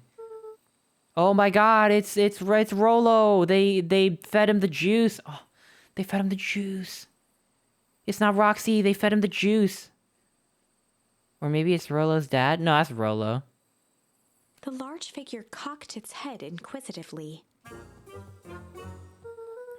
Stop now or I'll clobber you with a baseball bat. Whoa, whoa, whoa. Take it easy. Luca, you need to get your eyes checked. It's me, Rolo. Nice try, but I know you aren't Rolo. You're like one of his random uncles or something. Random uncle moment. Where is he? Ha, uncle. Luca, quit messing around. It's me. If it really is you, prove it. Flaming chicken coop, Luca. Luca's jaw dropped. He peered more closely at the man standing in front of him. Something about him was undeniably Rolo, only bigger, older, changed. How? What happened to you? When I was running away, I ran into more people in those yellow suits. They grabbed me and dragged me away. Where did they take you? Dunno, they threw a bag over my head. It was cold, smelled like a swimming pool. I think it was an underground lab or something. They made my hands all big, look. Rolo proudly presented his hands to Luca. Substantial? Pretty sweet, right? I mean, it wouldn't be my first pick for a superpower. But beggars can't be choosers. Rolo, it wasn't just your hands. My feet too? Dang, my paw made me new shoes. Wait, Luca, why are you so small? Luca moved to the side and pointed. Why are you a little baby man? What the fuck? What the fuck? His hands shot up to his face. Holy Toledo. Actually, wait, I have just the sound for this. Hang on. We're on our, like, 5th what the fuck, and I haven't played the sound. Hang on, give me 1 second. Where is it? Where is it? Here it is.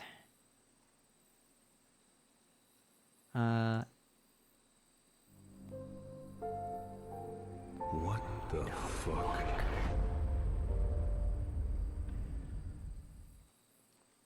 Okay. Oh shit, I played it again. Fuck. I didn't mean to do that. Fuck. Okay, that's enough. Yeah, that's a new addition ever since Hunt Down the Free Man. What the fuck? Rolo, what did they do to you? They made me drink some kind of green crud. Ew. Actually, it wasn't too bad. It kind of tasted like licorice. I passed out and woke up like this. And then I sort of smashed my cage open and escaped. You smashed open a cage? Kinda. At least I think I did. Oh. No, don't drink it! No! Thank you, Anonymous. I think I did. It's all a bit of a blur. They had you in a cage? Who are these people? I don't know who did this to you, but we're gonna fix it. Fix it? This is awesome. Well, I'm just glad you're safe now. Look, you don't need to worry about me. Sure, I got snatched, but look at it this way. I got snatched. I know where snatched people go. We finally have a lead on what happened to your family. Maybe you're right, but this all seems dangerous. Danger? Ha! Rolo shadowboxed a few jabs. I'll take them all on. Hey fellas, what's up? With a yelp, Rolo dove behind Luca. Ah! Did I come at a bad time? Who the heck are you? This is Beck. Sorry, something truly bizarre just happened and I need help. I don't know where else to go. So you're just hanging out here with your large adult friend?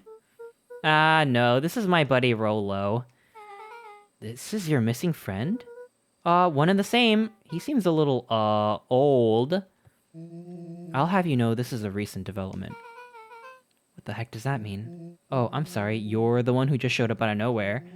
So we'll be asking the questions here. That's fair. How did you find us? Your silly little treehouse? I think you mean our silly little mission control. Hate to break it to you, but your secret path isn't so secret. I could hear your racket from a mile away. See, Luca, this is why we need to improve security around here. Not now, Rolo. Beck, you said something bizarre happened? Yeah, She but... shot a nervous glance at Rolo. Anything you can say around me, you can say around Rolo.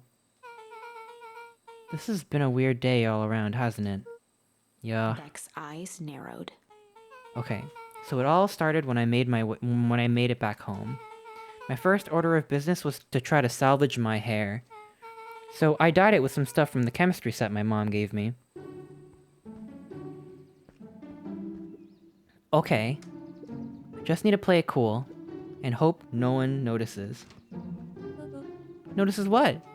Nothing. I was just... Come over here and let me have a look. Oh, honey, what in the world did you do to your hair? I just felt kind of like a change. This is going to take forever to grow out. You were the one who said that change was a good thing, right? I was talking about your mother's new job. I was talking about us moving. Well, I guess I just took your lesson to heart. Ilona tried to put on a smile. Before I forget, I came up here to tell you that Nellie had to go into work. Tonight? Her and Mr. Kerr decided it would be good for her to get some things done before tomorrow. That Kerr guy seems like a grade A creep. Beck. He is! Him and his weird cult of personality. You're not gonna ruin this job for Nellie. It means too much to her. Oh, I know exactly how much it means to her.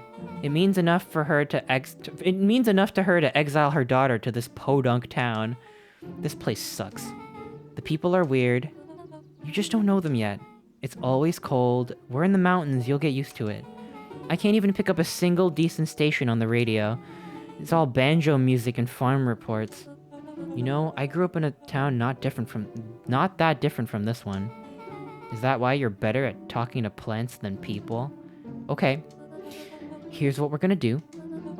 First of all, you're grounded. What? In the morning, I'll have Nellie come and see what we can do about fixing your hair. You need to look presentable for the festival. But not another peep. She sighed, and after a moment, looked down at Beck sympathetically. I know moving is hard, honey. I know that doesn't mean you have to make yourself... But that doesn't mean you have to make yourself miserable all the time. Other people seem to have that covered for me. Oh, and if you decide to rebel by dyeing your hair more... She flashed a sly grin and tousled Beck's hair. I'll just shave it off for you. Think of how rebellious you'll look then. Okay, that's fucked up. Don't shave your kid's hair as punishment. That's messed up. Thank you. Good night, sweetie. Good night, Mom. Wait. First of all, this town does not suck. Second, you need help because you got grounded? No. I'm sorry you got in trouble. It's your fault. It's my fault your hair got screwed up in the first place. Don't worry about it. I kind of like this look. Great. Can we get back to the story now? The next part is the important bit. I have this radio upgraded with my mom and I was too angry to sleep. So I tried to dial in something worth listening to.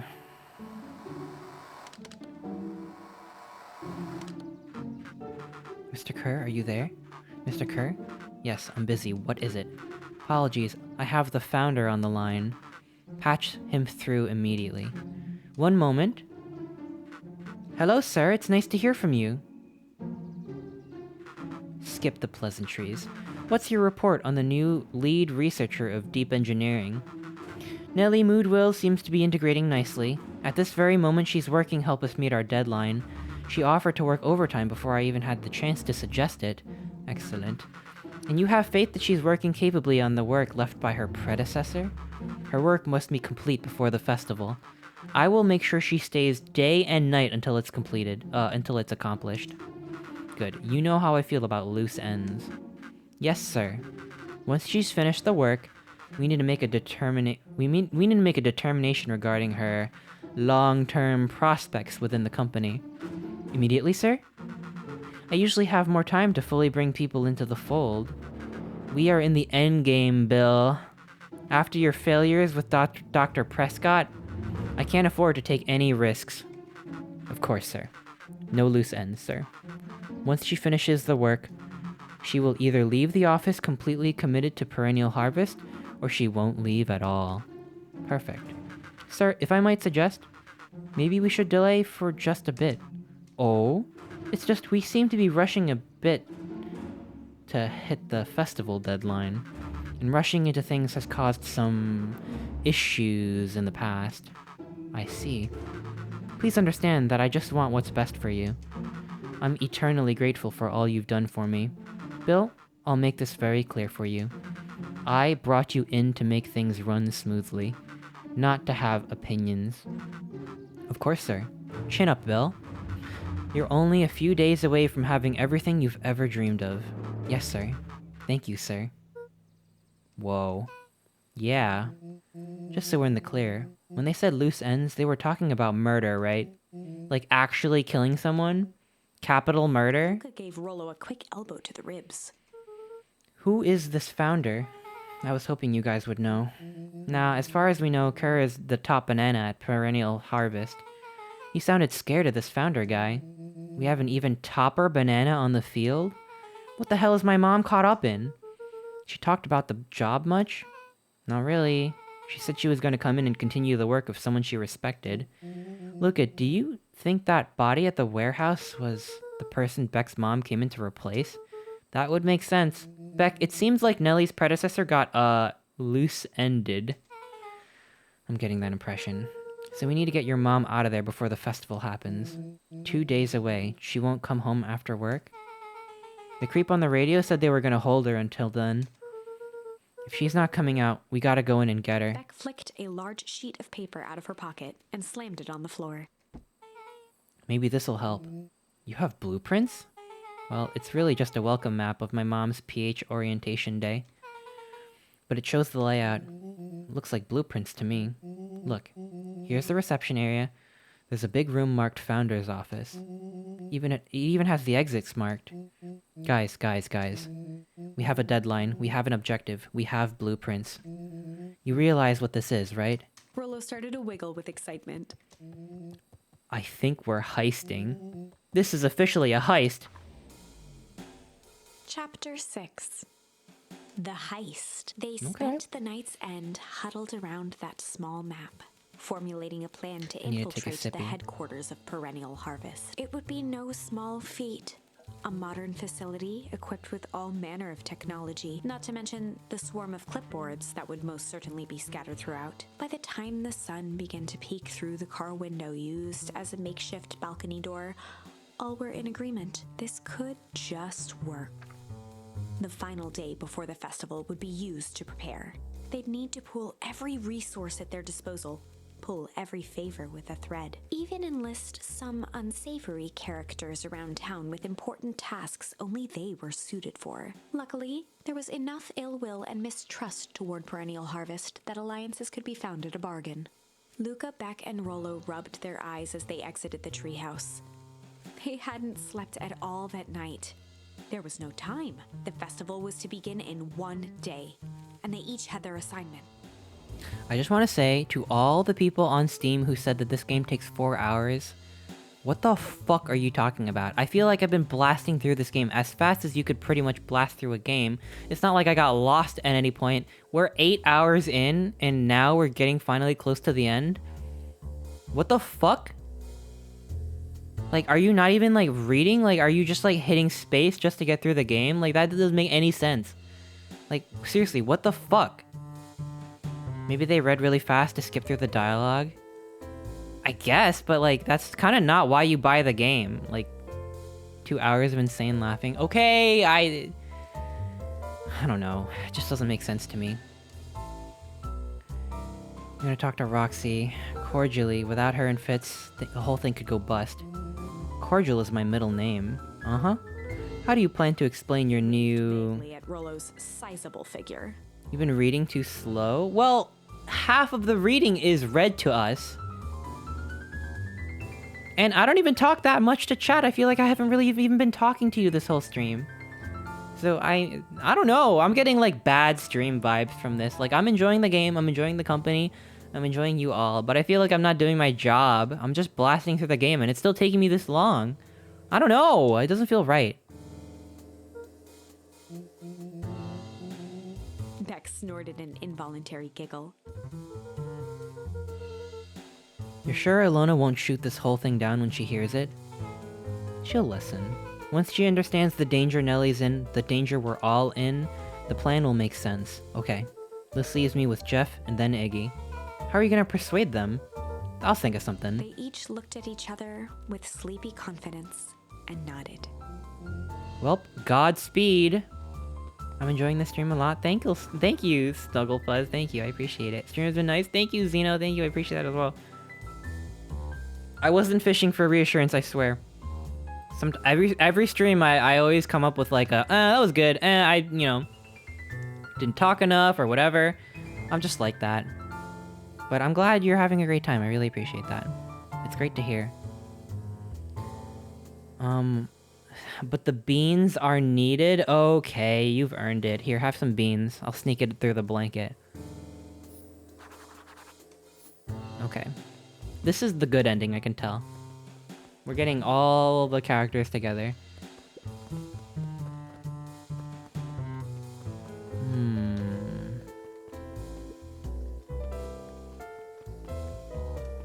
Where are they, though?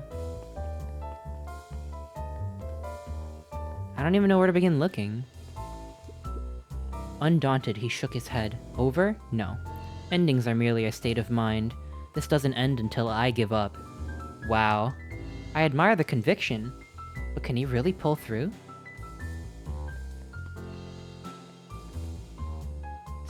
As usual, someone in chat has to ask, if you're showing beans, how are you using the controller? I have another hand! I'm only playing with one hand. Yeah, they're going nuts on the piano right now. Alright, let's see. Let's see where people are. God damn, this OC is way too cute. I gotta find out who they are. Okay.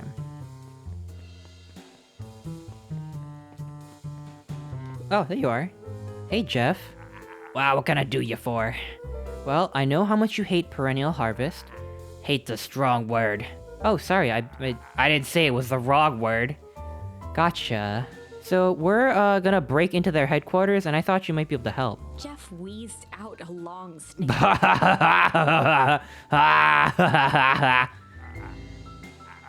You see, I knew you kids were alright. So you help? Joy in Jeff's face drained instantly. Not a chance. But give me one good reason I should risk my hide aiding and abetting you rascals. Looking into the sullen eyes of his would-be accomplice, Luca blurted out the first word that came to mind. Oh my god, there are so many options.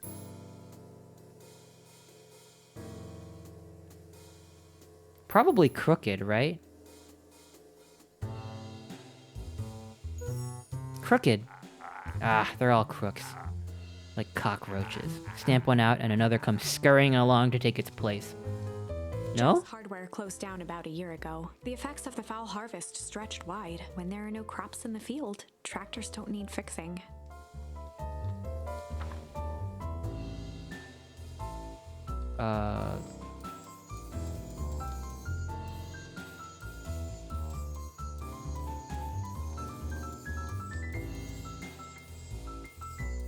Can I not, like, just turn back the clock, like, ever so slightly? To say it again? Yeah, mission failed. Can I not try again?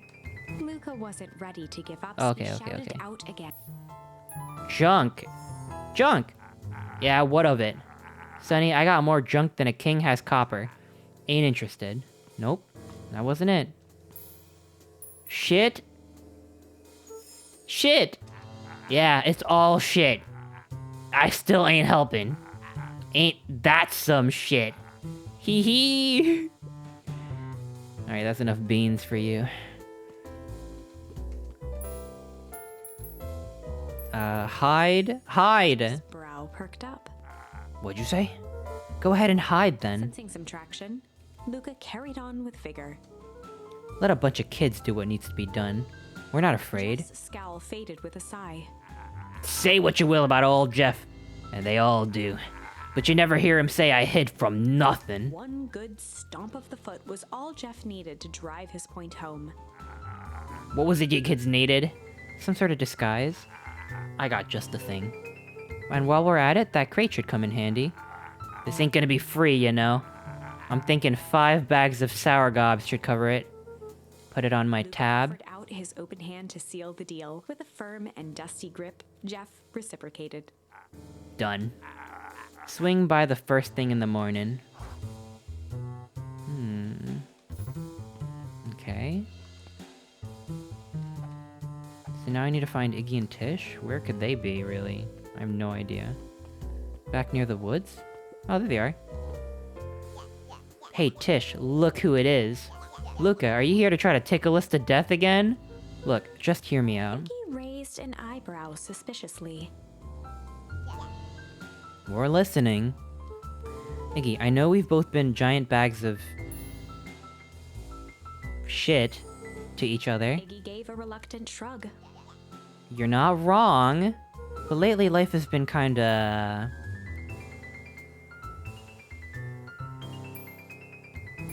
crooked. Crooked, you know? Crooked? Yeah, well, life's always crooked. Get over it, we ain't interested. Luca What? knew they'd need Iggy and he tried. Okay. Shit. Iggy gave a reluctant. Life's been kinda... hard? Hard, you know? Hard? Yeah, well, life's always hard. Okay. Get over it. God damn it. Iggy gave a reluctant. Strange. Iggy considered the point. Things have been weird around here. So I'm offering a truce. I'm asking your help. What do you say we... not hide. We already used hide. What do you say we... break? Break our hostilities, at least for now. We do like breaking things, even if a truce means less breaking things. What if I told you there was a way we could truce and break stuff? Go on. I need you to cause a distraction so I can sneak into Perennial Harvest HQ. A wild-eyed grin spread across Iggy's face. My, Luca Van Horn, I'm impressed. After this is all done, maybe you and Tish can come hang out at the treehouse sometime. Iggy glanced over to Tish, who nodded in agreement. Fine. It's not because we want to see your crappy treehouse. We just like to cause chaos. Nod, Luca was off. Okay, hell yeah. Did you hear that, Tish? Iggy gazed up at Tish with a smile. He invited us to hang out at the treehouse. A single tear ran down Tish's cheek. Oh my god. I never expected this day to come. How wonderful. Oh my god. Chapter 7. Into the Hive. A good heist requires preparation, and thorough preparation takes time. Something they had precious little of. Iggy has a crush, I'm telling you. I don't know, I'm still not sure. I'm still not sure about that. So far, everything was in order. Jeff, Iggy, and Tish all agreed to do their part. Beck radioed Luca that night with a simple and covert message. We're locked and loaded on my end. And Rollo, after a lengthy confession, managed to persuade Roxy and Fitz to help. He was willing to sacrifice himself. That was because he's an angsty boy and he feels bad. But it wasn't like a, I love you. It was just like a, welp. You know, I don't know. I'm not convinced. He stowed away in mission control for the night to avoid attracting attention. Okay. Rollo, being uniquely suited for the role, would be the first to breach Perennial Harvest. The outfit provided by Jeff wasn't perfect, but a convincing disguise is 10% wardrobe, 90% confidence. 99% hot Rollo gas. took a few vigorous breaths and shook out his arms. Stay calm, Rollo. You can do this. Wow, that's a shitty disguise. Got your delivery here. A delivery? Well, I don't have anything in my notes about a delivery. One moment.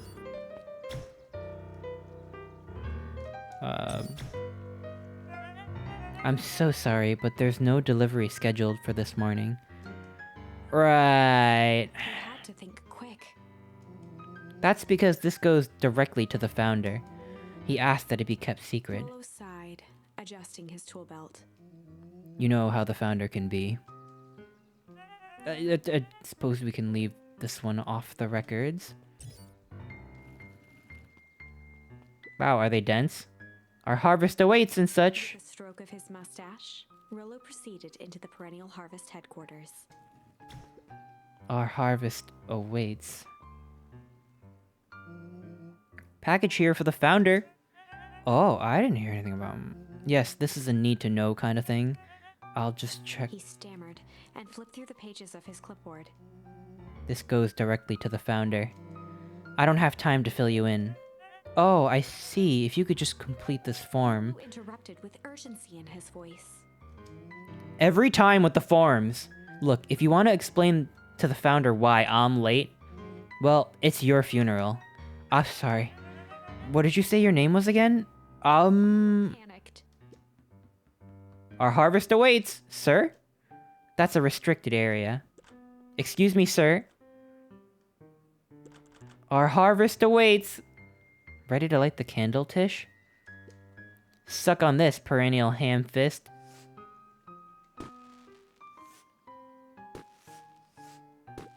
What was that? Distraction was enough for Rollo to regain his confidence. Just open the damn door. I got a job to do. Ford fumbled around in a frenzy. I should check on the noise. Oh, come on! Just buzz me in already. Okay, okay.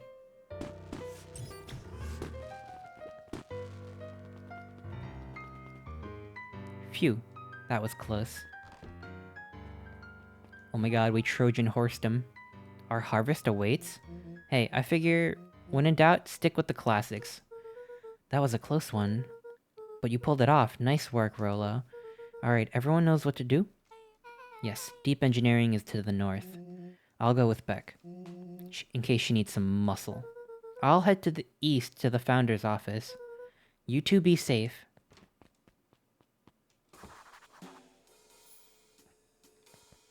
Oh my god. That's odd. There aren't even any cups for water. That is odd. Okay.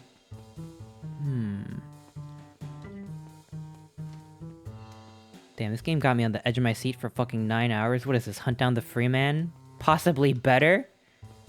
What the hell? The writing is good in this game. I feel like they really figured it out. A hallway to nowhere. What's going on here? It's gotta be a secret. Is this some sort of mind game?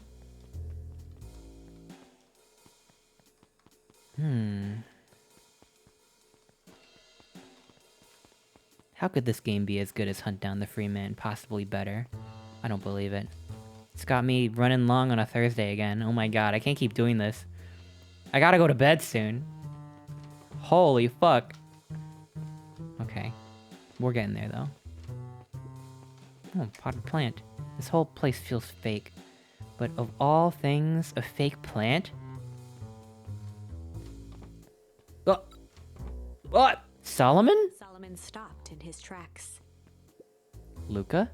What are you doing here? It's a long story. Are you okay? A veneer of confusion flashed across Solomon's face. His words rushed out dramatically. No, I am most certainly not okay. Some strange people grabbed me and... Were they in hazmat suits? Yes, how did you know? They brought me here and locked me up when they were distracted. I ran. Dang, okay, you should stick with me. We've got a plan. Solomon's facade briefly faltered. We? Yeah, Rollo and Beck are headed to deep engineering. Thank heavens you found me. We gotta get out of here. We can't just leave yet. They'll catch us again. We gotta do something first. When you were running, did you happen to see a door marked Founder? Founder, why are you looking for him? I'm not. I just need to get into that office. Now that you mention it, I do think I saw a door that said founder. Just down this way. Luca happened to notice a plaque above the door. Office of the founder. Knocking comes with consequence. Oh, here it is! So it is. It's pretty lucky that I ran into you, or else I might have missed it. Truly Luca fortunate. tried the handle. Locked. Solomon leaned forward to examine the mechanism.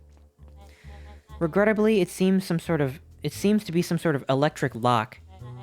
I don't see how we could possibly defeat a lock like that. Smiled and looked at his watch. Let's just wait a minute.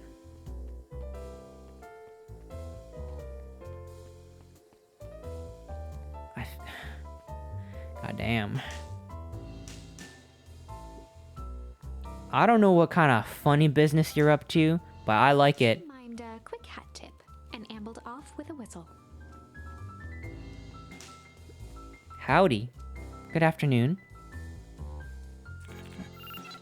The light on the keypad changed from red to green. How did you do that? It's good to have friends. Quick, let's get inside before someone spots us. Ugh. Luca switched on his walkie-talkie. Rolo, I'm in. As expected, there's a control panel. Good timing. We're stuck in a locked door marked 24601. Need you to get us through. What if someone catches us? We should get out of here. I'm not leaving my friends, Solomon. On the computer screen, a green cursor blinked in a password field. Surely you don't have a way to get around the password. That's how electric locks work? Yeah. I don't know, maybe she hacked it with a magic shovel. Luca pecked out his best guess. Underground secrets. The screen blinked to life. Columns of green numbers glowed on a black background. I'm in. How the hell did you guess that? Oh, it's this absurd password Rolo heard when he was down here before. It's funny how someone arrogant enough to call themselves the founder used such a basic password. Or they were thinking several moves ahead, not expecting anyone to guess something so simple. These villain types always end up outsmarting themselves. Solomon's jaw clenched into a half smile. Your powers of deduction are as impressive as your luck. Luca quickly scanned the columns for number 24601. Rolo, I think this should do it. Bingo bango, doors open, Luca, you never fail to impress. What's this slippery lout even doing down there? We have a friend whose mom is in trouble? We're here to get her out. I see. Oh, Luca, I think we're close. The next door is marked 13608. Once again, Luca scrutinized the numbers on the screen. In that moment of distraction, Solomon reached forward and pressed a large red button. Uh-oh. Maybe this one opens the lock. Oh! Oh! Crap, we've got company. Luca, must go faster. One sec, I can't think with all this noise. Quickly skimmed the screen with his finger. Here it is, 13608, go, go, go! Curse these fumbling hands, my apologies, Luca. Don't beat yourself up, I know you're just trying to help.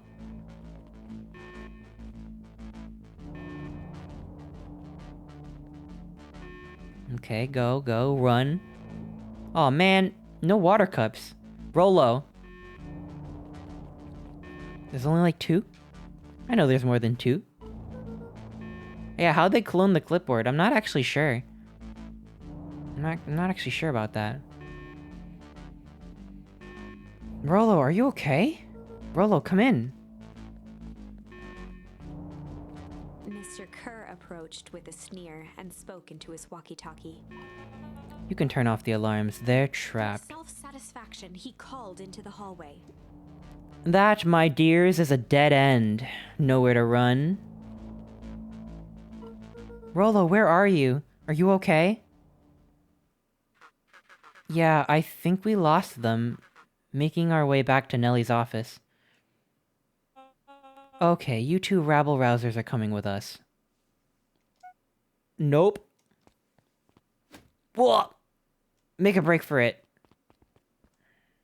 Did that little shit just kick me? Don't just stand there. After them. My balls! Ow! I'm tickled pink! I think that worked. Roxy and Fitz had got them on a wild goose chase. I'm having trouble following what just happened. Like I said, it's good to have friends. Rolo, how long do you think Roxy can distract them? How long can Roxy keep someone so pissed off they can't see straight? Let's just say we've got time. Entering Nellie's office now. Mom! Oh, honey, what did you do to your hair? I thought you'd be happy I finally used the Young Chemist's lab kit. You sure have a knack for making me incredibly proud in the most frustrating ways. We need to get you out of here. We? Who is your adult friend? Oh, I'm not an adult. I ever heard of a growth spurt? Had more of a growth spew. No, that's not possible. Over to examine his teeth. Substantial banding on the enamel of the molars consistent with Tempest liquamine exposure. Is that what you call the gunk they forced me to drink? You drank it? Oh no. They told me it was only being tested on plants. Oh, Peck, sweetie, I promise I didn't know. Mom, what the hell is going on at this place? I was brought here to work on the discovery of a lifetime. A novel chemical compound was discovered under Beacon Pines in a wellspring they call the Source. They named it Tempest liquamine. It pulls energy from its surroundings in order to fundamentally alter matter's relationship with time. It was the secret to Valentine's fertilizer. They harvested the source, infusing small amounts of Tempest liquamine into the product. It worked wonders, drastically accelerating plant growth. Crops would be ready to harvest in a fraction of the time, but it led to complications. The foul harvest. Perennial Harvest came in to clean up the mess, to succeed where Valentine failed. But Tempest liquamine is rebellious. Rebellious? You can think of it as a manifestation of change itself. It's volatile by its very nature.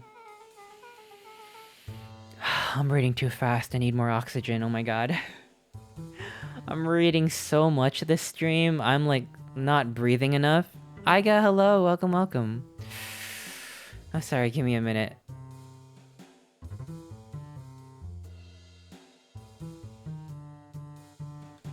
Oh my god. Alright. Is this game good? Yeah, I like it a lot. I think the writing is really good. The art's really good. Yeah, no, I would say check it out. There's a lot of, like, mysteries to unfold.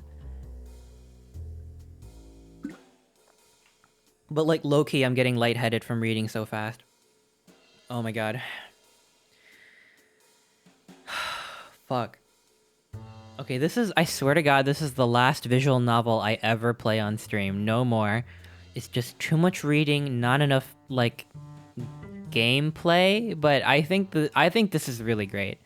Like, I really like this game. I'll be recommending it to people. If you're just coming in, this is big spoiler shit, so you shouldn't even be here. I recommend it. Go grab the game, go play it, go enjoy it. But yeah, this is the last fucking visual novel I play ever.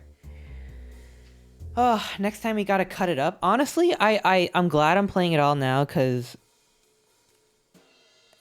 a lot of this is like, you have to know the backstory in order to even make sense of this. At least, you know, for people who watch the VOD or want to check out the game, like, they could just, like, watch it all in one sitting and not have it, like, split up, and people are gonna be confused, and I gotta catch up and remember where I left off and all that stuff, you know, it's just a bit of a longer game. It's good, though, it's really great. Just not, you know, not something I would stream in the future. But you know what? It's nice to try out. I don't regret it. Sorry, this stream has been kind of scuffed and kind of long. I know a lot of people, you know, not many of you have probably been here for the whole 8.5 hours. And if you have been here through the 8.5 hours, I know at least like one of you have been. Holy shit. Go to bed or something. Just watch the VOD. This is not natural. Okay. I'm close to 8. Oh my gosh, Xenoderg, what the fuck? I appreciate it though. I'm glad you're here. I think I have. Oh my god! I hope you guys are being fed or something. Hydrated, fed, peeing, shitting. We're getting something done. Streams this long are not meant to be watched in one sitting. This is my job to do it all in one sitting. It's your job to just tune in and have a good time. I'm sorry this is so continuity heavy. I ate and stuff, you know? Okay. I've been here for nearly all of it. I really appreciate it, thank you. You guys are too sweet, you know? Too fucking sweet. Okay, alright. Let's fucking finish this game. It's really great, but it is getting late. The more you try to force it to do a specific thing, the more it resists, yes. I can relate to that. My role was to finish the work of my predecessor, Dr. Prescott, harnessing Tempest liquamine to reliably manipulate an organism's age. Just imagine how many people we could feed. Mr. Kerr was very insistent that we achieve a successful result before today's festival. But you didn't, right? Nellie sighed. You know how much I love a good puzzle. I poured myself into the problem. It wasn't long until I discovered oddities in Dr. Prescott's notes. Oddities? They contained obvious errors, mistakes that someone of his reputation would never make. So I fixed them, and... now I get to replace my entire wardrobe. I really am truly sorry. Those clothes were all hand-me-downs anyway. It's 4:30 a.m. Oh my gosh, you're in the same time zone as me. I'm sorry, we both fucked up our sleep schedules together. I hope we can fix it soon.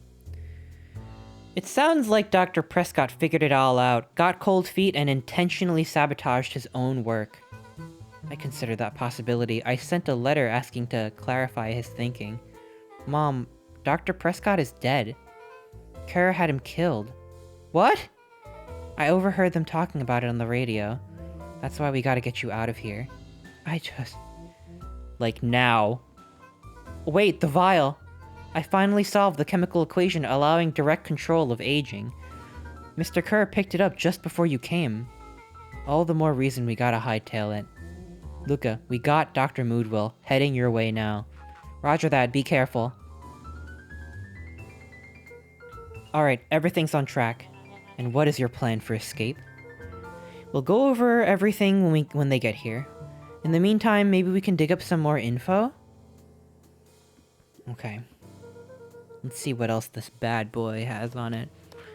Security system. Time card logs.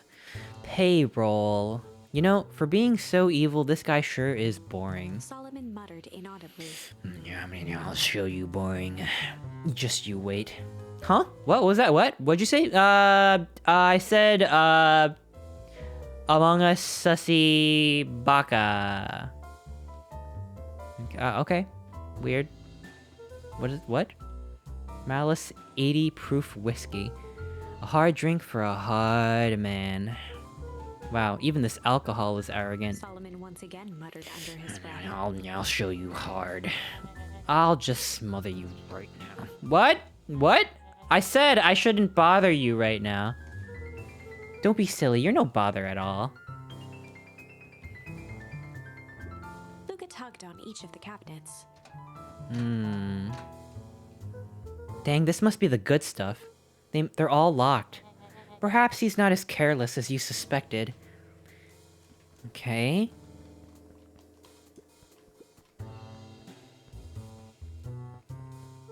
Sounds like the founder was helping Kerr plan the festival. Why would such a secretive leader be obsessed with a party? Only time will tell. Luca held his hand up to the ashtray. Still warm. He must have been here in here recently. Vaping? He's vaping in the office? Interesting. Damn, Eris didn't even know that she was raising her dad. Kind of fucked up. I'm really sorry you got dragged into this mess, Solomon. You needn't worry about me. Well, I feel bad either way. We're gonna get you out of this, I promise. A subtle, quivering lip. A smile crawled across Solomon's face. Vape doesn't make ash. I know. Yeah, you're right. Helping your dad take a bath? Yeah, it's fucking weird. Weird ass game. They heard the trampling of frantic footsteps from the hallway. Lock it, lock it, lock it. Locked. That was close. When we left Nellie's office, it was swarming with clipboards. We barely got away. Did they follow you? Brolo. Before we start tossing blame around, it is possible someone ordered a pizza? We'd love to hear your thoughts. Definitely not pizza. What now? Don't look at me. I'm officially retiring from the heisting business. We're so sorry for the inconvenience. We just have a few quick questions. Let me just think. Can someone watch the door? Of course. Everyone else, huddle up. Oops! I think this little caper has gone on long enough. Solomon, no! Hush now, child. The adults are speaking. Dr. Moodwill, a brief reintroduction is in order. We have never met in person, but we have corresponded. You see, it was I who hired you. Solomon, the pathetic orphan child. The powerful, enigmatic founder. Sharper, the fallen progenitor who created this town. Perennial harvest, Valentine fertilizer.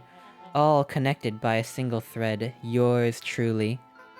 But that's... Her eyes searched the floor in thought. Solomon watched eagerly, waiting for the flicker of epiphany. With a sickened look, she peered into his soul. Ah, yes, now you get it.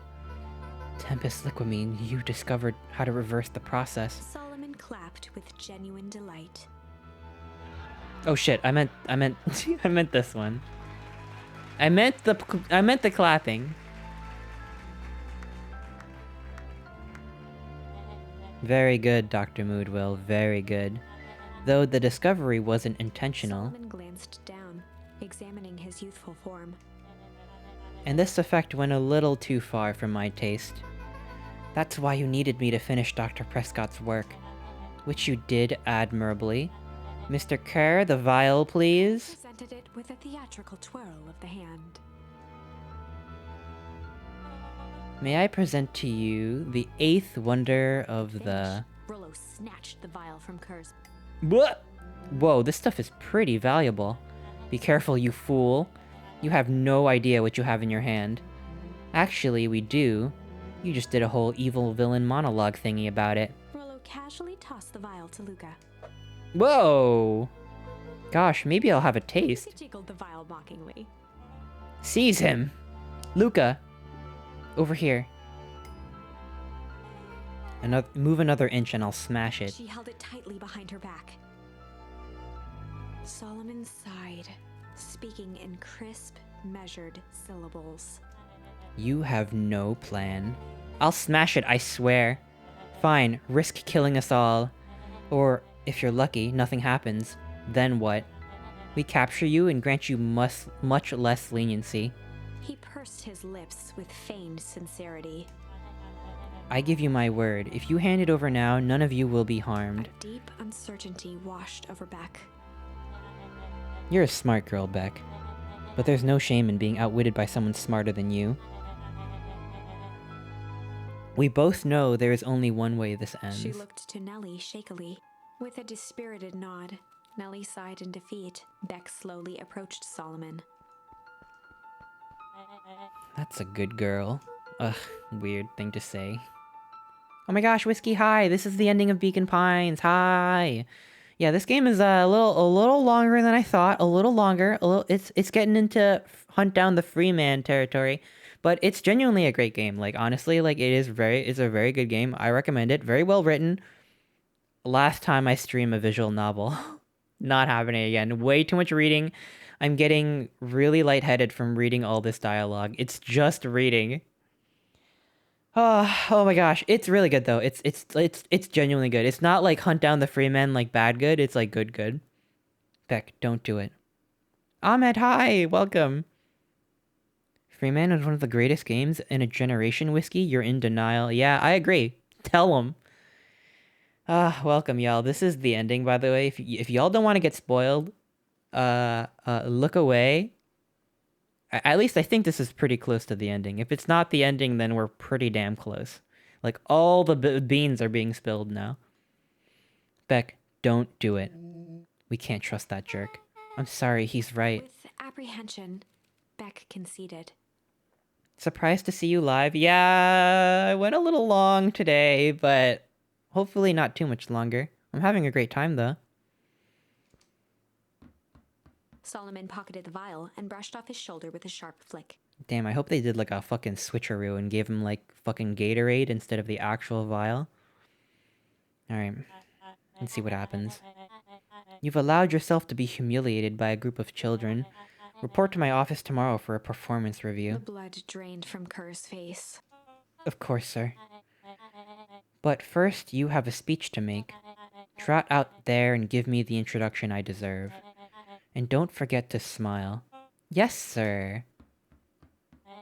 And to think all of this thanks to the effort of Mr. Van Horn. I don't understand. How is this all because of me? Ha! I said Mr. Van Horn, silly child. Dr. Walt Van Horn. Your father was always a thorn at my side. I offered him an opportunity to be a part of something great, but the fool was blinded by righteousness. He even broke into my laboratory in an attempt to sabotage my work. Solomon shook his head with gratification. But the universe has a funny way of correcting course. By meddling with a force he didn't understand, Walt showed me its true potential. As fate would have it, Luca, your father's dying act was to grant me eternal life. A muffled applause resonated faintly through the walls.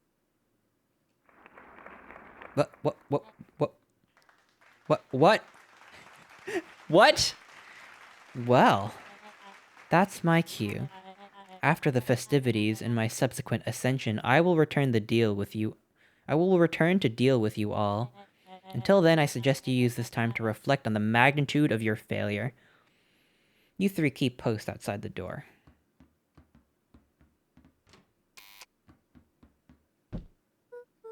Well, shit. I can't believe Beck sold us out like that.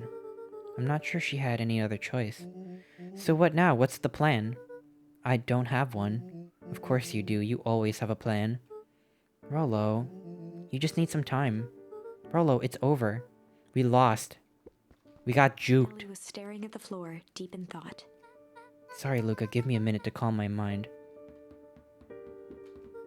Hey. I'm sorry, Luca. I did what I had to do. I know, it's just we were so close. I got a feeling that eventually Solomon will get what's coming to him. Time wounds all heals. Time seems like less of an issue for him now. Luca, there's something you should know. After Mr. Kerr locked me in that office, I had nothing but time and curiosity. I poked around a bit, hoping to find a means of escape. But I found something else, a note, hidden in a false drawer. What sort of note? Dr. Prescott must have sensed his time at Perennial Harvest was growing short, so he left behind a letter with the hope that it would be found by his successor. It was a confession of sorts. He left it for me, but its contents... Luca, I think they were meant for you. What? What did it say? It was about an incident with your mother. Dr. Prescott found her in his lab with a stolen keycard. There was an accident. She had been exposed to extreme amounts of Tempest liquamine. The color dropped from Luca's face. She survived. Dr. Prescott decided to help her recover. He no longer trusted Perennial Harvest, so he kept her whereabouts a secret. Over time, your mother led him to reconsider the purpose of scientific discovery. Science is often at the vanguard of change, but that doesn't mean it's always right. He realized that no one should have control over something as powerful as time itself. I now believe that that's why he intentionally began to sabotage his own work. That cost him his life. That's a reasonable conclusion. Luca was overwhelmed with emotion. If she's alive, where has she been? A sudden explosion sounded from the hull. Chapter 8. Comeuppance. Comeuppance? Ears still ringing, Gran picked herself up off the ground. Through the dust and smoke, she looked over to see Mrs. Fratelli helping Hiram Tolliver to his feet. Yeah, we already know that Gran is actually our mom who got olded. She got olded up with the fucking time juice. But it's okay. It's a huge spoiler, by the way. She'd had Even though we beg called it, Mom like, at the would beginning of the steal stream. to acquire those explosives. How many nights had she spent visualizing how she'd use them to make things right? And now, her one shot at destroying the source, that damned hole that swallowed so much of her life, was gone. If I've learned something that living with my mother, cousin, and sister, all using heals every now and then, that those things do cause some injuries for the sake of looking tall.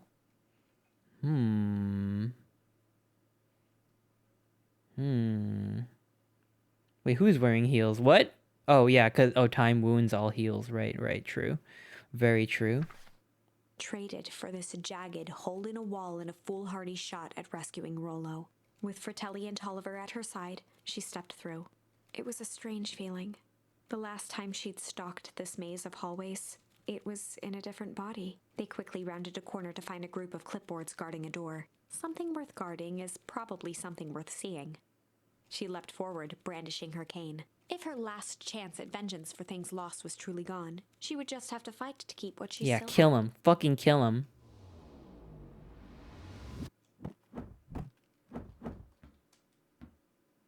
I can't move. Okay. There she is. Gran, what are you doing here? Luca, what are you doing here? We were here to save Nellie. We're here to save Rollo. Hey, Mrs. Luca's Gran. That's awful nice of you, but I'm fine. Oh no, what did they... Gran, there's no time to explain. We gotta go now. Come on, everyone. We got a party to crash. They made their way out from deep within Perennial Harvest, just as Solomon finished up his speech. Thankfully, we can dispense with the formalities from here on out. Solomon pulled a glass vial from his pocket. Oh my god, it's gonna be fake juice. In one smooth motion, Because Beck is usually pretty sly about this kind of stuff. a triumphant smile grew across Solomon's lips. No! Well, I guess that's it. We lost. I wouldn't be so sure about that. With a mischievous look, Beck elbowed Luca. Remember when I had the vial behind my back? I might have tweaked his wonder potion with a little...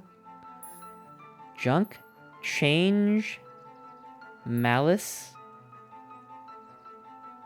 Yeah, change, right? Obviously change. She switched it. I might have tweaked his wonder potion with a little change. With a little... shit. With a little tickle. Like, pocket change? Your unlucky penny? Yeah, I plopped it in the vial when no one was looking. What? She just put a coin in it? I thought she would at least, like, swap it out with something else. I don't know, maybe she had an extra vial in her pocket. She's pretty sneaky. You can all... What is he gonna get, like, nickel poisoning? I don't understand how this is gonna change anything. It would oxidize? Sharper Valentine. His body and face began to contort and expand as he disappeared into a belching green mist. He just, like, turns into bones. Oh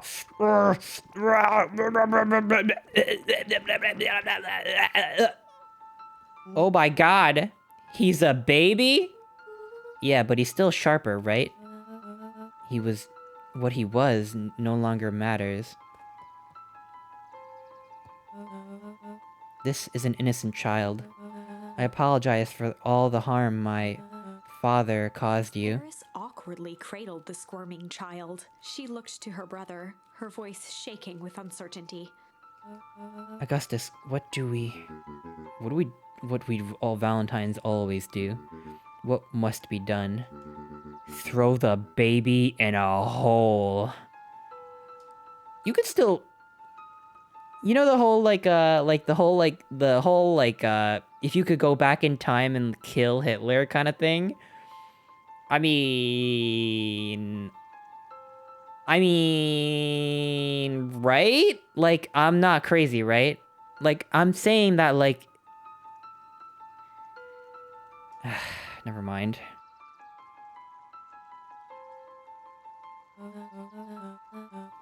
That would be a great help, thank you. She looked back down at the infant with equal parts kindness and terror in her eyes. With a shake of her head, Eris addressed the crowd with a stern scowl. Also, I gotta say, I'm pretty sure the baby still has, like, the mind of an evil mastermind. Because, Solomon, as a child, still had all the memories of Sharper Valentine. It's not like he's, like, actually, like, a baby. He's just a guy trapped in a baby's body. He's literally the worst guy. Like, it would not be wrong to, like, Epilogue. you know? Like, that's not wrong. Beacon Pines' coldest summer on record came and went without much fanfare.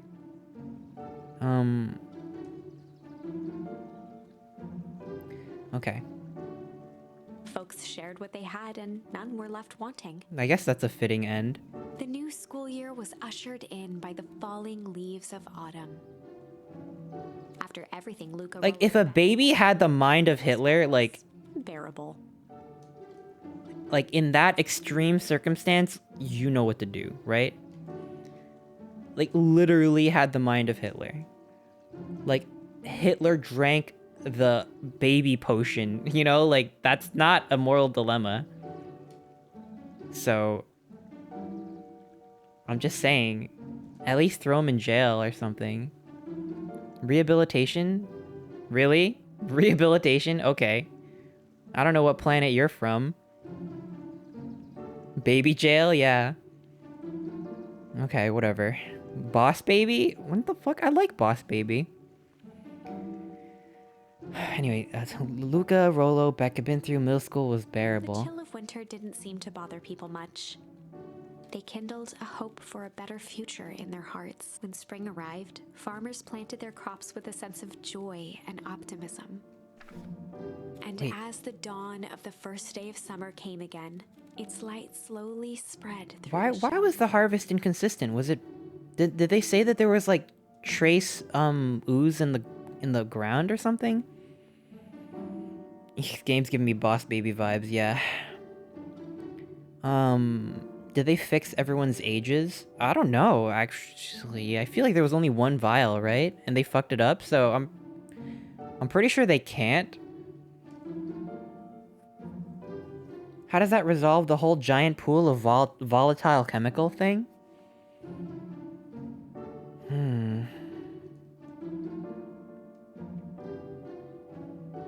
It crept over the town's Yeah, Rolo's still like a grown-ass guy.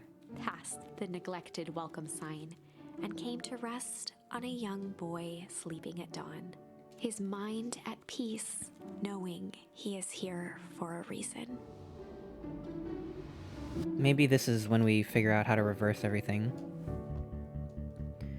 Maybe this is not the true ending? I don't know. We'll see, we'll see. Rolo, are you up yet? Roger that. It's a beautiful day at Mission Control. You gonna swing by? Be there in a minute. Yeah, maybe the true ending is that we like fucking... I don't know. Revert into a zygote or something. Over time, Eleanor began moving Walt's And like old nothing things out of the matters closet at that and point. into storage. What if we like drink so much Tempest Liquamine that we like suck back into our dad's balls, thereby reversing time itself? Right? And then using that knowledge... Wait, if we turn back into a sperm, could we then inform Dr. Walt Van Horn somehow? Maybe we could suck back into his balls and tell him that, like, you know, warn him about all the shit that would happen. And then he could, like, strangle Sharper Valentine before any of the shit goes down. And then we can get reborn. Stop thinking? What do you mean? I will not stop thinking, thank you. Over time, Eleanor began moving Walt's old things out of the closet and into storage. Okay, cool. Eleanor had moved back into her bedroom, and now that she wasn't sneaking out late, she even slept there most nights. She's still old, though. That's so sad. Even Sophie turned back young at the end of Howl. We're trying to I'm trying to figure out what the true ending could be, okay? Like, it's so sad that, like, your own mother lost, like, half of her life, and your best friend just turned into a grown adult with a middle schooler's brain. That's not a good ending. How do we control time itself to fix everything? Mom, I'm ready to go now. You go on without me, I'll meet you there. I've got a batch of jam to finish charring. It's funny. I only started making jam as a way to send messages without anyone noticing. But now I enjoy it. Oh my god. What? I just can't. It's so tragic for her to be like this. She's like 40, I guess? Or like 30? She's not old. Oh man. Reckon there's more endings? Okay, yeah, we're gonna get the ball ending. Yeah, we're gonna get the balls ending for sure. That's the only way I see out of this. Control time itself. Age is just a number. Don't be weird. No, it ain't.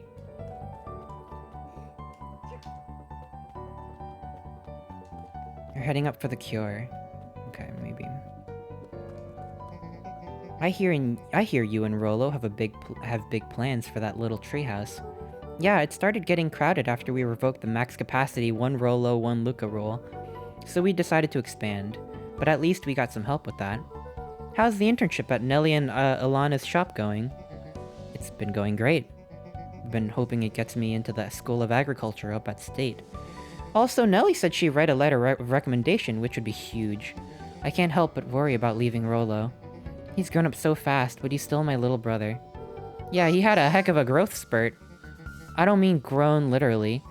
The morning he was up and finished his chores before I even had breakfast.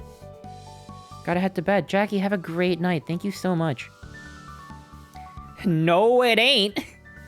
See, SpongeBob, this is science. The morning he was up and finished his chores before I even had breakfast. Well, some of that might be his excitement about the treehouse renovations. Don't tell him this, because it'll go to his head, but I'm really proud of that little punk. I'm sure he feels the same way, but he's just too dang proud to tell you. I know.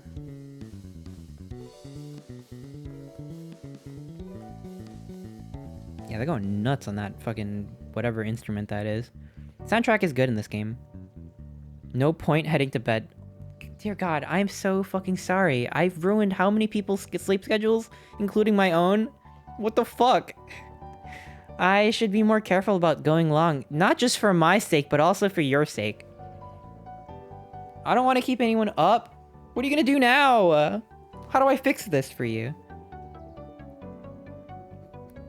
Chris, look, I'm a bat butt. It's 4 a.m. Yeah, it's 5 for me. There is a bat in this game, by the way, if you're curious. Hey, Gus, how's the tree planting going? Couldn't be better. I'm so grateful to Alana and Nelly for helping me for letting me help.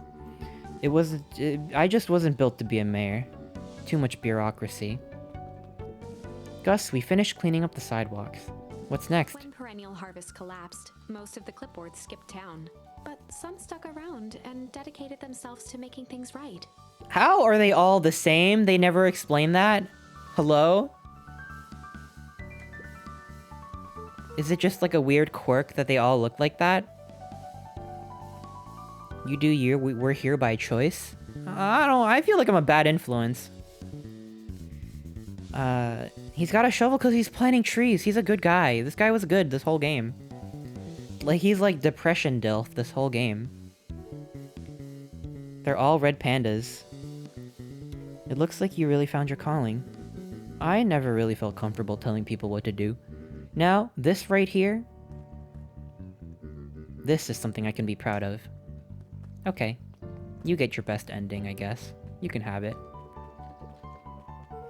I see you decided on a name. Yep, we decided to clear out all the old stuff before putting the final touch. Slow and Dirty Harvest is... Slow and Dirty? What the fuck? What kind of name is Slow and Dirty?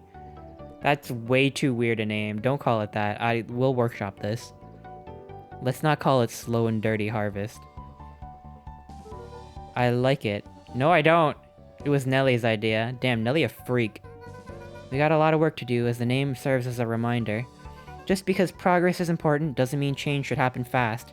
In fact, I learned that the more you care about something, the more important it is to take things slow. Our motto is go slow and fix things. Amen to that? Okay. That's alright, I guess. Don't love it, but okay, whatever. Let's talk to you. How's the nap in this morning? The most underrated part of a good nap is the view. And the view is getting greener every day. Nice. Damn, they're going nuts on that piano. They're going nuts. Now fix Rolo and Luca's mom and stop planting trees, yeah. Young Mr. Van Horn. How's little Solomon, Sharper doing? Young Sharper seems to enjoy nature more than I.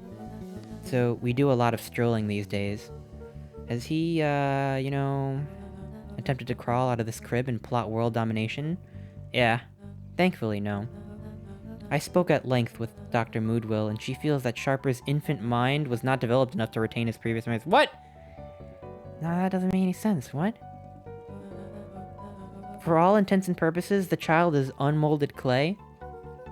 I don't know, maybe I would say still throw him in the fire to be safe, to be honest. Like, he really, he's pretty fucking evil. Polly, thank you so much for the resub, thank you. Yeah, I don't trust that side eye. That baby knows something.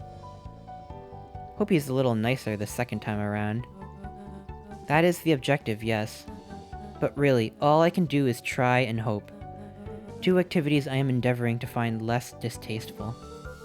I think you're doing a great job, and the whole town is ready to help out however we can. I can't wait to teach him how to throw a baseball. Eris did her best to ignore the tears welling in her eyes. That would be acceptable. Sure, weird. I don't know, man. I feel like... I don't know. It's too fucked up. Look at... Do you want a biscotti? On the house. I don't really have time. Zariel, you gotta come and see this. I finally did it. I pulled the perfect espresso. Aw, Lumi, if I didn't know better, I would think you're proud of something. As if I'd know. It's too late. You're now officially a person that cares. Espresso. I could use some caffeine, to be honest. He looked to his friends with a thankful smile. After everything that could have gone wrong, everything that did go wrong, we made it. The end. Closing her eyes, Miss Hatch took a deep, relaxing breath. She dies. Her whole purpose was to read a book. Oh, hello, Luca. How are you? Pretty good, actually. That's wonderful. Did I miss anything? No, you're good. Okay, cool. What's today's news that needs knowing? I'll give you tomorrow's headline today. Our old friend Patrick C. Montesquieu, aka William Kerr, just performed a stirring rendition of The Iceman Cometh at the State Correctional Facility. I hear there wasn't a dry eye in the house. Well, I guess he has plenty of time to work on his craft. Yay, rehabilitation! Yay, incarceration! Wow, back for seconds? If it's not too much trouble. For the longest time, I didn't understand the appeal of ice cream.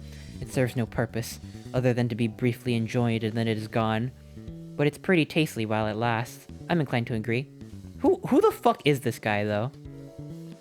Is he like a de-aged guy from the past? Yeah, the museum's gone. Luca, can I interest you in a delicious apple? He playfully waggled an apple. No thank, but just saying hello. Well, hello then. Mind telling your mom we need a new crate of jam? Already? It's funny, I used to hide this stuff in the back. Terrified that someone would find out about our secret messages. Now everyone wants to get their hands on Eleanor Van Horn's famous spy jam. Luca, can you tell Roxy that I'll be free in an hour? Sure thing. My dad's making me stock the shelves for the summer. He says it builds character. I think he meant to say it builds calluses. Builds character. Oh, wait, you're the... Oh, okay, I get it. I didn't know that. Yeah, okay, cool. Look at her freaky face. I know! Why she look so freaky? Like, she looks really freaky. Like a cursed doll. Damn. Her eyes. Yeah, it's a little... I don't know, man. I don't know, though, but her dad can get it. Just saying. Okay. I guess we just talk to people. She got an OG face? An OG face? What is that?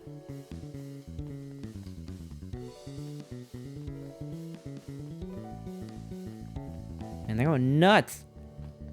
On the bass guitar. Yeah, the bass line is going crazy! Hey, Mr. Known Creed. I'm gonna go see my dad in a bit. Did you want to come with? Even after everything I did, you'd Mr. still... Known Creed shook his head. You really are your father's son, aren't you? I don't think I'm ready for that yet. Well, you're always invited. I bet he'd love to hear from you. I'll visit Walt in my own time. You run along now. Guess we can go to the library really quick. Over the school year, Kato and Bert had become close friends. Did you know that when they covered up the source, they found a new species of fungus? Yeah, and they're studying it in the new labs. Did you know that? Beacon Pines is now the smallest town in the county? Yeah, close to population before Perennial Harvest moved in. Typically went on like this for quite some time. Maybe the mushrooms can turn people back to normal. I can't believe it's over. The town's really starting to turn a new leaf. The town? I was talking about Hank Atomic. I just finished the last issue. How was it? As great as always. Hank finally returned to Earth. But I just feel weird now. Weird can be cool. It means you're ready for something new. Any suggestions? You could ask Miss Hatch about what she is always reading. She seems to really enjoy it. Huh, maybe I'll do that. Okay. Let's talk to you. Luca peeked over Piper's shoulder. Laid stealthily inside a large volume of mathematics was the first issue of Hank Atomic. Piper, are you reading Hank Atomic? Do you mind not telling anyone? I got a reputation to uphold. It's nothing to be ashamed of. Just about every kid in town reads Hank Atomic. Honestly, I'm excited for you. What I'd give to start over fresh. To experience it again for the first time. I guess that's the downside of finishing something nice. At least now I can enjoy it again with you. Promise to tell me about it as you go? Sure thing. Okay, cool. Okay, cool. No, I don't think this kid's not a bat. Our bat friend is... We'll find him later. I know where he is. Let's talk to... What the fuck? With Perennial Harvest gone, the transportation tubes were left unused. Come one, come all. No one is too big, no one is too small for Jeff's wild ride. Maybe not completely unused. Just one piece of candy for the ride of your life. Who's next? Can I go in? Guess what? Yesterday I saw Dynastus Titius. That's good? It's great. I haven't spotted one of those in years. At this rate, Beacon Pines is gonna become the bug capital of the county. Wait, how did the... I don't get it. Did all the bugs from the original town just crawl over? I'm a little confused. What did we miss?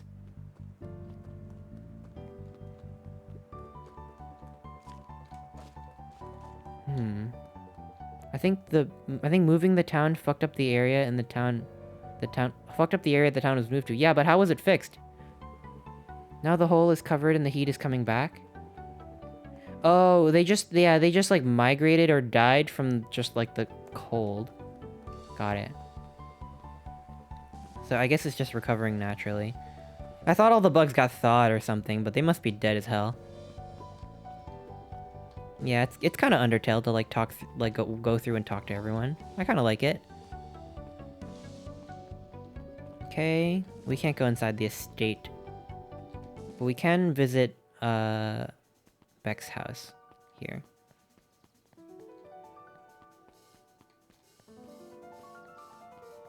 The bully didn't sacrifice in this AU no hole covering. Earthbound started the trend? Oh yeah, okay. I dig it. Wait, I can't go inside the house. Alright. Earthbound ass. It's very wholesome. I like it, yeah. Okay, I guess there really is nothing over here. Can we go inside the hole? Isn't that where the dad's grave actually is? Okay. Let me know if I'm missing something, because it feels like there would be more over there. Right? How do we get back to the old town? Unless they moved Dad's grave back to the new town. Tetsuneko, thank you so much for the raid. Welcome on in. How was your stream? Here's the bat, by the way. Bat time. Oh, glad you swung by. More follow-up questions for your story? No, I got everything I need. Thanks again for that. I sent a draft of the story to a reporter in Capital City, and they offered me an internship. Of course they did. You're an amazing reporter. I don't know about all that. A story about a phony corporation that picked up an entire town of people and moved them to cover up a massive illegal mine shaft full of incredibly hazardous chemicals sort of writes itself if you think about it. Just don't forget us when you become a fancy big city reporter. Capital City isn't that far away. I'm gonna have to come back from time to check in and see what sort of new trouble you've gotten yourself into. Sorry to disappoint, but my adventuring days are over. Ha, we both know that's not true. What makes you say that? Call it a reporter's intuition. 6 hours of Beat Saber, hell yes, hell yes. Welcome, welcome. That sounds tiring, go rest. Let's go in the diner. Can I not talk to you? Whatever, I kinda don't care. Mrs. Fratelli glowed with a carefree smile. Is that your suitcase? That is 2 weeks of unencumbered tranquility. Excuse me? Would you be so kind as to take my order? 2 weeks of sand, margaritas, and forgotten obligations. Excuse me, I'd love to place an order. Mrs. Fratelli sighed with a zen-like calm. Just as soon as their lunch rush ends. I'll be a feather on the wind. You're going on vacation? For the first time in years. And I've got you and your mom to thank. Why's that? She didn't tell you yet? You two are gonna fill in for me at the diner while I'm gone. Just like old times. It's fine, I'll wait. So... no cure? Sounds tiring as the otter enters their 9th hour. I know, right? I know, holy fuck. But whatever, there's other streamers that stream for long periods of time, multiple times a week. I see Iron Mouse do it, I see Germa do it. It's not crazy, it's not out of the question. Although I'm gonna sleep a lot after this. Nelly could have totally made a cure. Needy streams like 10 hours? Yeah, exactly. Okay, let's talk to these guys. Actually, I already talked to them, so they're not saying anything. That long with Beat Saber? Yeah, no, yeah, no. You must be sore as fuck. Like, I'm not trying to compare straws here. Go rest, seriously. Go stretch first. Shit, wait, I blinked. Can you start at the beginning? It basically just crazy shit happens. And that's it. That's all there is to it. Luca, get this. I managed to reel an actual fish this morning. Seriously? Yeah, honest to goodness, flip-floppin', swim-swammin' fish. I don't think I've ever caught an actual fish here. At least it's been 7 years since I caught one. I'd say it's a good omen. What do you do with the fish? I released it back into the pond, hoping to catch it again tomorrow. That can't be healthy for the fish. But this cutscene, this flashback is not going to be any different, right? Whoa! Actually, it is going to be different now that we have all these things. Luca tied a bent nail onto the line. What the? All you have is a hammer. What the heck?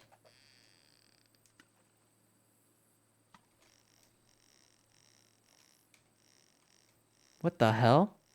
I didn't know that this is how it worked. Okay. What the? What the fuck? It's a photo of you and Uncle Joseph. Let me see that. Huh. Look at those two young fools. How did it end up at the bottom of the pond? Who can say? Some things are just hard to explain. I miss Uncle Joseph. How come he doesn't come fishing with us anymore? He's busy with his new job at Valentine's. What's a new job got to do with fishing with... Gotta do with him fishing with us? It's complicated. Like I said, some things are hard to explain.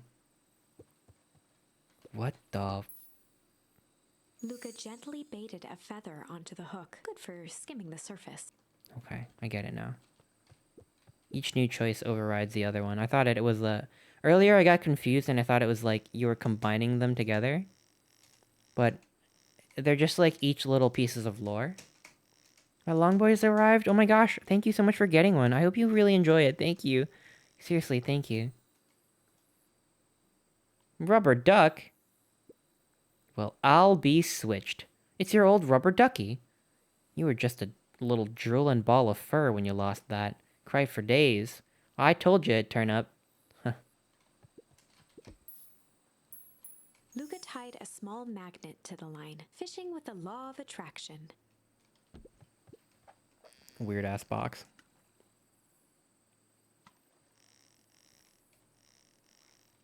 You just have to not tug at it for too long. Otherwise it snaps. A key? Where did you think the lock is for this key? Now, why would we want to find that? Because we would know the secret. Ah, that's no fun. The second we know what it unlocks, it just becomes a boring old key. Right now, this key could unlock anything. Cool. Okay. Luca Smack. stuck a toy stretchy hand onto the hook. Those things always get dirty anyway. Weird. Okay. Are there any fish furries? What would those be called? Scalies? Or is that just for dragons? You know what? I hadn't thought about that, but fish do have scales. So I guess technically they are scalies. That's interesting. I never thought of it that way. Yeah, fish are scalies. That's really wild. What the fuck? Should we give it to Mom? She likes jewelry. That's a sweet thought, Buckaroo, but I'm not sure she'd appreciate a pond bracelet. Luca wrapped some tape around the hook. Hey, you never know. Interesting. There's plenty of shark furries. Sharks don't have scales, though, do they? Sharks kind of have skin, right? Sharks don't have scales, so sharks aren't scalies.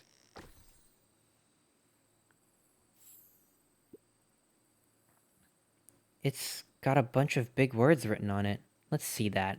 We regret to inform you that your application for property rights with respect to the Beacon Pines CBD and surrounding area has been rejected.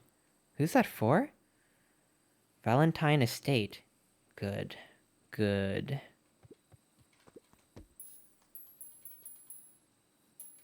Luca placed a sinker on the line. Sometimes the best stuff is at the bottom of the pond. They do have scales, really? I thought they were just so fleshy looking. Sharks have rubbery skin? That's what I thought, right? They do have scales, really? Is that true? Can someone fact check that? A message in a bottle? Dolphins are the fleshy boys, true. Malice 80 proof whiskey. A hard liquor for a hard man. Best leave that be. It takes a real piece of work to leave something like that lying around. Luca wrapped a twig of thyme around the hook. Some fish have refined taste. Ah, fishing with thyme. Shark skin feels exactly like sandpaper. It's made up of tiny teeth-like structures called placoid scales, also known as dermal denticles. Dermal denticles? Sharks are fish, and like other fish, they have scales. Under a microscope, these scales are pointed and bumpy. What the hell? Like sequins? That's crazy. Property of Sharper Valentine figures. If he had his way, property of Sharper Valentine would be written on everything in this town. Should we give it back to him?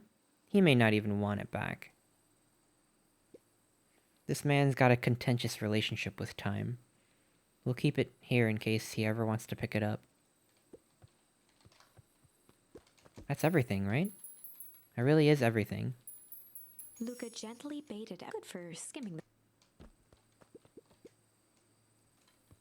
I don't want to do this anymore. I didn't think there was another way to exit out of that menu. That's it. I think I got everything.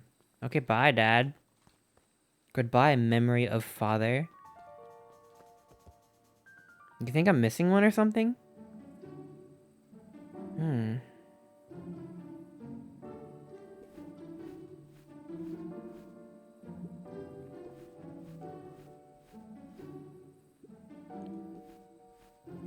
What are they doing over here? I'm telling you, the angle isn't the issue. You need more power to the radio. Look, there you are. Would you tell him that it's not the angle? Hey, I'm not in charge of antenna redesign. Fine, Iggy, just don't do anything drastic until we get back. Who, me? Tish, you're in charge while I'm gone. They'll be fine, right? They'll be fine. If we really want mission control to turn into something bigger and better, we have to loosen our grip a bit. You're right. Lead the way. Okay, now I go to Beck's house. Oops, I didn't mean to do that. Okay. Let's check the bag. Alright. Alright, here we go.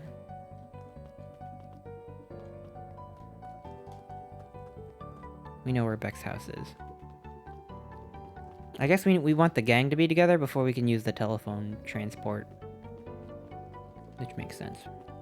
Never going to town hall, huh? Oops, not here. Don't care about this.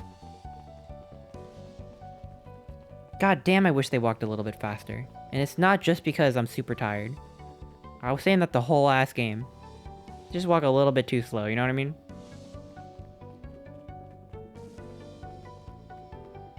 Okay. No. It's over here.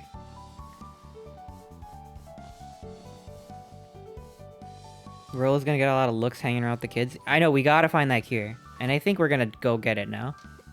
We better. I have news I think you'll enjoy. This morning, I unpacked my last box. You're officially moved in. It's just a box. Let's not blow this out of proportion. It sounds like an awful lot like putting down roots. I guess I decided this place is root-worthy. You're gonna be stuck with me for the foreseeable future. I do have to warn you, most years aren't gonna be as interesting as this one. I think I'll manage. Ready? Before we go, there's a bit of a surprise. Whoa, what's the surprise? What the? Oh! My mom prepared this tree especially for you. They didn't have to do that. It wasn't just them. Just about the whole town pitched in. We all owe you. It should do okay in the cold of old Beacon Pines, and thrive as things warm up. That's perfect. Take Jeff's wild ride to old Beacon Pines? Alright, let's do it! We're going to old Beacon Pines to plant the tree. I mean, I guess the original tree is still, like, technically okay. Ah, you got it. Now that's a good-looking tree. Being a special occasion and whatnot, this ride's on the house. You're gonna want to hang on tight for that little tree. Yeah, this was Dad's favorite tree. But when they built New Beacon Pines, they moved the tree to a fake grave because of the whole conspiracy thing. It's hard to explain for people who are just coming in. Oh my god, that sniff was so loud. I think this is it. The end I've been waiting for. Okay. Honestly, I began to lose hope of ever finding it. Keep it together, narrator. But then you came along. Oh, the narrator was the mom the whole time? I don't know exactly how to thank you. It's hard to explain how much this means to me. It's funny, now that our time together is finally ending. I'm at a loss for words. Okay. Cool. I like it. That's not the voice I expected from the mom, though. It is her speaking, right? Who else would it be? Am I high? I just feel like... I just feel like there's a lot to take in right now. Also, it's almost 6 a.m. I don't think it's the mom. Character reading the book. Let's just watch the end together. Okay, I think the narrator's just nerding out at her own story. Okay, never mind. Not the mom. Not the mom. I don't need rest. I'm fine. It just seemed like the mom was there and she was like, I can't thank you enough. I never get so attached to my OCs that I, like, you know, cry in the process of writing my own thing. I just think it's a little dorky. I got confused. Finish the damn game? Okay, fine! Jesus! Done. Good little tree. The best little tree. Thank you, children. This means a lot. Yeah, thanks for everything. Shucks, I only did what any super awesome best buddy would have done. We should probably give you some time alone now. You good? Yeah, I am. It's been a wild year. How are you feeling? Everyone keeps asking me that. I'm fine, really. Pa always said the only thing fitter than a fiddle, what the fuck? Pa always says the only thing fitter than a fiddle is a cello. I feel like a dang cello. Well, if you ever stop feeling like a cello, I'm here for you. I know, you don't even have to say it. You two make an awesome pair. Excuse me? We're a trio now. Yup. Thanks. There's one thing missing now that you're a part of our group. Missing? Let me tell you a little story about a man named Hank Atomic. Oh god. I won't be long. I'll be waiting for you back at the phone booth. I found the perfect way to start our summer. Damn, they really not gonna turn back to their original age, right? You've got some good friends. I'm so proud of you. Your father would be so proud. I know. Mom, can I ask you a question? Do you ever dream about Dad? Not a night goes by that I don't. Are you ever afraid that you're gonna forget him? Forget what he looked like? Forget his voice? No, because so much of him lives on in you. He loved that old tree, but I know he would have loved this one more. Because his two favorite people planted it. I'll give you two a moment. No, that's your husband. Stay. Okay, whatever. Hey, Dad. Dr. Moodwell says that over the next few years, this place should warm up. So you won't be so cold for much longer. I think I finally understand why you left that night. There were things you believed in, big things. Those beliefs were the things that made you you. You wouldn't have stood up to Sharper, if you wouldn't have stood up to Sharper, stood up for what you believed in, you wouldn't have been the same person anymore. You had to go, but that didn't mean you loved us any less. I might not visit you as much as I used to. I know you understand.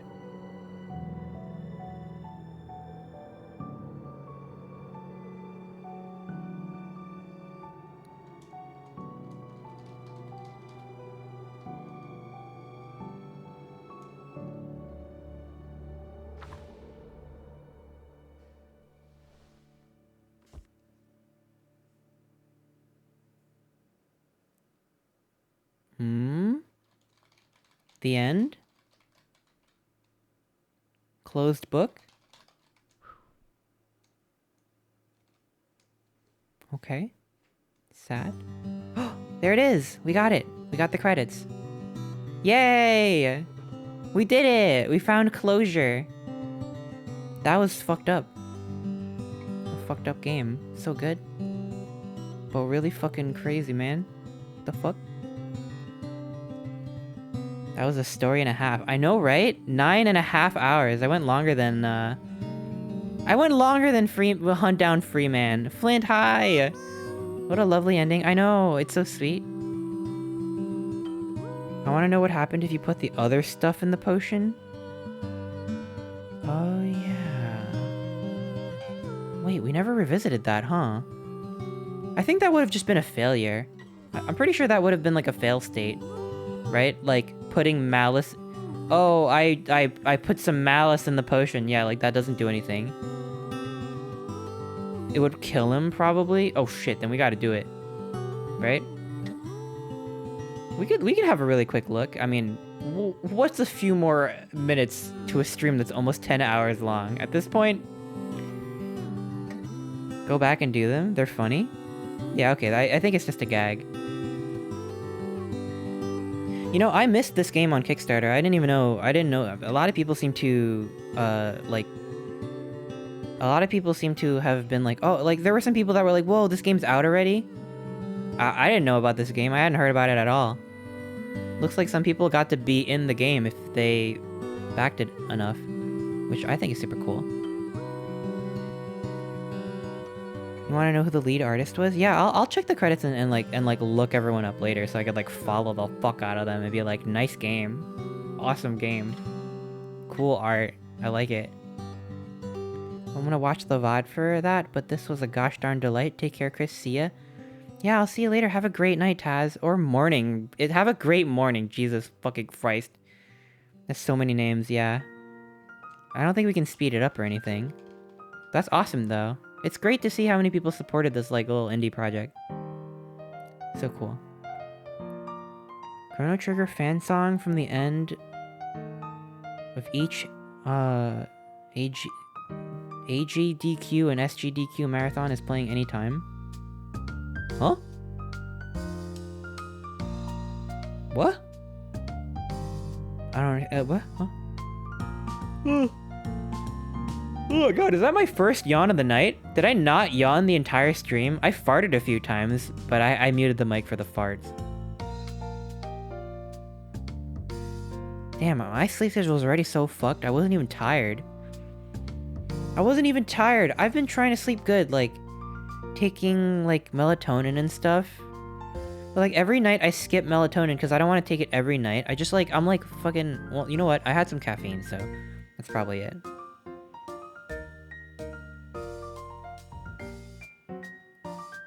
Don't say Chris fart with a... Don't...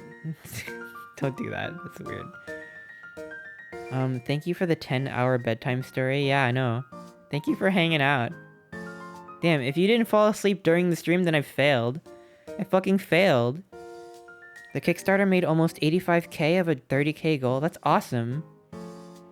Although, how much does it cost to make a game? Probably way more than that. Well, I guess it depends. That's awesome, though. It's great to see campaigns succeed like that. I've been really cautious about, backing campaigns. I've been burned too many times. 10 years later, what the heck? Wow, nice kick. Sharper, did you find it? Why did they name him Sharper? Uh-oh. I knew they should have fucking... I found... Oh my god, what was I fucking saying? I knew some of y'all were being like, oh my god, Chris is talking about, like, throwing babies to a fire, but, like, look at that! That guy is the worst guy. And they even named him the same thing. They could have come up with a new name. I'm just saying that, like, that was fucked up. And it was too fucked up, and I knew that was not gonna end well. I knew it. So the story repeats itself. I don't know, some other fucking tragedy is gonna happen. Maybe he's gonna be even worse. God damn. Alright, really quick. The only thing we haven't done so far. We got the true ending. We gotta go back here and do some other shit with the potion.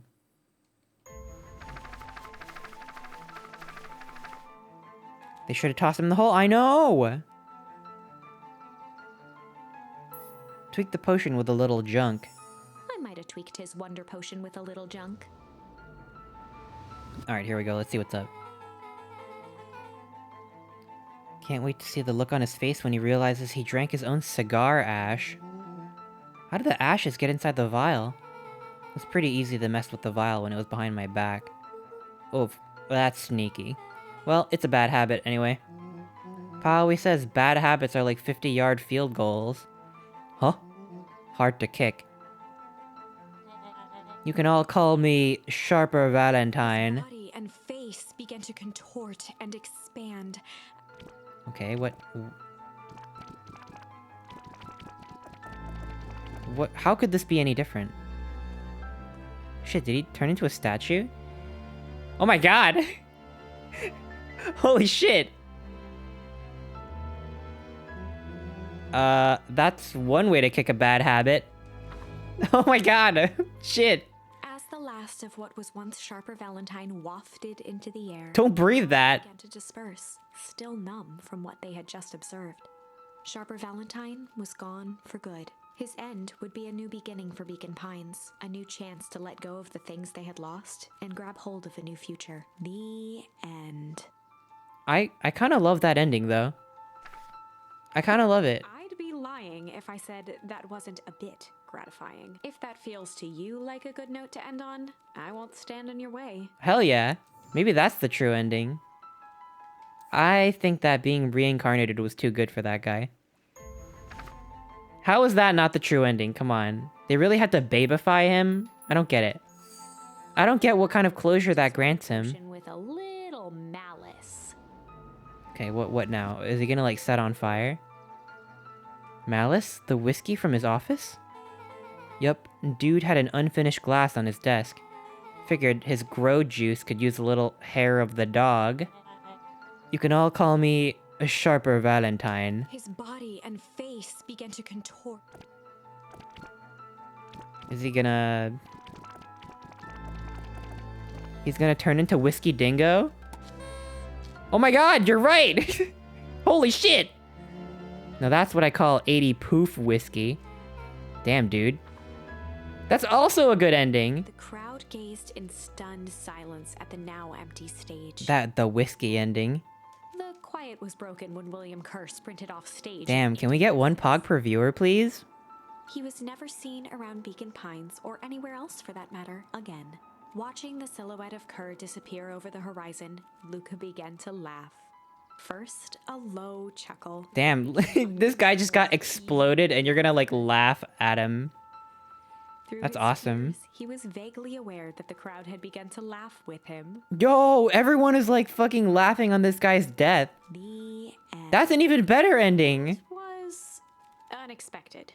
Perhaps a bit of an absurd ending for my taste, but who am I to say? I'm only writing the damn thing. The fucking narrator's so sassy. What the fuck? That's literally everything. Alright, we got it. We got it. We did it. How are those two not the true ending? I know, right? Like, I feel like the only reason narratively you would need to revert an evil villain into a baby is if there was some, like, redeemable aspect of him. Like, that it's, like, worth, like, oh, we can rehabilitate him or whatever, right? Like, but, like, they've made him out to be such a bad guy that, like, there's literally nothing wrong with having him explode. I find him being alive and being able to grow back into an adult, like, that just doesn't feel right to me.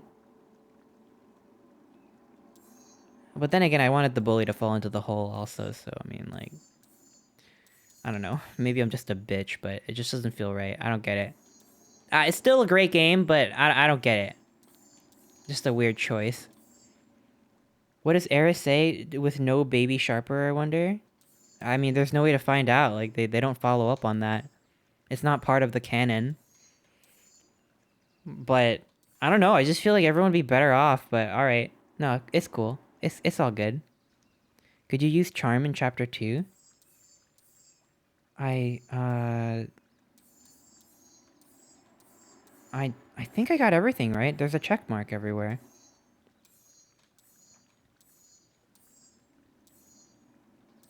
No, we did everything. Oh, yeah, charm is the name of, like, each of these little, like, keyword cards. There's no actual charm. That's awesome, though. Wow, what a good game. I'd love to see more games like this, you know, in this style. Same team, stuff like that. Doesn't even have to be, like, the same story. Or, like, same world or whatever. I just think it's, like, a cool, I don't know, it's almost like a point and click, Or not really. If they had puzzles, I don't know, I think it'd be neat. There's apparently supposed to be some DLC later. With a cooking minigame? No way, really? That's cool, I'll check that out. Yeah, I'm excited for that. I love the art for the chapter select screen. Yeah, me too.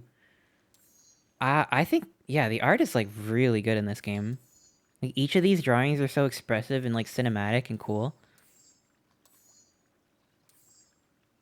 It's really great. Yeah.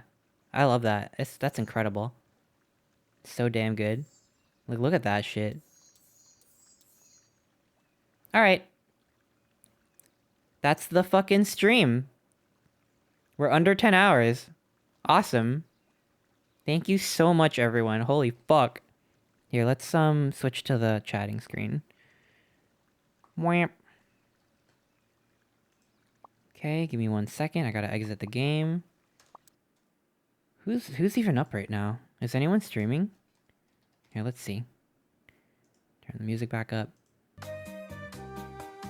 The fuck? Do. Yeah, sorry the stream went so long. I don't know. It feels weird and wrong for me to stream this long. I know I kept some of you up. And I don't know. I'm sorry, okay? I'm sorry. I hope it was a good time. I hope you enjoyed. VOD watchers. Shout out to the VOD watchers for making it this far. Thank you so much for sticking by and watching the whole last game. I really, really appreciate it. Shout out to the lurkers. Shout out to those of you who stuck by for more than... honestly, a shout out to everybody. I really appreciate it. It's 5:43 a.m. now. I'm gonna go to sleep for a long time. We are going to raid Zephora, who we've not raided before. I think they are playing Darkest Dungeon right now.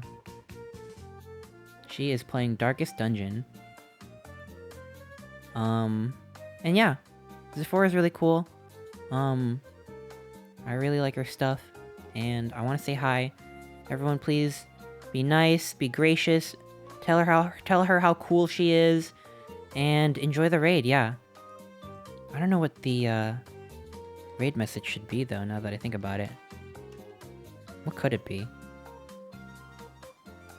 I don't know. I don't know. It's something like with temporis, like time, whatever juice. Fuck, I don't know. What could the raid message be? What should the raid message be? Really quick? I got the raid going, though. 10-hour bedtime story. Yeah, that's not a bad raid message. I like that. 10-hour bedtime story. Eggest Dungeon. I want to make it a little bit more Beacon Pines related.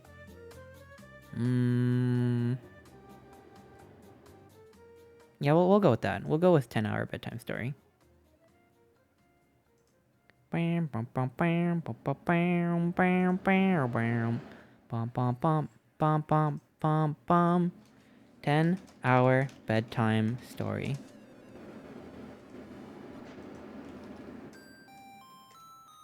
Ten-hour aging stream. Dude, I don't know, man.